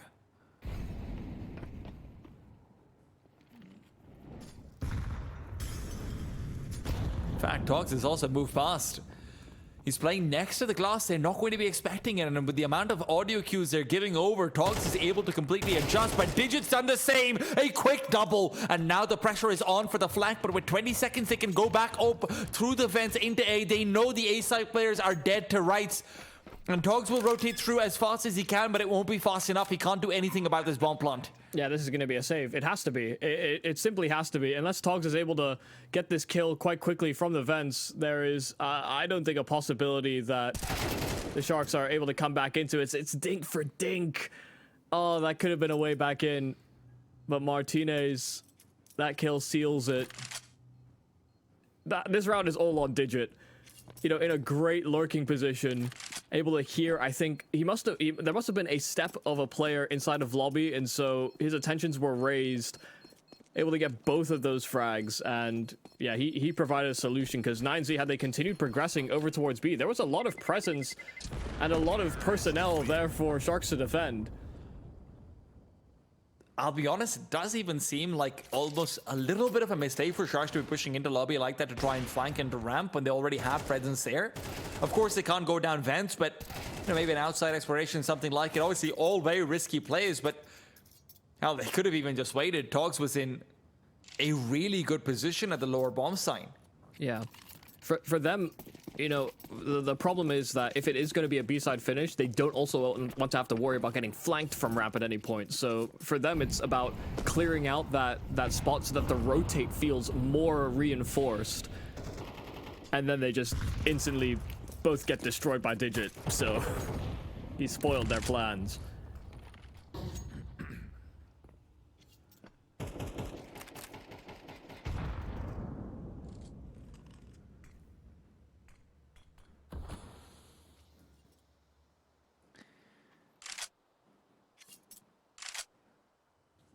Nice, are playing a patient game.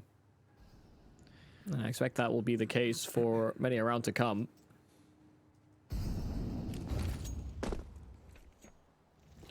Sharks are trying to do a bit of the same.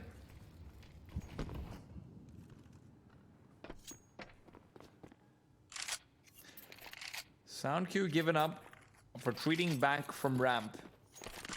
Togs is hoping they're going to buy into it. For the MP9, it's not going to be the easiest kill to find. The first one's good, the second's better, the third is just a cherry on top. This is not a round where I expected him to come out with a huge multi-kill, but with individual peaks like that, why not?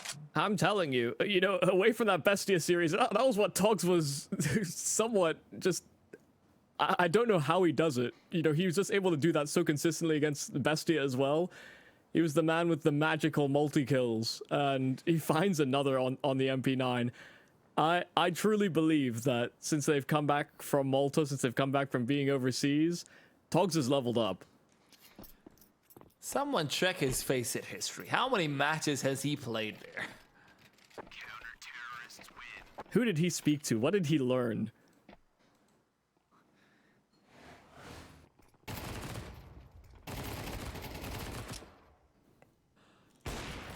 I think one of the biggest things that you can learn in these trips abroad is also just mortality of some of these top teams and top players you've been looking up to all this time. You come back home, you're like, you know what? I've got the big swinging gun. If I can kill Nico in a FACEIT lobby, yeah, I can kill you. Easy. Have you seen that guy's deagles in Ancient?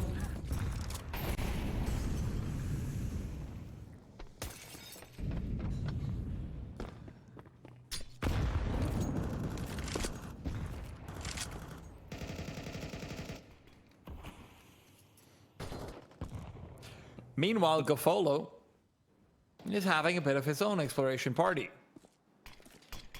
I'm not sure what the timing will be like for him, but Max definitely has the timing of his own. He's going into mini. We'll be able to spot out the player over at Rafters. DRG is taken down, and Ardian Zhao is being spammed up as well. He's not going to have an easy time, but he doesn't want it either. A quick double found gives time to Doc to reposition for a double of his own. Wasso is just not ready for what's coming over his way. Togs is here to finish the round off. Yeah, that's a perfect round from Ardian Zhao. His teammate getting completely blindsided by Max slipping into that smoke. Sharks were very audible in their presence outside. They did not consider that that was a possibility, that Max could have made it into main, and that could have been a massive problem for them. And if not for the efforts there from Ardian Zhao, it almost, I have to say, for 9Z, if they'd found that kill straight through by the spam, of course their life becomes a million times easier. But they couldn't prevent Ardian Zhao from getting his 2. And that just made it that much easier as well for Doc to start picking up the slack as well, get rotated in through mini at the exact same time that 9Z were finally making it out through HUD. They're chopped down to pistols. Like a little available here for DGT, sure, but hoping to get a lot of mileage out of that one rifle.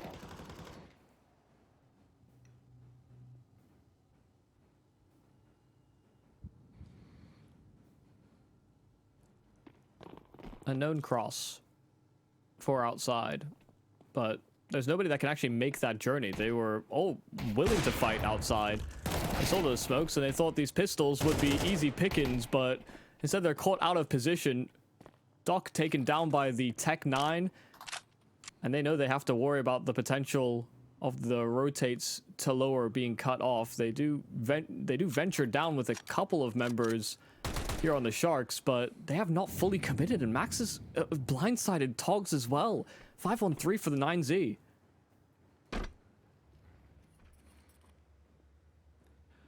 There's still plenty of players available on this B side to try and save the round, but it comes down to DRG and its first few duels. First one, 1. Second will be a bit harder. They're repositioning to make it a 2-on-1, and Huaso overruns him. Audience out, Molly as well, picked up. Huaso will be forced away.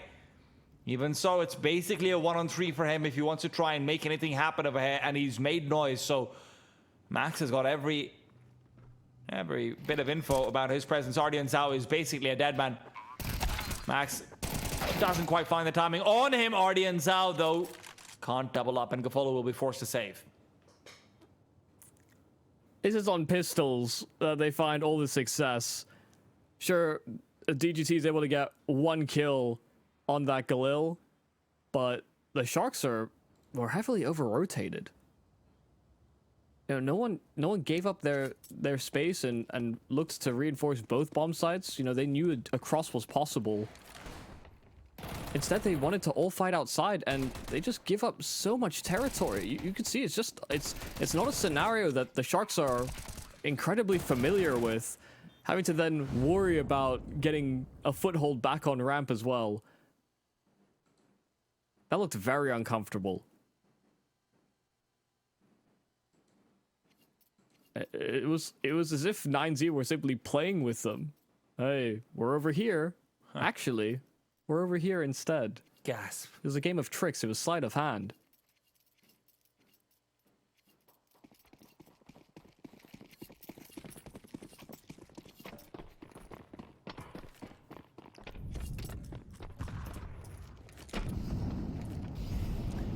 Togs is just going for this full jiggle, but he also puts himself in a good position to go aggressive if the call is made. Now, no one in the A site wants to do so, so I doubt it'll be coming in, but now, with his incendiary used earlier on, we'll be forced to deploy a whole lot more utility where that came from.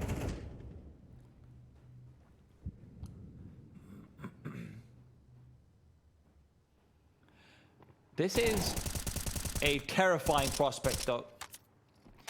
Digit and lower on the full flank up has found Togs and taken him down. They weren't ready for this at all. And now DRG, good for the 1, but can't make it 2. He had to step into Togs' shoes and give them a bit of a kick in the face.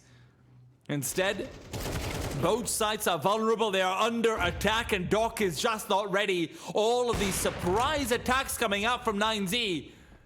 Now putting shocks on the back fin, but Gafolo's still around. Gafolo still wants to be involved. Spots out Max, blocks him out of thin air, and brings it back to even Steven.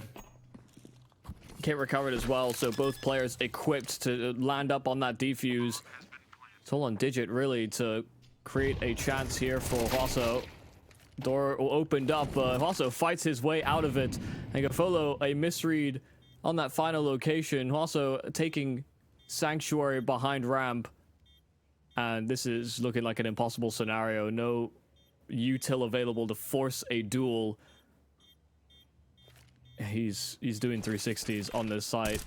A smoke down in the improper place. The bomb wouldn't have been fully covered, and even then the venture was covered off by DGT. These lurks are just finding so much value for 9Z. This time it wasn't Digit, it was Max that was able to get those audio cues and slide in right behind one of the shoulder blades of the Sharks. They're getting completely bamboozled on these plays. And I came into this game singing the praises of 9Z for, you know, the floor that they present here on Nuke. But I guess the other angle I should have also laid out is that this is just simply not a strong map for the Sharks as well. Absolutely. There's no doubt about that. They've not had much success on this at all, even domestically. Well, they've only ever really played it domestically. I don't think they played it when they were overseas. Lucky them.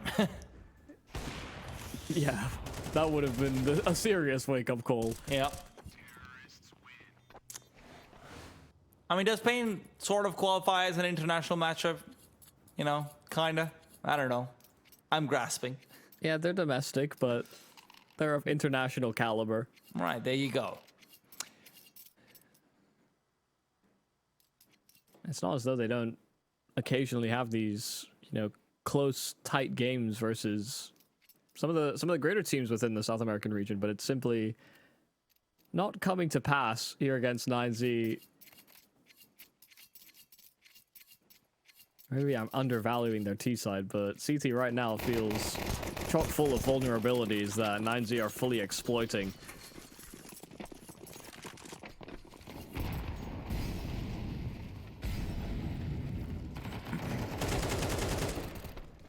Well, speaking of vulnerabilities, remember those two guys have been hyping up a lot?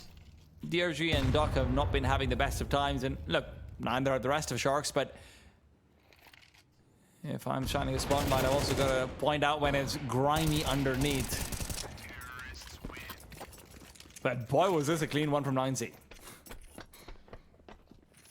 Yeah, a couple wounded players, sure, but Digit is just in a flow state right now. He's having a wonderful time, whether it's, you know, completely dispatching of pushes by Sharks, somehow sliding his way behind them, or now just mopping up some of the eco kills. He's dialed in. He's got the numbers for sure. Sharks will have no shortage of full buy rounds. They've made good economic decisions. They're doing all the basics, but maybe this is a bit less basic. Trying to move inside the smoke, but in the meanwhile losing teammates. DRG caught out Doc, nearby position reveal, and there's nothing for him to do but pull out the USB. Runs out of bullets early, but look at this surprise coming in from up high. Gafolo as well nearby, and Martinez alone, a one-on-one. Gafolo's knocked down the doctor. I cannot believe that. His teammate was right behind him, and right in front of him by the time it came through, and I think he panicked. I don't think this happened to be a shot where it was destined for Martinez. Gafolo may fully have fumbled this round. Martinez going for a full reposition, going for main instead. Likely route to be anticipated would instead be from heaven. Oh, It's he's all gonna wrap timing around here for Gafolo. Look, at this stage, it could have been a silent drop as well. That's the one reason why Gafolo might want to turn around, but he's turned into almost certain death. Buddy, but P250 is not getting that kill, but a Molotov will at least secure the bomb plot now. Gafolo does have a smoke. He doesn't want to use it. They're both low. Both of their best friends might be a pistol, and Martinez knows it. 7 for 9Z. Sharks cannot find anything. I need a replay. I really need a replay on how Gafolo has managed to kill his teammate. You needed a replay. They needed a doctor. Yeah, Tonks gets that kill. Martinez. What? Oh! So much chaos. That's Doc's fault. It wasn't as bad as I thought it was. Doc shot first. But Doc was freaking out too. Oh. God. Okay, I apologize, Gafolo. I shouldn't have put that on you.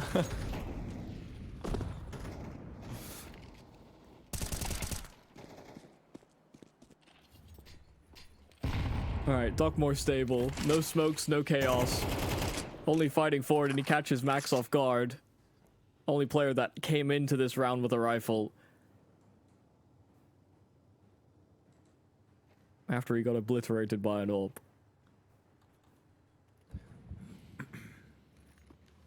This has been far from comfortable on Shark CT.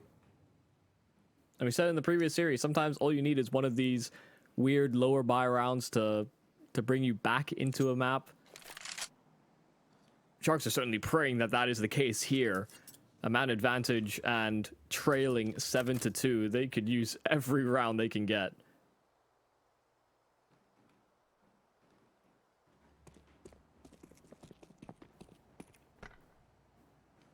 They weren't spotted. The jiggle of Doc is mistimed. Oh, and Martinez. Perfectly timed on his deciding to slow and hold for heaven. So back to equal numbers, and that's that rifle out of play.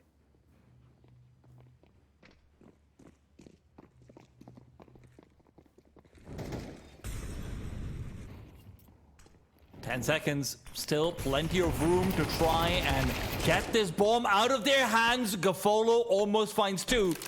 Waso's able to trade, and the bomb's gonna go down right at the nick of time.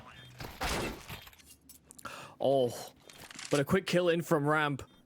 And they realized that there was no one covering for Huaso, so they're anticipating that DGT is on this flank. This man has been in their backline so very often, and they finally are able to deal with him. No surprises. This time, the round falls the way of the Sharks.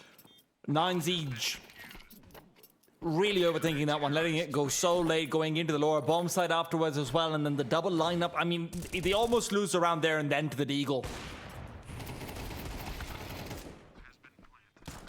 And it all comes down to that one kill Doc found early on and just forced him to second guess everything. Yeah, they weren't sure what the buy was looking like. They weren't expecting Doc to have an M4. And almost certainly annoyed that how that's gone. But that's been Sharks'... that's been their emotion for, I imagine, most of this half. Finally something falling their way. See if they can recover. They'll need consecutive performances like it now that they're on the full buy as well, and they recover weapons away from 9Z. Chance there for Gafolo on that AWP, but Martinez will not punish. Nade does do decent damage, but Gafolo's out.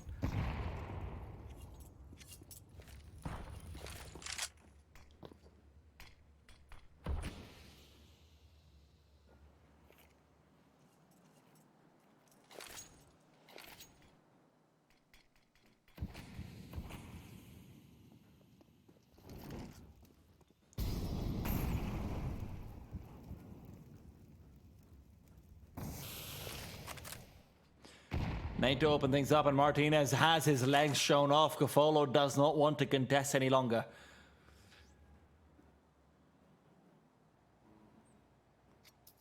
Fully faded into secret with 4 players. Digit has once again been left to guard the back lines, but you can see how wary Sharks are about his potential presence. They are also not reinforcing the lower site though. And they don't really have the util to go for a full retake here on B either, Michael. Oh, God. Time's getting tricky. And Gafolo's off is now in a very good position. There will be no smokes, but he needs to be zoned into the right place. Gets the 1 kill, but it's not onto the bomb. It can be planted. Never mind. No, I'm lying. It is. It can still be planted, but it's going to be rough. Martinez is able to get it behind the silo, so it's a safe plant at the very least. But Digit, in the meanwhile, who's been so patient, is about to have his patience finally pay off. They're still wary, they're still worried. Audience out, still clearing out for this one. He will be found though. It doesn't matter if you know he's coming. Digit is inevitable. Yeah, and even if he had found that kill, it takes so much time away from your actual retake attempt. Digit is a massive nuisance. Definitely a problem. 9Z once again bleeding the clock, coming down to those final few seconds, and that kill from Gafolo could have been enough, but it wasn't. It pulled 9Z away from the plant that they wanted to optimize for. They wanted to be able to play, I think, from the... Actually, no, they were actually running back to the back of the bomb site, which I think is a little peculiar, considering you had 2 players route towards Astralis to sort of clear that out, and wanted to take deep ramp control, but either way, 9Z able to do enough. And I think the Sharks right now simply aren't respecting that they could be making this journey in towards Secret. That's the second time where they haven't had a firm rotation towards that lower site. They've just had the AWP sort of hazard a glance in, and it's had mixed results. You know, Gafolo has been able to find that kill a couple of times, but it hasn't prevented round wins. Oh dear. Oh god, he's slipped through the vent. He's done it silently. And he did it perfectly as well. Not a missed movement here from Digit. And they're down Secret again. There's simply no rotate. Who was covering for this cross? There were smokes up. Someone has to hazard. Someone has to make the journey. They're going to realize it's B, and it's going to be far too late. They've got so much utility, sure, for a retake, but 9Z are going to have 10 free seconds before they have to worry about Sharks actually contesting. And now they know. And they're still going to be worried about Digit. That's the thing. That's the beauty of it all. They'll still have to dedicate a player. They'll still feel like they need to fervently fight into the site. Gafolo's been left on Digit duty. But the rest of the CTs come through with the crunch. 2 men on either side. Martinez scoped in. Will have the Molotov move behind him. He knows he only needs to be good for the one. And that's exactly what he delivers. Meanwhile, Digit now reveals, but his head's chopped off. When he's not on the lurk, he is not invincible. Buddha has to come into play. Gafolo's left alone. A 1-on-3, but the time was never going to be enough, even if he'd found the kills. I don't know what the call is or what the decisions are here from the Sharks. There is a lack of respect. Given that 9Z were continually pressuring Secret, there needed to be an adaptation, there needed to be a change, and they just kept on reinforcing the top side. This was a very shaky half, but one that is fully exploited by 9Z. They had to, I mean, Sharks had to deal with the boogeyman. They were fighting phantoms. Digit was, I mean, pretty much flawless that whole half.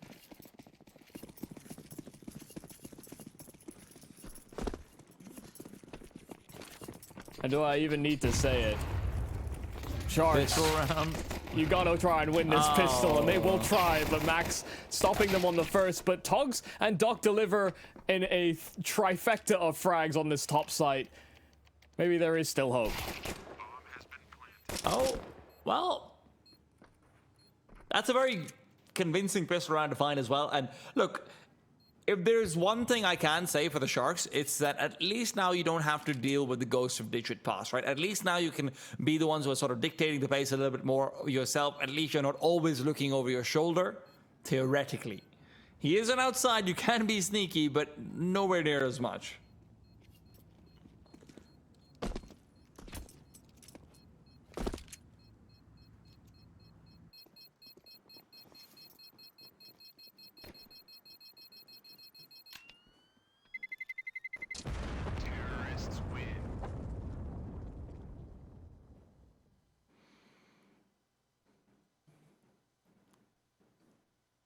Well, from a masterclass with a lot of weapons,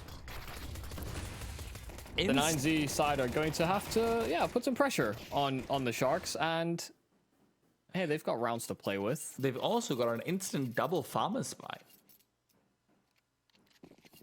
Now, I would really love to see more utility on some of these other players if you're going in for the double rifles, but let's wait and see. I don't want to be making a mountain out of molehill.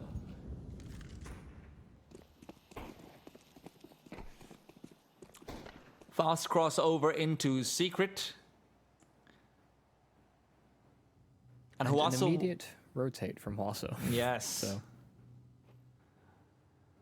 Oh, actually his teammates... Oh, he's called it off. I think it's because he doesn't have a teammate that was able to quite pick it up as quickly. Or... Yeah, Martinez is just setting up on ramp before Huaso continues with that. And Max has made his way down the vent. So they are in position where they can address lower side presence. Imagine Max is calling for a little bit of help. A bit of a shower of Molotov, and Max would have had a really good chance to take down DRG over there, but now, with DRG running after him, this is still a very risky play to try and go for. Martinez has made his way over. Scout shot missed initially. Flashbang doesn't really do anything either, but he does keep the pressure on from Martinez's side. They still can't really commit over here, and it might be an opposite rotate back, but DRG finding Martinez. Will it matter? 30 seconds. Oh, they may try and dive down the vents now. They found the 2 kills that they needed, yeah, and they're immediately going to redirect. 90 actually had a pretty solid read on this. They weren't fully convinced that it was going to be a B-side assault. They didn't see enough presence from the Sharks, but as soon as those 2 players fall, that's all she wrote.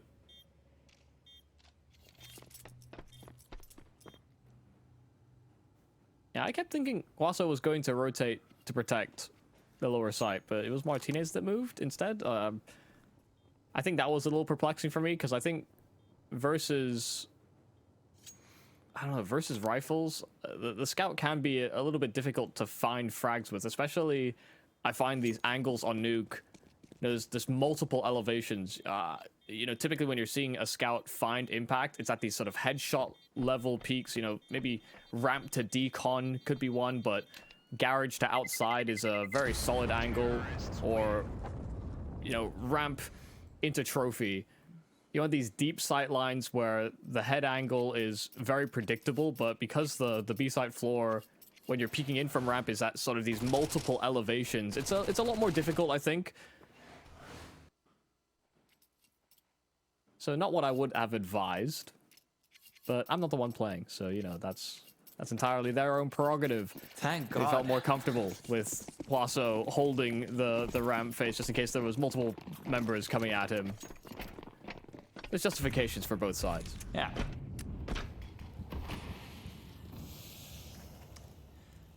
Having said there is no justification for you guys to not check out our partners over at 1xBet. You can find them on a mobile application if you don't want to really access them on the PC, on the Play Store and the iOS Store. So do go check them out and use code 1xRESLATAM. That's 1xRESLATAM for 130%, up to 130% on the first deposit bonus.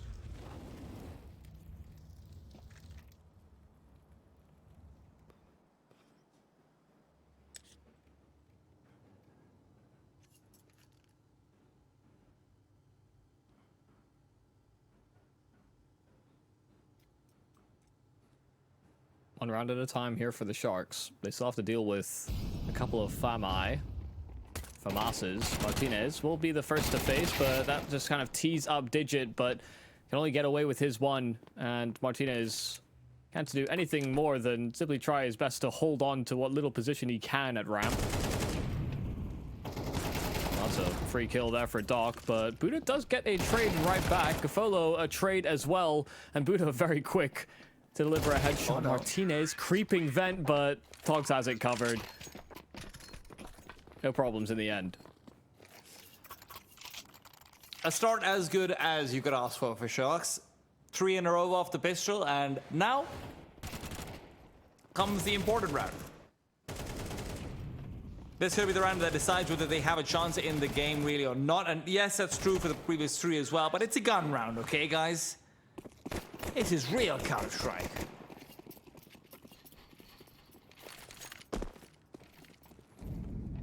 True battles. And ready to brawl.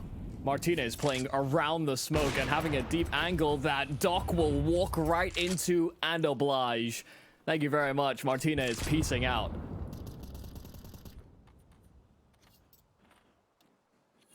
Well, that made things a little bit more difficult for Sharks. Now, DRG has to vacate out Silo and continue to threaten outside. They were going to be chucking out those smokes, but Doc was really the only person who had a hope of crossing over. So, DRG now substitutes.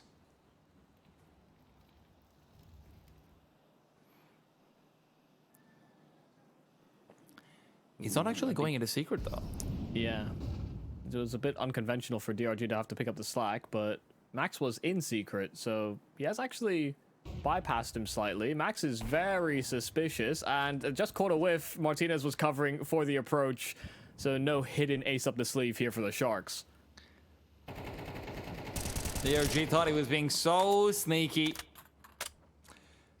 He also thought he was safe from being backstabbed consistently once they're on the CT side. So you know what? We were wrong on two fronts, and Sharks will just move back and say they really only played Counter-Strike with 2 players this round. Everyone else just sat back and spawned like, okay, you go, you have a spin we're at throwing it. smokes, get space, do this thing. Oh, it didn't work out. Unlucky. We'll try again next round.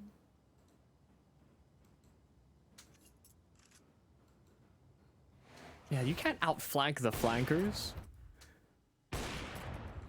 Sorry?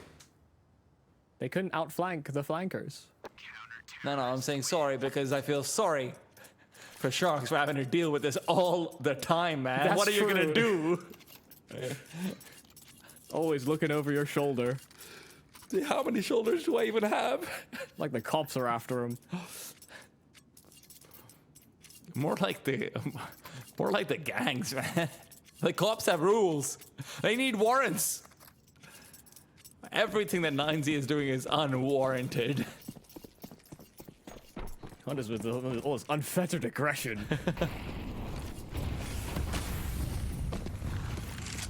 Well, here we go again. This time, Doc has friends in accompaniment, but Max is playing close to this red container. Ooh, and he might journey right through it. Togs was staring at that smoke, waiting for some kind of a move like it, and they fought forward and found the kill into Digit as well. There will be an exchange courtesy of Digit Smoltov, and Huaso already inserting himself onto this lower site, but let there be no mistake, 9Z are down a man. Huaso needs to come out big. Martinez is going to be able to make his way over in time to provide that smoke and a lot of assistance in, but the Molotovs all over the shop. Huaso isolates out the duels really nicely, but the flashes are making him uncomfortable still. Gets the frag, and a re-smoke out means that there's actually space for Doc to maybe back, but he tries to challenge early on, and now it's only Artie and Sal left in this round, and he's got nothing to offer. That's a beautiful sequence there from Huaso. Perfect target isolation, didn't miss a bullet either on players trying to escape his clutches. They didn't bother trying to close the door so that Huaso couldn't get an angle, just started to... just kind of hoped he missed. And had he done so, then there could have been an escape from the Sharks members, but not to be. That's beautifully done. A 3-on-4 converted there for 9Z. Just as Sharks had found an advantage, they'd found that space, and they accelerated the pace as well. That's the first time the Sharks haven't decided to play this slow, drawn-out, methodical approach on this T side so far. You know, outside of the pistol round, which is, you know, I'd hardly blame them. Yeah.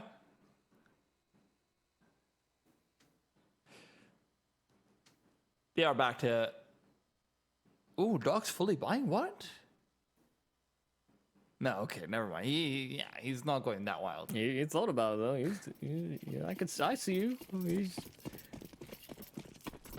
The temptation to force buy is ever present. Thank God for CS2. Now IGLs can tell their players to sell right back.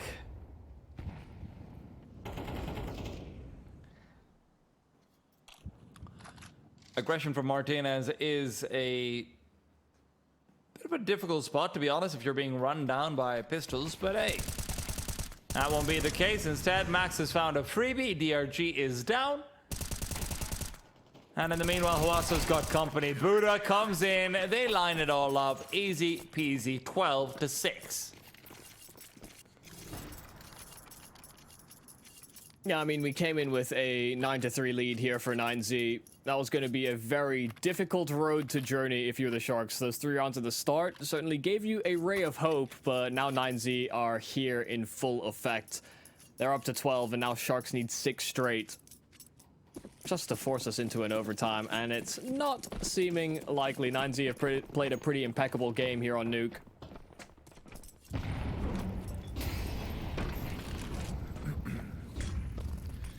Martinez is getting so aggro. Oh my God. He's decided no more shooting them in the back. I'm going to shoot them in the front. He's going aggro on the other side now. Okay. Smoke him out one place, and now he's here at the other. Martinez still fighting. Dogs will demolish him. There won't be company for Martinez, but Max actually tries to catch a timing. Huaso's there to trade, and Huaso keeps it going. Finally taken down. But Digit's left pinky finger is permanently glued to the shift key. No reason for him to move too soon, and he knows it. Doc will be left to stew, and he will stew into the second map, Michael. Yeah, I mean, fantastic work from 9Z on their map pick in the series. They start off with a pretty, unreasonable, hard to deal with, constantly flanking T-side, and they were still able to bring rounds out from what looked like favorable positions that the Sharks had on their CT as well. This was a hard map for Sharks to play. It's very clear that it's a map they don't have the best track record on, but 9Z kind of made them look foolish at times with how much they were getting away with. Now, listen, that's not to say that there weren't some holes that could maybe start to, they could become a little bit wider as we go into Nubis, especially with how they've been liking to play these super late round situations. But you know what? It's exciting, it's fun, and we're going to have a whole lot more of it after a break. We'll be back with Nubis very soon to see if 9Z can close it out in 2. A very complicated job, but I love simple things so much. One move, one push.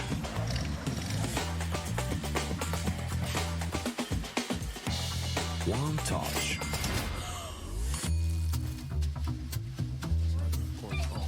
One love. One click. One XBet.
respect. From 1xbet respect. From 1xbet respect. From 1xbet respect. From 1xbet respect. From 1xbet respect. From 1xbet respect. Respect. From 1xbet respect. From 1xbet respect. From 1xbet respect.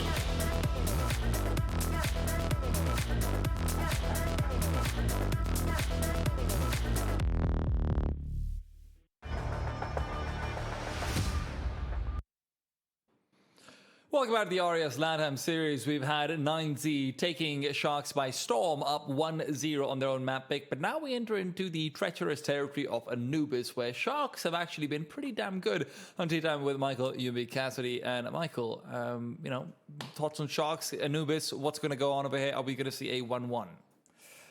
I'd like to think so. Yeah, I think the Sharks showed us such a good level of form when we got to catch them versus Bestia that I have to believe that they're able to bounce back in this series. You know, like you said, they've got a lot of repetitions on this map. Sure, it's against, I guess, teams of not the caliber of 9Z, and 9Z just haven't got many reps on it at all, either against domestic oppositions or whether they've gone overseas. I think the only map they actually have registered on Anubis as of late is against OG, where they did lose, but OG are also practicing probably against some of the best teams within the European region, and so it's a very difficult matchup in that regard. I just think with the level that 9Z played to on that nuke, I think Sharks will have to really battle some demons even coming into the second map.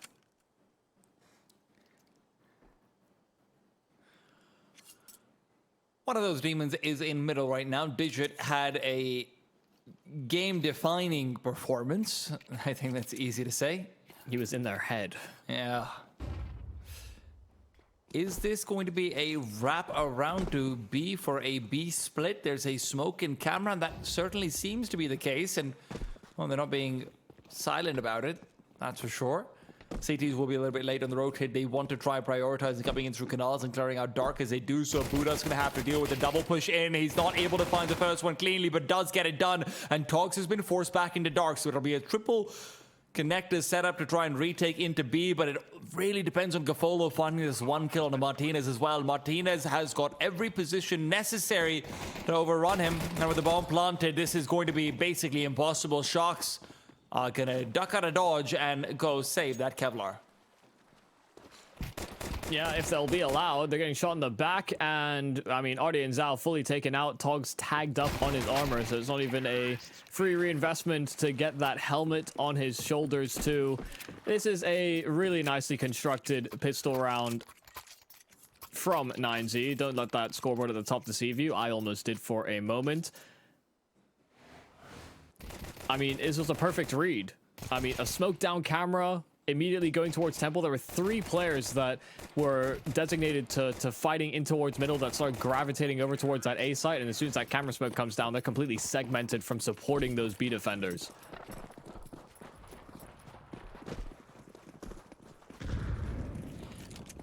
Our partners do not have a lot of faith in Sharks, I will say that. 1xbet odds are looking pretty one-sided. Digit might be showing us why. He just got a full 5-man spray down with the AK in a single magazine. And completely uncontested while he did it as well. He did not expect that he was behind that box so rapidly already. His teammates drew all the attention. I'm sure he survived on 2 HP, but no one was really looking at him until it was far too late.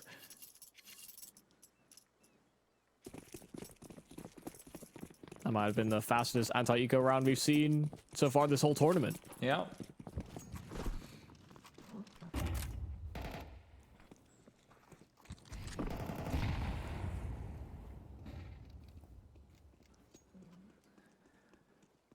Hope out for Martinez. This is only the first gun round, so the fact that he has that out and ready to go, something that Sharks may not anticipate.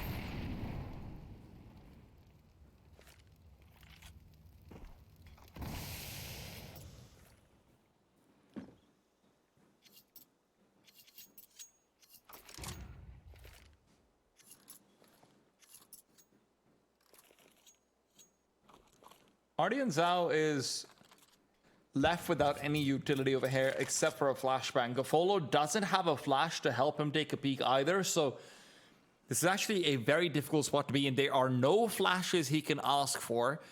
He'll have to face some dry, potentially with utility in his face as well. Incredibly important that he finds a frag, and Doc's trying to drop down, gets one, but he's instantly traded. Ardian Zhao only found a headshot, and that's just not enough. 3 on 4. Gafolo well positioned, but again, look at how good the trades are from 9Z. Oh, good clear there from DRG. Thought they might lower their guard given that DGT was the one doing all the lurking on Nuke, but Buddha's position found out. 2 players moving in from camera. Martinez has that open place ready for a boost over that smoke. But that's simply not the case. DRG fully just bodied. Tagged through that wall, but he was only on that low health anyway. So didn't need the most stopping power to finish off the job. Togs taps out. And 9Z continue that nice run of form to start off Anubis. Even though there aren't a lot of maps on their history sheet. When you look at HLTV, they have clearly been putting in shifts. Their execute looked good. And even though there were a few moments where Sharks could have turned that ship around, 9Z hit some pivotal duels. So how uncomfortable that was from Doc's point of view, as smoke blooming in his face, a Molotov as well to the back of that bomb site. Incredibly taxing, let alone the fact he had to fight players A main all while this utility is just making his fights uncomfortable.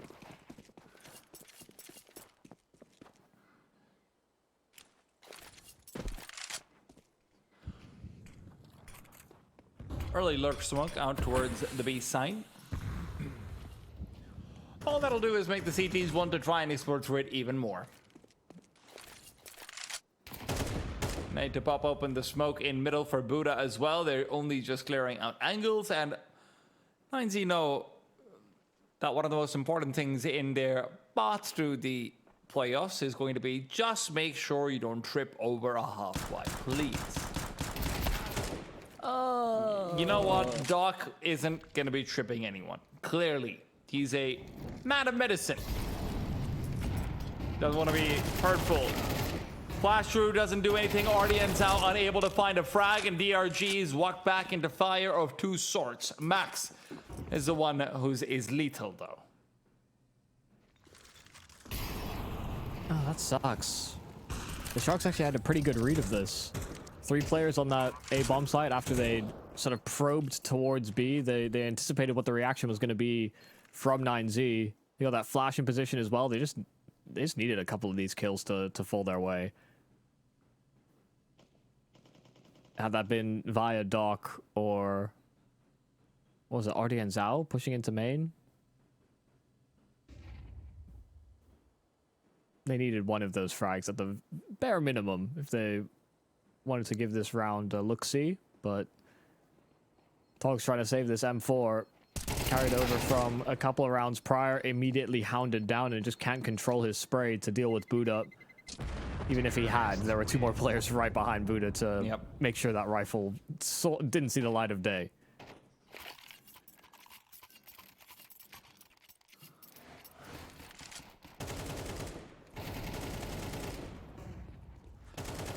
Well, very clean start for 9Z. Now with Sharks having an AWP, this is their chance to try and turn things on their head before it gets out of hand.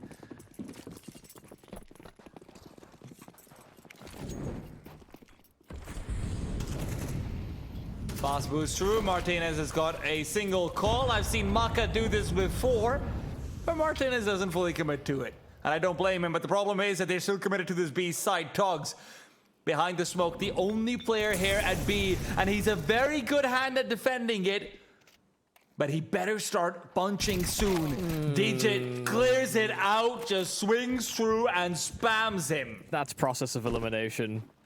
He was on the wrong side of that smoke. Buddha cleared everything else, bar Glyph. And so all they do is simply spam, expecting him to be inside of that smoke. The only defender on that B bomb site toppled without even really being given a duel. Sharks, are you really considering this? No kit No. available, no Molotovs. Yeah, it didn't seem like this was going to be a possibility. They hung around to see if 9Z would overstep, but they haven't been one to do that much this series.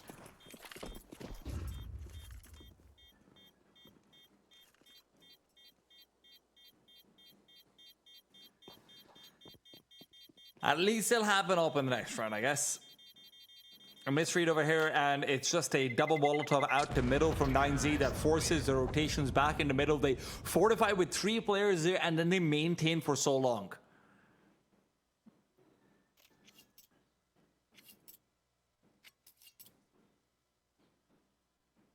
You know, being able to watch the Red Cannons earlier on this map, we really got to see a good philosophy being brought forward on their CT side, where they were constantly the ones driving the initiative. They were going for aggressive peaks. They were taking territory away from the T side default. You know, especially when we on that CT side, where sometimes you do fly quite blind and the rotates are very quick from T sides. You do need that extra leg to stand on, and that will be some of the adjustment here from the Sharks. Guardians out playing forward inside of A main, but 9Z are contacting out from B, and they find DRG inside of Dark. Buddha with the double entry, and a Molotov down blooming at Doc's feet, but he gets his handle back on this B bomb site. A nice double in from Doc, but it's a fast rotate from the rest of the squad. Bomb dropped inside of that B bomb site, however. There will be a reliance on these 2 long-standing members here on 9Z to maintain the streak. Max has found the first one, and Doc is low. He's been spotted as well. Switches out for the AWP, knows that that's his only chance for a fair fight. Artie and Zhao, meanwhile, back at Temple. Digit knows there's been plenty of time, but Max now spotting out Artie and Zhao as well. He knows where both of these players are. I'm not quite sure why the Molotov's coming in for Ninja, but I guess he just wants to be absolutely sure there wasn't a timing that could have been caught. Max now brought down, and now there's a 100% call. Digit has been untouched so far. The immortal man, once again, Molotov in the face of Doc, but he comes out on top. A 2 HP clutch from him, triple kill overall. The Molotov actually hit him directly as well. He was so low health already that the Molotov might have even finished off the job. The fact he survives and is able to whisk this away. A phenomenal effort fighting out from Temple and just getting ahead of this play before 9Z could properly set up. They didn't have full confirmation that both these 9Z players were en route towards that B bomb site. They were still scared about the prospect of a flank as well. Things get very uncomfortable, but the Sharks do pull through. And you can pull through over with our partners over at 1xBet as well. You can join the esports era, and even if you get the correct score but you lose your bet, you could be entitled for a free bet. Do check them out in the link in the description. There's hardly enough time for a plug because once again 9Z are going fast towards this B bomb site, but they've only got that 1 frag to speak of, and DRG alongside Doc sweep up all the pieces. Man advantage found here from the Sharks, but Digit, once again, this boogeyman that just is unmoving even when his teammates are taking over bomb sites, has equalized it back to 2-on-2. It gets even scarier because they have the bomb this time. That was the ultimate advantage that gave Sharks a round in the previous one. Otherwise, honestly, they probably don't win it. Now, it really just comes down to one shot, and Gafolo's given up the angle because he's scared. He is terrified. He's shaking in his boots. And his rotation won't be there fast enough. He won't commit to the A side in time to prevent this crossover into the site. And guess what? The man who's been left behind, Digit, will be able to cover off DRG over here as well. And DRG's already had one nice clear back towards middle. I don't know if he's got another one in him. No, he doesn't. Digit will have the advantage. It's an easy shot. 13-1 on Digit, Michael. 13-1. He is having a near perfect game so far. Yeah, I can't believe it's happening again as well. Once again, just finding impact on the lurk, and just a completely unexpected element. They additionally in that 2 versus 2, Gafolo got singed by the Molotov, so they had full anticipation of at least one of the locations of the Sharks members. As soon as Digit gets this kill, Martinez knows exactly what to expect, exactly where Gafolo is coming from. But Digit has been a hero, a champion here for 9Z. Fast play in from Doc towards the canals, and he almost flubbed the line. A flash and a Molotov that set him up for an opening kill on Max. But with that dropped play, Hwaso may investigate in through mid. That's the gap. Slightly less reinforced. DRG's trying to cover it off, but ill-equipped for the duel. Wow. Doc's given them some hope so far. They're only round as well with it, but Hwaso just removes him from the server. These Guardians out can't catch a break, man. Again, Digit on the other side, but fortunately there's finally a flash that lets him get a frag. Martinez rounds the corner, and the CTs are going to go exploring the offs in a perfect position to get the refrag. But he also has the bomb, so he needs to start moving away. Dogs might be able to find a timing, but Martinez is aware. He knows what's coming over his way because the flash was thrown earlier on. He predicts it. Michael, he predicts it. Buddha was watching out middle, so the only way for Dogs to retreat would be back through CT spawn. That and the fact that they know they just dealt with Digit, who is frequently alone, frequently by himself, and they needed that information. They needed to confirm, was there more where that came from or not? They thought for sure they'd catch Martinez off, but plays it perfectly, plays with the anticipation that there would be this fear of Digit. Gafolo coming in from main. Martinez already holding out for that angle because Buddha has every other rotate cut off. It's all on this. Martinez this time misses his shot, but Buddha tries his best to cover, and Gafolo just doesn't have it in him. 9Z answer right back. Once again, Sharks find an advantage, and it is completely taken away, and those final 2 members of 9Z.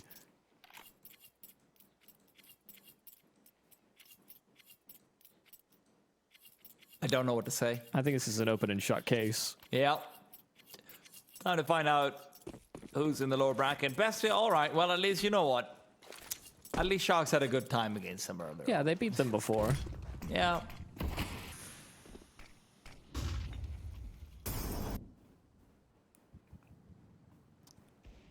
You need a real heavy hand to reopen the case. A detective with one more job in him. Unfortunately for him, this mob boss has just fought right back immediately.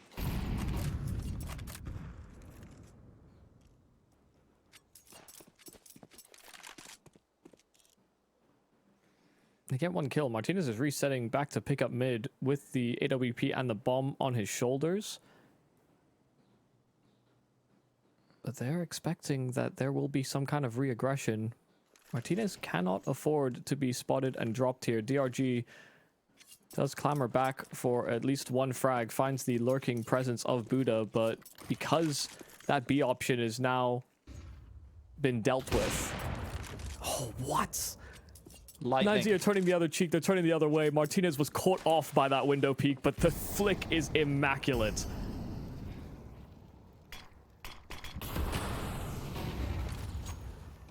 Right, they talk about lightning in a bottle. Let's start talking about lightning in a Spaniard's hands.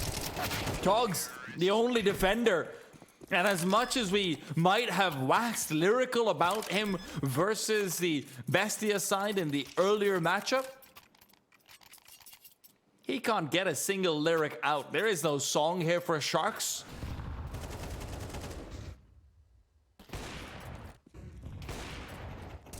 Well, there might not even be funeral bells. Yeah, right now they're wishing they were dolphins, so that at least they would have some level of sonar to know what where 9Z were at any given point.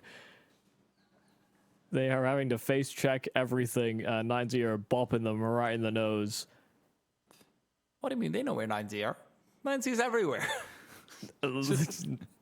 You can't play Counter-Strike like that.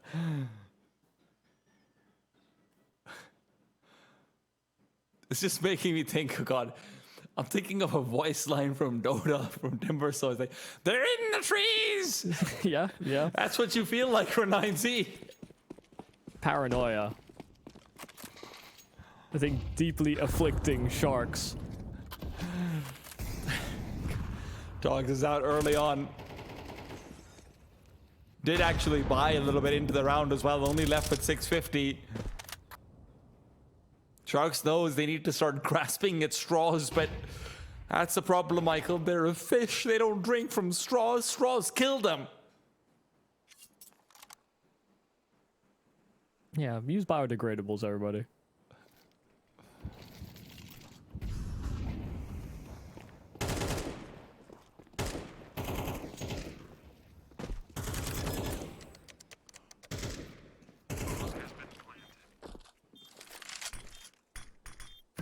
Oh man, Sharks. I mean, 9Z look great.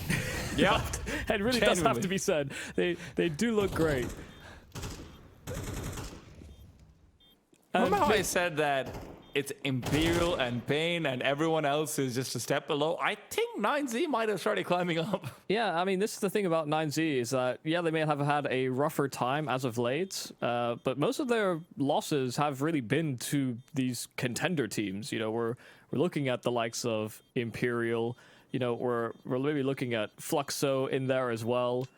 You know, these are teams that are vying for, you know, second, third position within the South American rankings. Maybe even fourth. You know, MIBR is, of course, in the mix, but yeah, this is a 9Z squad that are purely standing on business here to get through into the upper side of the bracket, into the playoffs, rather.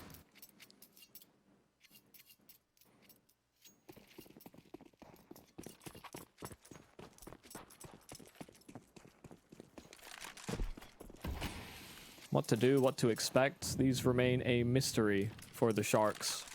They found no replicatability in any of their setups. No consistency to be found.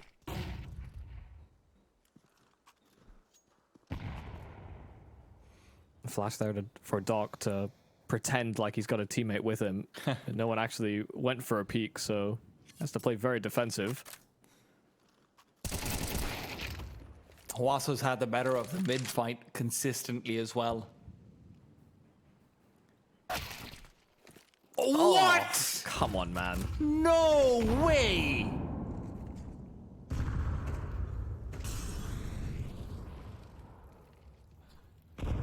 All right.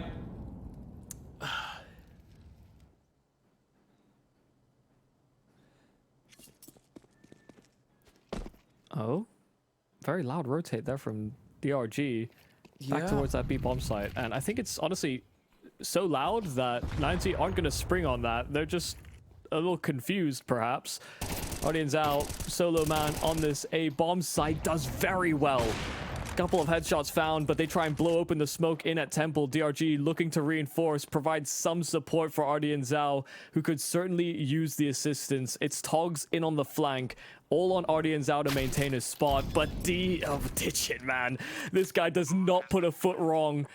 Instant headshots. A lack of head armor here on the Sharks, which most of the time isn't a problem, but when he's got that M4, he has just been ripping heads. Togs can't even get in on that flank fast enough. 9Z, double digits, and not looking like it'll slow down.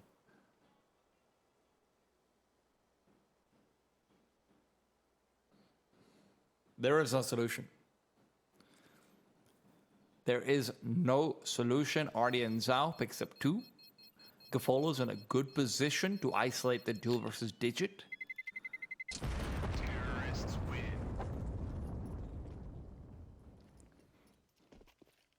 Cafolo was holding the exact angle that Digit was coming from. He knew he was there. He saw a glimpse of him, and yet Digit still ripped his head off.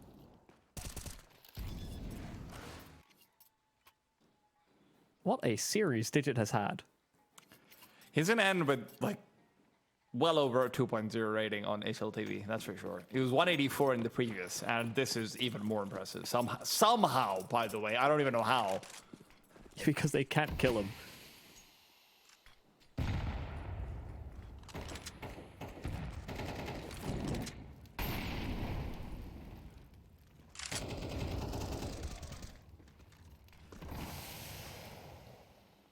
The good fortune for Doc is that he's found a favorable duel in middle. It's not been common. It's been very difficult, actually, for him to find anything like it.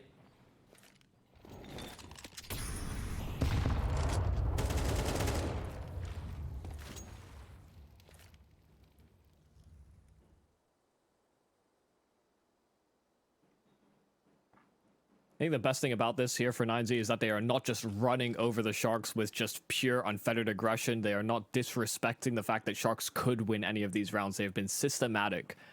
They've come in with plans. They are anticipating counteractions, and they have just been so on the money with their reads. See if they can bail out of man disadvantage. A whiffed opportunity there from Artie and Zhao, and Martinez doubles up on both these entries. It's the AWP that pry bars 9Z into the round. In the meanwhile, by the way, Max is on the B side. He's found an empty site. They're still planting on A. Max will be coming in, and there's going to be a new way for the CTs to be backstabbed. They've completely cleared out middle on DRG, and he's still gonna die. Now Buddha found out, but Digit is here. The immortal protector of 9Z stands tall, and with only Togs left, well, Togs is just a name on a list.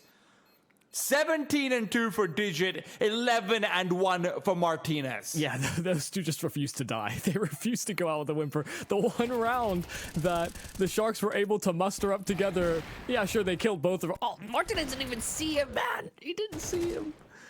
Oh, God. A hell of a half. A hell of a performance. 9Z just a league above. It's a hell of a half, but for Sharks, that half was hell. And considering the fact that 9Z has been on fire all this time, I can tell you who Satan is for them.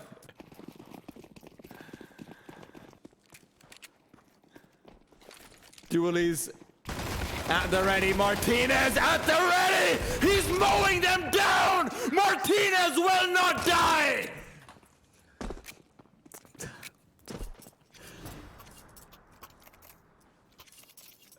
Yeah, this is an open and shut case. It really is. It was looking like that earlier in that first half, but they don't even get a look in on that pistol. Martinez just chewing them out. And spitting in the faces of these Sharks. This has been a complete demolishment of the confidence that Sharks would have gained with how emphatic they were versus Bestia. They would have probably raised their spirits. They knew this was going to be a tough game, but I thought they'd learned lessons. I thought they'd grown. And I'm sure they thought much the same themselves, and 9Z have come to do more than just humble them. Embarrass them, perhaps. Listen, man, they thought that they had a good win rate on Anubis, and 9Z doesn't play it. Let me also remind you of that. Yes, yeah. Let's lean into our best map, boys. Oh, what was the score? Well, maybe 13-1.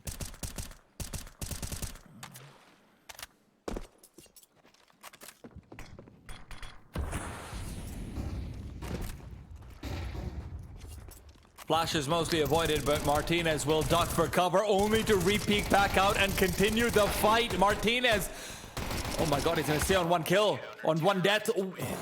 He's 16-1. He's 16-1. Michael, 13-1. 9Z. I've genuinely never seen such a dominant performance in a map in my entire career of casting. Yeah, I kind of don't know what to say. I've seen 13-0s before, but there is usually high contest rounds and like, you know, they're just winning ridiculous clutches. And there were some rounds here from 9Z, you know, they're winning these 2 versus 3s, but by and large, those were the only real hopes that the Sharks had, and they were completely, I mean, every time that it looked like it was within arm's reach, 9Z just pulled it right back. Yeah, that was That was a map. I mean, that was a game of Counter-Strike, but it felt like 9Z were the only ones playing. 2-0 all the way through Group D. No surprise, 9Z came into this group as favorites, but to do it in the fashion they did, I don't think either of us expected. Oh, not at all. I mean, 9Z are going to be going forward into the playoffs with their heads held high, and also a very scary map pool now that they've shown how good they are on Anubis without actually showing any of their real... listen, they weren't really pushed at all. Let's be honest. Yes, they were checking everything, but this was all defaults all the way through. We didn't really see any, specific executes that they might have planned, anything like that. But with that, we've got our 4 teams in the playoffs ready, Michael. Yeah, and I shudder for any of the teams that are going to have to play against them. Of course, the second seeds out of these groups are going to be faced off against either Pain, Imperial, Solid, or 9Z. And listen, if the Sharks are able to make it out through second place, the good news is that they won't play 9Z in that quarterfinal, and I don't think they'll want to, really. Yeah, no, I think there may be some trauma over there, but you know what? The Sharks will have plenty of time to sit down on a couch with Bestia in the lower bracket and see if they can pummel through that trauma. That being said, 9Z, short day at the office for them, and as a result, short day at the office for us today. But tomorrow might be a little bit more interesting in that regards. Not to say that today wasn't. We've got a lot of great series coming out in the lower bracket deciders for each group. It'll be W7M versus Crew, Odic versus Insanity, Red Canids versus Intense, and then Sharks versus Bestia. Michael, any one of these games that you're watching out for? I mean, it has to be the Sharks game because of how well they played against Bestia last, and now just getting demolished by 9Z.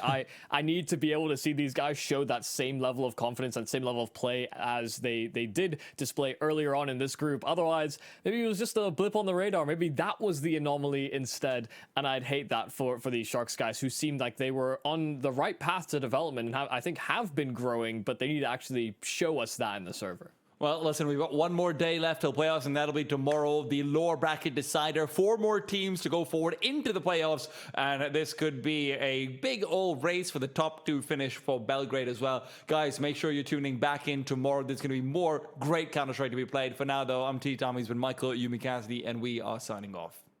Hello, son. Hi, Mom. Pretty girl. This is Eva. Nice to meet you. Thank you very much.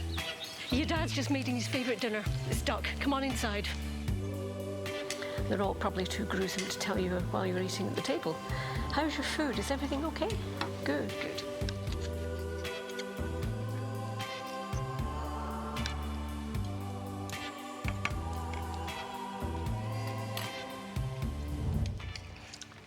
You seem to know each other. Yeah.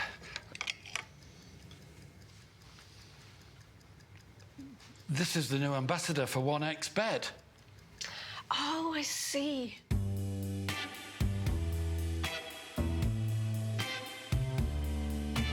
Everyone felt good when Eva Elfie became the new ambassador of 1xBet.